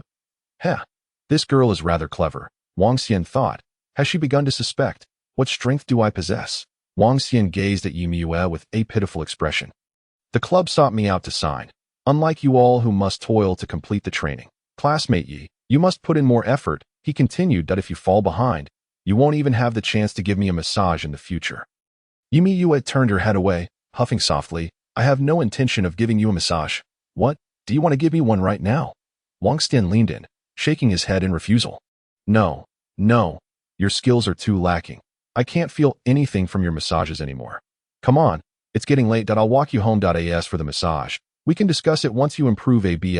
Yimue hesitated, but ultimately replied obediently with a soft Days later, in the training room, Wang Xian closed his eyes. In his mind, a silhouette wielding a long slaughtering knife emerged. The knife in his hand seemed to transform endlessly, effortlessly dismembering each beast in a flurry of blade light and shadow. Countless diagrams of beast structures, akin to a spider's web, converged within his consciousness. Each diagram appeared to encapsulate exquisite dissection techniques. Simultaneously, a pure white energy crystal materialized within Wang Xian's mind. This was the secret technique, the butcher's dissection of beasts. Opening his eyes, Wang Xian appeared contemplative. The transmission of secret techniques was quite unique. Entirely different from martial arts. It merely required the consumption of a memory crystal. This memory crystal contained a wealth of sealed knowledge, which, upon entering the martial artist's body, would immediately connect with their neurons. It would then perceive the martial artist's proficiency in the secret technique and gradually merge with the martial artist's body throughout the cultivation process. Once the secret technique reached its zenith, the crystal would fully integrate, becoming a part of the martial artist. The principle is rather straightforward. When a warrior slaughters a monstrous beast with a blade, their body operates at an accelerated pace, and the neurons undergo rapid metabolism, constantly providing feedback to the crystal. Concurrently, the crystal begins to merge with the warrior's body. This process of fusion is, in essence, the path to mastering secret techniques. In his previous life, Wang Xian had also practiced secret techniques, but due to limitations and circumstances, his training was minimal. Naturally, he comprehended the underlying principles. Hence, the absence of realms and secret techniques, and the sole existence of proficiency stem from this understanding. It can be said that everyone has equal opportunities for cultivation. The only rarity lies in the method of training. Of course, the cost of such memory crystals is not insignificant, particularly for some rare secret techniques.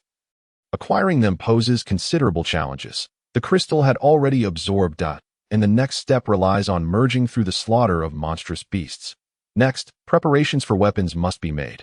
The weapon Wang Xian intends to procure is not martial armor, but rather flying daggers. Flying daggers, an assortment of concealed weapons. In martial arts, the study of concealed weapons is rare and challenging. Wang Xian excels in flying daggers, or rather, he specializes in concealed weapons, though he predominantly uses flying daggers. Why, you may ask, does he favor them? Because in his past life, wielding such weapons was undeniably elegant. Unlike other concealed weapons such as cold gleaming darts, plum blossom needles, or flying locust stones, flying daggers possess a certain directness. Another crucial reason is that he had acquired a long-lost national-level flying dagger technique, the blade of celestial severance, with the heart as the sheath, the thought as the blade, severing causality, and breaking the cycle of reincarnation. This is also why Wang Xian excels in flying daggers. After all, he had trained with firearms for a lifetime.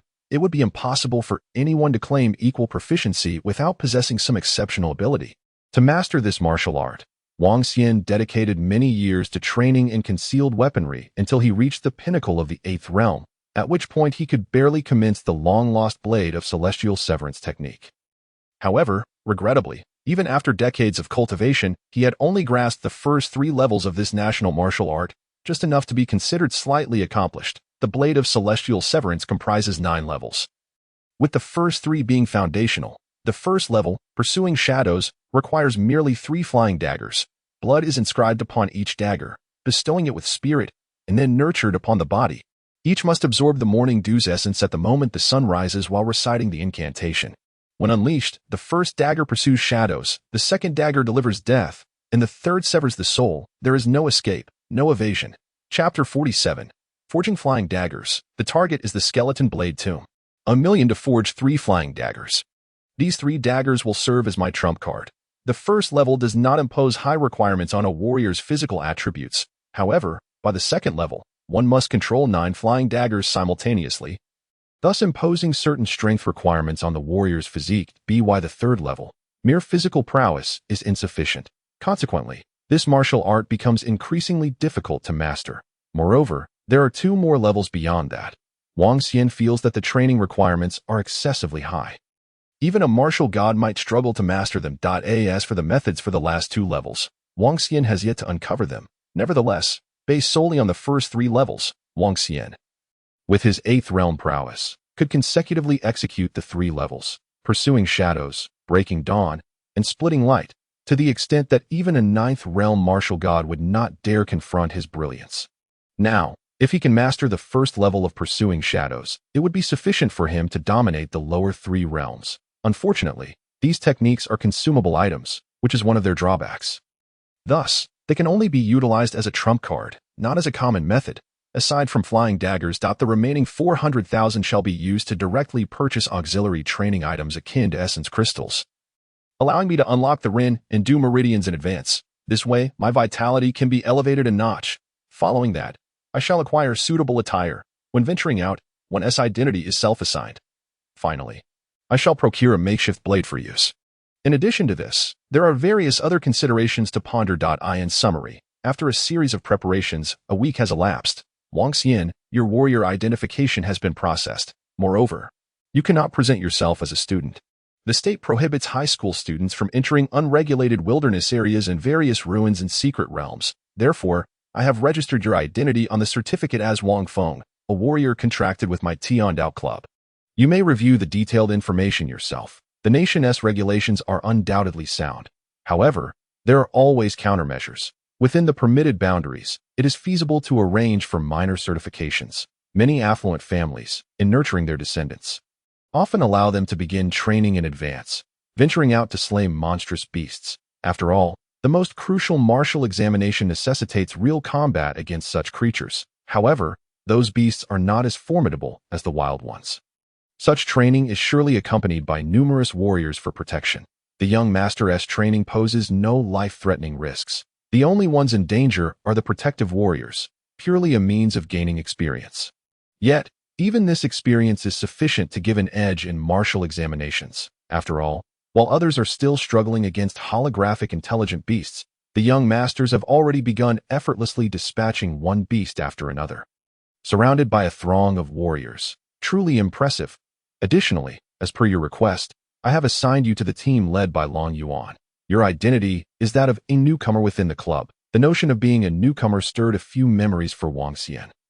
He shook his head, shouldering a travel bag, and arrived at the boundary of Rong City. Entering unregulated areas and ruins necessitates taking a specialized vehicle along the magnetic rail. The Boundary Defense Bureau of Rong City confirmed the identification. Based on your capabilities, only the unregulated area Insect Valley Town is currently accessible, where only F-class beasts appear. There are 2 ruins and secret realms open for exploration. The closer one is the Shadow Wolf Cave, while the further one is the Skeleton Blade Tomb. Should you wish to venture to other areas or ruins, please proceed to the Western City Defense Bureau. The unregulated area is akin to a vast map. While ruins and secret realms resemble smaller instances, a commanding officer at the Defense Bureau handed the identification to several individuals before smiling. As for the reward mechanisms, you should be able to find the details on your mobile device. Long Yuan, are you the team leader? A gallant young man nodded with a smile. Indeed, your vitality approaches 3 figures. As the captain, you must safeguard your team members. The officer nodded slightly, whether in unregulated zones or within ruins. Each casualty among your ranks diminishes your chances of survival. Once you've made your choice, board the Z-150 specialized vehicle. Understood. Long Yuan turned to his 3 teammates and declared, "So, which ruin do you propose we explore? How about the Shadow Wolf Cave? I've encountered the most sword-toothed wolves during my challenges against holographic intelligent beasts. That won't do. The beast contamination level in the Shadow Wolf Cave is rather high, and we cannot sustain prolonged combat within. But the Skeleton Blade Tomb seems too simple." Wang Xian observed the trio's discussion without interjecting. Among them was one seasoned warrior who had conversed with him at the club. The other two, a man and a woman, were hired warriors from the Tiandao Club, one sporting a crew cut and the other twin ponytails, both exceedingly capable. "Hold on. You all need to consider the newcomer." The seasoned warrior playfully draped an arm around Wang Xian's shoulder, saying he has just recently challenged a basic holographic intelligent beast. He has only faced sword-toothed wolves, while the Shadow Wolf Cave may be perilous. "We have a captain, don't we? We should give the newcomer a chance to experience the true sword-toothed wolves." Just as he finished speaking, a group of agile warriors approached, led by a haughty-looking youth. He merely cast a glance at Long Yuan and his companions before smirking. "I believe it would be wiser for you to head to the Skeleton Blade Tomb. If you venture into the Shadow Wolf Cave, you are unlikely to encounter any beasts." "What do you mean by that?" "Because," the aloof youth smiled, "I will be purging the entire cave. Until the next time beasts appear." The crew-cut warrior, slightly older than Wang Xian, bristled at this attitude. "Who do you think you are? The Shadow Wolf Cave has no fewer than dozens of beasts lurking around its periphery. How many do you think you can slay?" He intended to continue, but the arrogant youth paid him no mind, instead leading a group clad in black cloaks toward the boarding area. Enough talking. The seasoned warrior was momentarily taken aback, then whispered to the crew-cut warrior, "That's a young master, not a young master." These refer to the sons of certain families and conglomerates who venture out for training. Long Yuan pointed at the back of the youth, indicating that the warriors behind him were likely all at the third realm, merely disguised as first realm warriors. Wang Xian nodded.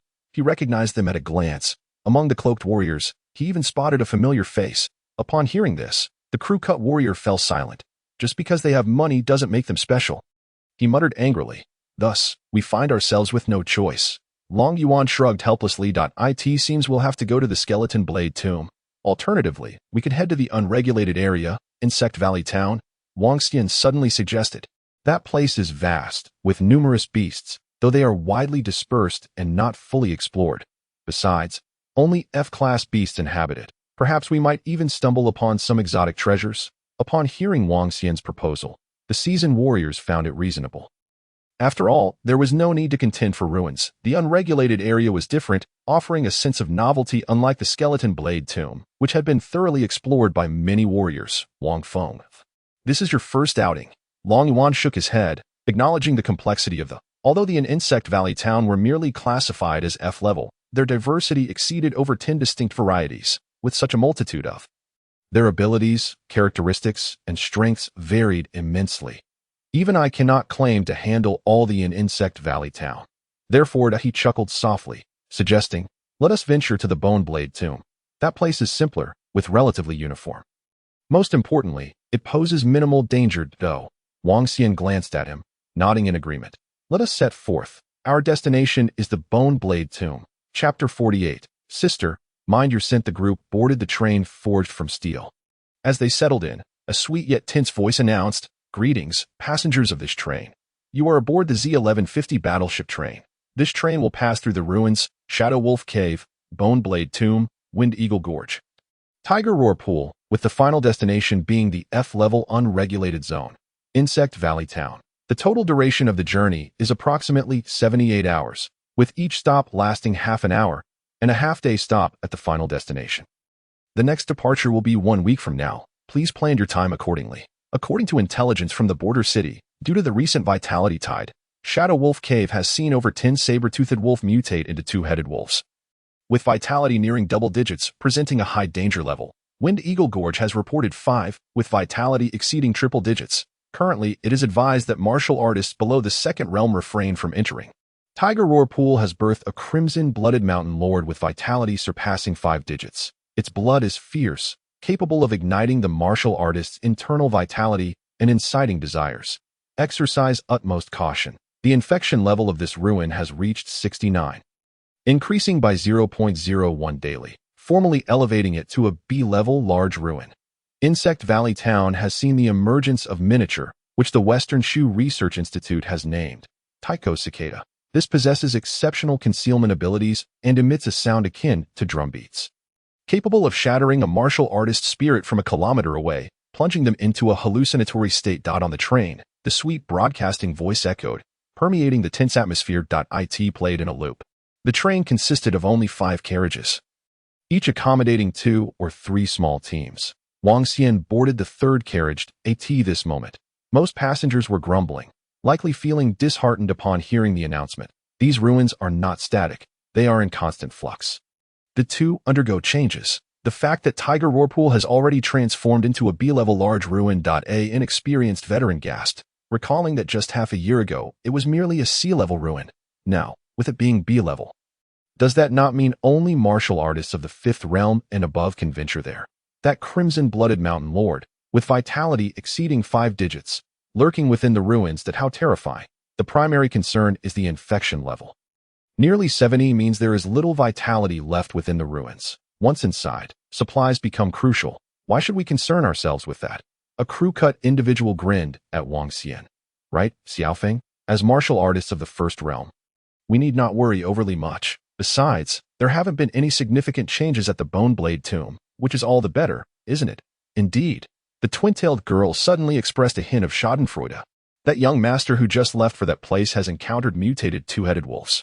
With how arrogant he was, that I fear he might need to be carried back in a week. Wang Xian remarked, with 3-realm martial artists protecting us, we shouldn't encounter major issues. 3-realm martial artists possess considerable strength. They can exert their vitality externally, and formidable 3rd-realm martial artists even begin to delve into advanced martial arts. A and F-level ruin, even if a few mutations occur, at most, they would be upgraded to E-level. While 2nd-realm martial artists may struggle, the 3rd realm can certainly handle it. Hey, are you all heading to the Bone Blade Tomb? The captain of another team suddenly grinned. What a coincidence, we are too.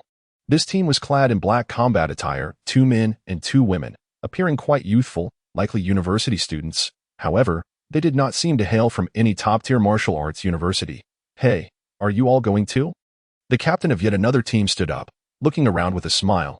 This team was dressed in flamboyant attire, some even bearing firearms. They appeared to be a loosely organized group, not a fixed team.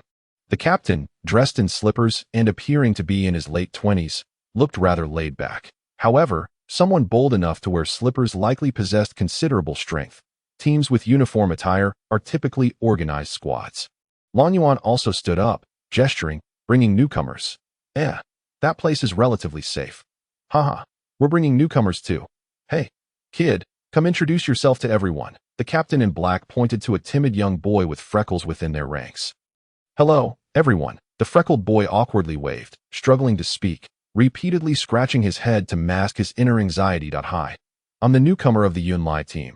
You can call me Xiaorong, from the loosely organized team. A beautiful girl stepped forward, her voice crisp. Currently, I am just a step away from becoming a 1st-realm martial artist. Though she said this, confidence radiated from her gaze, a sense reminiscent of a top student. A student from Yizhong, Wang Xian guessed casually. With most of the teams being composed of young individuals, conversation flowed easily. Additionally, since they were all heading to the Bone Blade Tomb and sharing the experience of bringing newcomers, a sense of camaraderie began to develop. Unbeknownst to them, several hours passed, and they grew increasingly familiar with one another. 1st-realm martial artists are no joke, an inexperienced veteran commented. Little beauty, have you passed the initial challenge of the holographic intelligent? Aren't you afraid of any mishaps? Not yet. Xiaorong shook her head. That I usually get eliminated by the 8th one. That the veteran was about to offer some advice when a thought struck him. This young beauty appeared to be no more than 20. He recalled that at her age, he could barely defeat even a single holographic intelligent. He fell silent. Then my name is a Bing. The freckled boy chuckled awkwardly. I just turned 19 and started university. A week ago, I barely managed to defeat the initial holographic intelligent. That you're a freshman from Shu University, right? Xiaorong teased lightly. The martial arts program there isn't particularly strong. Keep it up. Thank you. The boy's face flushed. Shirang then turned her gaze towards Long Yuan, inquiring about the veteran. Is this person a newcomer? The veteran replied, why do you think it's me? Because you don't seem particularly formidable, she stated. The veteran sighed, pointing at Wang Xian. Apologies, but this gentleman is the true newcomer. Shirong expressed her surprise. He doesn't seem like it. What do you mean? The others looked over, curiosity evident on their faces. Shirong scrutinized Wang Xian closely, remarking, this handsome young man gives me the impression of being quite powerful. Wang Xian responded, your intuition is indeed sharp. No wonder you are a top student from Yizhong. To challenge the 8th holographic intelligent in just a week, you must possess 8/10 of my strength. It seems students from Yizhong are quite impressive. Huh? The veteran burst into laughter. Then you've misjudged him. Long Yuan added, Xiaorong, you are indeed mistaken. This is Wang Feng, our team's newcomer. At that moment, an announcement rang through the train. Attention, a swarm of F-level blood bees is approaching the train, located approximately between the 3rd and 4th carriages. Estimated quantity, over 200. The train immediately slowed, proceeding cautiously. All martial artists in the 3rd carriage swiftly move to the top of the train and prepare for battle, having traveled several hours already. Blood bees. Long Yuan pondered for a moment, surprised that such relatively weak would be the ones attacking. Though classified as F-level, they possess vitality only between 7 to 8, comparable in speed to martial artists who have just entered the 1st realm. Their numbers, however, are overwhelming. Indeed, the black-clad captain considered, how about letting the newcomers have a go? Blood bees are transformed by infection, considered local wild. They differ significantly from true ruin. Great. Let us have a competition. Xiaorong glanced at Bing and Wang Xian, suggesting, consider it an appetizer for entering the ruins. We might even earn some merit. Once the train entered the unregulated area, encounters with were a common occurrence. Typically, the soldiers aboard the train would handle most situations.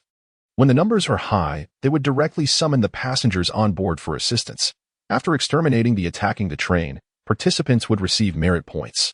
Merit points serve as one of the best rewards for slaying and purging ruins in various unregulated areas. They can only be utilized within the military and can be exchanged for corresponding battlefield martial arts, secret techniques, and genetic cultivation methods in the various military districts of Long Nation, making them a rare form of currency. Well then, Wang Feng, why don't you give it a try? Long Yuan suggested. Stao Feng, go forth boldly.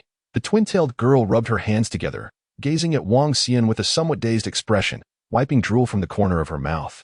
If you're injured, big sister will heal you. Saying this, she extended her hands, pretending to grasp at the air. Wang Feng, no.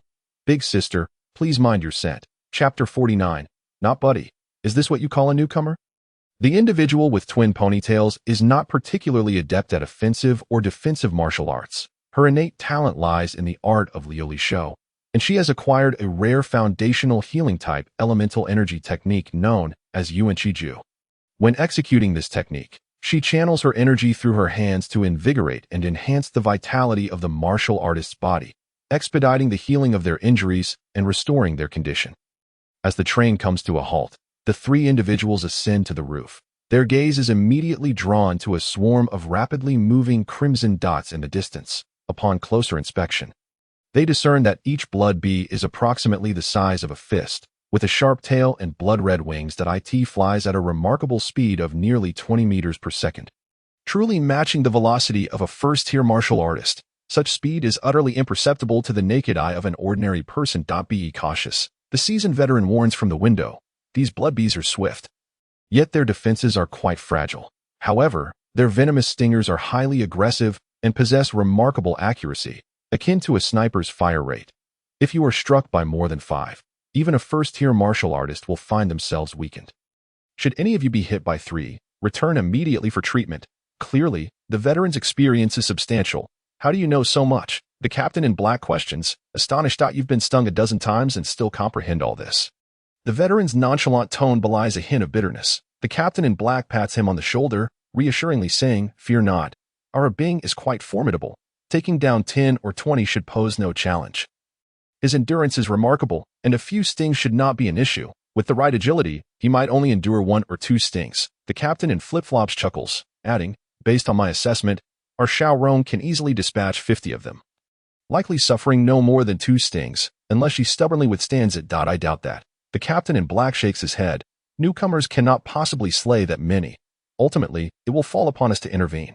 The captain in flip-flops chuckles silently. Well, Long Yuan ponders, I am not too familiar with our new recruit. but I doubt she is as impressive as your two members that he genuinely lacks insight. The information provided by the club on Wang Feng indicated he had challenged the entry-level holographic intelligent beasts.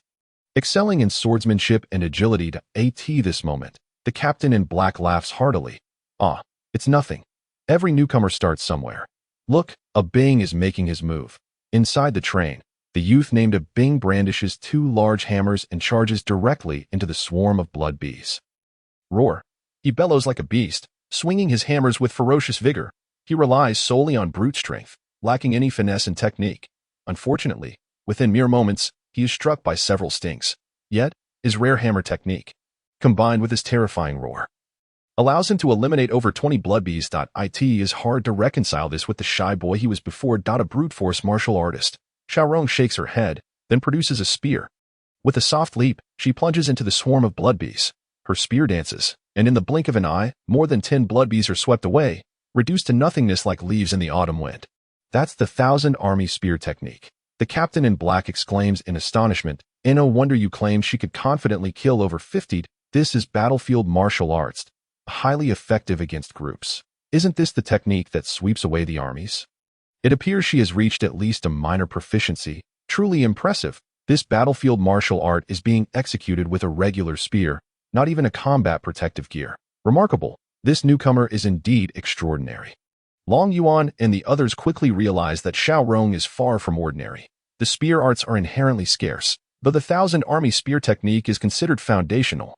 It is a battlefield martial art that can generally only be exchanged within military departments. Such techniques are not available in schools. Perhaps she is another young master, the veteran muses. Yet, it seems she is genuinely here to hone her skills. The others nod in agreement, sensing that this might indeed be the case. Eventually, they cast their gazes toward Wang Xian. He unsheathes a short knife, standing unhurriedly on the train as the blood bees rain down like a storm. His movements are neither swift nor dull. He dispatches each blood bee with precision, one at a time. The pace may seem slow, and he does not employ any martial arts, but there is an indescribable quality to his actions. Long Yuan furrows his brow. His knife technique level is rather high. How high? The veteran inquires. It's hard to say. At least 3 tiers. The captain in flip-flops remarks, his demeanor becoming more serious. That's quite impressive. His fundamentals are solid. I only have 3 tiers. Long Yuan is taken aback. No wonder I felt a bit uncertain. If we match levels, it's no surprise I can't gauge him accurately. As time passes, after Xiaorong completes 3 sweeping maneuvers with the 1,000 army spear technique, she has killed over 60 blood bees and returns to the carriage, clutching her arm. I got stung twice and am out of energy. My elemental power is depleted. Not too shabby, right? However, her words are met not with praise but with the sight of everyone crowded at the window. Expressions grave. Even a Bing, who had been lying down, pokes his head out, eyes wide with shock. What is going on? She asks, moving to the window, her breath catching slightly in her line of sight. Wang Xian remains steadfast in his position, amid a tempest of blood bees. Yet, his short knife moves with the precision of an umbrella, effortlessly slicing through each approaching blood bee. Remarkably, the severed blood bees are cleaved neatly in half at their midsections, displaying an elegance that is both precise and graceful. At this moment, Wang Xian is immersed in the cultivation of a secret technique. The memory crystal and neurons meld rapidly, and with each blood bee he slays, his understanding of their anatomy deepens, leading to an exponential increase. 4 Xiaorong are equivalent to 1 Captain, please refrain from evaluating my prowess as a warrior using your elementary school mathematics. Xiaorong caressed the magnetic crystal card, which now contained an additional 5 points of military merit. For a newcomer who has yet to venture into ruins or unregulated zones, acquiring 5 points of military merit is indeed commendable. According to military regulations, slaying a beast with double-digit vitality grants between 5 to 10 points of military merit. Thus, the 50 blood bees are roughly equivalent to a beast with over 10 vitality within the ruins. Achieving this feat indicates a capacity to deliver output in an F-level ruin, something a novice could never accomplish. However, there is someone more formidable. These 5 points of military merit seem somewhat lacking. The 3-tiered sword technique. A martial art mastered to perfection. Xiaorong pondered deeply, acknowledging that it indeed surpasses my own prowess. Fortunately. What do you mean by fortunately? The flip-flop captain inquired. Thankfully. Our school does not yet boast any students of such remarkable caliber. Xiaorong smiled confidently. Although there is one, he is still slightly inferior. Young warriors who can join the club are undeniably impressive. When outside, Refrain from casually mentioning our school, though. I almost forgot. The group engaged in light-hearted conversation as they traveled. Approximately 10 hours later, they arrived at their first destination, the Shadow Wolf Cavern. Only a single squad disembarked from the train. Indeed, it was the one led by the aloof young master. No other teams accompanied them to the Shadow Wolf Cavern. The leaders of several squads in the 3 train carriages exchanged disdainful glances. Shortly after passing the Shadow Wolf Cavern, the surrounding terrain began to appear somewhat desolate. After another 10 hours, they encountered an attack by a beast mid-journey. However, this time, the attacking beast was of considerable strength, nearing E-level. Consequently, the train deployed soldiers along with 2 squads from the second carriage, most of whom were second-tier warriors. Following this incident, the train continued relatively smoothly until the 24th hour of travel. They arrived at the Bone Blade Tomb. The Bone Blade Tomb is an F-level small ruin, featuring 3 major landscapes: the Bone Forest, which houses countless beast carcasses and the skeletal remains of warriors, forming a stone forest. These remains, infected by the beasts, can freely merge, creating a unique creature known as the Armored Beast. Most armored beasts possess vitality exceeding 15 points, while advanced ones can reach 50 points. The Weeping Blood Pool, a crimson expanse with a diameter of 100 meters, conceals within its depths the knife puppets tainted by malevolent energy. Additionally, the surface of the pool is perpetually adorned with unextinguished phosphorescent flames. These flames exhibit a potent corrosive effect on non-combat protective gear. When knife puppets emerge from the water, they become tainted by these flames, attaining vitality above 60 points. Lastly, the Blade Break Cliff, the innermost precipice of the Bone Blade Tomb, is home to the troublesome iron-eating worms that feast on metal. These worms reside along the cliff, devouring weapons left embedded in the rock. However, they are manageable. As long as one refrains from brandishing a weapon, they remain undetectable and will not initiate an attack, due to the nature of the iron-eating worms. What should be the most troublesome area, the Blade Break Cliff, has turned into a relatively safe zone, making it a popular spot for many renowned warriors to visit, for it is here that one can behold the breathtaking view unique to the Bone Blade Tomb, the Blade Mountain Cliff Sea. We intend to head to the Bone Forest. Long Yuan suggested that we shall challenge the knife puppets at the Weeping Blood Pool, the flip-flop captain stated. Hey, let's explore the Blade Break Cliff first and see the sights. We can handle a beast or 2 if we encounter any, the captain in black suggested. The 3 squads parted ways. The Bone Blade Tomb possesses several entrances, allowing for a more time-efficient approach to the desired locations. Upon entering the ruins, the gravitational forces began to shift. The defining characteristic of the ruins is their variable gravity and bizarre environment. Of course, the F-level ruins exhibit only minor changes, primarily fluctuating within a gravitational range of 4 to 5 times. The Bone Blade Tomb has arrived, Wang Xian remarked, walking second in line, gazing at Long Yuan ahead. If all goes as planned, this Long Yuan before me should unlock a special hidden door within these ruins, acquiring the bloodthirsty blade and subsequently embarking on a rampage, earning the title of Western Sichuan Blade Demon in later generations. Yet, the key question remains: how does he unlock this hidden door that eludes the many warriors within these ruins? The hidden door of the ruins is essentially a concealed spatial rift, often tied to the historical origins and rules of the ruins, with its unlocking method typically being exceedingly peculiar. Furthermore, the consequences of unlocking it remain entirely uncertain. Alas, my understanding of Long Yuan is rather limited. His background appears quite simple: an orphan, a school dropout, self-taught and remarkably talented. Subsequently, for reasons unknown, he joined the Heavenly Blade Club. It truly is that simple. The simpler it seems, the more intricate it usually is. Wang Feng, are you practicing the butcher's dissection of beasts? Long Yuan suddenly inquired. Wang Xian paused for a moment and nodded. It is only natural to think so, as he too is a contracted warrior of the club and possesses this secret technique, thus is familiar with the cultivation method. The other squad members had similar thoughts. In that case, Long Yuan smiled faintly. You can handle most of the armored beasts in the Bone Forest. We'll take care of the aftermath. As a newcomer, it's good for you to get some practice. Wang Xian squinted, humbly replying, I feel quite embarrassed to let you all assist me.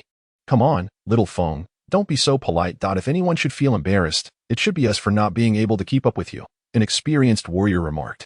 Once we've slain enough armored beasts, we can head to the Bone Forest to tackle the knife puppets, Long Yuan suggested. The butcher's dissection of beasts allows for quicker crystal fusion when slaying different beasts, though the knife puppets are a bit more challenging.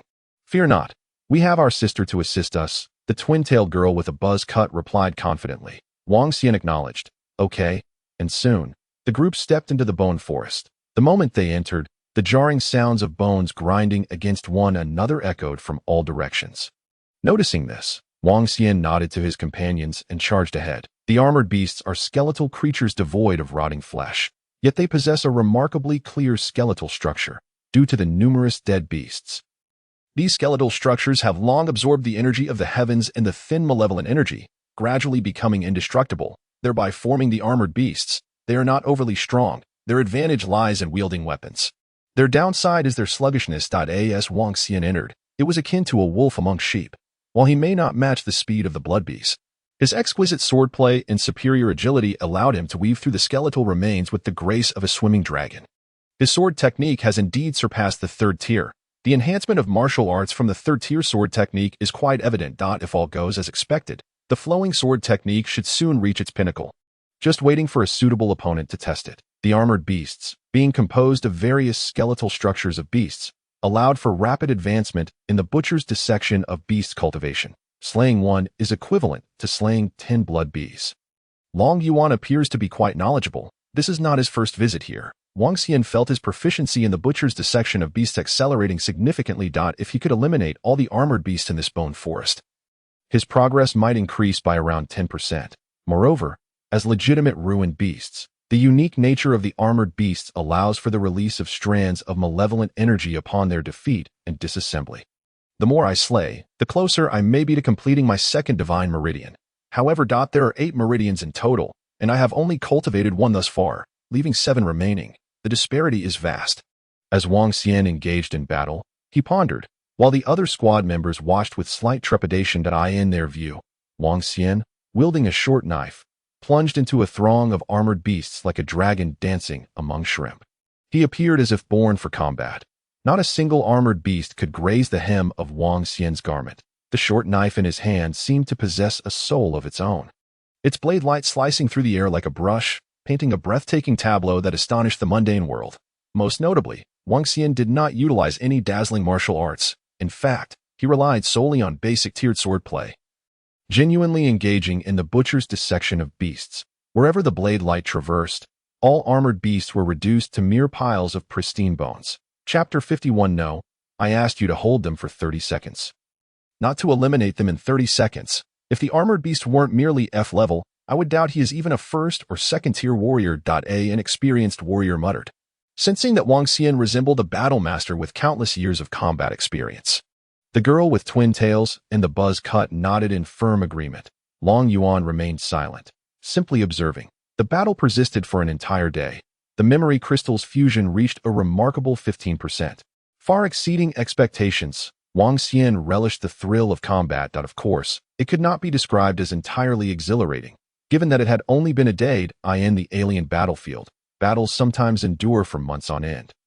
Yet, having been reborn for a few months, this occasion marked one of his more satisfying slaughters. After all, slaying beasts is immensely gratifying. Engaging in sparring with others invariably necessitates restraint. Only in the realm of martial arts, where there are no boundaries, can one truly unleash their potential, as it is all virtual. However, in reality, genuine combat is out of reach, especially considering his identity as a high school student. Is it true? Brother, you fought for an entire day and only sustained a minor scrape. That night, the twin-tailed girl examined Wang Feng's injuries, exasperated. You make it seem as though I am utterly ineffective. Can't you sustain some injuries? I beg of you. I do not require you to specify the exact location of the injury in the lower abdominal triangle area. Whether it be the arms, pectoral muscles, or thighs, any of these is acceptable. The twin ponytails represent a woman who has half experienced the ways of the world, her words dripping with flirtation and her gaze electric. She seems almost eager to rip apart Wang Feng's clothing and administer a thorough massage. Yet, there is a certain charm about her. For the first time, I feel remarkably at ease. With a buzz cut, I cradle my head in my hands. Previously, I would be panting and exhausted, hardly having collected a few remnants of beast carcasses as trophies. This time, it is purely a matter of tidying up the battlefield, enough to earn a round trip's worth of spoils. However, the skeletal beasts of the bone forest are nearly depleted. Ahem. Indeed, they are almost gone. Normally, it would take at least 2 or 3 days for an elite team of the first realm to clear this area. Wang Xian chuckled softly, yet his thoughts wandered elsewhere. Speaking of which, the bone forest should be a graveyard, right? An old hand suddenly remarked, noticing the absence of tombstones or inscriptions, leaving one to ponder what exactly was buried here in the past. I have indeed heard a tale. The buzzcut rose to his feet. His innate talent and gaze were linked, making him less adept at combat, yet exceptionally skilled at processing information and recalling events. He recounted that this bone blade tomb was said to have once been a grand mausoleum long ago. Who was interred here remains unknown. However, each generation has had a guardian of the tomb. The guardian, possessing immense power, watches over this place. Yet, they are cursed, ultimately dying here and transforming into monsters retaining memories of their former lives. The type of monster you speak of. It must be the Bloodpool's blade puppet, right? The old hand seemed to have some knowledge. Precisely. These blade puppets are humanoid aberrations formed from the corpses of martial artists. The buzzcut explained that blade puppets are among the more formidable beasts of the Bone Blade Tomb. Because they possess the memories of their former human selves, they are slightly more challenging to combat than typical F-level beasts. However, these blade puppets have a fatal weakness. Their mouths. A single stab into their mouths can obliterate them in an instant. This is precisely why the Bone Blade Tomb is regarded as a relatively simple ruin. The beasts have a critical vulnerability, making them manageable with minimal danger to life. Over the years, it seems the Bone Blade Tomb has only experienced one change several decades ago, the buzzcut continued. What change? Among the blade puppets of the blood pool, a rare active blade puppet emerged. The buzzcut spoke mysteriously. What is an active blade puppet? It is a blade puppet that possesses the intelligence of its former self. Although its body is putrid, it retains wisdom. The buzzcut recalled his knowledge of the Bone Blade Tomb. Intelligence? The group exclaimed in astonishment. They can utilize human martial arts. The buzzcut squinted, indicating their formidable strength. Imagine a creature with the physical prowess of a beast yet capable of executing peak human martial techniques, even if they possess only first-realm strength. That is truly terrifying. In the end, it was said that several small teams perished before managing to eliminate that active blade puppet. The others inhaled sharply. Wang Xian mused quietly. An active blade puppet? Decades ago? What a time that was. The twin ponytails shook her head, indicating that the era was entirely different. During that time, many human martial artists were still practicing ancient techniques, relying solely on martial arts to refine their bodies. Unlike now, where the number of martial artists with innate talents is increasing, the power of ancient martial arts has transformed significantly. In today's context, a single team should be capable of dispatching such an active blade puppet. Right? Perhaps not. At this moment, Long Yuan, who had remained silent, suddenly spoke up, reminding them not to forget one of the rules of ruins: dynamic changes. Indeed, the ruins are subject to dynamic changes. What if another active blade puppet with martial arts talent emerges among those blade puppets? The group collectively gasped. That would indeed be a dire situation. The discussion continued. On the following day, the skeletal beasts of the Bone Forest had nearly all been eliminated, but they ensured that the remaining skeletal beasts were thoroughly exterminated. On the third day, the group arrived at the blood pool. As they approached the lakeside, a strong scent of blood wafted toward them. Roar. A violent noise, accompanied by a foul wind, assaulted their senses. Before long, Wang Xian beheld numerous blade puppets floating upon the crimson waters of the pool. These blade puppets bore decayed visages, their forms indistinguishable, their bodies riddled with putrefaction. Simultaneously, they bore identical massive blades upon their backs, all exuding an odor of rust. As per usual, I shall take the first turn. When I tire, you may take over, Wang Xian casually remarked before charging forward. The fresh scent of human flesh seemed to act as a potent lure, instantly attracting over a dozen blade puppets. Wang Xian narrowed his eyes, gauging the strength of a single blade puppet. Remarkably, they were indeed significantly stronger. However, they still paled in comparison to true human martial artists. In combat, martial artists rely not only on their physical abilities, but also on their intellect. Blade puppets may possess strength, but lack cunning. The only issue is their physical power.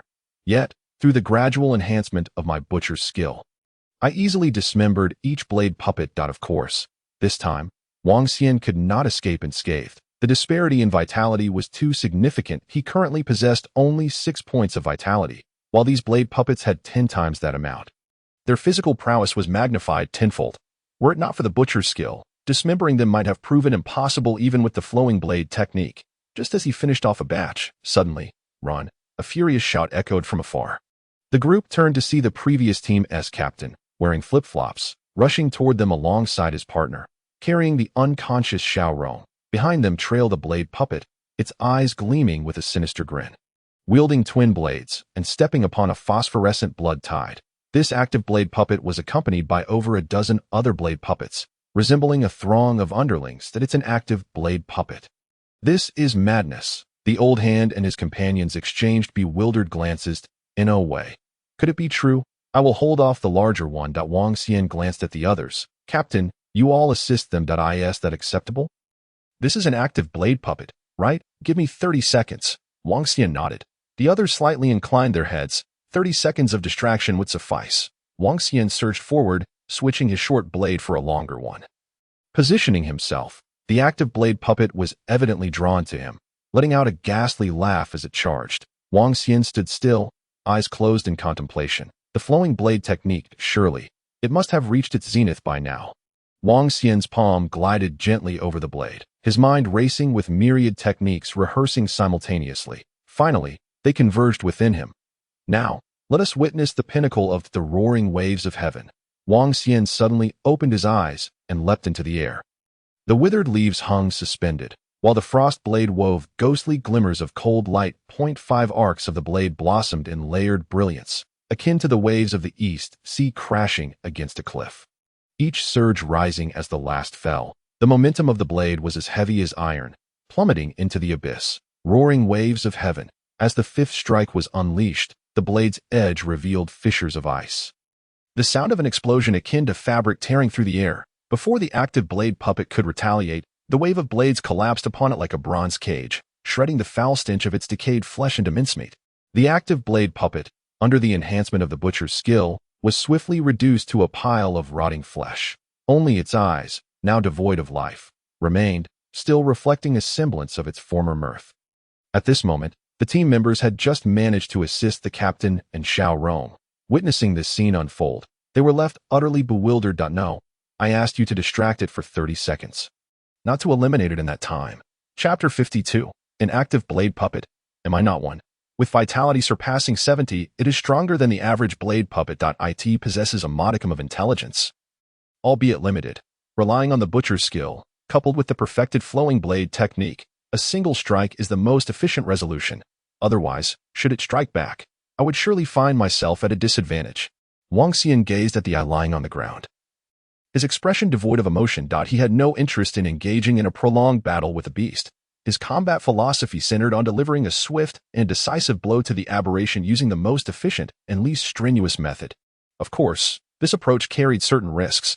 Yet with risks come pressures. The more intense the situation, the more focused Wang Xian felt, allowing the flowing blade technique to reach its pinnacle, culminating in a single, decisive strike. However, a hint of doubt began to gnaw at him. In Xiao Rong's team, particularly the captain in flip-flops, he should be a second-realm martial artist. By writes. A second-realm martial artist should not be driven to flee by a single active blade puppet. Suddenly, be careful. The captain in flip-flops was the first to regain his senses, shouting, "The active blade puppet will explode. Scatter." The group rapidly retreated. The previously dismembered active blade puppet erupted into a frenzy of phosphorescent flames. As it burned, its fragmented flesh detonated, releasing clouds of bloody mist that billowed like mushrooms. The mist contained a potent malevolence, instantly engulfing Wang Xian's figure. The others were left in shock. Oh, that is how it is. Within the blood mist, Wang Xian contemplated. This active blade puppet possessed such a potent malevolence. This aura resembled that of the Wind King Falcon, yet it only bore the strength of a first-realm fighter. No, this malevolence does not belong to the active blade puppet. Could it be? This place harbors an aberration comparable to the Wind King Falcon? No, perhaps it is the burial site of a creature on par with the Wind King Falcon? Wang Xian inhaled deeply. If so, it seems that I have indeed come to the right place. If the burial contains a beast comparable to the Wind King Falcon, then even if it is of lesser quality, with the passage of time, and even without obtaining that magical blade, the essence contained within could still enable me to forge several divine meridians. Otherwise, relying solely on the slaughter of these first-tier beasts, I cannot fathom how long it would take to absorb their essence and cultivate divine meridians. Wang Xian sealed his senses, allowing his solitary divine meridian to gradually circulate, absorbing the essence from the blood mist.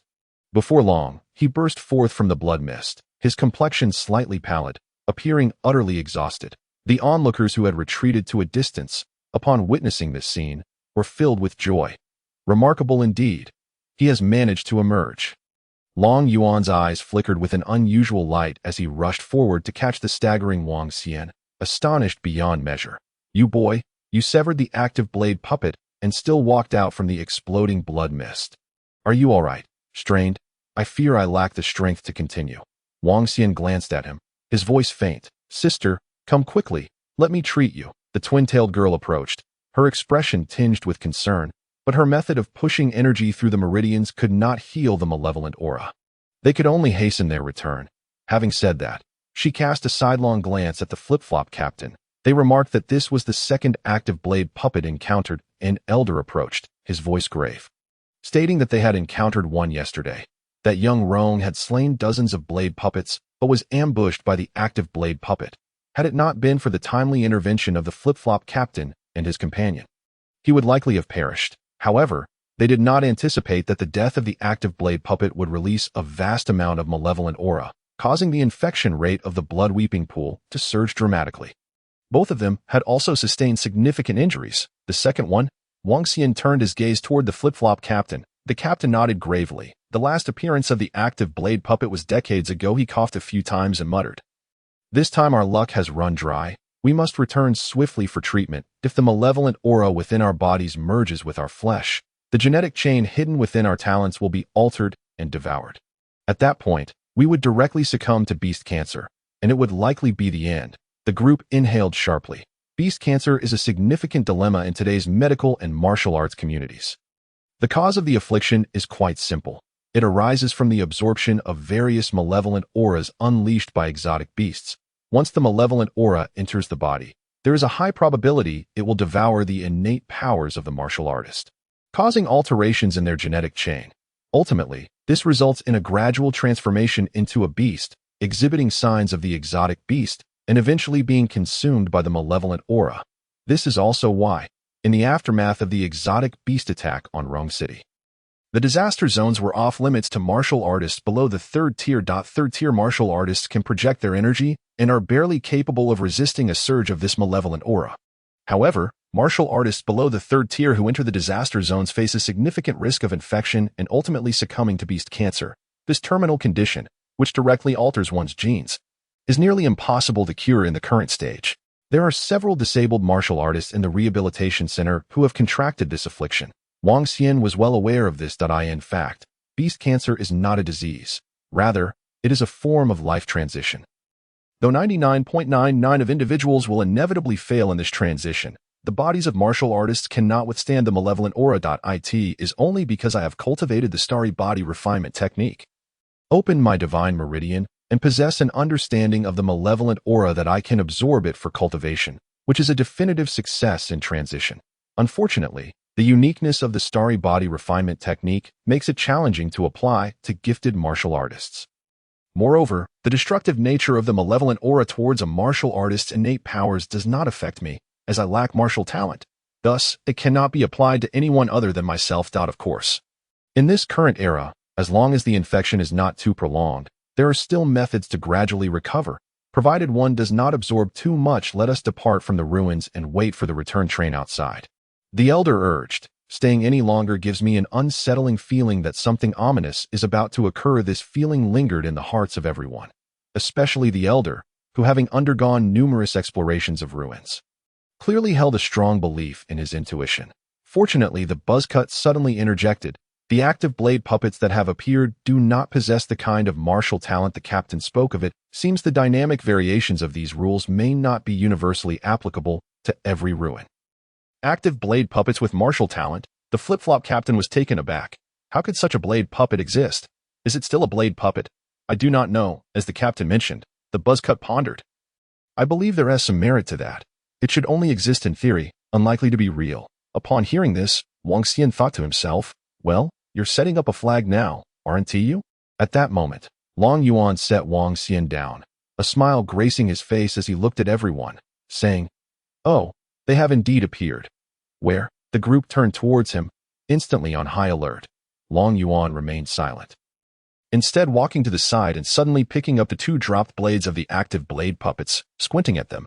Am I not one of them? As soon as the words left his mouth, a chill ran down the spines of the crowd. Brother Yuan, do not just about such hellish matters, the twin-tailed girl exclaimed, nearly frightened to death. Long Yuan remained quiet, merely letting out a long, piercing howl. In an instant, the blood-weeping pool seemed to boil over. One by one, the blade puppets emerged from the crimson mire as if responding to a command. The crowd's pupils constricted to pinpricks, unable to believe their eyes. How many years has it been? Long Yuan's gaze fell upon Wang Xian, his voice taking on a rough, beast-like quality. The heavens do not forsake my tomb-guarding clan, allowing me to encounter such a fitting sheath. Ha ha ha ha, splendid. As he spoke, a murky yet foul blade aura enveloped Long Yuan. The surrounding weeds withered rapidly, exuding a sense of death, remarkably similar to that of the blade puppets. Though his appearance remained largely unchanged, Wang Xian observed him, his eyes narrowing. The others inhaled sharply, their gazes also turning to Wang Xian. Xiao Fengzi, the elder shouted angrily, run, the target of Long Yuan is you. As an experienced explorer of ruins, the elder immediately reacted when Long Yuan's gaze fell upon Wang Xian. Run? Long Yuan laughed heartily. Having spent the day slaying skeletal beasts, he was already gradually influenced by the malevolent aura. Today, having consumed the essence from the active blade puppets, this malevolent aura had entered his body. Where could he run to? You all shall perish. Without the blood of new era martial artists, the magical blade shall not emerge. Long Yuan's voice gradually softened. Chapter 53. The Enigmatic Magical Blade. Slash of the Celestial Flying Blade. First layer, Shadow Chase. Wang Xian's heart trembled slightly. Indeed, the Long Yuan who obtained the bloodthirsty frenzy blade in his previous life is he. It is not a mere coincidence of names. What magical blade? The elder and the others were utterly baffled, yet they understood that the Long Yuan of the present was no longer the same Long Yuan from before. An active blade puppet with martial talent? What manner of monster is that? If your target is me, then please do not harm them, Wang Xian said nonchalantly as he stepped forward, gesturing behind him. You all should leave quickly. No way. The buzzcut and the others gritted their teeth resolutely. He speaks the truth. The flip-flop captain cast a deep glance at Wang Xian. Otherwise, we shall all perish here. If we leave the ruins and rush to the next platform, waiting for the train's return, notifying the personnel aboard to dispatch soldiers to quell the situation, perhaps there might still be a chance for resolution. Otherwise, I cannot envision what will transpire next clearly. As a second-tier martial artist, his vision extended further than that of the first-tier elder. He had already begun to sense that the skeletal blade tomb was entirely different now. Move swiftly. Wang Xian waved his hand again, his tone resolute. The group bit their teeth, and the buzzcut turned to leave while shouting. Xiao Fengzi, Long Yuan excels in dual blades, and his talent lies in his eyes. An exceedingly rare advanced talent known as spirit insight. This talent is akin to X-ray vision, capable of revealing the structural anatomy of martial artists' bodies and swiftly identifying their weaknesses, especially the critical vulnerabilities in various martial arts. Additionally, his most proficient technique is the 8/blade, a foundational sword technique said to have reached the pinnacle of mastery. The buzzcut was well versed in Long Yuan's martial arts journey. How do you know so much? The elder asked in surprise. Previously, at the club, Brother Yuan is a half-idol of mine. The buzzcut's voice was low. He is unparalleled in his blade techniques, diligent and eager to learn, often guiding us hired martial artists who struggle with our techniques. He has been quite kind to us. But still, why has he become the active blade puppet of the skeletal blade tomb? The tomb guarding clan, what is that? He did not know, nor did he dare to contemplate it, for the moment. He could only run with all his might, praying for the train to return swiftly. The group hastily departed. Wang Xian, left behind, gradually found himself encircled by the blade puppets. You seem hardly surprised at all. Long Yuan observed Wang Xian, his voice deep with an odd quality. Wang Xian mused to himself, honestly, a little, but not much. After all, you are the Shichu blade demon who shocked the world in my previous life. No matter how you change, I can understand. Moreover, based on the last information from my previous life, Long Yuan's corpse had been dissected, leaving him neither human nor beast. Now, he has become an active blade puppet with martial talent. That is, in fact, more reasonable. However, it matters little after all. He is a dying man. Long Yuan's dual blades danced as he suddenly leapt, transforming into a streak of lightning as he charged toward Wang Xian. The 8/blade, a technique that cleaves through the wind. The dual blades, like the crescent moon, connect seamlessly, their gleaming edges descending like a lunar arc. The blade's aura delineates an extraordinary brilliance, as palpable as reality itself. In the blink of an eye, a continuous barrage of 8 slashes is unleashed. This foundational technique emphasizes relentless strikes, capable of delivering up to 8 consecutive cuts. Once executed, its power multiplies, rendering it nearly impossible to evade. One can only brace for impact. However, the difficulty in mastering it is immense. At this moment, Long Yuan, who is approaching the threshold of the second realm of martial prowess, wields this peak form of the 8 slashes blade. Coupled with his formidable physical strength, akin to that of a blade puppet, he exudes an overwhelming aura that seems capable of annihilating all that stands before him. Wang Xian remains silent, gripping his long blade, gently executing a strike that conjures a tempest. In an instant, the rain curtain transforms into a blade. The equally magnificent blade energy flows forth like a river. The collision of these two distinct energies erupts into a tempestuous wave, scattering the surrounding blade puppets in disarray. As the dust settles, Long Yuan stands firm, his dual blades trembling slightly, his gaze filled with astonishment as he regards Wang Xian. Impossible. You should lack the strength to counterattack. You have been afflicted by malevolent energy and have fought relentlessly. How can a mere warrior with vitality barely surpassing 10 possess such power? Indeed, in their earlier clash, he had found himself at a disadvantage, a scenario that seemed inconceivable. Meanwhile, as the turbulent air and dust dissipate, Wang Xian's figure gradually becomes visible. That a crimson blood-like pattern, reminiscent of a neon glow, rises from his feet, extending to his back.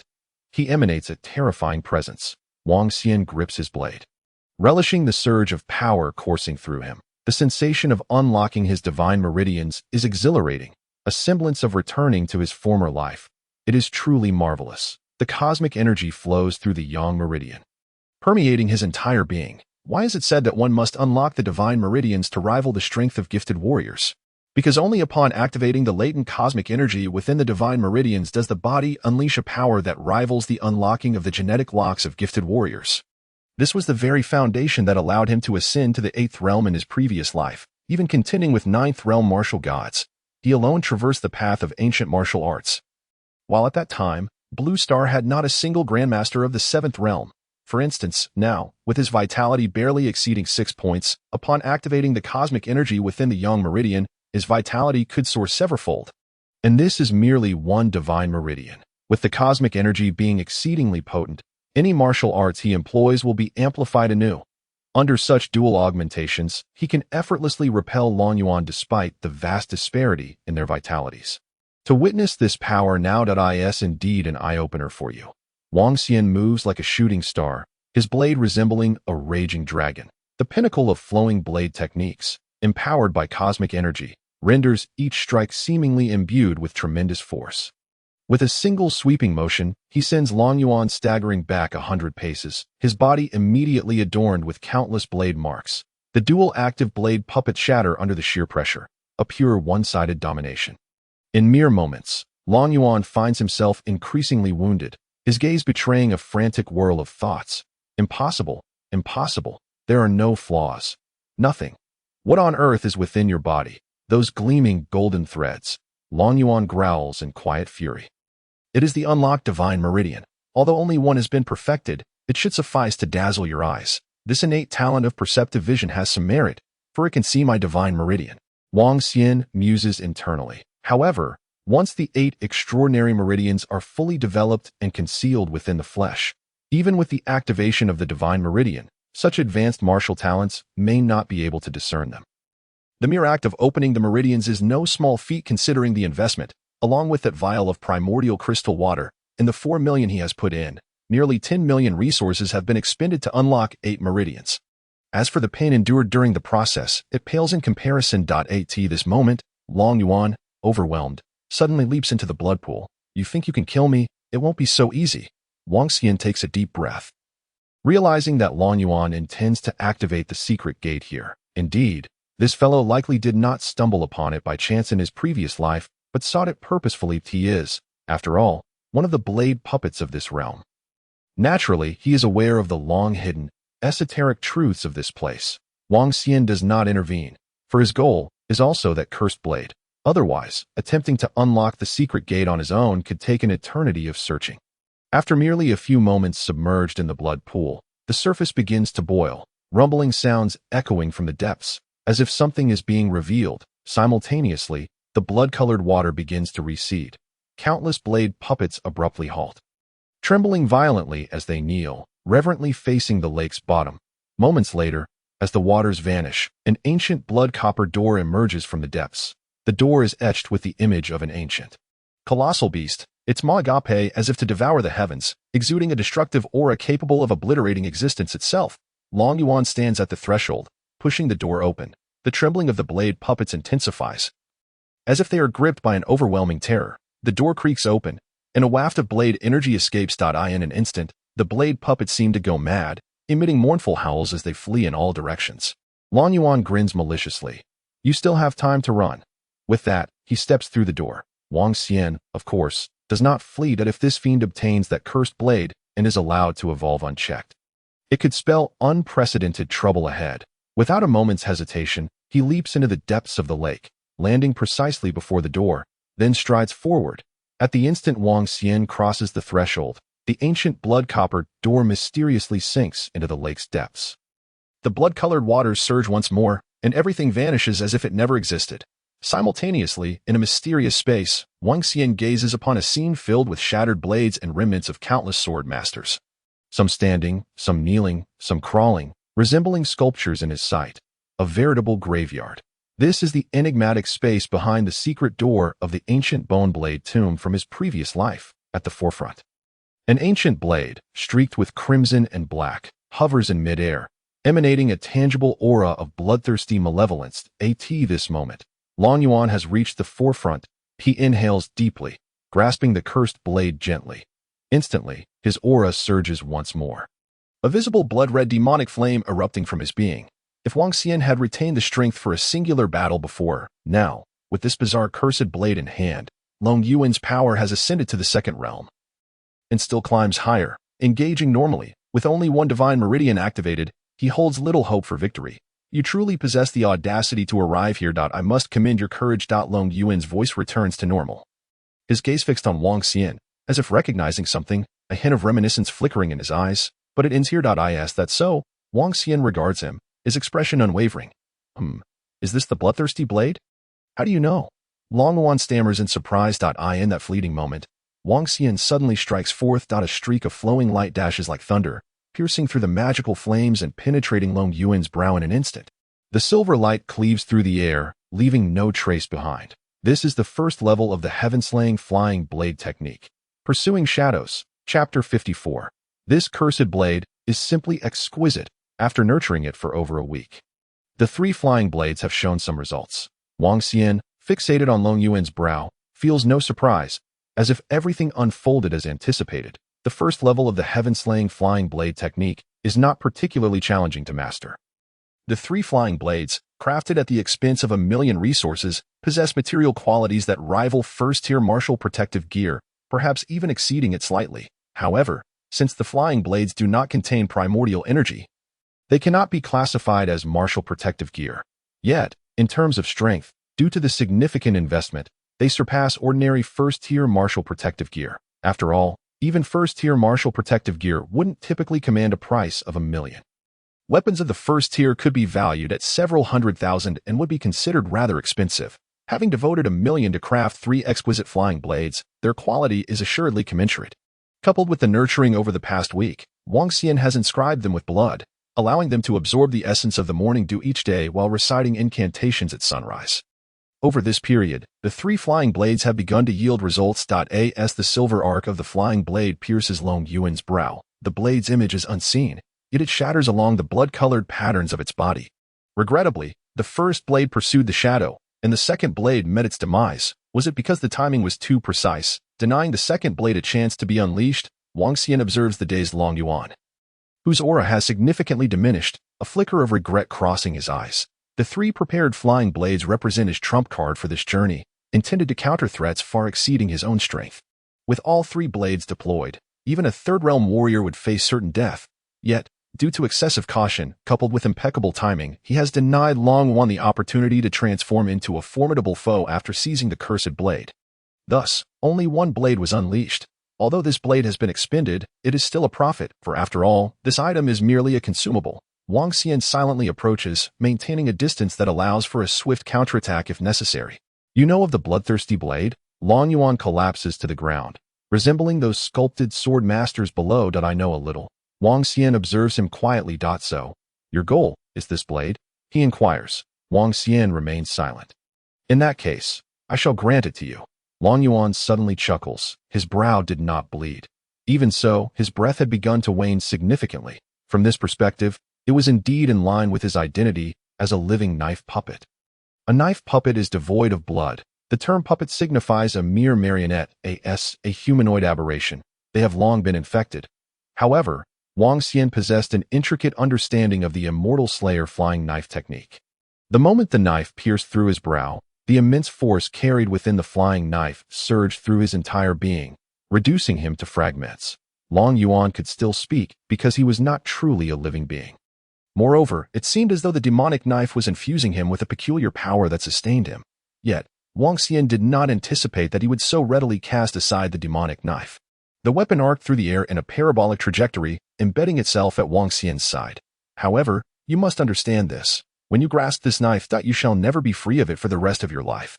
Long Yuan's voice was hoarse, as if he were on the brink of death, and simultaneously you will not be able to escape. Wang Xian furrowed his brow slightly, reflecting on the deeds of this knife-wielding hero from the West Shu in his past life. He began to comprehend the situation. Nevertheless, he hesitated not a moment, seizing the bloodthirsty blade before him with conviction. Ha! Long Yuan suddenly erupted into laughter, a sound mingled with sorrow, joy, surprise, regret, and a subtle hint of unperceived contentment. At that moment, Wang Xian trembled slightly, gazing at the demonic knife in his hand. The blade gleamed silver, yet the body bore a sanguine hue, etched with ancient lines, as though delineating something profound. The most bizarre feature was at the jaw of the blade, where the blade met the guard, engraved with a fearsome beast's maw, its jaws agape, revealing two large fangs, ferocious and bloodthirsty. Upon closer inspection, the lines on the blade interconnected with a ghostly visage, resembling veins that delivered life force to the beast's maw. Merely scrutinizing it sent chills down one's spine. In that instant of grasping it, a colossal will and terror engulfed Wang Xian's spirit. In that fleeting moment, a giant beast materialized in his mind, intent on devouring the heavens and earth, annihilating all. So this is it. Wang Xian gazed at the colossal creature that had manifested within his consciousness, whispering to himself, an X-class aberration, the dragon hawk devourer. This knife, it possesses such profound origins. Simultaneously, ancient memories sealed within the demonic knife began to unravel. Wang Xian remained composed, absorbing the knowledge. An X-class aberration corresponds to an 8-realm warrior. Typically, such aberrations are the monarchs among their kind. In several infamous calamities of his past life, 2 X-class aberrations had unleashed boundless tsunamis across the Eastern Sea domain, obliterating countless lands of Blue Star. And the trace of aberrant will residing within the demonic knife originated from one such X-class aberration. However, this aberration had existed in the ancient lands of Blue Star long before Haiti that time. The beast was not particularly formidable, as the energy had not yet revived, nor had the alien battlefields emerged. Yet it was still a fearsome creature. Every so often, this creature would manifest and wreak havoc upon the land.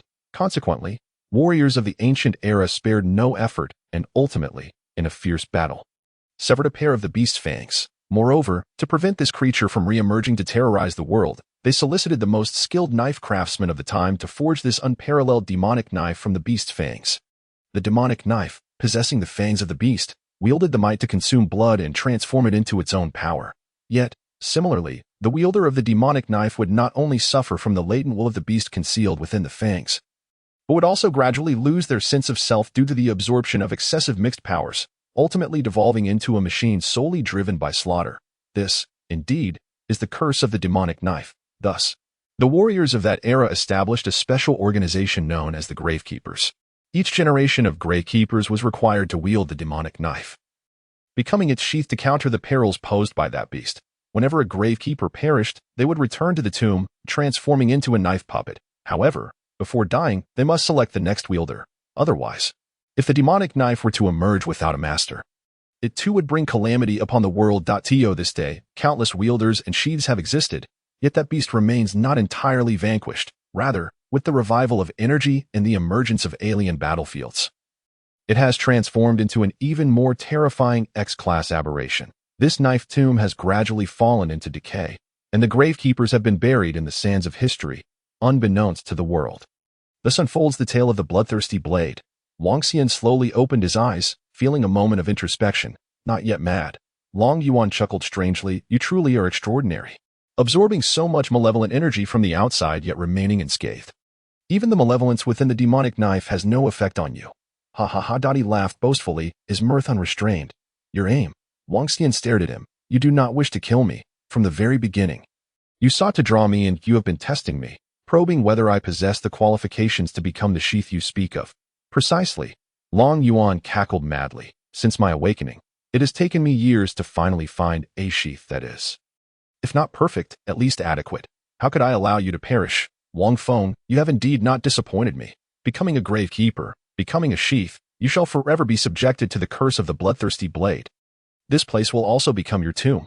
You, too, shall become a knife puppeteer. Now, do you despise me?" After Long Yuan finished speaking, his gaze appeared considerably calmer. In his eyes, there was no fear of death, only tranquility. Wang Xian remained silent. "Do you regret it?" Long Yuan inquired. Wang Xian shook his head slightly. Not only does he not regret it, but he feels he has struck a tremendous bargain, for the curse of the bloodthirsty blade is simply marvelous. It can absorb blood and convert it into its own power. Thus, if he continuously slays aberrations, he can perfectly absorb the spiritual malevolence within them and convert it into his own strength. This way, he need not worry about the depletion of spiritual malevolence. Furthermore, he could swiftly cultivate divine meridians through this method. Isn't it as if this knife was tailor-made for me? Initially, Wang Xian sought to acquire this demonic knife, believing it to be brimming with vast amounts of spiritual malevolence, enabling him to rapidly forge several divine meridians. However, he never anticipated that it would possess such a formidable curse. All the negative effects of the curse, for one practicing the stellar body refinement technique like himself, are indeed advantageous. As for the torment, no, spiritual malevolence cultivation is the utmost pleasure, of course. This only applies to him. As well as the remnant will residing within the demonic knife. Apologies, but an X-class aberration is still somewhat beneath notice. The highest level Z-class aberration corresponds to a martial god. Only a trace of will from such a being could potentially inflict mental trauma upon his current self. As for this one, unless the beast's true form appeared before him and exerted mental pressure, it would hold no sway over him. Otherwise, a mere trace of lingering will cough. Wang Xian felt that he might as well relish the experience. Chapter 55. How then do I exit this place? Wang Xian inquired. The space here is peculiar. He had only gleaned the experiences of the demonic knife. Yet, he was not well versed in the specifics of the knife tomb. Insert the knife into the highest recess. Long Yuan indicated languidly towards the highest point of the graveyard. The passage will naturally open, though you may not necessarily escape. Wang Xian fell silent. He approached the pinnacle, gently embedding the knife into the sheath. In the next moment, a rumble resonated beneath his feet, and an ancient corridor emerged from the ground. The corridor was dark and strange, emanating an air of profound terror. Wang Xian focused his gaze. The surface of the corridor appeared unremarkable, save for the left wall, which bore a knife mark, while the right wall was adorned with the likeness of a bizarre aberration. Each knife mark corresponded to a distinct aberration. This is the knife intent corridor. Long Yuan's voice was deep. Each knife mark is a legacy left by the Grey Keepers before their demise, imbued with the desperate essence of generations of Grey Keepers dissecting and slaying aberrations. With each knife mark you traverse, you will confront visions of combat against aberrations. Only by perfectly replicating the battles faced by those Grave Keepers, dissecting and slaying the aberrations, can you proceed to the next mark. Otherwise, forcing your way through will result in your instant demise by the knife intent embedded within these 110 knife marks. This is a trial that every generation of Gravekeepers must endure, the Knife Sin trial. Wang Xian cast a glance at Long Yuan, remaining silent. Without hesitation, he walked directly to the first knife mark. The mark bore a distinct groove. Wang Xian placed the demonic knife within the recess. In an instant, the knife mark's essence enveloped him. Wang Xian trembled. Before he could fully comprehend, a phantom aberration lunged towards him. Narrowing his eyes, he raised his hand and struck with the knife. The aberration's phantom vanished in an instant. Yet, the next second, it reappeared. Feudal point: one must use the art of dissection. Only by perfectly dismembering them can one truly obliterate them and recreate the battles of yore, in the distance. Long Yuan reminded him with an expressionless face. Wang Xian remained silent. He had merely sought to confirm if it truly aligned with Long Yuan's assertions. Now it appeared to be true.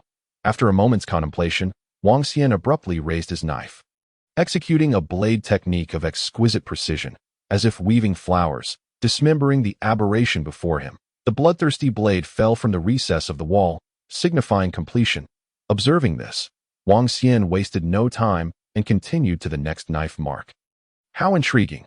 Although not real, as long as he perfectly replicates the battles of yore, the progress in dissecting these aberration phantoms will soar. Could it be that this secret technique is somehow related to the Tombkeeper? These ethereal beasts can only be mastered through the meticulous dissection of the Tombkeeper's combat style. Otherwise, no matter how one attempts to vanquish them, they will inevitably return. Is this trial merely a means to swiftly hone the art of dismembering beasts? Of course, it also serves as a test of the warrior's swordsmanship. Yet fundamentally, it hinges on the art of dismembering beasts. The myriad of cuts is progressively unraveled by Wang Xian. He has endured battle after battle, and the challenges appear to escalate with each encounter. This is due to the increasing size and complexity of the beasts, which, despite lacking genuine power, present an intricate physical structure.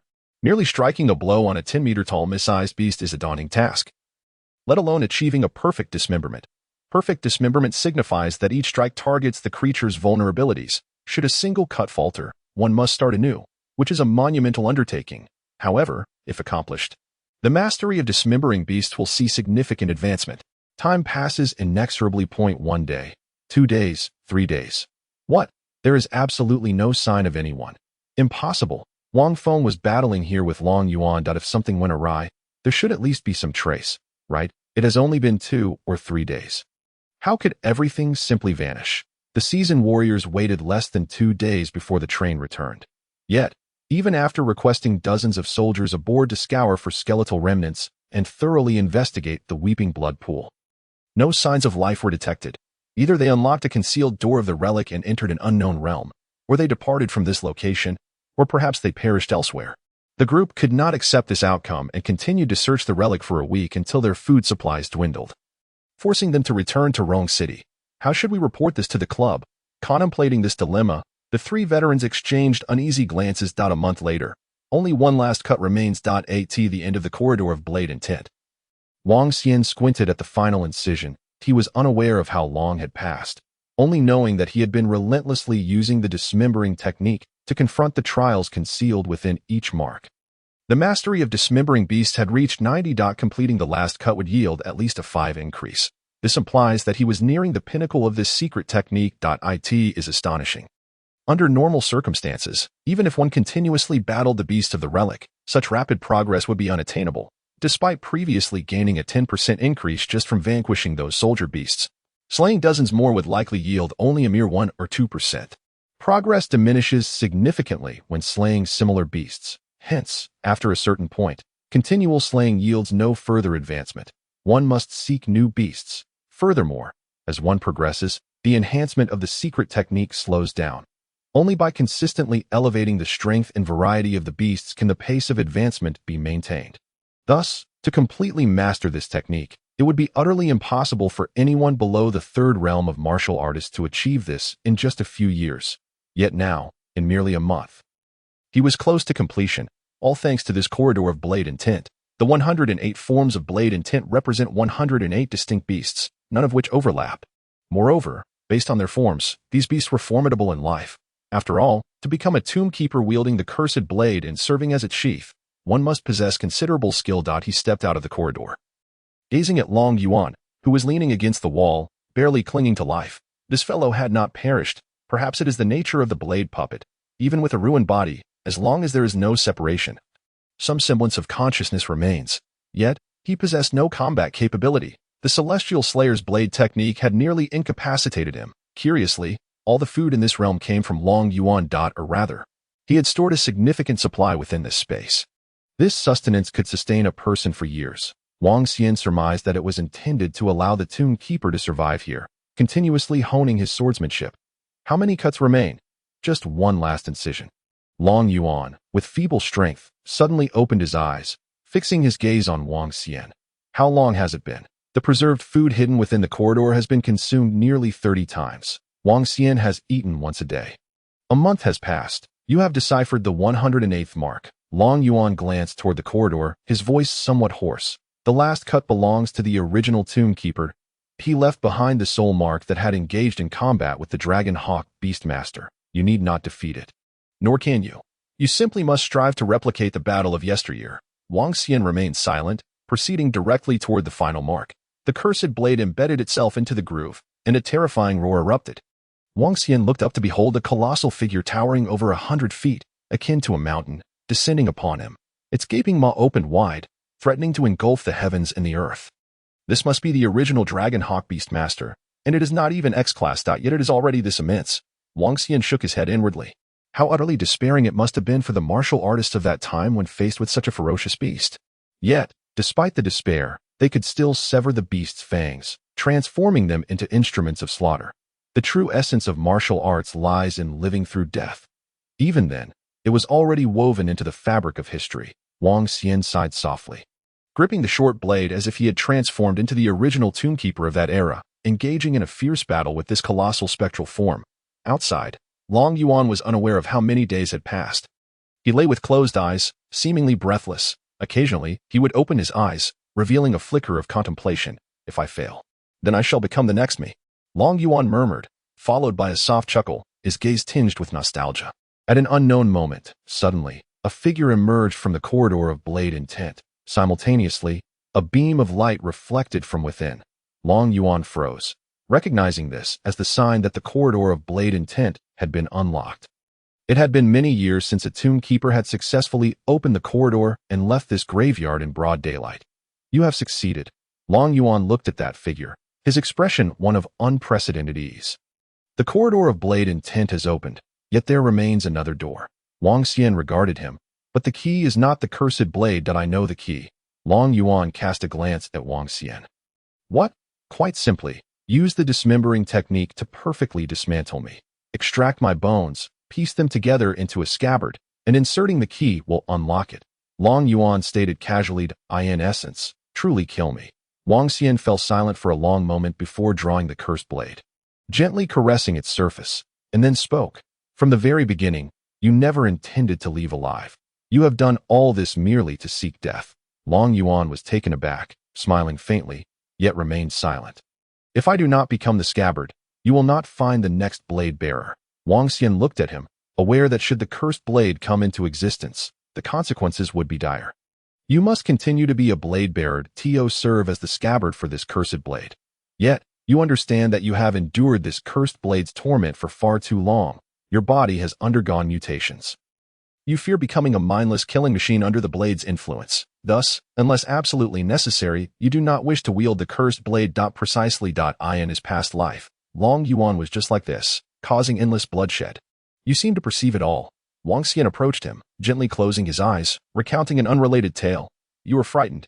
You dread sullying the name of the last lineage of Tomb Keepers. You were born to eradicate the Dragon Hawk Beastmaster, to live for the salvation of the masses. Thus, you orchestrated my path. You desired for me to become the blade bearer, ultimately slaying you, allowing you to attain liberation while also passing on the responsibilities of the Tomb Keeper. This corridor of blade intent is by no means the only means of leaving this place. They are merely excuses for you to ensure my successful trial, for me to perfectly become a Tomb Keeper. Wang Xian paused. Just kill me.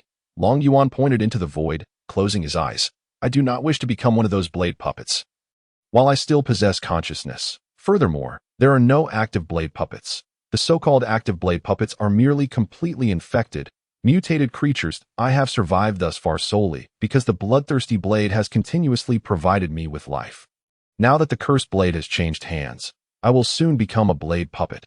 Very well. Wang Xian, wielding the bloodthirsty blade, closed his eyes and swept through the air in an instant. It was as though 1,000 blades had been unleashed. Long Yuan's entire form was neatly severed. The last smile that graced his face was as innocent as that of a child. Long Yuan, the final generation of Tomb Keepers. The future Western Sichuan blade demon. Wang Xian murmured softly. May you journey well. Chapter 56. Teacher Zhou. Wang Xian. Has he left Rong City? Rong City, Skyblade Club. Tan Tianzi closed his eyes, his mind replaying the moment when Wang Xian executed that decisive strike against the wolf. The scent of blood lingered in the air as the wolf's shadow lunged at him. He suddenly opened his eyes, drawing his long knife and delivering a decisive cut. The saber-toothed wolf was barely cleaved in two, disintegrating into particles, disappearing within the holographic environment. The challenge time was also frozen. 47 seconds. He stepped out of the room. Tangu, your skills are truly remarkable. Did you solve it with a single strike?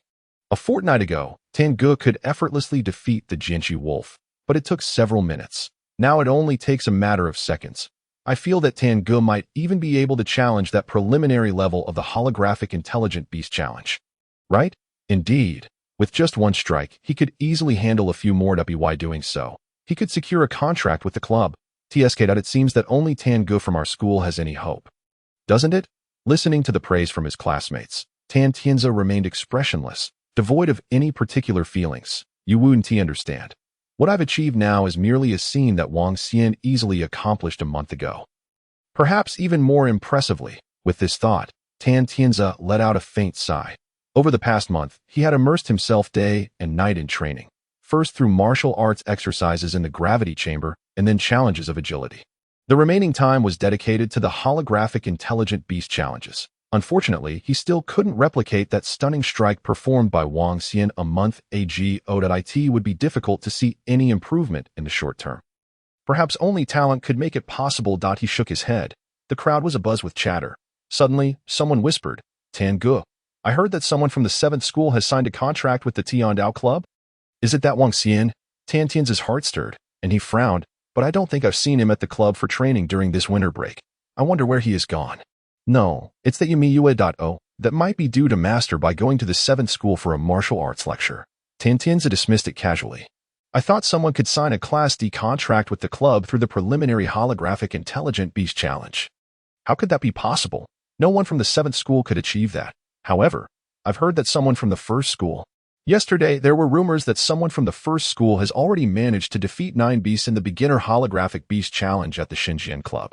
Before the martial arts examination, they would surely secure a contract with the club. That's quite impressive. Tan Tianzi was not overly astonished. The image of Wang Xian's strike continued to linger in his mind. If his vitality is sufficiently high, with ample endurance, the success rate for challenging 10 holographic intelligent beasts should be quite high. This was the thought that crossed Tan Tianzi's mind. With that in mind, the prodigy from the 1st school didn't seem so formidable after all. Meanwhile, in the 10th floor office of the club, Zheng Changhong wore a smile as he handed a contract to the young lady before him. Congratulations, Yi Tongxue, you have officially signed a contract with our club. Yi Mue accepted the contract, meticulously reviewing each rule. Suddenly, she pointed to a particular clause in the contract and inquired, Teacher Zhou, Minister Zheng, I have heard about this contract. But wasn't this clause absent previously? The clause stated, if Party B is a student, the club reserves the right to refuse to issue a martial artist strength certification before they enter university. Ah, yes, that's correct. Minister Zheng's expression stiffened slightly. Does Yi Tongxue wish to obtain a martial artist certification?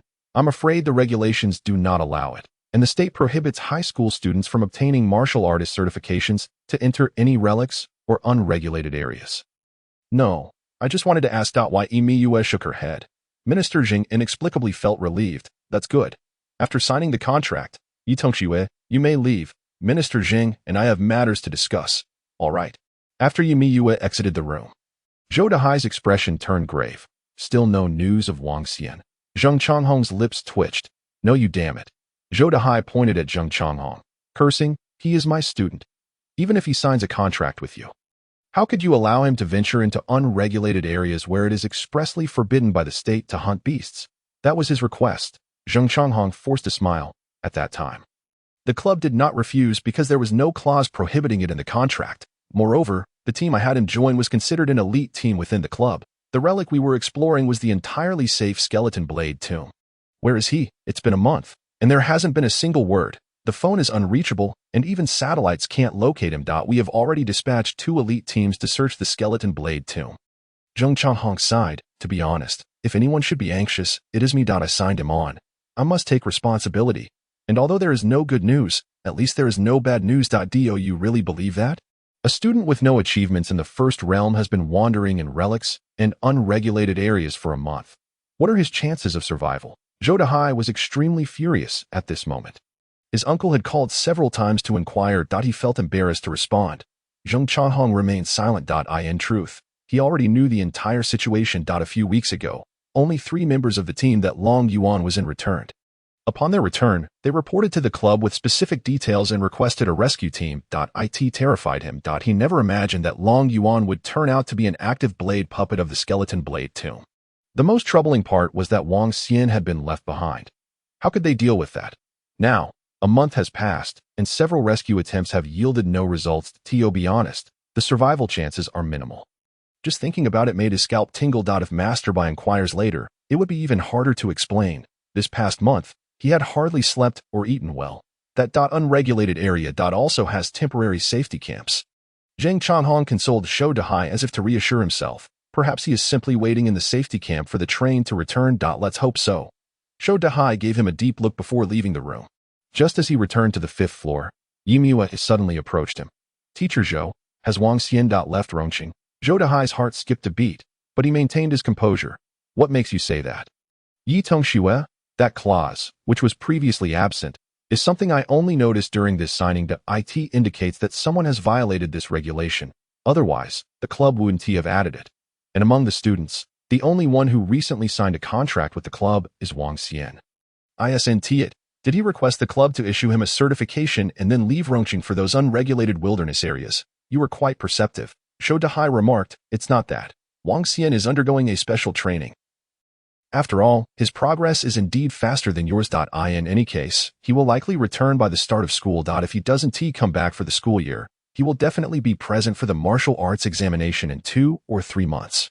Your current task is to train well and not to overthink. Yimue responded with an "oh" and nodded. Watching Zhou Dehai's retreating figure, she took out an old-fashioned phone, glancing at the messages displayed. Yimue, I organized the training room for you. Wang Xian, does it feel small? Well, it is indeed a bit cramped for both of us.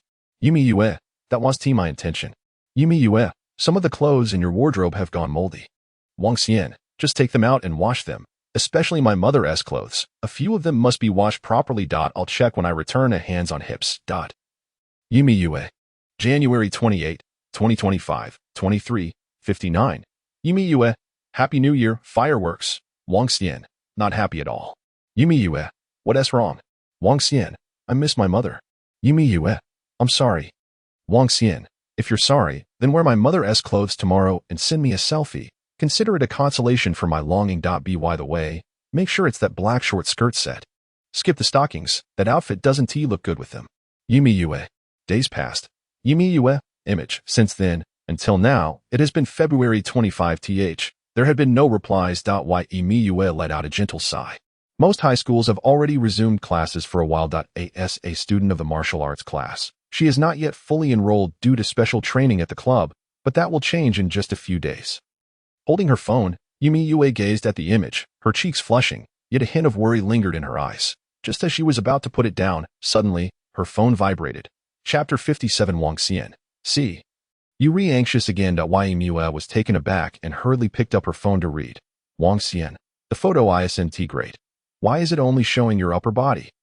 Whereas the lower half, students should share a heart with each other, and you playing mind games with your classmates, Yitangxue, is not good. Retake it. After contemplating for a long while, she finally typed her response. Yimue, okay. Wang Xian. By the way, help me report to Teacher Zhou. I'm still out here training. Yimue, when will you return? Wang Xian. Why? Do you want to bring me back? Yimue pondered for a moment, her fingers trembling slightly, as she typed back shyly after a while. Yimue, I feel that I've made some progress in my training lately. My technique should be improving. Wang Xian, dame, you're still far from it. Yimue, Wang Xian, if you were to wear the outfit in the photo, I might consider it. Yimue was taken aback, initially typing no. After a moment's thought, she deleted it. She typed a few words again. How about changing to a different set, just like what I wore the first time I went to your house?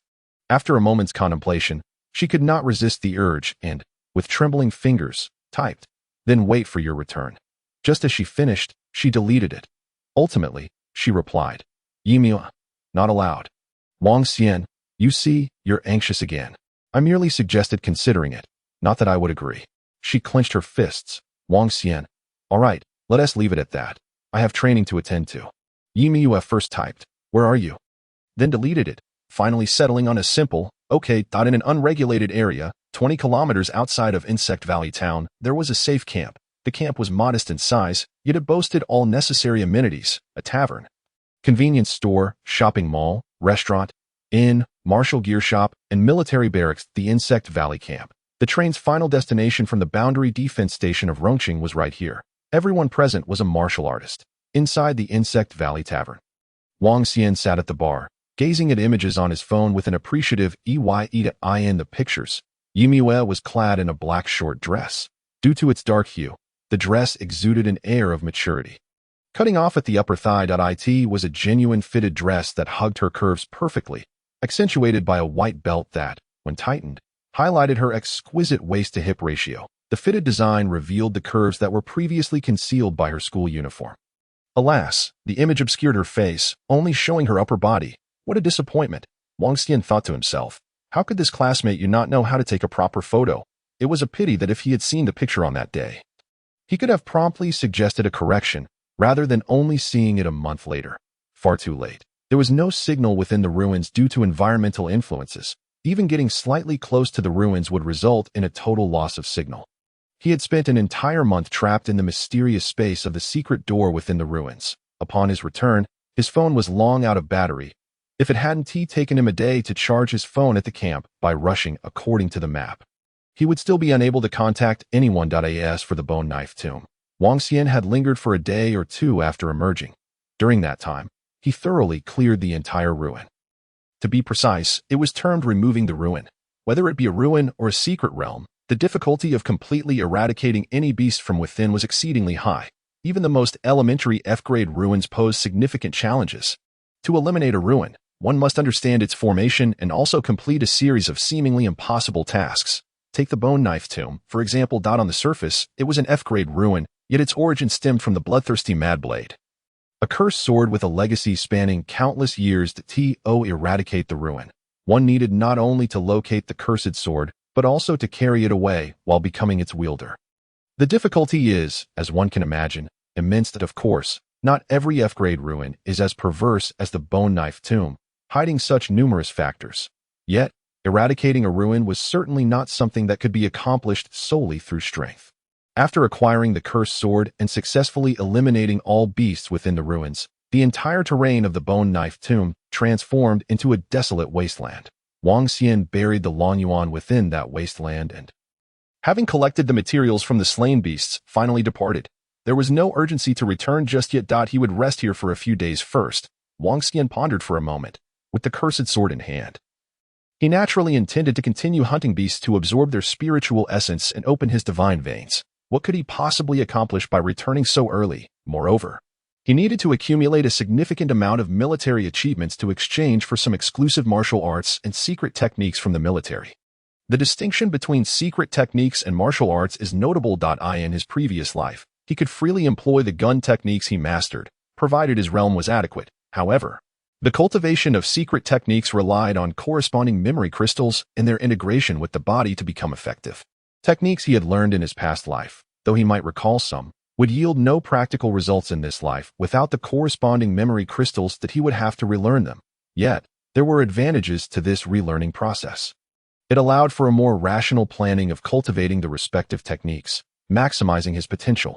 For instance, the military had several secret techniques for both sword and gun techniques. Currently, his progress in the butcher's skill had reached 95. With only 5 remaining in no more than half a month, he would be able to complete it at that point. He would certainly begin practicing other secret techniques, and naturally, he needed to prepare in advance. With this thought in mind, Wang Xian sent a message to inform Zheng Changhong at the club while making his way toward the temporary military camp at the site. The camp not only maintained the safety of the area but also continuously monitored the larger unregulated region of Insect Valley Town. Similarly, it offered the opportunity to settle military achievements in exchange for basic martial arts. As a state entity, the military was accessible to all professional martial artists. Upon entering the military camp, Wang Xian spotted a familiar figure. 20 saber-toothed wolves and 2 double-headed beasts. This young man was impressive, having achieved such a feat without even reaching the first realm. How could he kill so many in just a month? The camp was modest, and in the logistics office, a square-faced officer observed the proud young man before him, smiling. Impressive, impressive. Our country's martial artists are getting stronger. Each saber-toothed wolf was worth 5 points. And the double-headed beast was worth 10, totaling 120 points of military achievement. The proud young man raised his head slightly, facing the astonished gazes around him without a hint of pride. As if all of this was merely expected.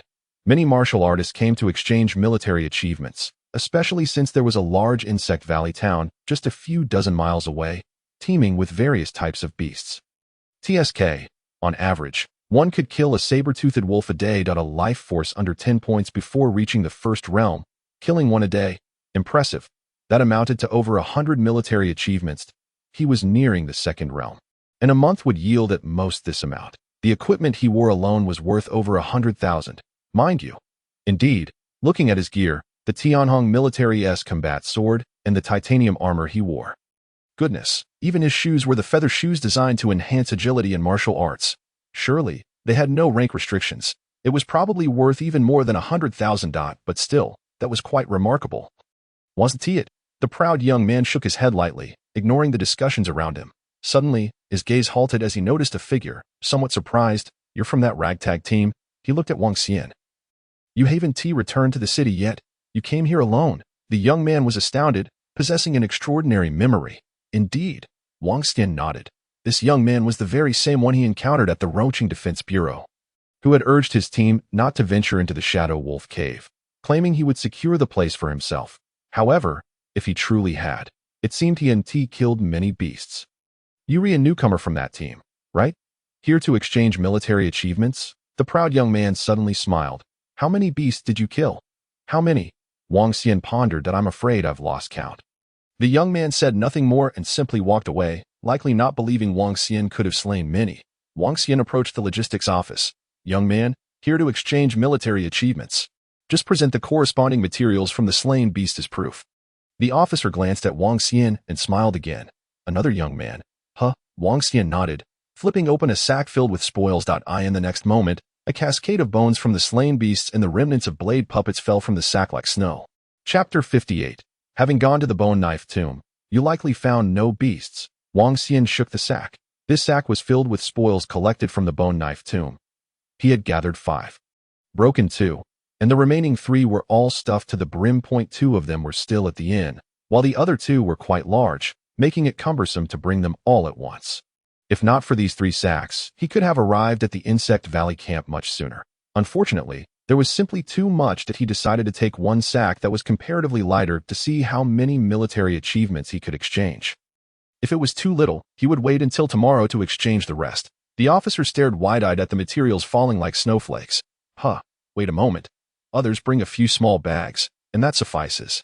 Yuri carrying a sack. He thought it contained some odd items. Nearby martial artists felt their breaths quicken at the sight. Judging by the materials, they seemed to have come from the bone knife tomb.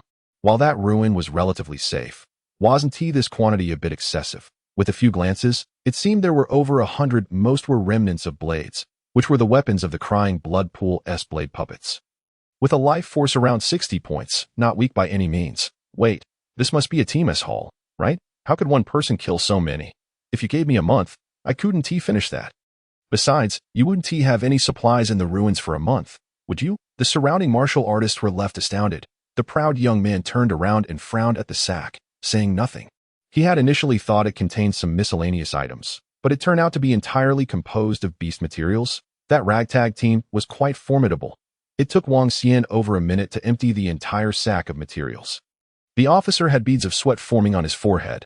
Hold on. Let me calculate this carefully. He beckoned 2 soldiers over to assist in sorting and counting. 2 soldiers, nimble in their movements, took a full 5 minutes to assess the situation. Approximately 76 bone fragments, of which 2 were from high-ranking beast corpses, and 83 remnants of blade puppets. Each bone fragment yielded 4 points of merit, high-ranking fragments 6 points, and the remnants of blade puppets 7 points. The total amounted to an impressive 889 points of merit. Upon revealing this figure, the surrounding warriors inhaled sharply. This was even greater than the monthly merit earnings of a typical squad. However, Wang Xian furrowed his brow slightly, feeling a twinge of dissatisfaction. The military secret techniques were formidable. For instance, Acquiring foundational battlefield martial arts typically required around 2,000 merit points. Yet, even the most commonplace secret techniques demanded at least 4,000 points. Generally, a squad would toil for half a year to exchange for a single technique that it's not too long. Wang Xian remarked, I still have 2 sacks that I'll make a call and have the hotel send them over. It should take about 10 minutes. More. The officer, who had just begun to relax, widened his eyes in disbelief. Isn't this excessive? Do you think we're material wholesalers? Although the Bone Blade Tomb is merely an ordinary F-grade relic, the danger posed by a multitude of extraordinary beasts is very real. I'll dispatch someone. The officer sensed the gravity of the situation and immediately sent 2 soldiers to the hotel. The soldiers, operating with remarkable efficiency, returned within mere minutes after driving to the hotel. Bang! Bang! The 2 sacks thudded against the ground, causing hearts to race once more. You. This time, even the aloof youth found it hard to maintain his composure.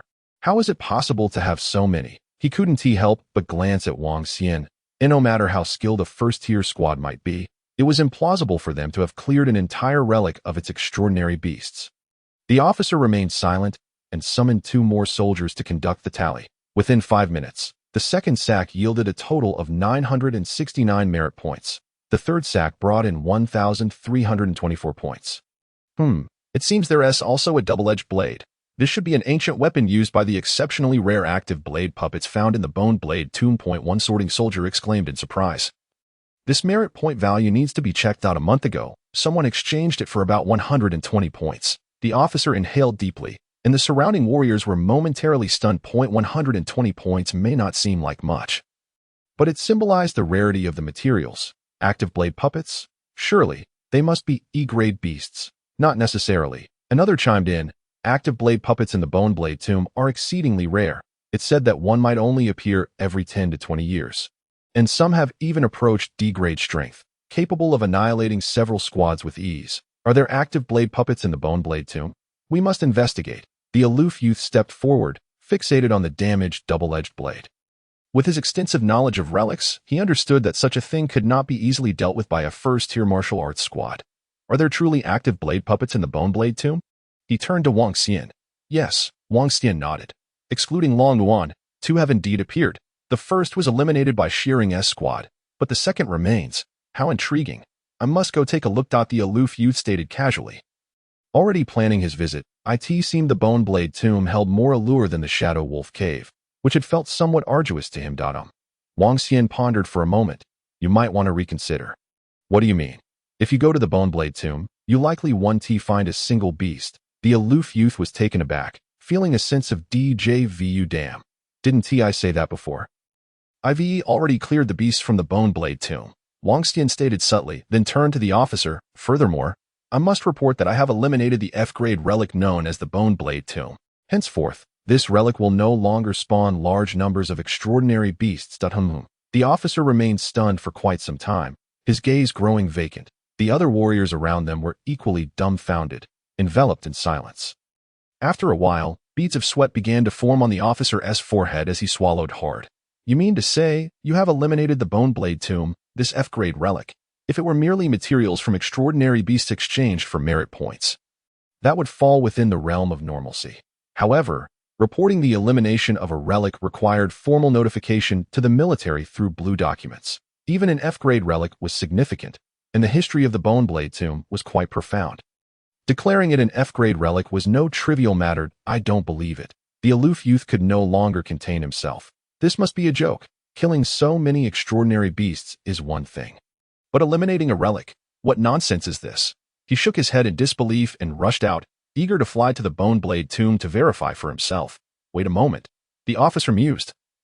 I must first report to my superiors. The Bone Blade Tomb is no ordinary relic. Additionally, I will need you to provide detailed explanations, and I'll have soldiers dispatched for on-site investigation. No problem. Before long, a middle-aged man in military attire, striding with authority, entered the logistics room. He bore 2 stripes and 1 star on his shoulder, indicating his leadership role in the camp. Chapter 59, Secret Techniques. Layered Wave Force, opening 5 divine meridians, a true first-tier martial artist. Who eliminated the Bone Blade Tomb? Speak up. The middle-aged man swept his gaze across the room, his eyes landing on Wang Xian. This is Commander Zhao. The officer explained. Wang Xian nodded and proceeded to recount the events surrounding the Bone Blade tomb, naturally including details about the Guardian, the X-grade beast Dragon Xia, and various historical references. He also mentioned Long Yuan's identity and the secret chamber. These details could all be verified within the club. The only thing he concealed was the bloodthirsty Mad Blade, as revealing this would classify it as a high-risk material that required recovery and destruction. Wang Xian preferred not to elaborate on his control over the cursed blade, as it was overly complicated and intertwined with his star-refining body technique. Ultimately, he stated that he had slain Long Yuan, destroyed the secret chamber tomb, and completely eliminated the relic, as Long Yuan was the last guardian. His death made the elimination of the relic entirely plausible. I've indeed heard of the Dragon Xia. The commander nodded in acknowledgement. This legendary beast that I never imagined there was such a backstory. Commander Zhao listened intently, nodding frequently. The information you've provided will be corroborated through various channels. This may take a day, after which your actions will be rewarded. You mentioned you are a contracted martial artist from the Tiandao Club. Commander Zhao scrutinized Wang Xian, raising an eyebrow. You seem rather young. Are you truly a first-tier martial artist? Wang Xian maintained his composure. Yes, how interesting. Commander Zhao smiled slightly. Thus, a day later, Wang Xian returned to the location, having confirmed that the Bone Blade tomb had indeed been fully eliminated. The officer was astonished, noting that there were nearly no extraordinary beasts left, save for a few iron-eating worms near the Broken Blade Cliff. In truth, when Wang Xian departed, he had intended to hunt a few iron-eating worms. But as soon as he drew the bloodthirsty Mad Blade, the creatures had fled, leaving him no opportunity to strike. Otherwise, he would have acquired even more materials. Eliminating an F-grade relic granted 5,000 merit points and a third-class merit medal. 2 third-class merit medals could be exchanged for a battlefield martial art or a secret technique. This is your magnetic crystal card, totaling 8,182 merit points. The officer thought to himself. 8,000 points. It was unlikely that several squads could accumulate such a sum in a year. Even second- and third-tier martial artists could not amass this much in one go. How did this young man acquire such a fortune? When did the Tiandao Club gain such a formidable first-tier martial artist? It was unknown from where this talent had emerged, bringing such fortune to the Tiandao Club, holding the magnetic crystal card. Wang Xian made his way directly to the military's operations area, which was dedicated to exchanging various secret techniques and martial arts. In his previous life, Wang Xian had spent 3 years accumulating just 2,000 merit points to exchange for the 1,000 army spear technique. Having attended a rather ordinary university with no specialized martial arts program, offering only a few martial arts courses, now, in this life, nearly 1 month had passed, and he held 8,000 merit points along with a third-class merit medal. In the operations area, Wang Xian decisively exchanged for 2 secret techniques, Layered Wave Force and Thousand-Fold Force. Both techniques were suitable for martial artists of the 3rd tier and below. Among them, Layered Wave Force was a method of cultivating strength. Once mastered, it allowed for continuous stacking of power during consecutive martial arts attacks. This technique was the most compatible with the Flowing Water Blade technique, where the first move, Flowing Clouds and Water, emphasized an unbroken series of strikes, flowing forth like water. With the Layered Wave Force, each strike's power would rapidly escalate. The final move, Roaring Waves Across the Universe, originally capable of unleashing over 5 times the power, could potentially reach nearly 10 times the strength when combined with the Layered Wave Force. In terms of power, it rivaled advanced martial arts.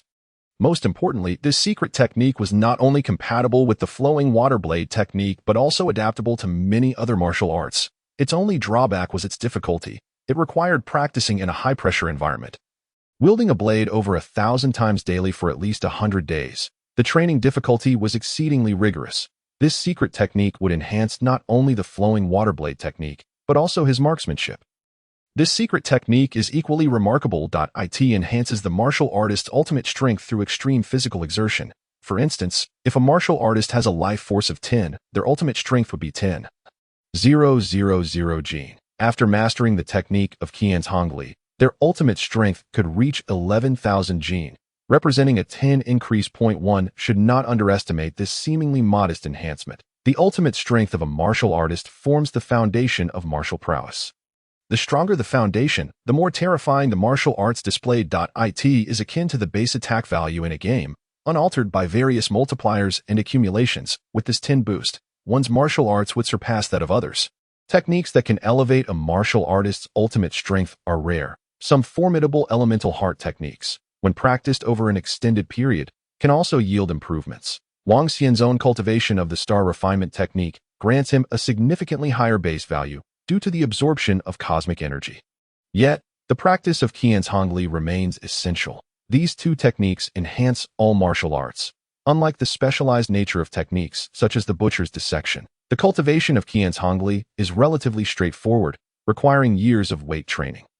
The heavier the load, the more intensely the martial artist's body can be exerted, thereby enhancing the benefits derived from Qian's Hongli. I practiced this technique in my previous life. It was indeed a glorious secret technique of the ancient martial era.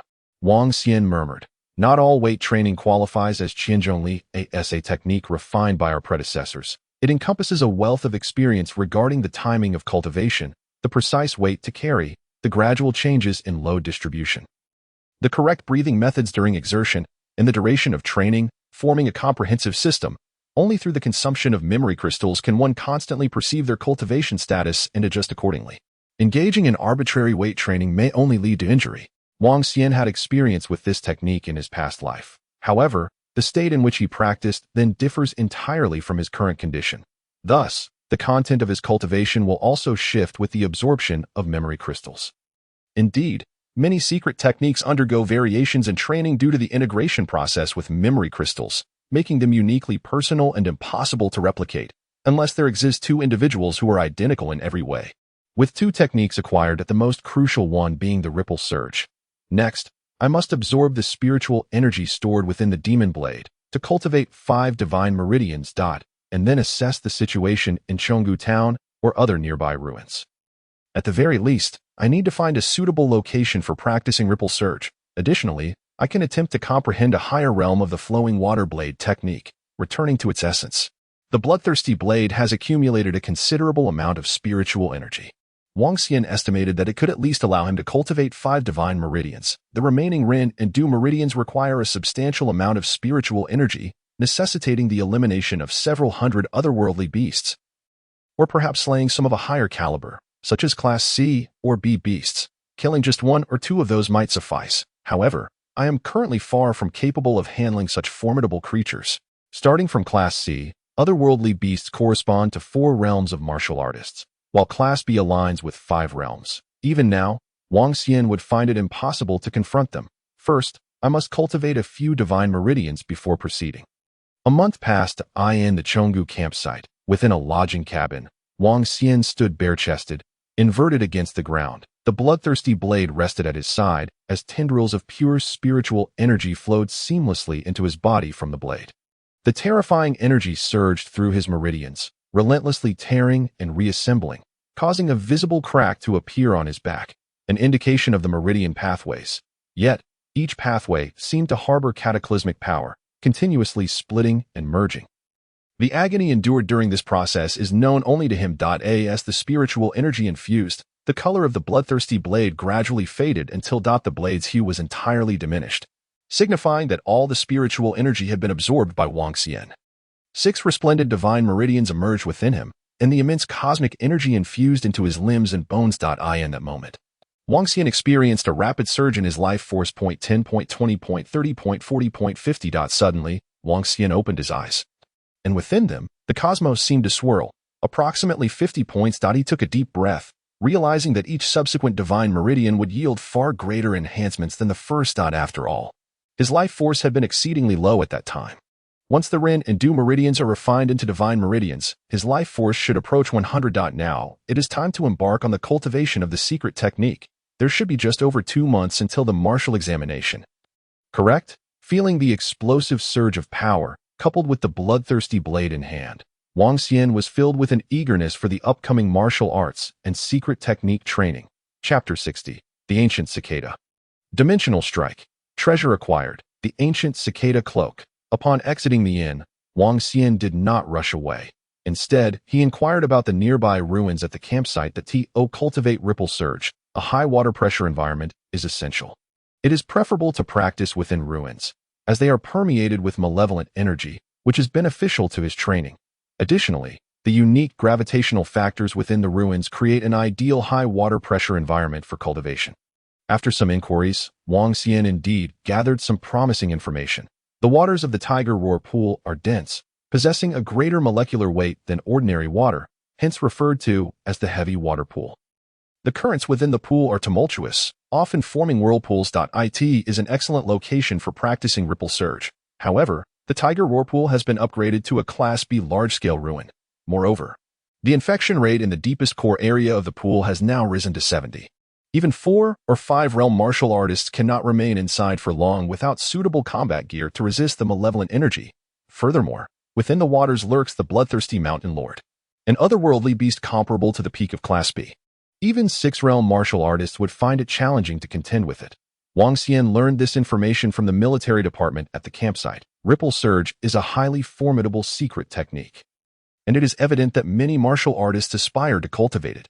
This underscores the difficulty inherent in mastering secret techniques. Even if everyone possesses them, achieving perfection remains exceedingly difficult. Martial artists of the 4 and 5 realms struggle to train in the Tiger Roar Pool, let alone Wang Xian. There is, however, good news. The soldiers at the campsite are quite willing to assist those diligently practicing secret techniques. Just a few days ago, a 6-realm martial master ventured into the Tiger Roar Pool, presumably to confront the bloodthirsty mountain lord. Therefore, the depths of the pool should currently be free of the bloodthirsty mountain lord. However, entering the core area would still be challenging for even a 4-realm team. Equipment, personnel, supplies, and various other factors are all indispensable. With only a 1-realm strength, one would be quickly overwhelmed by the CD-class otherworldly beast lurking in the outer regions of the Tiger Roar Pool. After listening, Wang Xian smiled slightly, saying, "So, the depths of the pool are currently devoid of the bloodthirsty mountain lord, and if I can reach the core area, I will be able to train."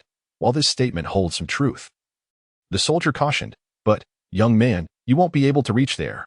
Moreover, the core area of the pool is the bloodthirsty mountain lord's regular bathing spot, possessing an even higher infection rate. Practicing there is exceedingly difficult. You might as well consider a more accessible waterfall. There is an E-class ruin at the West City Defense Bureau, and the Star River waterfall is also suitable for cultivation, although its effectiveness pales in comparison to the Tiger Roar Pool." Wang Xian nodded. It is out of the question to change locations, but he has ways to ensure his safety while entering the Tiger Roar Pool. The infection rate poses no threat to him. In fact, it could be advantageous. Inside, he could absorb the malevolent energy, accelerating the cultivation of his divine meridians. The only requirement is to avoid provoking the CD-class otherworldly beasts. Wang Xian is well aware of his capabilities. He might barely be able to handle one in an explosive state, but the outcome remains uncertain. Confronting the hordes of CD-class beasts in a Class B ruin is utterly out of the question.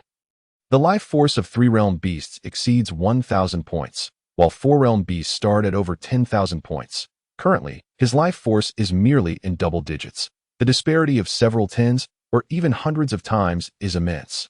It is best to avoid conflict altogether. As for how to evade them, higher-tier martial artists can wear powerful combat accessories to mask their presence from the beasts. However, such accessories are costly and not easily obtainable for Wang Xian at this time. Yet, the means to conceal oneself from the perception of otherworldly beasts are not limited to modern combat accessories. Wang Xian smiled slightly, casting his gaze towards the direction of Chengdu Town, recalling, "If I remember correctly, an ancient cicada has appeared in Chengdu Town, hasn't it?" The ancient cicada is a creature with exceptional stealth capabilities. Although its strength is not formidable, its ability to remain hidden is unparalleled. It was a challenging adversary during the early stages of the alien battlefield, often utilized by many extraterrestrial powers as a reconnaissance tool, capable of infiltrating dangerous zones directly. Once it perishes, its cicada cloak can be removed and worn by a martial artist, forming a faint membrane that blends seamlessly with the surrounding environment, thereby masking the presence of significantly stronger beings. Now, dealing with it would be relatively simple for Wang Xian.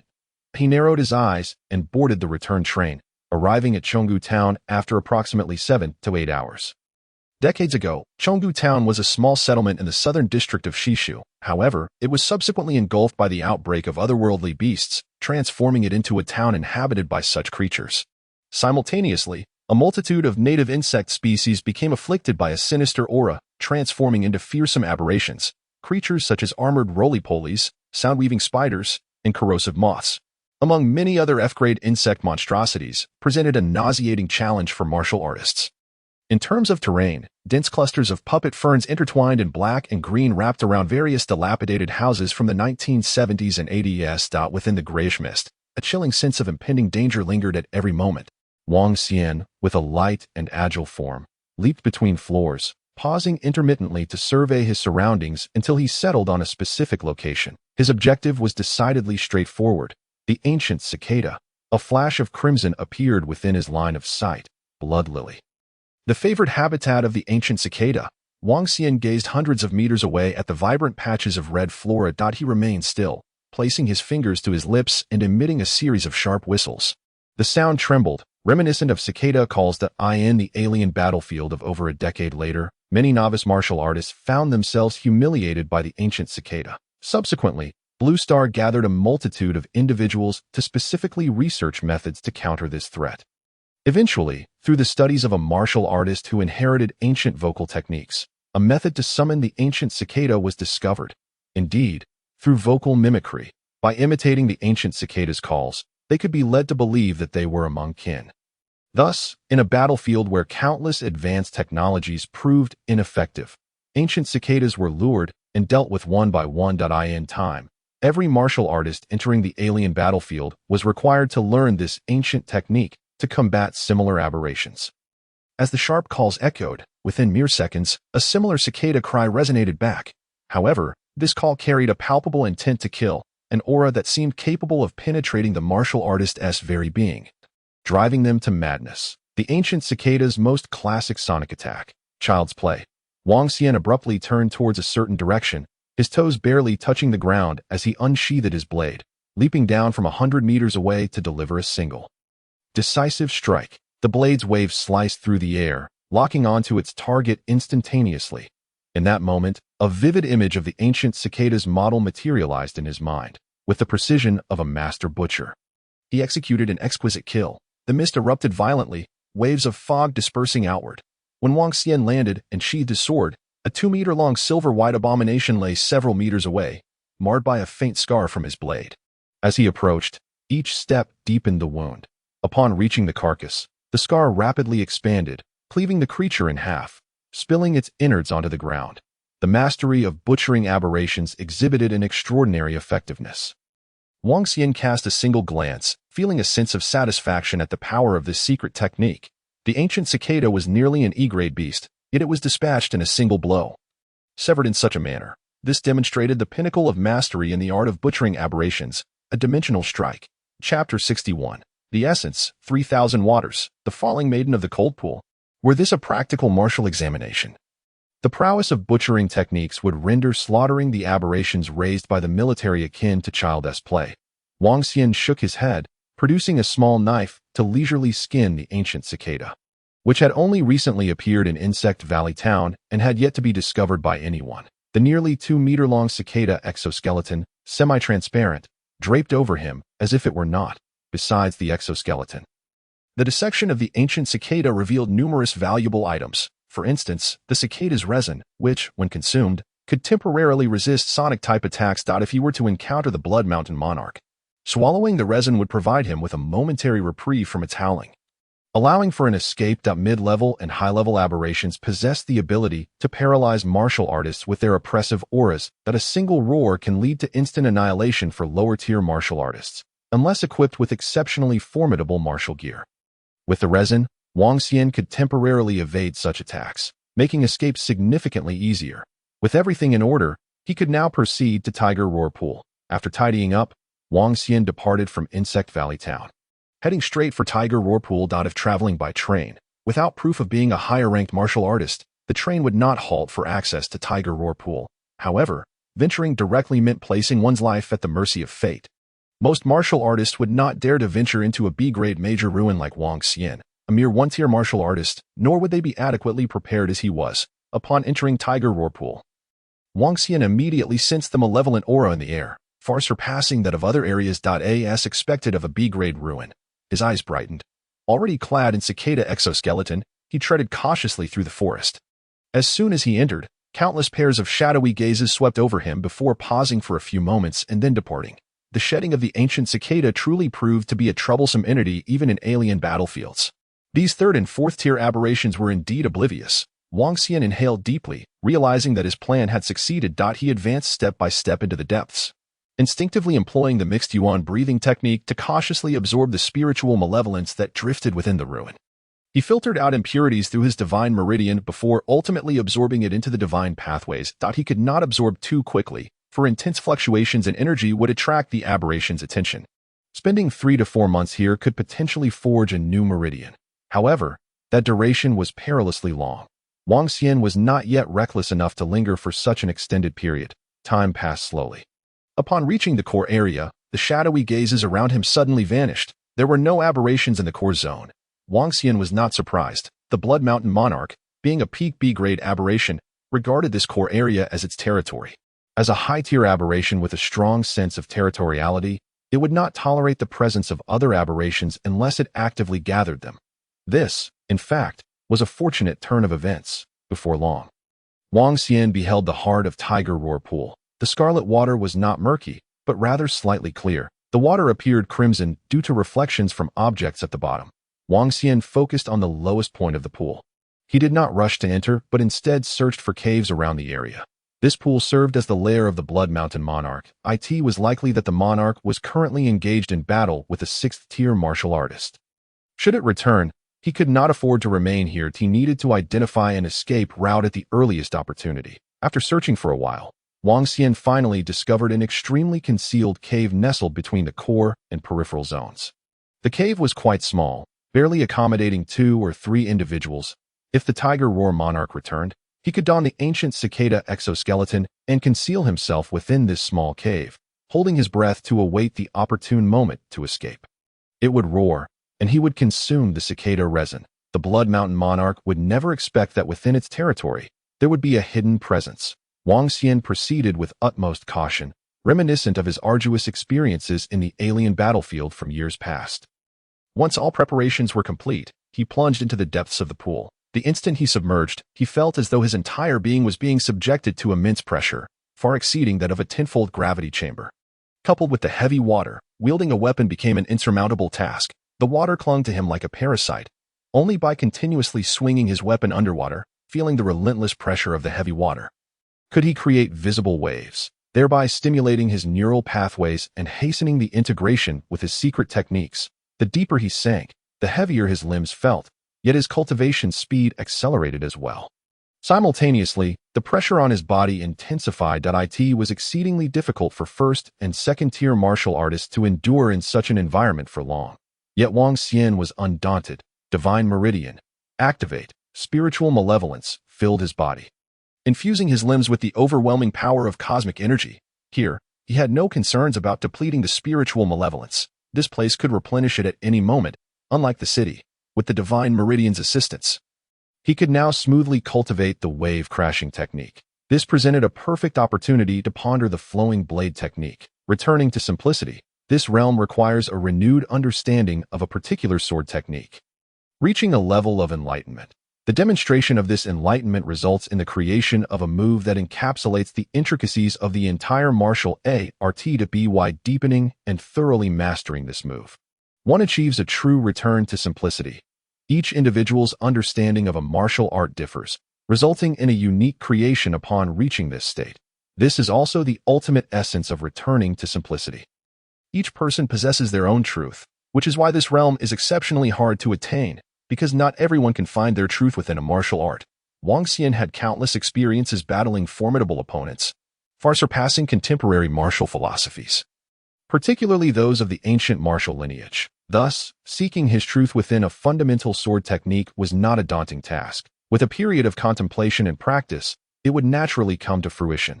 Coupled with the training of the wave-crashing technique and the advantageous terrain of Tiger Roar Pool, he found himself in an unparalleled position. No one could provide such an extraordinary environment for cultivation. In just a few days, waves upon waves of water surrounded him. The gentle rain and wind embodied water. The tumultuous sea waves represented water. Water could be me, him, you, mountains and rivers, flora and fauna, wind and clouds. Warfare lacks a constant strategy, and water lacks a fixed form. The liquid's softness, the solid's rigidity, the gas's illusion. Life endlessly flows. endlessly changing to eye in the midst of the cascading waves. Wang Xian's form shifted, at times swimming like a fish, at times remaining as still as a turtle, and at times exuding the ferocity of a shark. He seemed to become one with the waters of the pool, until a moment arrived when Wang Xian suddenly opened his eyes as if a myriad of insights flooded his mind. The form may be severed, yet the intent remains unbroken, concealing the blade while the aura remains interconnected. One can harness the forces of nature as a blade, transforming all things into a source of attack. To strike is not merely to cut with the blade, and to cease is not merely to stop at the surface. This is the profound truth I have comprehended, the ultimate essence of the flowing water blade technique. 3,000 water forms. As the thoughts settled within his heart, Wang Xian swung his blade. It resembled myriad rivers converging into the sea, the pool's waters melding with the enchanted blade. Under the shroud of countless waters, a singular essence emerged, transforming into a waterfall cage that imprisoned the very heavens and earth. Within this cage, boundless water forms morphed into undulating blade waves, infinitely versatile, capable of ensnaring and annihilating all things. The move had been grasped. A hint of satisfaction graced Wang Xian's visage. This technique encapsulated all the characteristics of the flowing water blade technique, further enhanced to ensnare foes and execute an endless array of blade wave transformations to bring about their demise. What remained was merely refinement and deepening, and he would achieve a state of returning to simplicity. Wang Xian exhaled deeply. The progress of his wave stacking technique had already reached 1 to 2% in just a few days. Such advancement was noteworthy. Even if 2 months passed without completion, it would still be nearly sufficient. Moreover, the wave stacking technique would enhance with each increment of progress. Suddenly, what was that glowing crimson light below? Wang Xian's gaze shifted downward. Descending a few paces, it appeared to be a pile of remains. Wang Xian's expression sharpened. Remains of an extraordinary beast. At the center of the remains, there lay a luminous circular object. It emitted no energy fluctuations, merely radiating light. This object was certainly not ordinary. After a moment's contemplation, Wang Xian resolved to uncover the massive remains to discern the truth. Just as he descended and brushed against the pile of remains, a ferocious roar resonated from afar. The roar carried with it an overwhelming fury, akin to the wrath of one whose home had been violated. Wait a moment. The Crimson Blood Mountain Lord should currently be entangled with that Sixth Realm martial sovereign. Could it be that it sensed something? A thought flickered in Wang Xian's mind. This pile of remains and the glowing object were indeed peculiar. There was no time to deliberate further. His countenance shifted, and he immediately began to ascend. However, before Wang Xian could entirely surface, a loud splash echoed. It was as if something had plummeted to the bottom of the pool, like a massive boulder sinking into the water. It grazed Wang Xian's side and descended towards the pool's depths. Upon closer inspection, he beheld a graceful woman wielding a frost blade, her complexion as pale as snow.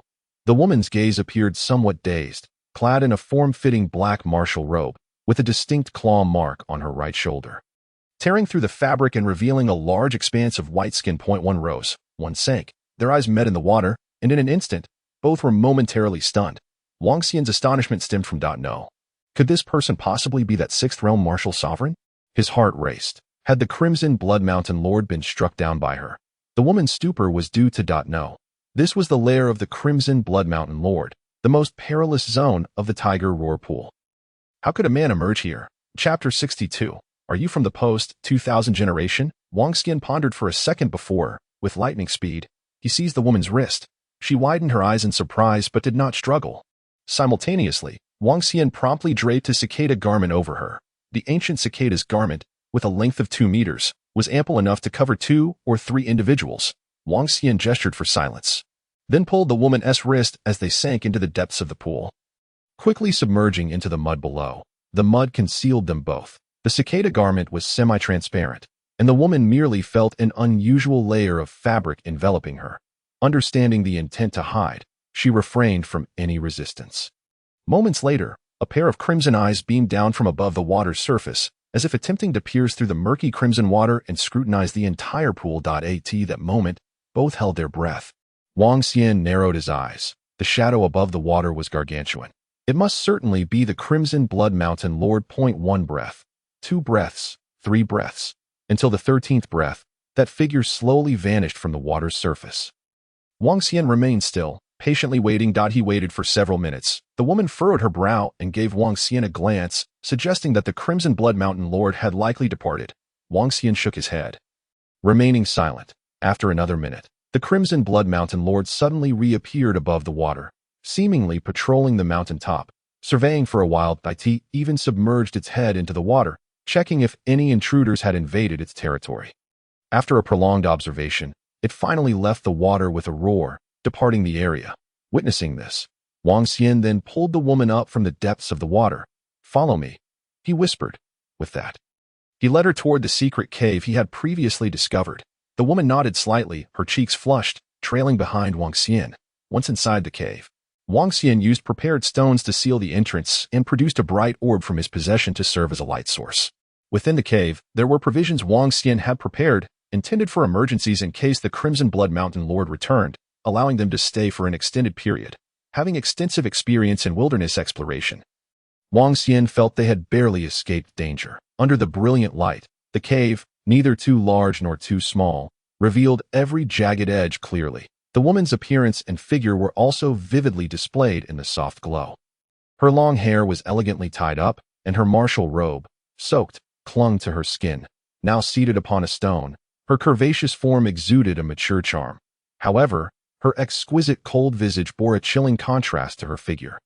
It must be said, her features were exquisitely perfect, yet bore a hint of androgyny. Particularly, those frost-like eyes, juxtaposed with her voluptuous and mature form, created a striking contrast, accentuated by her current state of injury and an air of fragmented beauty.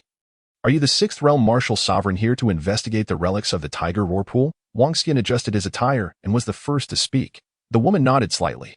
"Isn't the Crimson Blood Mountain Lord only at the peak of B grade?" Wang Xian sought clarity regarding the combat situation and pressed on. "With your capabilities, a Sixth Realm Martial Sovereign should have a high chance of victory against a B-grade peak extraordinary beast. Even if not exceedingly high, you shouldn't have sustained injuries, right?" The woman contemplated for a moment before responding. "I battled with the Crimson Blood Mountain Lord for several days and nights. Initially, I held the upper hand. Over these few days, I gradually suppressed it, intending to exhaust it to secure a kill without injury. But just moments ago, for reasons unknown, the Crimson Blood Mountain Lord suddenly fought desperately, intending to counter with its life. I was caught off guard, sustaining a hit, but it too was severely injured." Her voice flowed like a clear spring, melodious yet imbued with seriousness. Upon finishing, her brows knitted together, seemingly perplexed as to why the Crimson Blood Mountain Lord would act in such a manner. "Wang Xian, perhaps." The woman sighed softly. "It was because the Crimson Blood Mountain Lord realized that if this continued, it would be exhausted by me, and thus, in desperation, chose to fight to the death. I had not considered that the intelligence of this Crimson Blood Mountain Lord had reached such a level. Could it be possible," Wang Xian mused, "that it was due to my uncovering the remains at the bottom of the pool, discovering that glowing object? The Crimson Blood Mountain Lord must have sensed its treasure being pilfered and disregarded everything else." You, a first-realm martial artist, how did you end up in this place?" The woman gazed at Wang Xian, her eyes narrowing slightly. Just having descended into the pool had left her momentarily bewildered. Cultivating secret techniques, the woman couldn't help but inhale sharply, her expression betraying a hint of astonishment. "The younger generation of martial artists in our country has grown so audacious. Are you from the post-2000 generation?" the woman inquired suddenly. Wang Xian was taken aback, unable to suppress a sheepish laugh. "I suppose so. Discounting my previous life, I am currently 19, which indeed places me in that category, based on the woman's appearance." It was difficult to ascertain her age. However, as a sixth-realm martial powerhouse, unless she were an extraordinary genius, she would undoubtedly be considerably older. Quite audacious. The woman shot Wang Xian a glare, her gaze more severe than that of any teacher at school. Not merely audacious, but practically courting death. A post-2000 martial artist, even at the oldest, would only be 25 this year. At most, they might reach the fourth realm, which would be considered quite gifted. Achieving the fifth realm would classify one as a genius. Yet, even if one could attain the fourth or fifth realm, to venture here alone would be deemed reckless. A first-realm martial artist. But since you are from the post-2000 generation, I can somewhat understand. The woman seemed somewhat speechless, for after all, those of your generation are rather unaware of the dangers, constantly coming up with wild ideas. What do you mean? What does being from the post-2000 generation imply? Apologize to the entire Dragon Kingdom's post-2000 generation. Wang Xian coughed lightly, remaining silent. You must be born around 2008 or 2009, right? The woman shook her head slightly, remarking, "The younger you are, the bolder you become. By the way, what did you drape over me just now?" It seemed to block the Crimson Blood Mountain Lord's perception. The ancient cicada's garment. The ancient cicada? I believe it's a newly emerged extraordinary beast. The woman appeared to possess some knowledge regarding this, her eyes reflecting a hint of curiosity. Wang Xian briefly recounted the nature of the ancient cicada that I see. The woman acknowledged. Now I understand why a first-realm martial artist like you would dare to venture here. Her expression relaxed somewhat, a smile gracing her features, softening her previously frosty visage. Looking at him, her eyes held a blend of surprise and intrigue. The ancient cicada has only appeared for a little over a month. The Extraordinary Beast Research Institute hasn't even comprehended it yet. Yet, you, a first-realm martial artist, seem to know so much. Furthermore, Wang Xian pondered briefly and recounted the encounter at the bottom of the pool. The woman squinted and inhaled gently. It seems it should be the Tiger Soul Spirit Core. Wang Xian inquired. I have some knowledge about spirit cores, but what is this Tiger Soul Spirit Core? Indeed, he had never heard of such a thing. The woman replied. Your university grades must be rather poor then? Not at all. Nevertheless, she continued. What do you mean by revealing someone's shortcomings? Wang Xian thought to himself. All right, my university grades are indeed quite dismal. The Crimson Blood Mountain Lord is no ordinary beast. The woman spoke slowly. It is an ancient beast with historical significance. In the martial arts curriculum of universities, there is a mandatory course titled History of Alien Beasts of Blue Star. This course provides an introduction to such topics in our Dragon Nation. We have many ancient beasts throughout history. These ancient beasts are not like today's alien beasts that feast on human warriors. Historically, some ancient beasts were neutral, some were protectors of their territory, while others remained hidden in the mountains. The Crimson Blood Mountain Lord was once a tiger beast that concealed itself in the mountains, cultivating by absorbing the world's essence. According to historical records, it was part of the Pan-Mountain tiger lineage in the southwestern region of our Dragon Nation. Later, as the world's essence revived and alien beasts emerged, a malevolent aura began to coalesce, infecting many of our Blue Star's native ancient beasts. The Crimson Blood Mountain Lord is one such example. After transforming into an alien beast, its physique mutated, and due to the conflict with its own cultivation, it was compelled to seek places where malevolent energy congregated, namely the ruins that possess spirit cores. University courses indicate that ruins rated C-class and above will feature spirit cores. These cores gather immense malevolent energy, serving as the foundation for alien beast cultivation and the source of many large ruins. The spirit core in this location has long been influenced by the Crimson Blood Mountain Lord's cultivation, tainted by its bloodline, thereby mutating into the Tiger Soul Spirit Core. Once a spirit core mutates, the rate at which it gathers malevolent energy increases, and the level of infection in this area escalates rapidly. Simultaneously, the Tiger Soul Spirit Core also establishes a certain connection with the Crimson Blood Mountain Lord. By disturbing that Tiger Soul Spirit Core, you have essentially tampered with its lifeline. The woman pondered. No wonder it erupted so suddenly. Chapter 63. I may have to offend you. Wang Xian nodded. This underscores the importance of knowledge. In his previous life, he had spent countless hours battling on alien battlefields, gaining considerable insight into the alien beasts there. However, when it came to the alien beasts that had mutated from Blue Star's indigenous species, Wang Xian had little understanding. Having been reborn, he had focused on his studies in the humanities to better grasp Blue Star's history and the intricacies of alien beasts.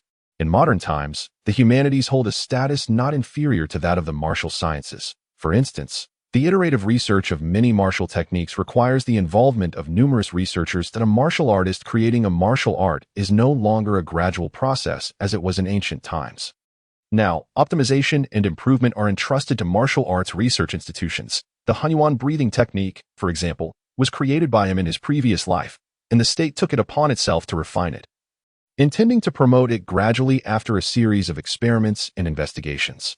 Not to mention other industries, such as the manufacturing of martial combat gear, which also necessitates extensive research in the humanities. A martial artist, focused on harmonizing body and mind, finds it exceedingly difficult to devote energy to other studies. Of course, this is not your fault, the woman contemplated.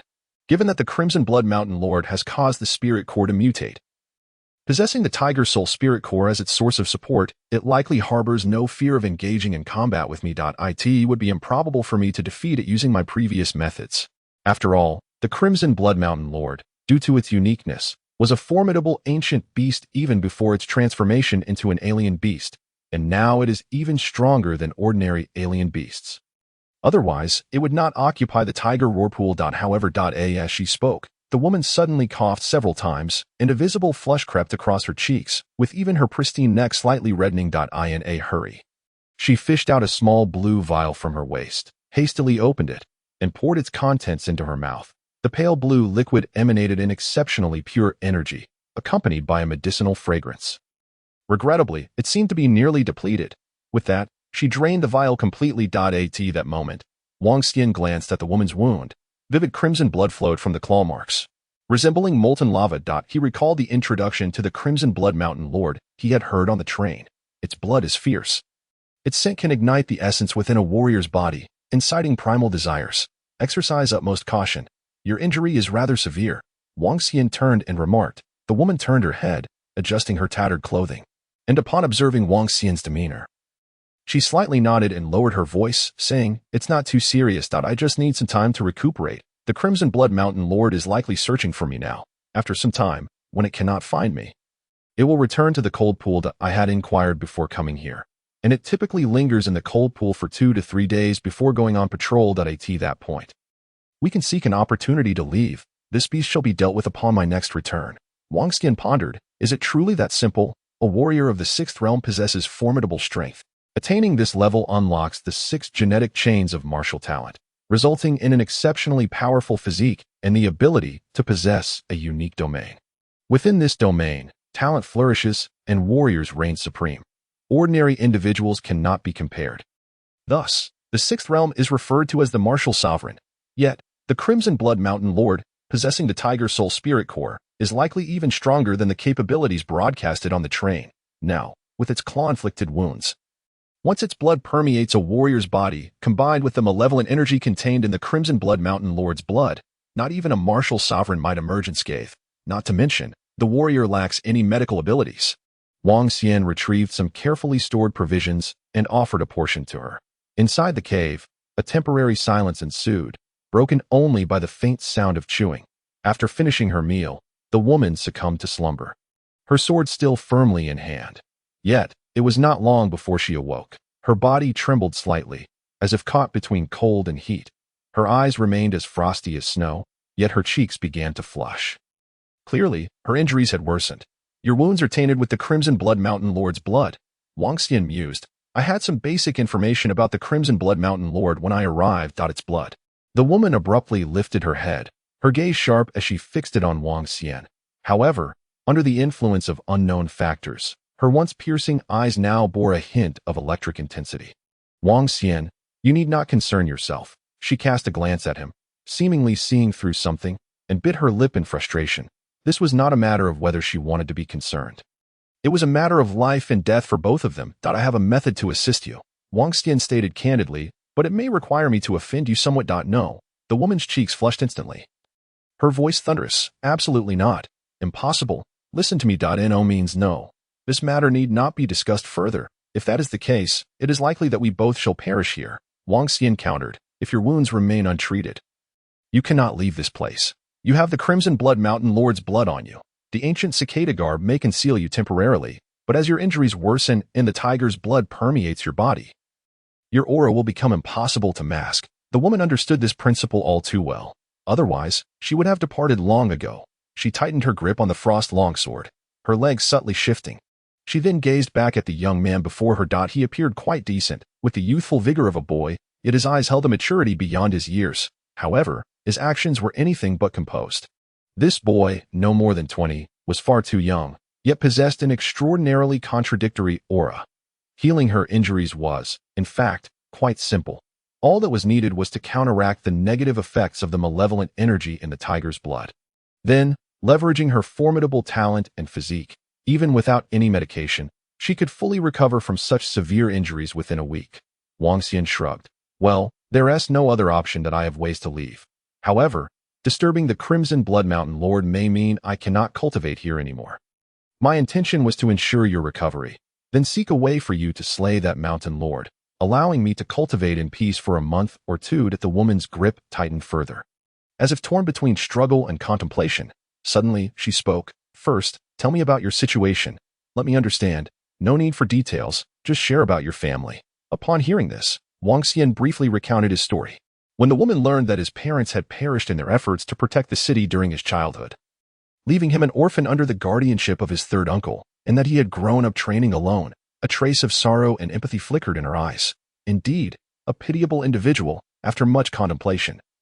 The woman finally lowered her head, her tone filled with struggle, her grip on the sword loosening slightly. Yet afterwards, she added, "But you and I must forget this matter. It must not be mentioned to anyone. If you can adhere to this no problem." Wang Xian nodded. "Then you may proceed." The woman's voice was barely above a whisper, no longer stern, instead imbued with a hint of feminine allure. Wang Xian approached her. The woman trembled slightly, inhaling a scent she had never encountered before, and closed her eyes, resembling a fish on a chopping block, awaiting dissection that in the next moment. Wang Xian reached out and tore away the fabric covering her shoulder wound. Then he took a decisive gulp. Hiss. The woman jolted, her eyes wide in confusion as she gazed at the head buried in her shoulder, stammering, What are you doing?" Wang Xian lifted his head, his mouth stained with the blood of the tiger. He licked the corner of his lips and said, "Let me drain this tiger blood for you. What else could I do? This is a precious substance that can assist me in cultivating the divine vein." The woman, in that fleeting moment, appeared as if she were a peach blossom unfurling in the early spring, her eyes brimming with shyness. Is this what you call an offense? Chapter 64. Whether soft or hard. It is I who decides. Wang Xian had long coveted this tiger blood, the essence of a B-rank beast, mutated from the formidable ancient creatures native to Blue Star. Within this tiger blood, there indeed resided a hint of spiritual malevolence. Though not abundant, it was sufficiently pure. As for any other thoughts, they were not entirely absent. After all, he was a man. Yet, the crux of the matter was that he was not well acquainted with this woman. He knew nothing of her. To casually engage in an intimate relationship did not align with Wang Xian's principles. Moreover, she was a sixth-realm martial sovereign. What if he lost his senses and she turned the tables, holding him accountable?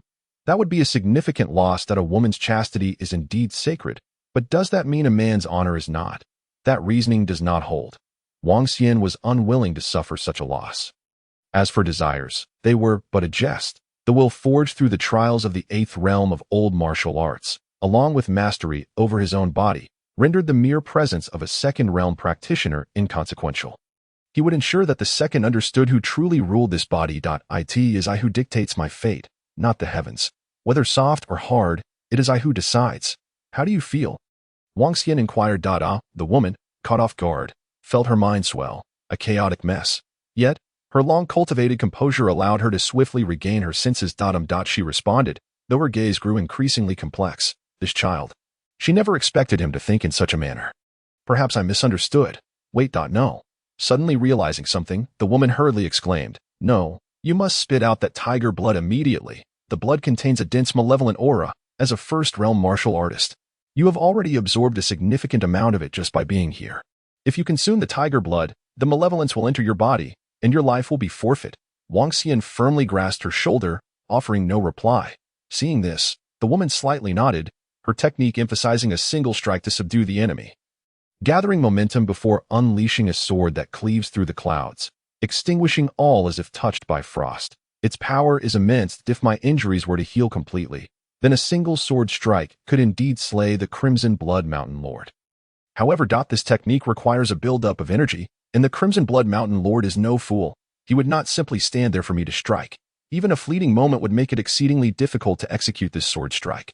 A single moment is merely 3 to 4 seconds. No matter how swift I am, 3 to 4 seconds is still required. At the sixth realm of martial artists, this duration is far too long. It must be noted that even a first-realm martial artist possesses reflexes measured in milliseconds. 3 to 4 seconds of buildup is ample time for the Crimson Blood Mountain Lord to tear his opponent to shreds. I must find a way to control him for a few seconds. Wang Xian pondered, but even that would only amount to 2 or 3 seconds. You are not jesting with me, are you?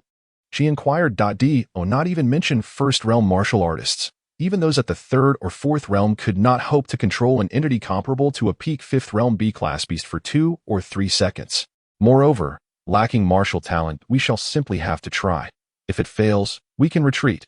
Wang Xian chuckled. Once your injuries are healed, and with my ancient cicada armor, it should not be difficult for you to take me away.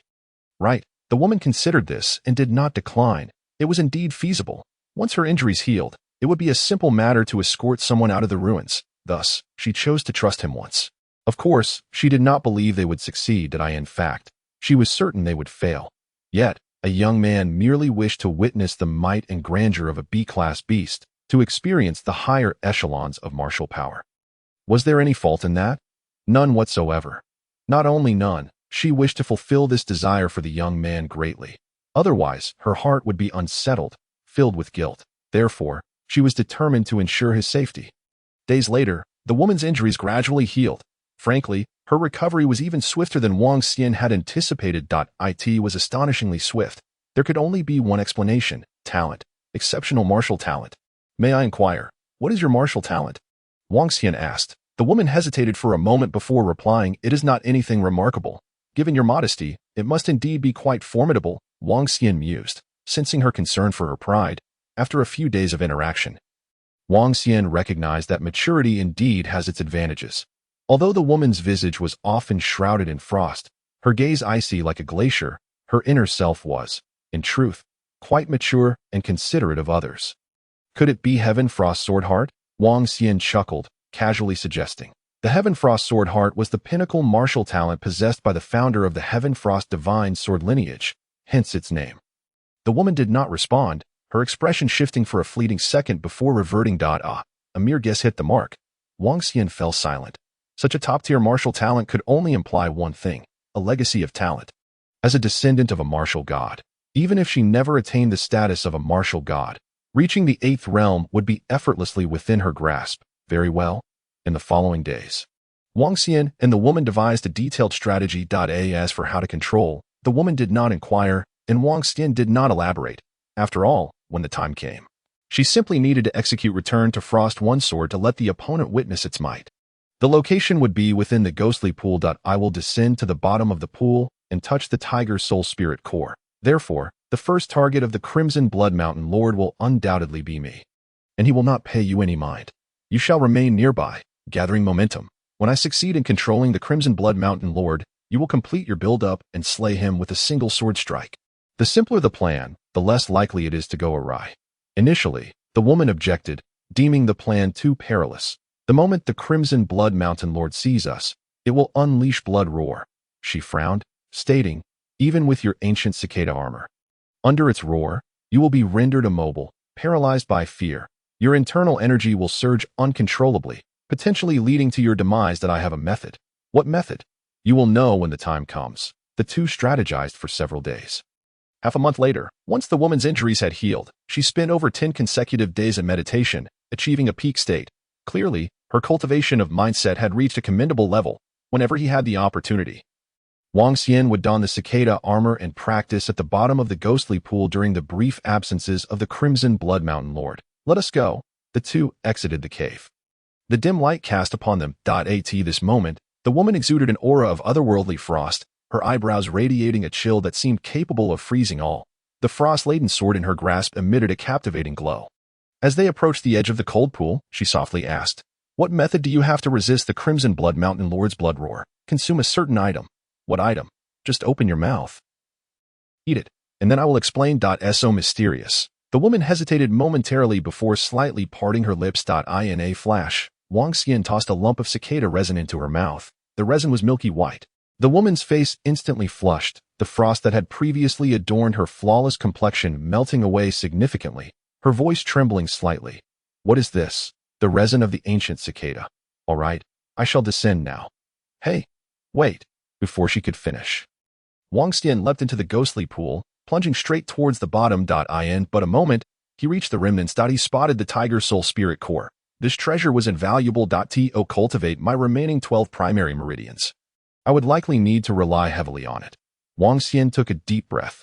According to the woman, the Tiger Soul Spirit core contained a wealth of malevolent energy. However, he was unsure how to utilize it to unlock its potential. If he could absorb the malevolent energy within, he might be able to cultivate at least half of the 12 primary meridians, even if he had fewer left. With a gentle touch, the water of the pool stirred violently. As if a colossal beast were approaching from afar, the aberrant beast born from the transformation of ancient creatures was indeed extraordinary. Wang Xian held the Tiger Soul Spirit core, squinting slightly. In truth, he did not sense any malevolent energy within the core.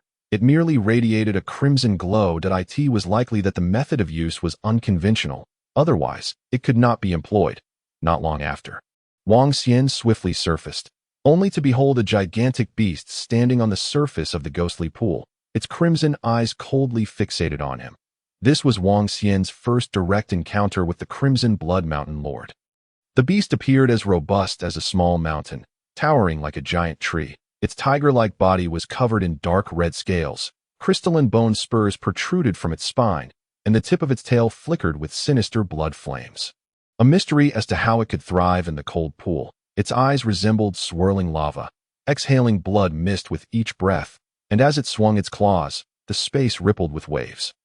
The Crimson Blood Mountain Lord gazed at the human martial artist before it, seemingly momentarily stunned. It appeared utterly unprepared for a thief to intrude upon its territory, only to find them so feeble. So much so that it overlooked the woman hovering in the air. The next second, roar. The Crimson Blood Mountain Lord unleashed a delayed, earth-shattering roar. From its mouth, an invisible wave of blood surged forth, causing the cold pool to erupt into towering splashes. Wang Xian, however, merely squinted, not even blinking. Having consumed the cicada resin, he was entirely oblivious to any external sound waves. As for the might of the Crimson Blood Mountain Lord, he felt no fear whatsoever. In the air, the woman was profoundly shocked. She felt no effects within her body. Raising her sword, the tip shimmered with a cold light as radiant as the rising sun. The blood roar was nearly ineffective. Was the ancient cicada's resin truly of such great use? What on earth was this young man? How could he possess such profound understanding of a newly emerged beast? Even did he come here fully prepared? The more she thought, the more astonished she became. Whether it was the ancient cicada armor or the resin, previously, the armor merely allowed him to traverse this realm freely. The resin was evidently meant to counter the Crimson Blood Mountain Lord. Clearly, this youth had anticipated such a scenario. This meant he was always prepared to withdraw safely. At that moment, the Crimson Blood Mountain Lord abruptly turned and spotted the woman.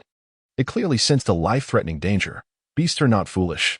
Yet, even though I am but a first realm, a lion or tiger must use all its strength to hunt a rabbit. Wang Xian slowly drew the bloodthirsty blade, plunging it into the water's surface. If you disregard me, I must apologize. The next moment, Wang Xian's eyes widened, seemingly with flowing water swirling within them. He drew his blade, and in an instant, the entire cold pool's water seemed to coalesce upon the blade. Water flow blade technique, 3,000 water forms. As the blade cleaved through the water, the surface of the cold pool erupted with countless counter-rotating whirlpools. The bloodthirsty blade emitted not the usual metallic resonance, but rather the roaring sound of rushing rivers. The demonic blade surged like the sea, and the whirlpools formed a cage. The waters of the entire cold pool transformed into a massive net engulfing the heavens. With a single slash, the aquatic net enveloped the Crimson Blood Mountain Lord, who had intended to leap towards the woman. The terrifying might of the tyrannical blade filled every water blade within the net, intimidating all and slaughtering everything. The Crimson Blood Mountain Lord let out a furious roar. Yet it was restrained by the blade's intent and the watery cage. Even though it was trapped for merely 2 or 3 seconds, the Mountain Lord sustained no injury. However, the woman hovering in the air was left in a daze upon witnessing this scene.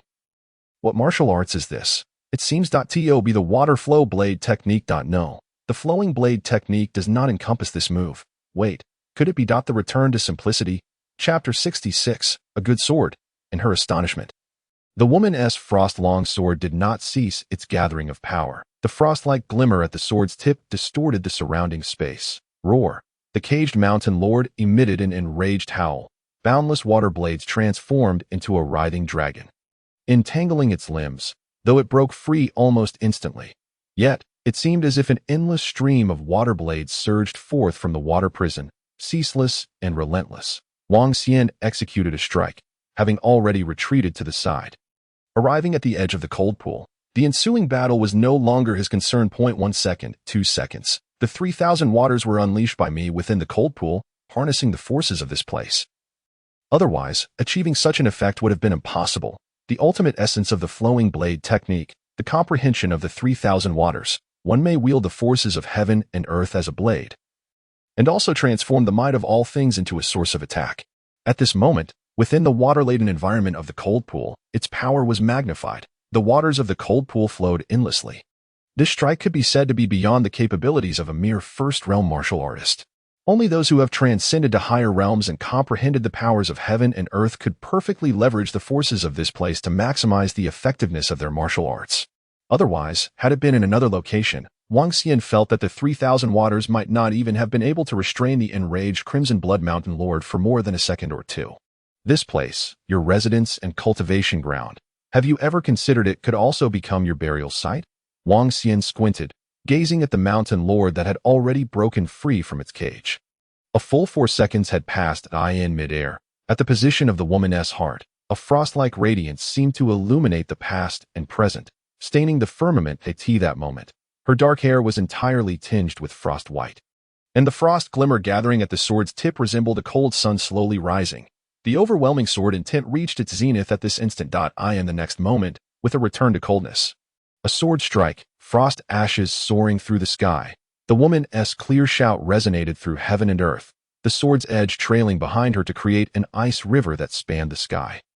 The Crimson Blood Mountain Lord, having broken free from its cage, was instantly entombed by this resplendent ice river. One sword, beheading. The might of a 6th realm martial sovereign was perfectly manifested in this moment.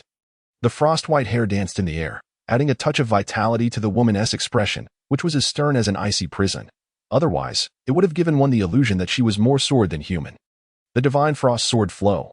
Wang Xian stroked his chin, observing this scene and nodding silently. As one of the most formidable schools of swordsmanship in his past life, aside from its high demands for talent. It possessed virtually no drawbacks. This school necessitated a certain level of innate strength. Otherwise, one would be insufficient to support the cultivation of these powerful martial arts and the corresponding secret techniques of the school. As the woman gradually descended, her frost-white hair began to return to its original state. Looking at the now lifeless form of the Crimson Blood Mountain Lord in the distance, her gaze was imbued with an unprecedented complexity. She had succeeded.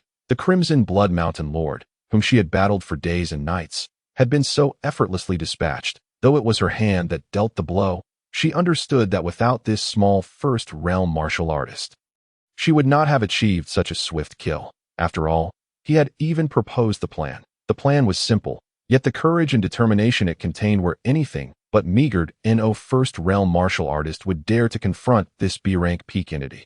Comparable to a 6th-realm being, the Crimson Blood Mountain Lord. What astonished her the most was the flowing blade technique of the return to simplicity realm, the self-created essence of martial arts. Leveraging the power of the cold pool, was able to restrain the Crimson Blood Mountain Lord for a full 4 seconds. A youth under 20 possessed such extraordinary martial talent.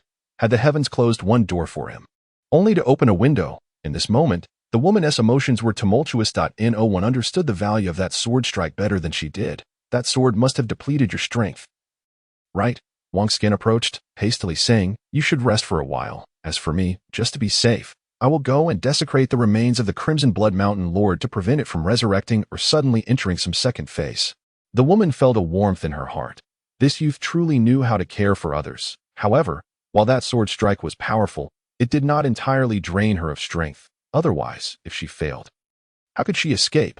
Of course, there was a certain degree of energy depletion. No worries, she pondered aloud, as long as the Tiger Soul Spirit Core has not fused with the Crimson Blood Mountain Lord, it cannot achieve that so-called second phase. I have a question. The Tiger Soul Spirit Core is so vital. Why doesn't the Crimson Blood Mountain Lord swallow it and refine it within its body over time?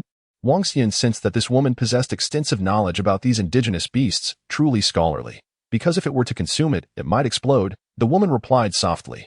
The Spirit Core contains a concentrated and pure malevolent energy, which can only be consumed and carried by those who have attained A rank. Moreover, upon consumption, it would significantly enhance its power. If it were to consume it while at A rank, it could potentially ascend directly to S rank as a beast. Now, at its peak B rank, it naturally wishes to wait until it reaches A rank before consuming it. Indigenous beasts differ from those from other realms. Coupled with their inherent mentality, they value gradual progress, tracing back to their origins. Even after becoming beasts, this ingrained habit prevents them from choosing to recklessly consume and cultivate. I see. Wang Xian thought that I've learned something that in my past life, I did not attend a good university and lack knowledge. In this life, I must attend a good one and learn more. Yet, even so, As long as the Crimson Blood Mountain Lord does not leave this area, it will not die, and the Tiger Soul Spirit Core can sense it, augmenting the concentration of malevolent energy in the vicinity, indirectly aiding its recovery. Killing these beasts in a high-concentration relic secret realm is significantly more challenging than doing so outside. Wang Xian nodded.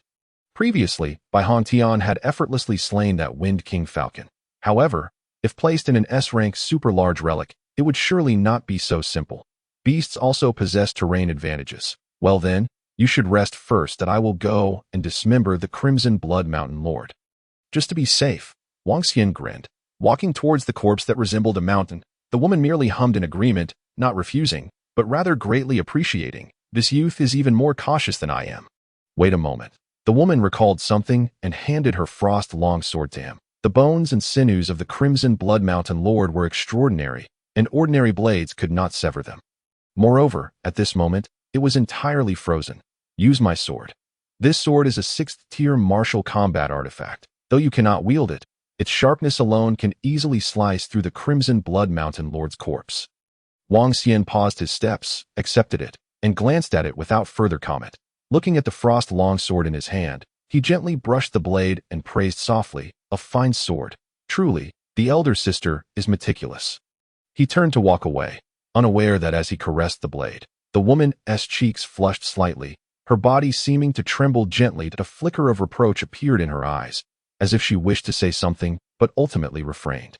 Watching the youth approach the corpse of the Crimson Blood Mountain Lord. Chapter 67. The Ren and Du Meridians Open. Acquiring the Tiger Soul Spirit Core. Parting ways in the Jiangku. It is time for my cultivation. Gazing at the mountainous corpse before him, Wang Xian's eyes sparkled. The Crimson Blood Mountain Lord had been beheaded, the cold light of that strike freezing the entire corpse. From a distance, it appeared as an ice mountain. This illustrated the might of that strike, merely relying on the blood-drinking mad blade. Even now that the Crimson Blood Mountain Lord was just a corpse, it would likely be incapable of piercing through the ice layer to draw out the essence blood and malevolent energy. Wang Xian gently swung the frost longsword in his hand, instantly creating a gash in the icy layer covering the corpse. That a potent, bloody, malevolent aura wafted from the body of the Crimson Blood Mountain Lord. Wang Xian plunged the sword into the corpse, delving several inches deep, before he could see the blood slowly oozing out. The body, altered by the spirit malevolence, was extraordinarily resilient if it were not for this sword. Wang Xian mused. Indeed, even with the Crimson Blood Mountain Lord's corpse before him, it would be quite challenging to draw upon its energy for cultivation. The defenses were simply insurmountable. After all, although the blood-drinking Mad Blade is a demonic sword, its power is contingent upon the strength of the wielder, and given its ancient forging techniques, its sharpness pales in comparison to modern martial combat artifacts that have undergone countless refinements, which are inherently more functional. Now, this opportunity, however, a single Crimson Blood Mountain Lord should suffice to aid me in mastering the notoriously difficult Ren and Du Meridians. Wang Xian thrust the blood-drinking Mad Blade into the gash. In an instant, a continuous stream of essence blood and malevolent energy was absorbed by the blood-drinking Mad Blade. Wang Xian's entire body trembled as waves of pure and abundant spirit malevolence surged from the blade. This is splendid. The Starry Sky body refining technique operated at will, guiding this spirit malevolence to enter the crucial Ren and Du Meridians among the 8 extraordinary meridians. The Ren and Du Meridians are considered the 2 most vital meridians in the old martial arts system. As the saying goes, when the Ren and Du are open, all meridians are open.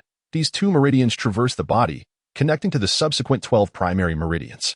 Only when the Ren and Du meridians are unblocked can the body form a circulatory system, ensuring that energy and blood are abundant and relentless. Moreover, cultivating many martial arts would no longer be restricted by other limitations. For instance, if my Ren and Du meridians were open, even if I possessed less than the strength of the 3rd realm, I could still cultivate higher-level advanced martial arts due to the powerful internal circulation. This was also the reason why, in my past life, I managed to master several national martial arts while still at the 8th realm.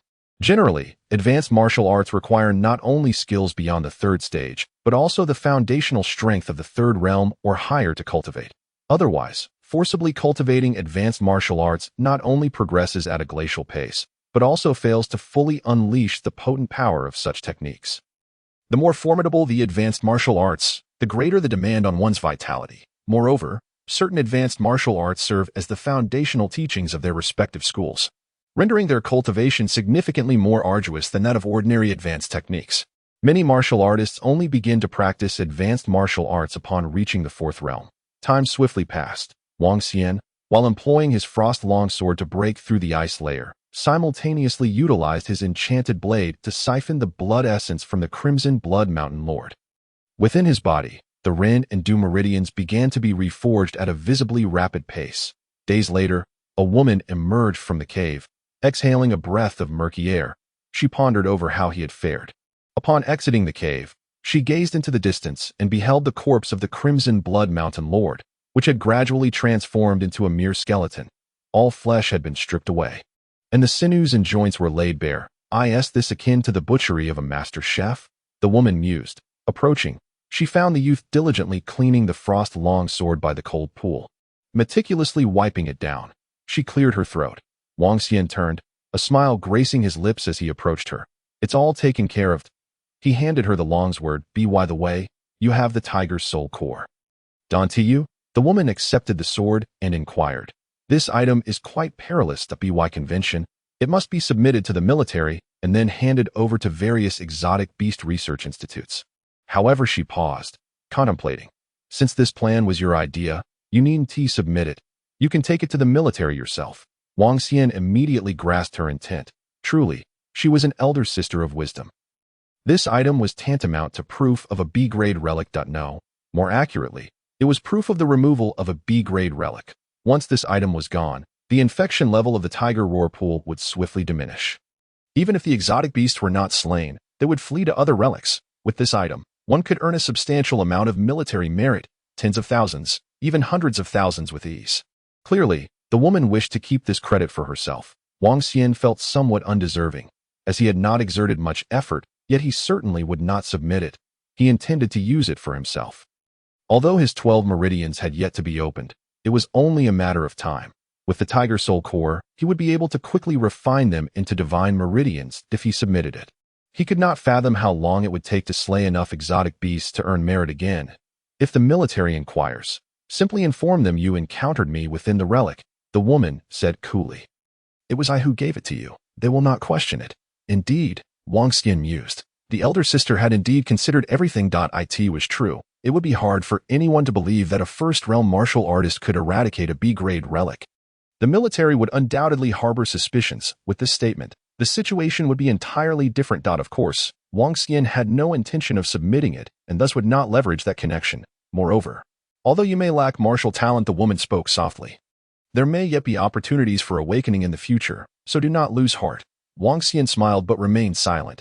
Have you ever heard of divine artifacts? Wang Xian paused slightly. He had indeed heard of them. Divine artifacts, formerly known as true divine entities, were rumored to possess the power to alter the very rules of heaven and earth.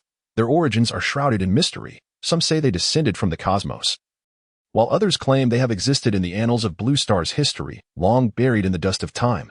Decades later, it was confirmed that the resurgence of vitality was due to the influence of a divine artifact. Yet, at this moment, research on divine artifacts was still scant, unlike in the decades to come, where their study became commonplace. Especially after their knowledge spread among martial artists. A sensation akin to a revolution in martial talent spread across Blue Star in mere weeks. During that time, divine artifacts began to appear widely across various regions, each possessing terrifying power, capable even of awakening latent martial talents in those who had yet to awaken. They were considered a second chance at life for martial artists. As divine artifacts proliferated, countless factions on Blue Star began researching them.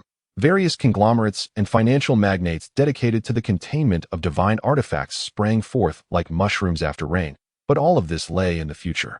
When Wang Xian returned from the alien battlefield, he learned that divine artifacts had once again transformed the entirety of Blue Star. His understanding of divine artifacts was limited. He only knew that many martial artists during that era climbed to the pinnacle of power through them, altering their fates and evoking envy. It is worth mentioning that the main enterprise of the Chun Group, controlled by Chun Yuding back then, was precisely to contain and study various divine artifacts. As a top financial magnate of that time, they naturally could not afford to miss that opportunity. Wang Xian was also aware that during that period, Chun Yuding cultivated several 7th realm grandmasters using divine artifacts. The woman before him possessed knowledge of divine artifacts, her erudition and insight being among the finest in this era. I have not heard of them, Wang Xian admitted. In summary, the woman spoke softly. Although martial talent may not awaken through nurture alone, it is possible to awaken through certain external forces. However, such items are exceedingly rare. Yet, there remains a glimmer of hope. This thought provided the youth with some hope. The woman mused.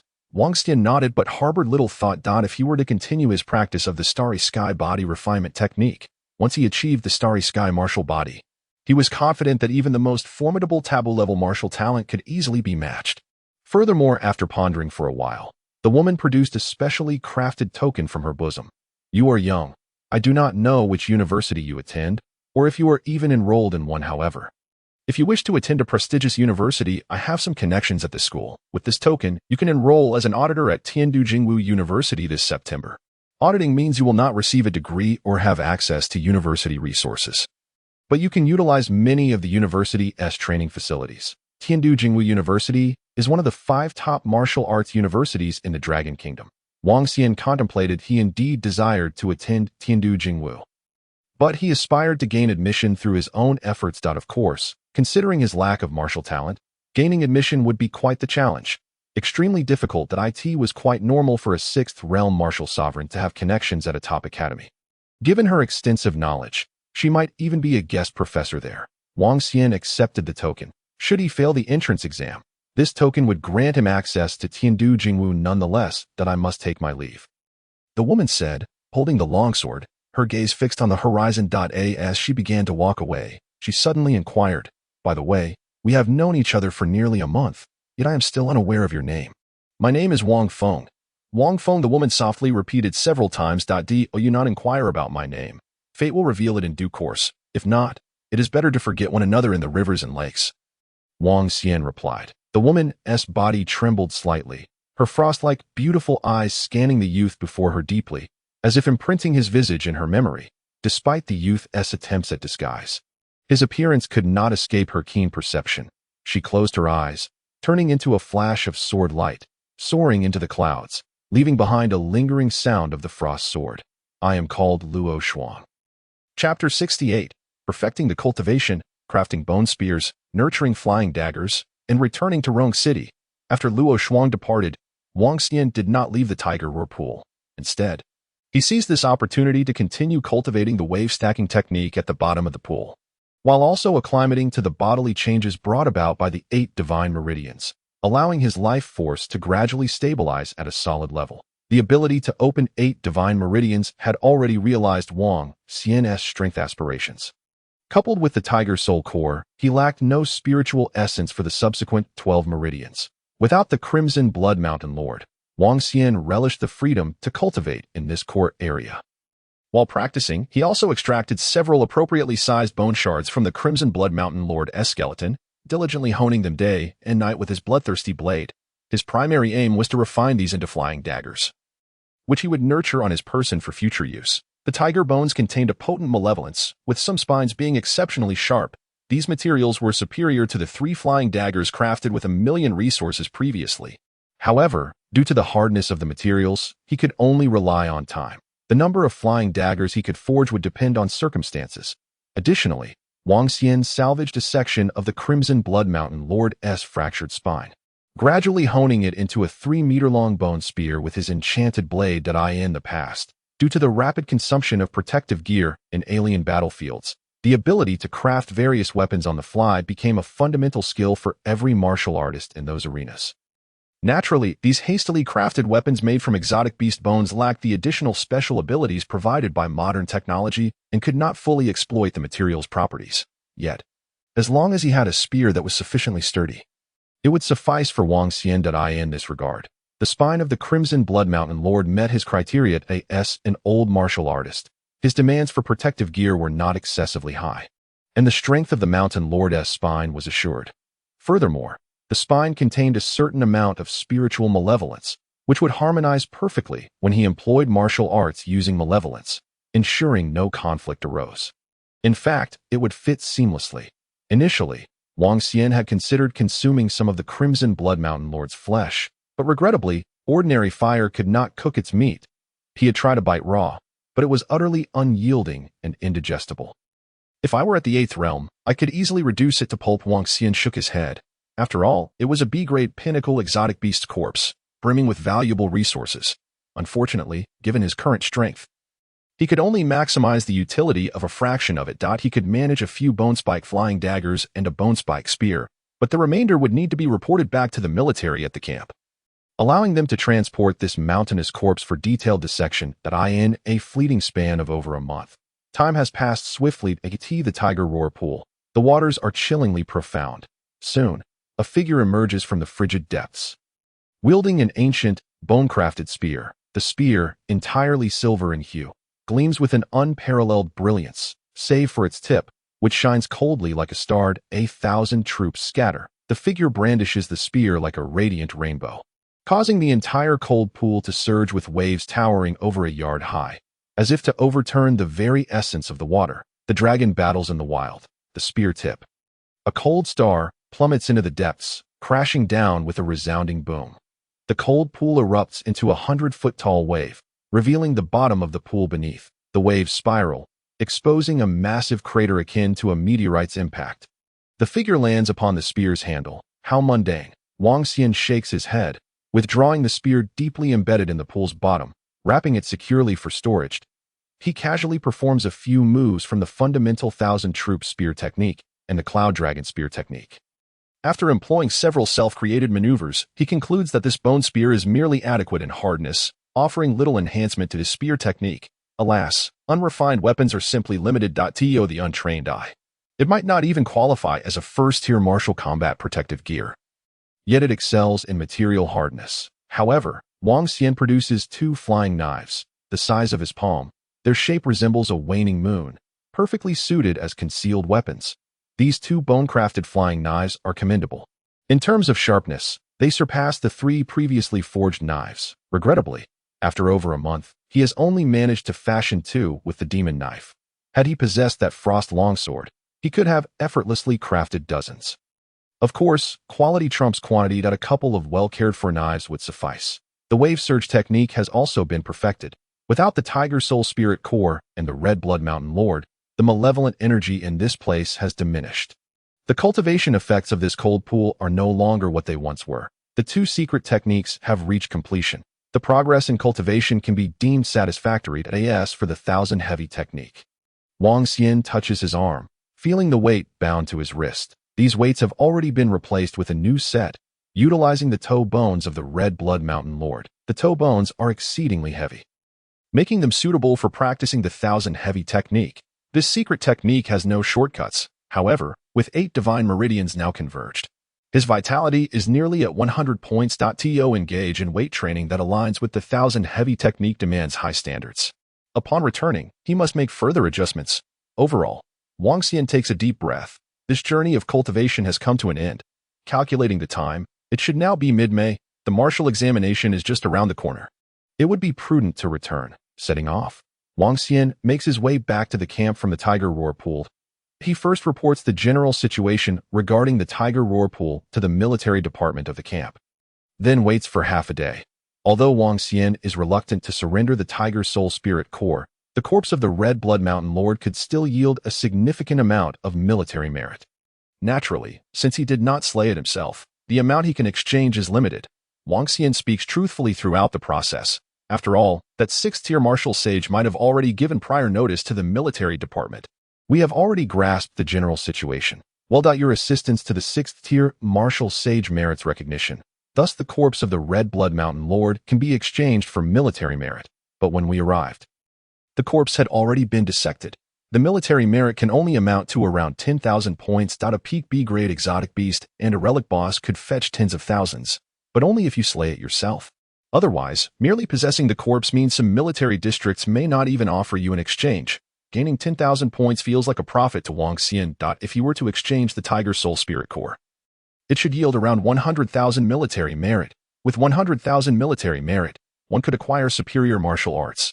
Yet, for him, superior martial arts hold little value, as his current strength does not allow for substantial cultivation. 10,000 points. Wang Xian suddenly inquires, how much is required for the secret technique? Weapon 6 changes. The officer looks at Wang Xian, surprised. Weapon 6 changes is a rare secret technique requiring 50,000 points. Without at least 3rd or 4th tier strength, one cannot cultivate it, as it has specific weapon requirements. Wang Xian nods, deeming it not worth pursuing. This secret technique is exceptionally powerful in his past life. He began training it too late and never had the chance to complete it.in this life. If he can master it during his university years, it will be a success. What about the advanced knife techniques? Wang Xian casually asks. The advanced knife techniques require a military rank. The officer replies with a smile, stating that they are not generally open to ordinary martial artists. Wang Xian shrugs. There is little he can do. Advanced martial arts are typically exclusive to universities. After all, at this level, the destructive capability is exceedingly formidable, and it cannot be made available for casual cultivation. Then, what about the secret technique defensive art? The defensive art costs 4,000 points. It is a defensive secret technique that necessitates continuous combat against exotic beasts and martial artists. Through extensive battles, it enhances the body's resistance to various martial arts. It is exceptionally suitable for me. Do you have any weapons here? What type? A sword, perhaps. Wang Xian contemplates that Yi Miyue's vitality should have long surpassed 10 points, qualifying her as a first-tier martial artist, allowing her to utilize martial combat protective gear. With the martial examination approaching, possessing a weapon would be beneficial for Yi Miyue. As for whether the martial examination permits the use of martial combat protective gear, that is another matter. Having been away from home for so long, Yi Miyue likely spends her time tidying the house. After all, the promise made during the winter break has long passed. Providing her with a sword as a reward would likely not be refused. A first-tier martial combat sword costs 1,000 points of military merit, not overly expensive. Purchasing it externally would cost at least over 100,000. Most martial artists can afford first-tier martial combat gear. Exchanging for military merit is relatively more economical. Wang Xian selects 2 swords. One has a pale silver blade, reminiscent of his bone spear, while the other has a crimson blade, akin to his demon knife. Wang Xian strokes his chin, noting both swords are of commendable quality. He simply cannot decide which one to choose. Rather than choosing for her, it would be better to let her decide. Thus, Wang Xian takes out his phone, snapping a picture to send to Yi Miyue. Chapter 69. Teacher, is there a student capable of achieving all these simultaneously? In Rongqing, at the 7th High School's martial arts training room, Zhou Dehai glances at his watch and claps his hands to the students practicing their stance training. All right. Today's stance training concludes here. Next, I have several matters to discuss. The students stand upright, gathering around with relaxed expressions. First, this year's talent assessment for Rongqing is scheduled for the end of May, just 3 days from now. The location will be the Rongqing Martial Arts Research Institute, and several other high schools will also participate in the testing. Upon hearing this, over 40 students' eyes light up, their expressions growing fervent. Prior to the assessment, the Martial Arts Research Institute will also arrange for the first 2 items of the martial examination, namely the literary examination and the skill level, martial arts intensity, and vitality testing. Zhou Dehai continues. The total score for the literary examination is 700, but our martial examination only accounts for 10%. If you all score a perfect 700, that means you will receive a score of 70 for the martial examination. The skill level can reach a maximum of 3 stages, with each stage worth 100 points, totaling 300. Only whole numbers are considered, with no intermediate values. The intensity of martial arts has a maximum of peak level, with each realm worth 200 points, totaling 800. The vitality test has a maximum of 90, with a full score of 900, equating to the pinnacle of a first-tier martial artist. 1 point of vitality equals 10 points.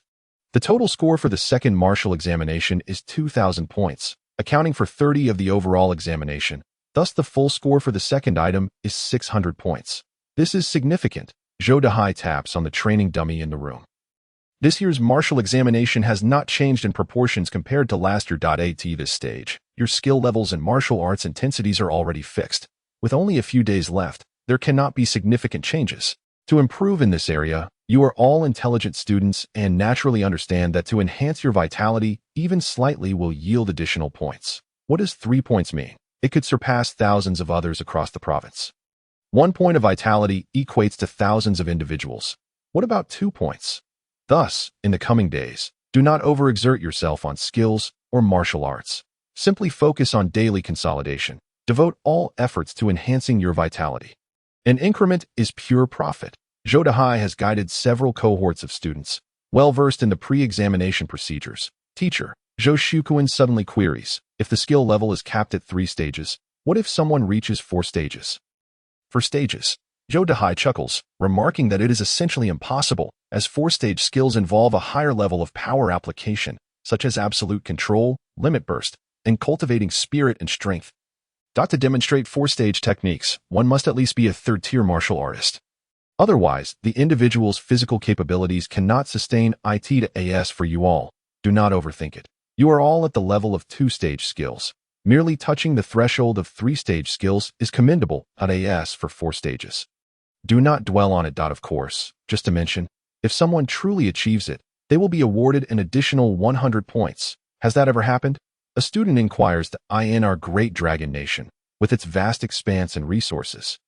Such martial arts geniuses do exist, but they are seldom encountered, often only once in a decade. Zhou Dahai responds proudly. As he speaks, a figure emerges in his mind. Indeed, there have been such cases, Pang Sandow exclaims in astonishment. But what about the martial arts realm? If the realm of martial arts transcends the pinnacle of excellence, reaching the legendary state of returning to simplicity. 1 level scores 200 points, and if one can return to simplicity, naturally, an additional 200 would be added. Zhou Dahai paused for a moment, reflecting that achieving this realm is even more challenging than reaching the 4th stage of skill. Currently, among you, the most accomplished individuals are merely Yi Mue, Xia Xiqing, and Chun Yuding, a scant few who have reached an extraordinary level to attain the pinnacle of excellence. A few months, if not half a year or more of rigorous training, is still required. The notion of returning to simplicity is far beyond reach. At this point, for some unknown reason, a figure suddenly flickered in Zhou Dahai's mind. The students nodded in agreement. I've heard that someone at Yizhong has seemingly mastered the pinnacle of excellence in martial arts. Right? A student suddenly interjected. I've heard about this too. It seems to be called Yiming, referred to as the Shinbai Yizhong. His wind sword technique has already surpassed the pinnacle of excellence. Truly terrifying. Zhou Dahai frowned slightly and exclaimed. The fundamentals of martial arts emphasize a gradual progression. Aside from a few exceptional cases, reaching the pinnacle of excellence is inevitable. Do not compare your martial arts with others. Vitality is what truly deserves enhancement. Then, teacher, before awakening, is it truly possible for someone's vitality to reach 190? Vitality seems almost unattainable, Xia Xiqing inquired. Currently, our vitality mostly hovers around 30 or 40, with only Yimiyue surpassing 50. As they spoke, they turned their gazes toward Yimiyue. Since the winter break training, logically speaking, everyone's training regimen has been quite similar. Even the meals provided by the school and clubs have been comparable. Without the use of any potions, Yimiyue's vitality has surged far beyond theirs. However, if we speak of innate vitality, my innate vitality is as high as 1, so logically, my potential growth should be swifter. Yet, during these past few months of training, I have watched my vitality being gradually surpassed. Let us not dwell on that. Zhou Dahai continued. What you mentioned, such as achieving the 4th stage of skill. Martial arts returning to simplicity or vitality reaching 100 equates to a 2nd realm warrior. Such feats have indeed occurred throughout the history of Longhua. The students exchanged glances, feeling this was somewhat incredible. Before even entering university, without awakening any talents, to attain 100 points of vitality, Wu Ti that already classify as a 2nd realm warrior. Zhou Shukuan clicked his tongue, suggesting that the body must have transformed into something extraordinary. How powerful could that be? The world is vast, filled with wonders. Zhou Dahai's expression turned grave at that moment. Yimua suddenly asked, Teacher, has any student ever managed to achieve all of these simultaneously? This question momentarily caught Zhou Dahai off guard. After pondering for a long time, he shook his head. No, that has not happened. To surpass even one of these 3 assessments, exceeding the national standard, is already quite terrifying. Surpassing all 3 would yield a score exceeding 120 points compared to others. The value of each point is immeasurable. Zhou Dahai pondered for a long time and could not conceive of anyone capable of achieving all these feats simultaneously. Given the numerous cohorts of martial assessments in Longhua, it seems improbable that anyone could accomplish this. Having addressed this, let us now discuss the awakening test. Zhou Dahai contemplated briefly and explained that the awakening test is rather unique. Graded based on the intensity at the time of awakening. A low-level awakening scores 100 points, a mid-level 200 points, a high-level talent 400 points, and a king-level talent scores 1,000 points. As for the even rarer forbidden talents and martial god talents, they are not graded and are directly selected by various universities based on merit, selected directly, without regard for other scores. The students, although they had a rough understanding, were still somewhat incredulous upon hearing their teacher say this. Indeed, Zhou Dehai replied nonchalantly, typically, those with king-level talent are prioritized for admission, with less emphasis on scores.as for the other categories. As long as the scores are not excessively low, they are inconsequential. The last two types of talents do not consider scores at all. The 5 top-tier universities would vie for such individuals. Of course, talents of that caliber are exceedingly rare, with perhaps only one emerging in Longwu every few years. What if one lacks talent? Zhou Shuquan inquired. A score of 0 for no talent. Talent accounts for 30%. Doesn't that mean one is at least 30 points behind others? Lacking talent implies more than just a 30-point deficit, doesn't it? Generally, it becomes exceedingly difficult to become a martial artist, rendering the absence of those 30 points irrelevant. Zhou Dehai considered the continuously murmuring students and smiled. Without talent, unless the subsequent total score is extraordinarily high, the 5 top-tier universities would not consider you. However, first-rate institutions, such as some of the 985 universities, do offer programs related to traditional martial arts, which are viable options. It's not that one cannot practice martial arts at all. Nevertheless, Xia Xiqing interjected. Lacking talent in subsequent practical assessments would lead to significant disadvantages, and scores would likely not be very high, right? Zhou Dehai nodded slightly, acknowledging the truth in that statement. After awakening one's talent, you will have only a few days to adapt. Following that, the most crucial assessment of the martial exam is the practical test. The practical test also serves as a means for you to harmonize with your innate talents. The assessment will be overseen by the military and presided over by a grandmaster. We shall discuss this further at that time. The martial arts class students felt a surge of excitement, filled with both anticipation and trepidation for the forthcoming martial exam. After class, Zhou Dehai called out to Yimi Yue, "Yi student, please stay behind. I have a few questions for you." "What is it?" "Teacher, recently, over the past 3 months, has Wang Xian contacted you? What is his situation?" Zhou Dehai inquired softly. Yimi Yue's cheeks flushed slightly as she lowered her head and replied, "Not for the time being." "Has he not returned home?" Zhou Dehai pressed further. I don't know. Yimi Yue's voice grew increasingly faint. "Enough. No need to pretend before the teacher." Zhou Dehai waved his hand, stating that the school monitors every student in the martial arts class. "Haven't you been frequently visiting Hailan Community after school? That's where Wang Xian resides. Do you think the teacher is unaware?" "Yumi Yue, I only go to clean." Her ears turned red as she added, He hasn't returned. I have no news of him." "Not even news from you?" Zhou Dehai, feeling anxious, scratched his head. "No. I need to discuss this with Zheng Changhao. This rascal that we agreed he would only be absent for the winter break. Yet here he is, missing an entire semester, right? Although there is not much to teach in the second semester of senior year." After the teacher left, Yimiwa pondered for a moment and then headed toward the Hailan community. With the martial exam approaching and reflecting on what the teacher had said, she felt an inexplicable heaviness in her heart. At that moment, her phone vibrated gently. Upon picking it up, the long-missed profile picture finally lit up, accompanied by a message. Yimiwa couldn't help but smile, holding her phone and breaking into a light jog, her steps growing increasingly buoyant. Chapter 70. Just say whether you will wear it or not. Wang Xian. Image, image. Which one do you think looks better? After running a short distance, Yumi Yue picked up her phone to read the message. Each of the 2 images displayed a sword. They appeared to be martial combat gear, yet the surrounding environment didn't resemble a shop. Noticing the time the message was sent, it seemed several hours had already passed. She must have been training at school earlier and didn't bring her phone. Yumi Yue, the one on the right. When are you coming back? Wang Xian. Why? Do you want to welcome me back? Yumi Yue, of course not. It's just that the martial exam is coming up, and Teacher Zhou has been asking about you. As soon as she sent that, she immediately added, there are also some detailed rules about the martial exam that Teacher Zhou asked me to inform you about. Wang Xian, if you want to welcome me back, make some beef stew with potatoes and also braise a pork knuckle. Additionally, you'd better wear that outfit you sent me a picture of before. I want to see the real thing. By the way, you can also give me a massage. Hey, are you even listening to what I'm saying? Yimi Yue's fingers tightened around her phone. Turning pale, Yimi Yue, when will you arrive? Wang Xian, tomorrow afternoon. Yimi Yue calculated the time, took a deep breath, and continued toward the market to buy groceries. Yimue, what about the two swords you asked me about? Wang Xian, they are for peeling apples. Yimue, after a moment of contemplation, she decided to send another message. Yimue, don't waste money. Wang Xian, are you my mother? Why are you managing my finances? Hands on hips. Yimue, Wang Xian, if you want me to stop spending money, then you should wear an outfit from my mom's wardrobe and talk to me.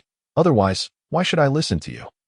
Yimue considered this, and after buying the ingredients at the market, she immediately made her way to Hailan Community, Wang Xian's residence. After hesitating for a moment, she texted back. Yimue, fine. I'll do as you say. Wang Xian, great. Then wear that black spidery bodysuit from the wardrobe, and after you put it on, you must send me a full body photo. Yimue opened her wardrobe, rummaged through it, and quickly found the distinctly provocative black bodysuit. Although the outfit leaves little to the imagination, its tight fit reveals one's body contours entirely. It is undeniably bold.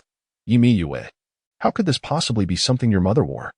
Embarrassed and irritated, Wang Xian, it's just a personal preference of my mom. Just tell me whether you will wear it or not. Yimue, but you mustn't waste money. After sending the message, Yimue, with her cheeks flushed, hurriedly took the outfit and dashed to the bathing room. There was no other option. The martial arts protective gear was undoubtedly expensive. After all, she had no use for a sword. After a moment, Yimue sent a picture. At that time, Wang Xian, who was on the return train, paused slightly upon seeing the image sent by Yimue. Did this little girl really send it? In the picture, Yimue's long hair was elegantly styled up, and she wore a black spider-patterned bodysuit that was utterly alluring. Particularly striking was the enormous spider design on her chest, which appeared distorted and misshapen. The white web-like lines on the suit twisted artistically from the chest area. The black bodysuit perfectly accentuated her waist, while her hands were clasped together over her abdomen, obscuring part of the white spider pattern.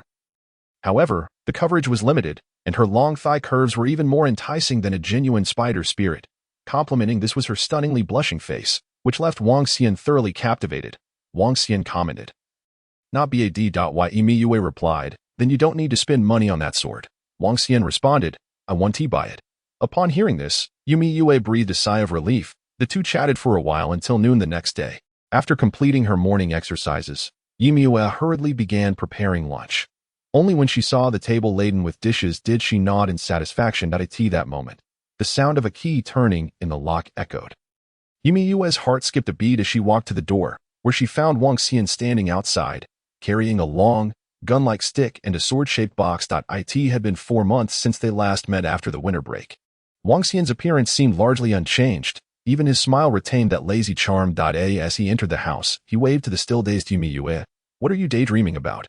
Yimue snapped back to reality, instinctively reaching for the box in Wang Xian's hands. However, recalling something, her cheeks flushed, and she withdrew her hand. Wang Xian then handed the box over and glanced around the room. It had transformed significantly, adorned with numerous small decorations that lent it a lively atmosphere. Even the balcony had a few potted plants, which Wang Xian would never have arranged himself. Naturally, the room remained as clean and tidy as ever, much to Wang Xian's satisfaction. After all, no one wishes to return home to find a layer of dust everywhere. Setting his belongings down, Wang Xian approached the dining table and took a whiff, remarking, your cooking skills have improved. Yimue walked over with the box, and upon taking a few steps, she noticed a prominent sword-shaped emblem on it. What is this? Why not open it and see? Yimue opened the box to reveal a long sword, entirely in a pale silver hue. Its ancient form was infused with modern craftsmanship, and the already sharpened blade emanated a chilling aura. It was evident that this was an exceptionally high-quality martial arts sword. Yimue stammered. Didn't you promise me you wouldn't spend money recklessly? Why did you buy this? I only promised not to buy the sword you mentioned. Wang Xian chuckled, pulling out his phone. I didn't say I wouldn't purchase anything else. Yimue. What, you didn't think I was going to gift it to you, did you? Wang Xian laughed, pointing at her. Think again. This is for you to slice apples with. You only have the right to use it with my permission. Yimue pondered for a moment before responding with a soft and sat down opposite Wang Xian. As Wang Xian ate, Yimue shared her experiences from the martial arts class over the past few months, including the upcoming martial arts examination rules. After listening, Wang Xian noted her vitality had risen to 59 points. That's quite impressive, Wang Xian remarked. Listening to her progress, you've surpassed the class average by nearly 20 points. There's no doubt that this is a result of the continuous practice of the mixed element breathing technique. After observing for over half a year, I can confidently confirm its effectiveness in enhancing students' abilities. The longer the practice, the more pronounced the effects if you had started practicing it in your first year. Your vitality might be close to 100 points by now, which is truly remarkable. In a few days, your vitality should rise a bit more, reaching into the 60s. Wang Xian predicted 60 plus vitality would be enough to stand out in our school and meet the basic requirements for admission into the top 5 elite universities. However, at the first high school, it would only be considered decent. I remember that this year's examination had several students scoring near the maximum vitality of 90 points. In fact, the top scorer in the martial arts examination from Shishu was from Chengdu No. 1 high school. By the way, it seems your classmate Chen Yuding has also taken nearly a month off. Mi Yue seemed to recall something. She asked about you several times, but I didn't know where you were. So I didn't mention it. Wang Xian nodded. Chen Yuding is quite persistent. But what has she been doing on her leave? Is she also undergoing special training? You've been in special training for the past few months. I wonder how much knowledge in liberal arts you've forgotten, Mi Yue quietly remarked. Although the full score for liberal arts is only 70 points, it's still quite important. Wang Xian replied, it's fine. In the second semester of senior year, they hardly teach any new content. It's mostly reviewed. I have materials on my phone and look through them whenever I can. Achieving full marks might be challenging, but scoring over 600 shouldn't be a problem. Reflecting on his previous life, he added, I think I only scored around 20 or 30 points in liberal arts, which is rather embarrassing. After Yi Miue recounted the martial arts examination rules, Wang Xian realized that the highest score achievable before awakening was indeed 790 points. What was the admission score for the top 5 universities last year? Just over 1,000 points, Yi Miue replied, well aware since the teachers often discussed it. Wang Xian contemplated. No wonder they say that as long as one awakens a royal-level talent, the top 5 universities will eagerly pursue you. With royal-level talent, you can easily score 1,000 points. And with a 30% multiplier, that's 300 points. The remaining subjects are just a formality. And with a high score in the practical assessment, exceeding 1,000 points is quite effortless. However, without talent, even achieving the maximum score of 790 points leaves over 200 points to be filled in the practical assessment, which makes it nearly impossible to secure a full score, let alone excel in the practical assessment. Therefore, without awakening talent, gaining admission to the top 5 elite universities is indeed a daunting challenge. As they spoke about awakening talent, Wang Xian noticed Yi Miue's eyes darting away. Are you afraid that your talent is too poor to score high? He inquired. Yi Miue shook her head. Scoring high isn't the issue. It's just that if my talent is too poor, the gap will only widen in the future. She glanced at Wang Xian furtively. Don't worry. Wang Xian grinned. I assure you, you will definitely awaken a royal-level talent. Yi Miue covered her mouth and laughed. I don't believe you. You don't believe me? Yi Miue shook her head. How could I? If you awaken royal-level talent, then I would believe you, she thought. For Wang Xian was indeed exceptional. Let us make a bet. Wang Xian suggested with a peculiar smile. If you awaken royal-level talent. He looked Yi Miue up and down. Yi Miue instinctively tightened her apron, her hands lightly covering herself. You want me to massage you? Wang Xian pointed at her well-formed figure. But you must do it here. Yi Miue's face turned crimson, her hands immediately retreating behind her. How could that be a proper place for a massage? If you don't awaken royal-level talent, Wang Xian pondered, feigning a look of loss. Then I can just massage you. Yi Miue. She was so embarrassed that her neck turned entirely red. Shaking her head vigorously, no way, no way. Seeing her reaction, Wang Xian suggested, then how about this? If you awaken royal-level talent, you'll wear that outfit you sent me and give me a massage. Surely that's acceptable? Yi Miue considered it for a moment. Compared to a massage in that manner, it wasn't entirely unacceptable, although that outfit was rather risque and intimate. Also, give me a kiss. That's not too much to ask. Is it? Wang Xian argued persuasively. It's royal-level talent we're talking about. The odds are incredibly slim. Yi Miue thought again. Indeed, the likelihood was quite low, almost negligible if you don't awaken it. Wang Xian continued. Then the sword will be yours. That should be agreeable, right? Yi Miue lowered her head, contemplating for quite some time before gently nodding. Seeing this, Wang Xian felt a surge of delight. The people of Long was certainly favored compromise. Let us put it plainly. You would definitely refuse if I stated it outright, so I'll change my approach. The young lady was still so naive. A few days later, in Chengdu, at the Martial Arts Research Institute. The institute was established by the state specifically for the study of various martial arts and talents. It was far larger than an average university, spanning thousands of acres. Each major province typically housed 3 or more research institutes. Chengdu, being a city in Shishu that ranks just below Huayang City, naturally had one. Not only would senior students from Chengdu undergo various assessments here, but students from surrounding cities would also partake in examinations at this institute. The modern martial arts examination system was already quite sophisticated. Non-liberal arts students undertaking liberal arts assessments can complete all subjects in a single day. In contrast, liberal arts students, who are required to take several subjects, typically need about 2 days to finish their examinations. This schedule conveniently staggers their assessments with those of martial arts students, who are tested on various skills, martial arts techniques, and vitality. Moreover, since the evaluations of skills, martial arts, and vitality are standardized, there are no factors that could lead to prior leaks of information. Precision is paramount. Consequently, the sequence of assessments at each university is not fixed, according to past practices in Rongqing. It is generally the case that first high school tests first, followed by 4th high school, then 7th high school, and finally the other institutions. Wang Xian, with his examination admission ticket in hand, stepped into the sprawling Martial Arts Research Institute, which covers thousands of acres. In previous years, there were over 200,000 martial arts candidates from Rongqing alone.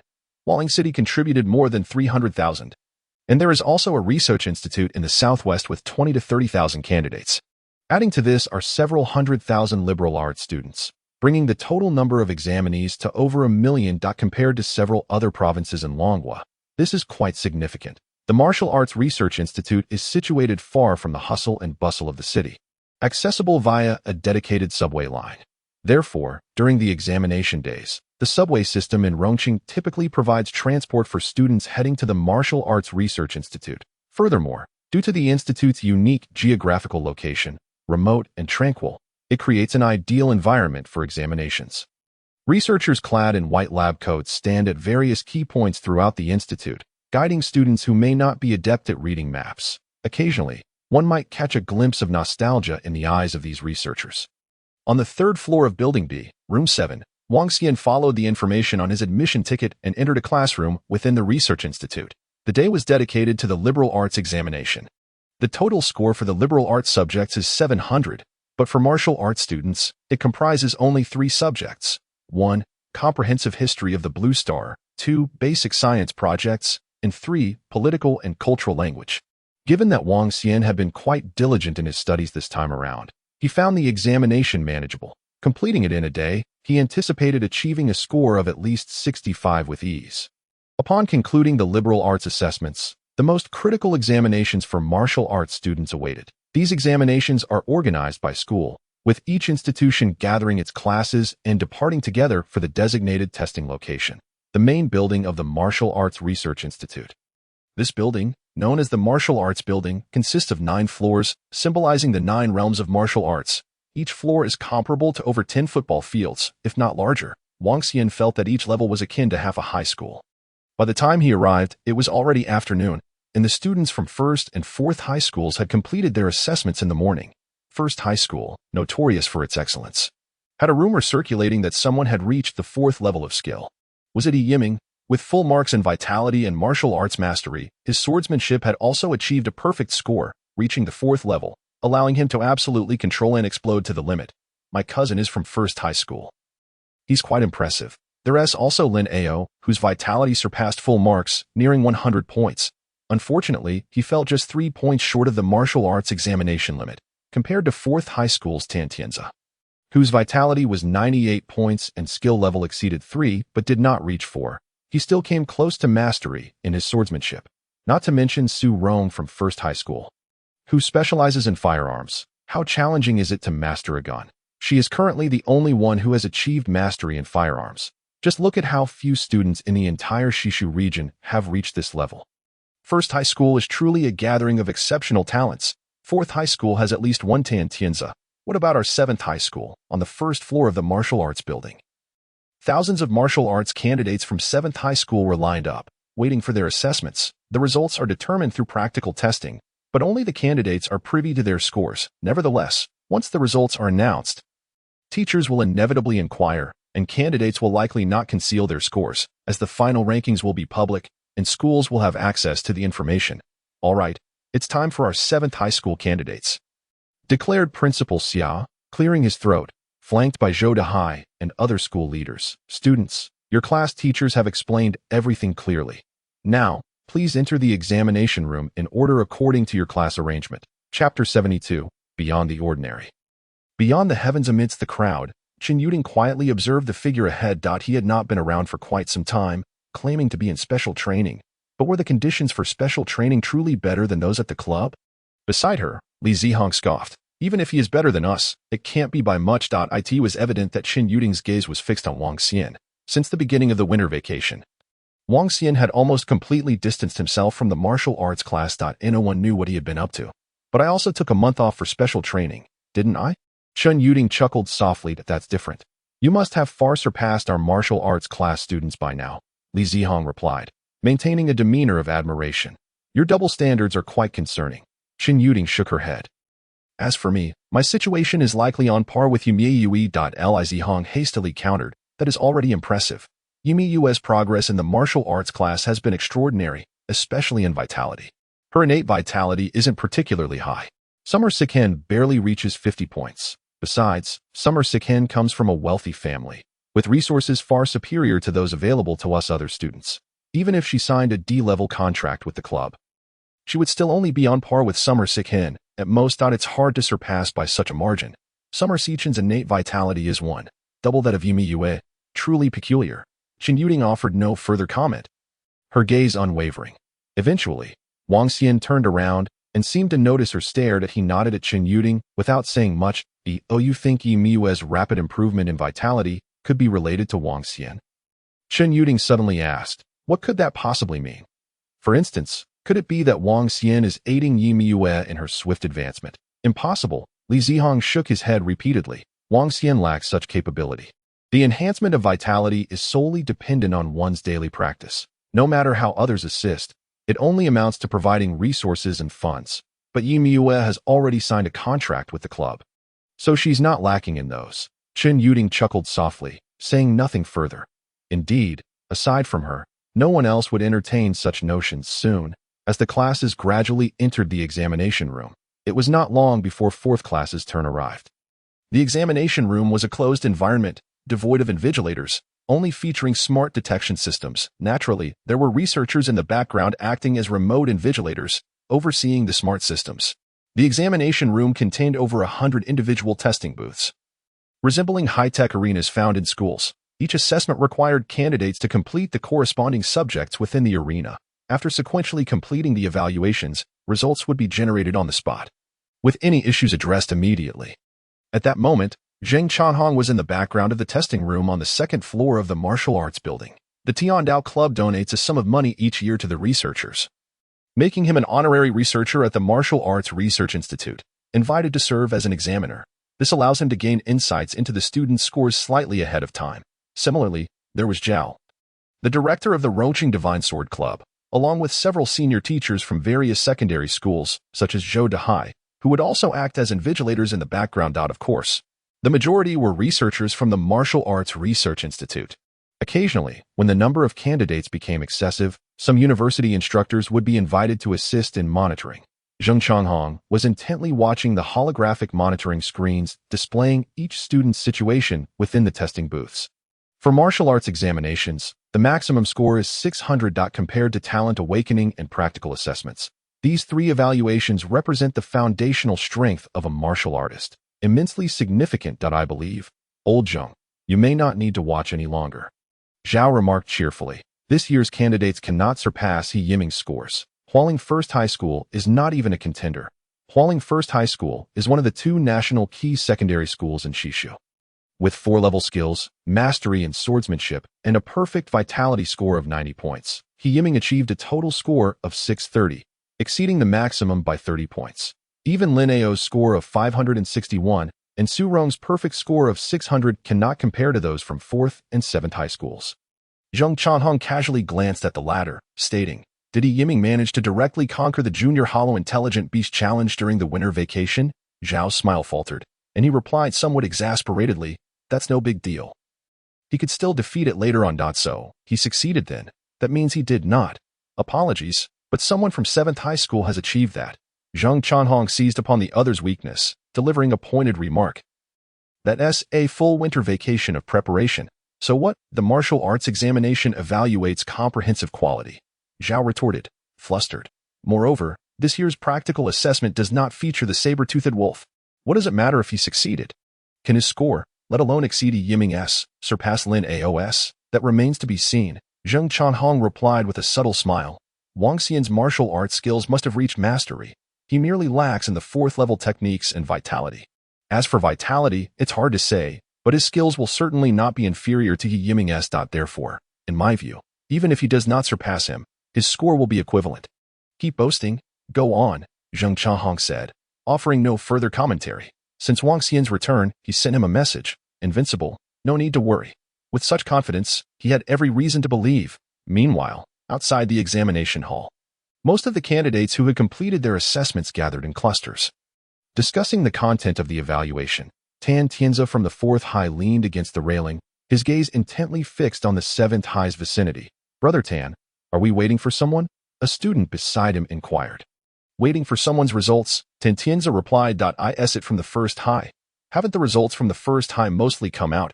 The students commented on how exaggerated those freaks were. "No, from the 7th High." Tan Tianzi's eyes were deep and profound. "You mean that Wang Xian? As far as I know, he seems to have not trained at the club for an entire winter break. That a friend from the 7th High told me that Wang Xian hadn't trained at all during the semester. And no one knew where he had gone. Considering the training conditions, there shouldn't be any clubs that surpass the 2 here, right?" Tan Tianzi smiled faintly but did not respond, even at this moment.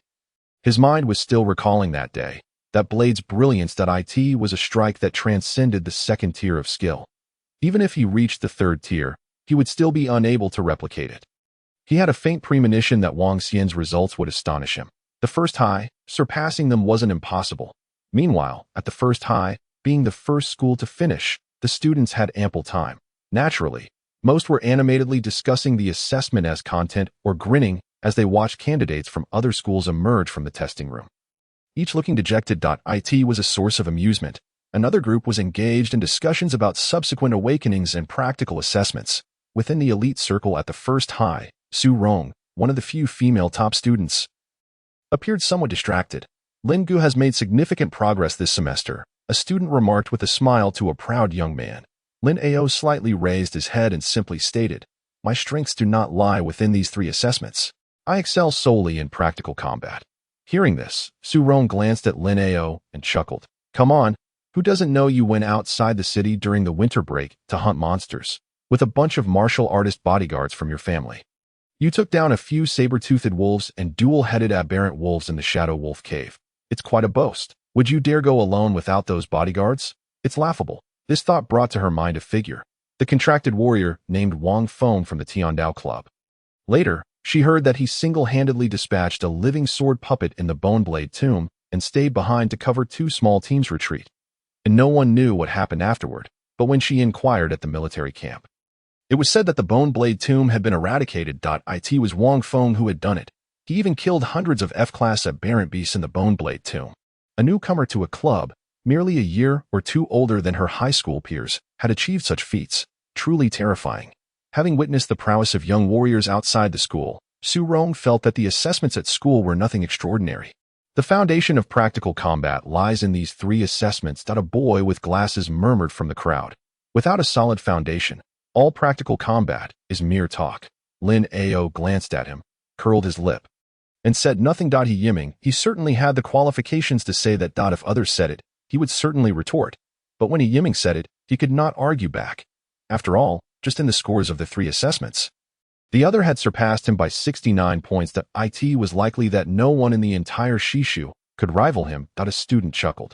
Not necessarily. Yiming looked up at the sky.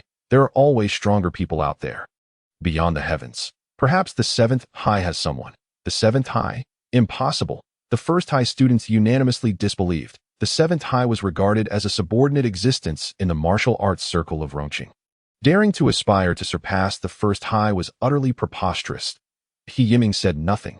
merely recalling a student from the 7th High he had lost to in a street challenge over 6 months ago. That student had already mastered the technique absolute control, necessary for attaining the 4th tier of skill half a year prior. This technique could be grasped without reaching the 4th tier, but required unparalleled martial talent. To reach the 4th tier, one must master this technique. Otherwise, it would be impossible to attain that level. A student who had surpassed him in skill 6 months ago, how much could they have grown in half a year? Uncertain. The 7th High has begun, a student pointed out.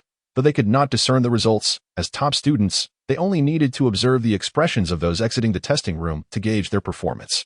For instance, they were currently watching a well-known student from the 7th High, Xia Xiqing, emerge from the testing room. His expression was somewhat heavy. This clearly indicated a poor performance. Xia Xiqing stepped out, his eyes clouded. How did it go? A teacher from class 1 of the 7th High hurriedly inquired. My skill has reached the 3rd tier, Xia Xiqing murmured, but I couldn't perform well, and only tested at the 2nd tier level. Martial skill is exquisite. Vitality at 45, the class 1 teacher sighed. On-the-spot performance is also part of one's strength. Given this, your score is only 375. That's rather low, making it difficult to gain admission to the 5 top universities in Longwu unless you awaken a royal-level talent. Otherwise, you can only hope for this year's admission scores to drop by over 100 points. That's quite a stretch. It's fine with this score, as long as the talent isn't lacking. The 958 martial arts schools in Longwu are still within reach. The teacher offered comfort. Xia Xiqing nodded, glancing towards the other classes, his gaze falling on the long-unseen Wang Xian. I wonder how many points he can score. Chapter 73. 3 limit breaks, unprecedented assessment scores. Wang Xian entered the testing room. The room was small, containing only a single arena. Various precise instruments were set up on the stage. Candidate ID 1917202506020. Candidate Wang Xian, please prepare for the skill assessment project. The surrounding walls were pure white, with only a large arena, nothing else. There was no one present, yet it imparted a strong sense of pressure. If a candidate's mindset was not stable, it would be easy to falter in such an environment. Wang Xian stepped onto the stage and closed his eyes. Everything felt so familiar. In his previous life, he had performed poorly in this environment during the 3 assessments. Otherwise, he wouldn't have ended up in a low-tier university. He drew a knife from the weapon rack beside the arena. The assessment project has been generated. Please use the basic knife techniques to successively defeat the 10 AI warriors before you. The AI warriors could only be defeated under specific force conditions. Please explore the necessary force on your OWN. As the words fell, holographic warriors appeared on the arena, all with expressionless faces. Generated by AI. Each AI warrior was fixed in data, possessing specific skills, and offensive logic, and standard first-tier movement techniques. The assessment's content was to use basic knife techniques to discover the weaknesses of these AI warriors and strike their vulnerabilities with a certain force. The more accurately the force was applied, the more damage the AI warriors would sustain. Upon reaching a certain threshold, an AI warrior would vanish, indicating a successful defeat, simultaneously as the number of AI warriors increased. The skill requirements for the martial artist also heightened. Generally, a 3rd-tier skill level could only defeat up to the 5th AI warrior, by the time they reached the 6th AI warrior, without 4th-tier skills. They would be unable to challenge further, as succeeding AI warriors could only be harmed by precisely targeted attacks at their weaknesses. Indeed, this challenge bore some resemblance to the street challenges Wang Xian had previously participated in. But with a higher difficulty level. This was because, in practical combat, AI warriors did not simply stand still for one to strike. Every time an AI warrior landed a hit, it would deplete the martial artist's vitality, diminishing their overall condition. Thus, even if one possessed 4th-tier skills, without practical experience to manifest that level, the scores would reflect only 3rd-tier skills. To master martial assessments was indeed challenging. However, for Wang Xian, all of this was far too simple. As the first AI warrior charged, Wang Xian merely glanced at it. By observing the speed of its run and the subtle differences in its body's sway, he could easily ascertain that its weakness lay at the right ankle. By calculating its speed and the standard first-tier movement's variance, he estimated that a strike with 230 pounds of force aimed at the ankle would render it completely incapacitated. Adding a bit more force could cripple its entire foot. Too little would merely slow its movement. Precise and elegant, Wang Xian struck, and the first AI warrior vanished in an instant. This was the essence of practical experience. The moment one moves, any flaw within them is laid bare before a master. 1 strike, 2 strikes, 3 strikes. His knife skills had already reached the 3rd tier during the winter break. Later, after experiencing the bone blade tomb and comprehending the return to innocence state of flowing knife techniques in the cold pool, coupled with his inherent knowledge of numerous advanced techniques, he had long since achieved the 4th tier of knife skills. It was all too easy. Until he faced the final AI warrior, this one posed a bit of difficulty. The AI warrior's vitality was at 90 points, with no apparent weaknesses. Its skin was tough, and its flesh resilient. To defeat such a warrior was simple. One merely needed a strike that surpassed the limits. The notion of surpassing one's limits with a single stroke entails unleashing a force exceeding 90,000 pounds. Each point of vitality corresponds to a maximum force of 1,000 pounds, thus possessing 90 points equates to 90,000 pounds. This 90-point mark is the pinnacle of vitality in martial assessments. Therefore, should one achieve full vitality, to defeat this AI warrior, one must exert a force of 90,001 pounds. Merely surpassing by this single unit constitutes success. However, transcending limits proves to be a formidable challenge, often necessitating mid to high-level techniques such as limit burst. The utmost limit of vitality represents the physical limits of the martial artist, yet it does not define the limits of their weaponry. Weapons serve as extensions of the martial artist's limbs, and with the application of specific techniques, one can elicit a force that surpasses their physical capabilities, epitomized in the 4-tiered skill known as limit burst. Of course, if one's vitality exceeds the maximum, reaching 91 points, victory over the AI warrior would be easily attainable. However, during the assessment, it would be determined that such techniques were not employed. Leaving the classification of one's skills in the 4th tier uncertain, Wang Xian maintained precise control over his vitality, stabilizing it at 90. With a single sweep of his blade, the last AI warrior disintegrated into a mere array of data. After the encounter, Wang Xian felt a lingering sense of unfulfillment. The AI warriors in the martial assessment were rather lacking. Were it a top-tier university database generating the AI warriors, they could even incorporate the data of grandmasters or martial deities, allowing martial artists to challenge the prowess of martial deities at the 1st or 2nd realm. That would indeed be intriguing. Purely a one-sided domination. The skill assessment concluded. Scores are being calculated. Total duration, 1 minute and 30 seconds. Not a single misstep, not one struck. The assessment confirmed that the candidate's skills had reached the pinnacle of the 4th tier. Having perfectly mastered the techniques of absolute control and limit burst, your score is, for 100 you require a break. The cold data bore no semblance of emotion. No. Proceed to the next item. The subsequent task is the assessment of martial realms. Please select a martial art. Flowing blade technique. Selected martial art for assessment. Flowing blade technique. The arena environment shifted abruptly. The sound of a roaring river resounded endlessly. Under the holographic environment, the sensation was extraordinarily realistic. Please demonstrate the flowing blade technique against the Awakening River. The Awakening River is a significant river in the Dragon Realm, and it is said that the founder of the flowing blade technique spent countless nights by its banks, ultimately devising this technique. With a single stroke, a wave roared forth, cleaving through the river, an awe-inspiring display of might as part of the assessment. Simulating this terrain likely adhered to standard flowing blade technique data. The environment is inconsequential. What truly matters is the efficacy of the flowing blade technique. Thus, this stroke, returning to simplicity, raises the question of whether the founder ever achieved such mastery. Wang Xian chuckled softly. With a stroke that roared through the universe, 10 successive waves of blade energy cascaded like waterfalls. The multiplied force of 10 waves overturned the entire Awakening River, conjuring waves akin to 10 towering gates. Each wave eclipsed the last. Ultimately, the waves converged, an overwhelming tide. The original wave that could only unleash 5 strokes, generating 5 times its own strength, upon reaching simplicity, doubled to 10 strokes. This is the power comparable to ordinary advanced blade techniques. Wang Xian had yet to employ the layered wave technique. Should he do so, the potency of that stroke, Wang Xian mused, would likely be somewhat exaggerated, and indeed it was. With that stroke, an alarm blared from the arena, and the Awakening River vanished in an instant. Moments later, it returned to its original state. The assessment confirmed that the candidate's flowing blade technique had transcended the peak of excellence, achieving the realm of simplicity. Mastery of a martial art at the level of simplicity requires an additional comprehension of an entirely new technique based on that martial art. Please demonstrate, candidate. Wang Xian recognized immediately that this was not an AI evaluation. Indeed, the background had been manually controlled, Mastery at the level of simplicity cannot be assessed by artificial intelligence. The reasoning is straightforward. The database lacks data on the flowing blade technique's simplicity. Even if it existed, each individual's interpretation of simplicity is unique and cannot be discerned through others' understandings. Thus, it necessitates human judgment. Wang Xian focused his blade, and in the next moment, with a single stroke, 3,000 waters instantly engulfed the entire arena. The colossal watery prison shattered the technologically advanced arena into fragments. Meanwhile, in the martial arts building's second-floor background, a researcher witnessing this scene couldn't help but exclaim, "What the hell?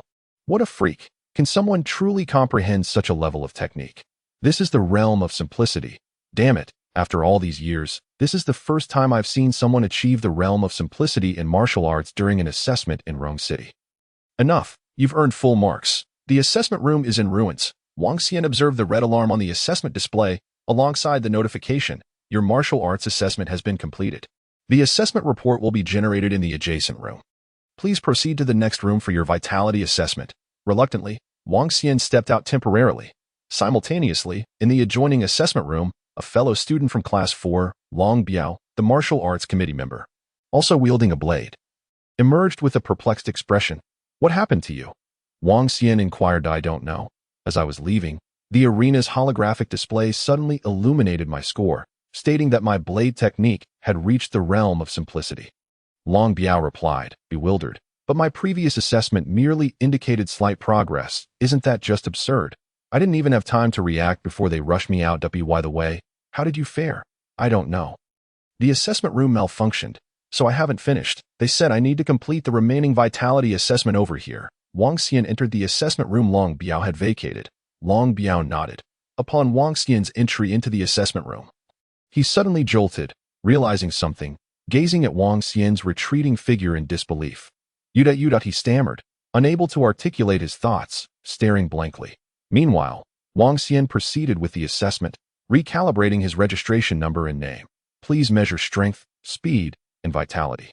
The vitality assessment is relatively fixed. Strength measurement pertains to base punching power. Speed and vitality follow suit. The strength of vitality has been scrutinized by countless martial artists in the absence of any enhancements.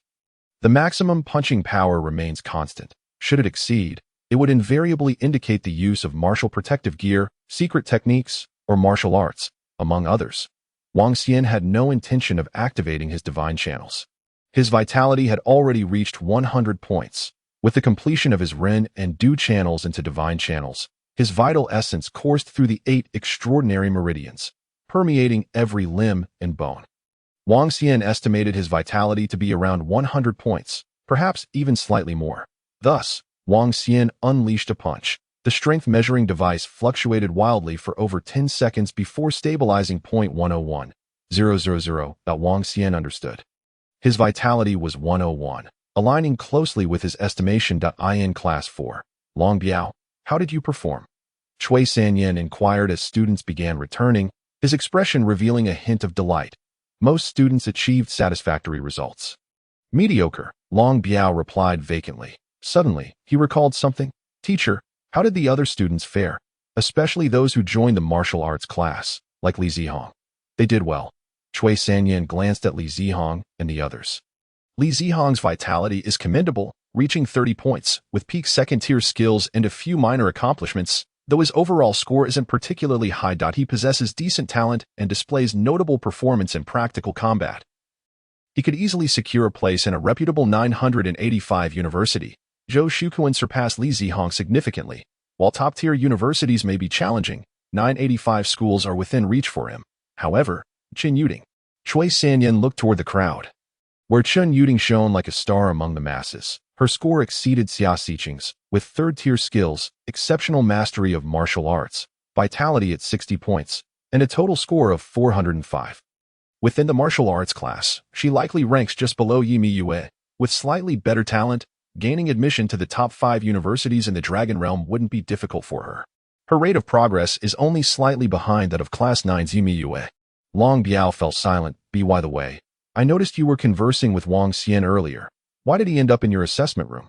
Chui Sanyan suddenly asked. Long Biao smiled bitterly, momentarily at a loss for words.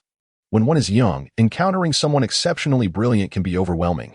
It may take a lifetime to recover. He had just glimpsed a fragment of that icy mountain. A fleeting glimpse of brilliance. Is it truly possible for a student to attain the realm of simplicity in martial arts during an assessment? Just then, Wang Xian emerged from the training room. Why now? Evening had descended, and the setting sun cast a warm glow upon him. Draping him in a veil of golden light, he walked back to the class. His gaze filled with curiosity. How did it go? Cui Sanyan's breath quickened. The last time he felt such anticipation was when his wife was in labor, waiting anxiously outside until the sound of life resonated, bringing him to tears and filling him with warmth from the world. And now, he felt exhilarated. Wang Xian's response allowed him to once again feel the warmth of the world. Not bad, he nodded.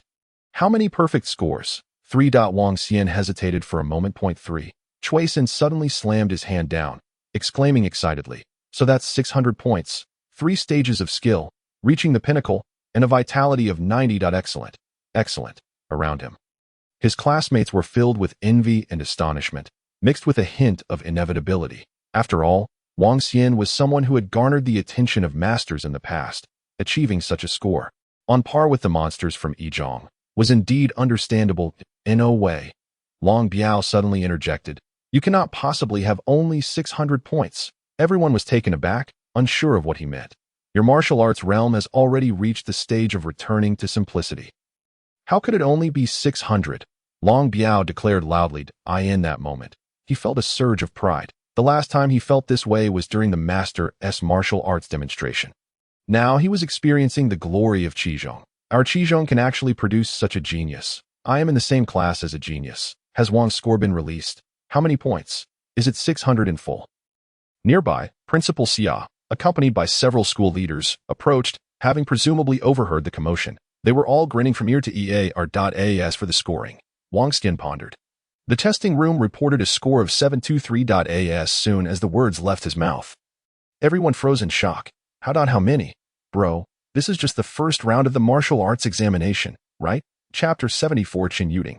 I am truly looking forward to tomorrow's talent awakening in the martial arts building. Backstage on the second floor. Ha! Zheng Changhong laughed maniacally upon seeing the scores transmitted from the screen. He swore that even when he awakened the advanced soldier soul talent Sengshandaogu, he had never felt such joy. 723 points. Lao Zhao, do you know what this signifies? It is unprecedented in Longhua's history. Absolutely unprecedented. 3 items surpassing their limits. For stages of skill, the realm of returning to simplicity in martial arts, and an astonishing vitality of 101. Before the martial arts examination, no martial artist could accomplish this. Not even the first martial god, Zhou Tianlong. In recent years, the most anyone managed was 2 items. Haha. Zheng Changhong laughed so hard he nearly choked. It was difficult to articulate his current feelings. It felt akin to playing a card game, expecting to pull an SR, only to discover it was an SSR, and upon closer inspection, it was a limited edition SSR that no one had ever pulled before.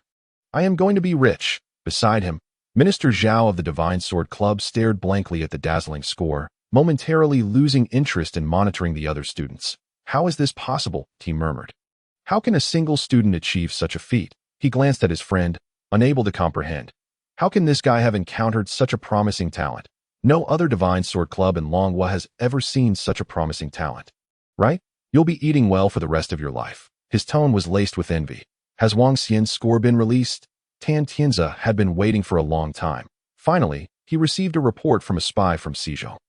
Every major school, to some extent, had connections. Cousins, siblings, there was always someone who could find a connection to Qizhong to gather information. Its out. The reporting student, whose face was flushed with embarrassment, stammered. What was the score? Was it full marks or not? 7.7.7. 7? How can that be? Full marks are only 600. Where does the 7 come from? It seems 3 items surpassed their limits, 723 points. The Xizhong students, upon hearing this data, widened their eyes in disbelief. What the? Let me calculate. 0.3 items surpassing limits. 0.4 stages of skill. Vitality reached 101. No way. Is it possible to reach this level without awakening a talent? This can't be true. Can it? Not just in Rongqing, but in all of Shishu and even Longhua. Has anyone ever accomplished this? No. The last person was someone with 2 items surpassing limits for stages of skill and vitality of 100. That was Yun Tianyang from Tiandu Affiliated High School, the national champion from a few years ago. He is rumored to be close to the 6th level now, and he is not even 30. It is terrifying that this still a human. What kind of unparalleled talent must one awaken to achieve this? Even the most mediocre low-level talent could lead to becoming a grandmaster, possibly a martial god, something we could never compare to. Indeed, Longwa has had instances where individuals with low-level talents became martial gods, although only one case. Tintianza was left in a daze, momentarily lost in thought. Suddenly, he felt a surge of excitement. His eyes sparkled with fervor. To compete alongside such a genius in the same cohort, and even in subsequent practical assessments, that would undoubtedly be a once-in-a-lifetime experience. This is exhilarating, simply exhilarating. He laughed heartily. At dusk had descended. Most students had dispersed. For in their view, no one in Rongqing or even all of Shishu could surpass He Yiming in the scores of these 3 assessments. At most, they might tie or exceed him by a few points. But that wouldn't matter. Huff. At that moment, a student came sprinting over, his cheeks flushed and breathless. What is going on with you? In such a hurry. Lin Ao looked at the student. He had actually wanted to leave long ago. But seeing He Yiming seemed to be waiting for something, he thought it might be interesting to stick around. Big news. The student gulped. There's a guy named Wang Xian in Qizhong, and his score is terrifyingly high. How high can it be? Lin Ao chuckled. 600, 700 at how much? Lin Ao was taken aback. 700, 723. Su Rong suddenly interjected. Lin Ao quickly processed this information. Surpassing 700 means he must have exceeded the maximum in all 3 categories. Because no matter which 2 items surpass their limits, it wouldn't reach 700. Only if all 3 exceed can it possibly be 700, and it must be 723. The student spoke softly, Vitality 101, just a bit more. The score had spread like wildfire, and there was no way to conceal it. The score must be genuine. Could it be that he awakened his talent early? Lin Ao felt incredulous, lost in thought. How could it be so exaggerated? The shockingly high score made him search for excuses to bridge the gap in his heart. The disparity was too immense. Just the first assessment alone had set him back by over 200 points. Damn it, I'm a genius from Yizhong. Wang Xian. Su Rong murmured softly, astonished that Qizhong had such a genius. In decades of martial arts examinations, this should be the first occurrence. He had never heard of anyone surpassing the limits in all 3 categories before. Truly astonishing. This year's practical assessment will be quite interesting. In the crowd, only He Yiming remained silent, reflecting. So, you are Wang Xian. He smiled slightly, deep in thought. Buddy, you now feel very unfamiliar to me. Come on, did you awaken some sort of system? Do you have a ring with an old man inside? Zhou Shukuan, picking his nose with one hand, pointed at Wang Xian. Your progress is way too exaggerated. Half a year ago, you were such a weakling, you couldn't even defeat me. Or have you been hiding your strength all along? Just waiting to show off during the martial arts exam. He was the first to regain his composure. Maybe I'm reborn, Wang Xian said with a smile. The world was destroyed, and the martial god returned to save it. That script sounds pretty good. Reborn? Zhou Shukuan frowned. That premise isn't too fresh. It's too cliché. If you were reborn, then tell me what I'll be like in the future. You'll marry your teacher, making you the ultimate winner in life. Wang Xian replied as soon as he finished speaking. Zhou Shukuan's eyes lit up. Wait a minute. If you say that, you can't possibly be reborn, right? That aligns with my psychological expectations. So how many kids do I have? 3. Then you're wrong. It's impossible for me to be reborn. I swore that in this life, I would either not have children or at most one. Zhou Shukuan shook his head repeatedly, asserting that Wang Xian was mistaken. He didn't believe a word. How could I possibly have 3 kids? That's impossible. But your first wife had triplets, a dragon, and 2 phoenixes. Wang Xian thought to himself. Otherwise, how could I say you're a definite winner in life? Even in Qizhong, Zhou Shukuan might not be the strongest, but he undoubtedly led the most comfortable life. Hence, Wang Xian had not disturbed him much. After all, he was sailing smoothly. Intervening might disrupt his course. Could it be that classmate Yi has influenced you? Zhou Shukuan seemed to think of something, wearing a contemplative expression. Wang Xian was slightly taken aback. He smiled and did not refute the claim. You're right. She did indeed influence me, but that was in my past life. Wang Xian quietly watched Yumi Yue walk into the testing room, suddenly curious about what talent she would awaken. After all, he had a rough idea of what talents most of the students present would awaken. Only Yimue remained, and he was unaware of the precise nature of his talent. It seemed he sensed Wang Xian's gaze. Yimue turned to glance at Wang Xian before hastily lowering his head, and entering the testing room. Wang Xian observed Yimue, while Qin Yuding watched Wang Xian. A faintly inscrutable smile gracing her lips. 723 points. Qin Yuding murmured to herself. She truly looked forward to the awakening of talents tomorrow. Qin Yuding gazed towards the distant, dimly lit sky. At that moment,